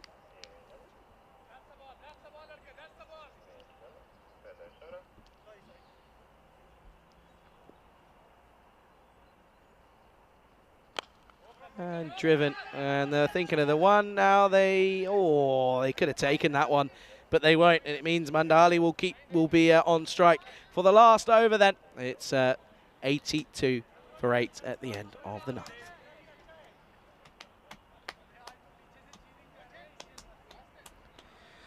Who will it be? Oh, that's harsh. That's really, really harsh from AJ Jaswal. Yes, he didn't concede a run in his first over, but you've got someone who's looking for a fifer. Give it to him. Come on. Oh, AJ. Oh, I've got to say, I'm disappointed. Give it to him, Khan. That's what I want to see. Last over. Umpire wasn't ready. And, yeah, 2 wickets for a victory here. And it's going to be, well, it's already going to be a victory anyway. But even still, they'll get a single. Oh, what an arm. That's a bullet. Bullet from point.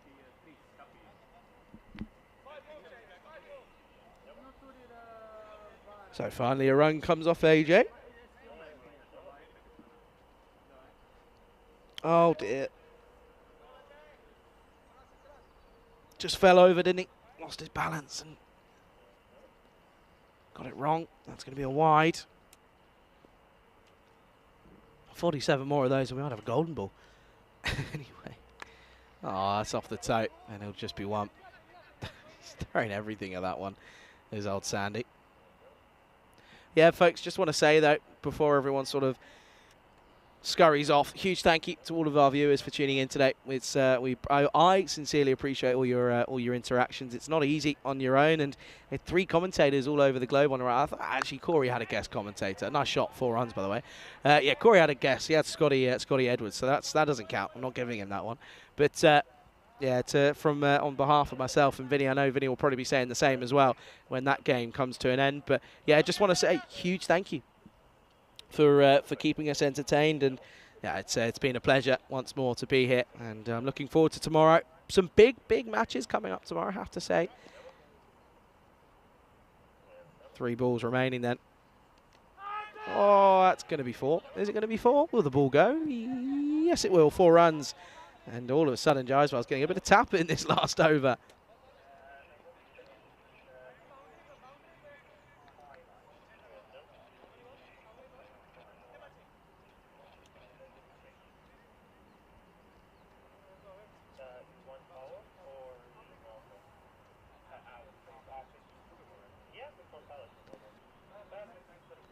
Okay, then.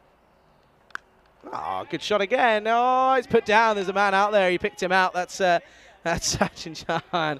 He puts it down. And look, Jaswal's thinking, oh, I want my wicket. I really do. Look at him. He's fuming. No, AJ, this is what happens when you keep someone from trying to get their fifer. Oh, I'll be having some serious words. Trust me. I really will. Puts it down. It wasn't easy. It was low. But even still, though. Yeah, see you later, Shrug. Pleasure to have you here, mate. We appreciate you all the time. Hello. Not out. Not out. And that will be the end of the game. It's a convincing victory here for the Royal Eagles. They win by 38 or 37 runs, I should say. But in all fairness, at one point, you'd probably say that the Kings did well to get up towards that, near enough that 100 mark, because they were 4 for 4 at one point.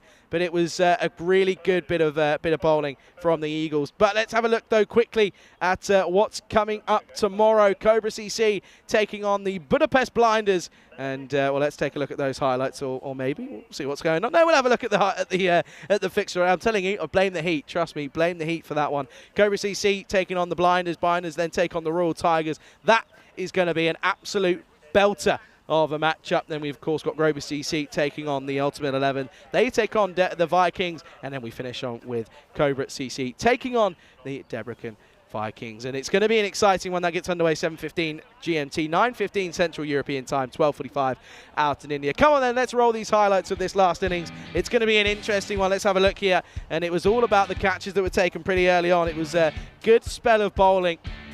At one point, 4 for 4, which was rather impressive. And you can see here a bit of an exciting run out as well. That added to the confusion as well. But yeah, this one was a close one, but it was eventually given. That one was just chipped up. And, well, this one was the reverse one-handed Malachi, which I'm quite impressed with, in all fairness. It was a good bit of batting, though, from Tajendra Valvati, who came in at 4 for 4, and he was able to sort of steady the ship a little bit, but the damage had already been done. But he did some damage of his own, 44 off of 19 deliveries. It's rather incredible, you have to say. He fell, though, eventually. He was caught. Good catch by Avinash Puthran, who that ended up being Imad Khan, who came in, and he got a bit of tap early on, but he came back and he took a hat-trick. Of course he did. He took 3 in 3, and he finished with excellent figures. And no surprise, by the way, he is your player of the match. No one's really surprised about that one, in all fairness. You can't be. You really, really can't be. As we take a look here, this was a run out at the end. There was a bit of a tiff, realistically.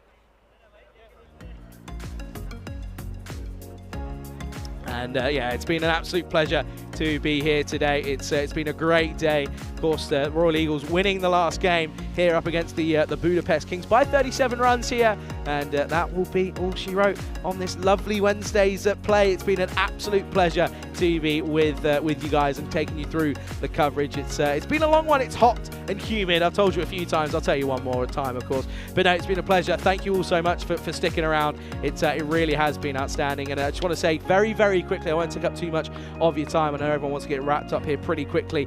Huge thanks to, first of all, the Blue Crew, the staff on the ground, led again by Stigsy, Sam Williams, of course, doing a outstanding job. I should try and say my words are going completely. An outstanding job, in all fairness, and in this heat, it's not easy. Mahel, to Simon as well, to Shubi and to Tizer. An outstanding job by all of you. It's a pleasure working alongside you guys, and I know that we're looking forward to a rest this evening, and we'll do it all over again tomorrow.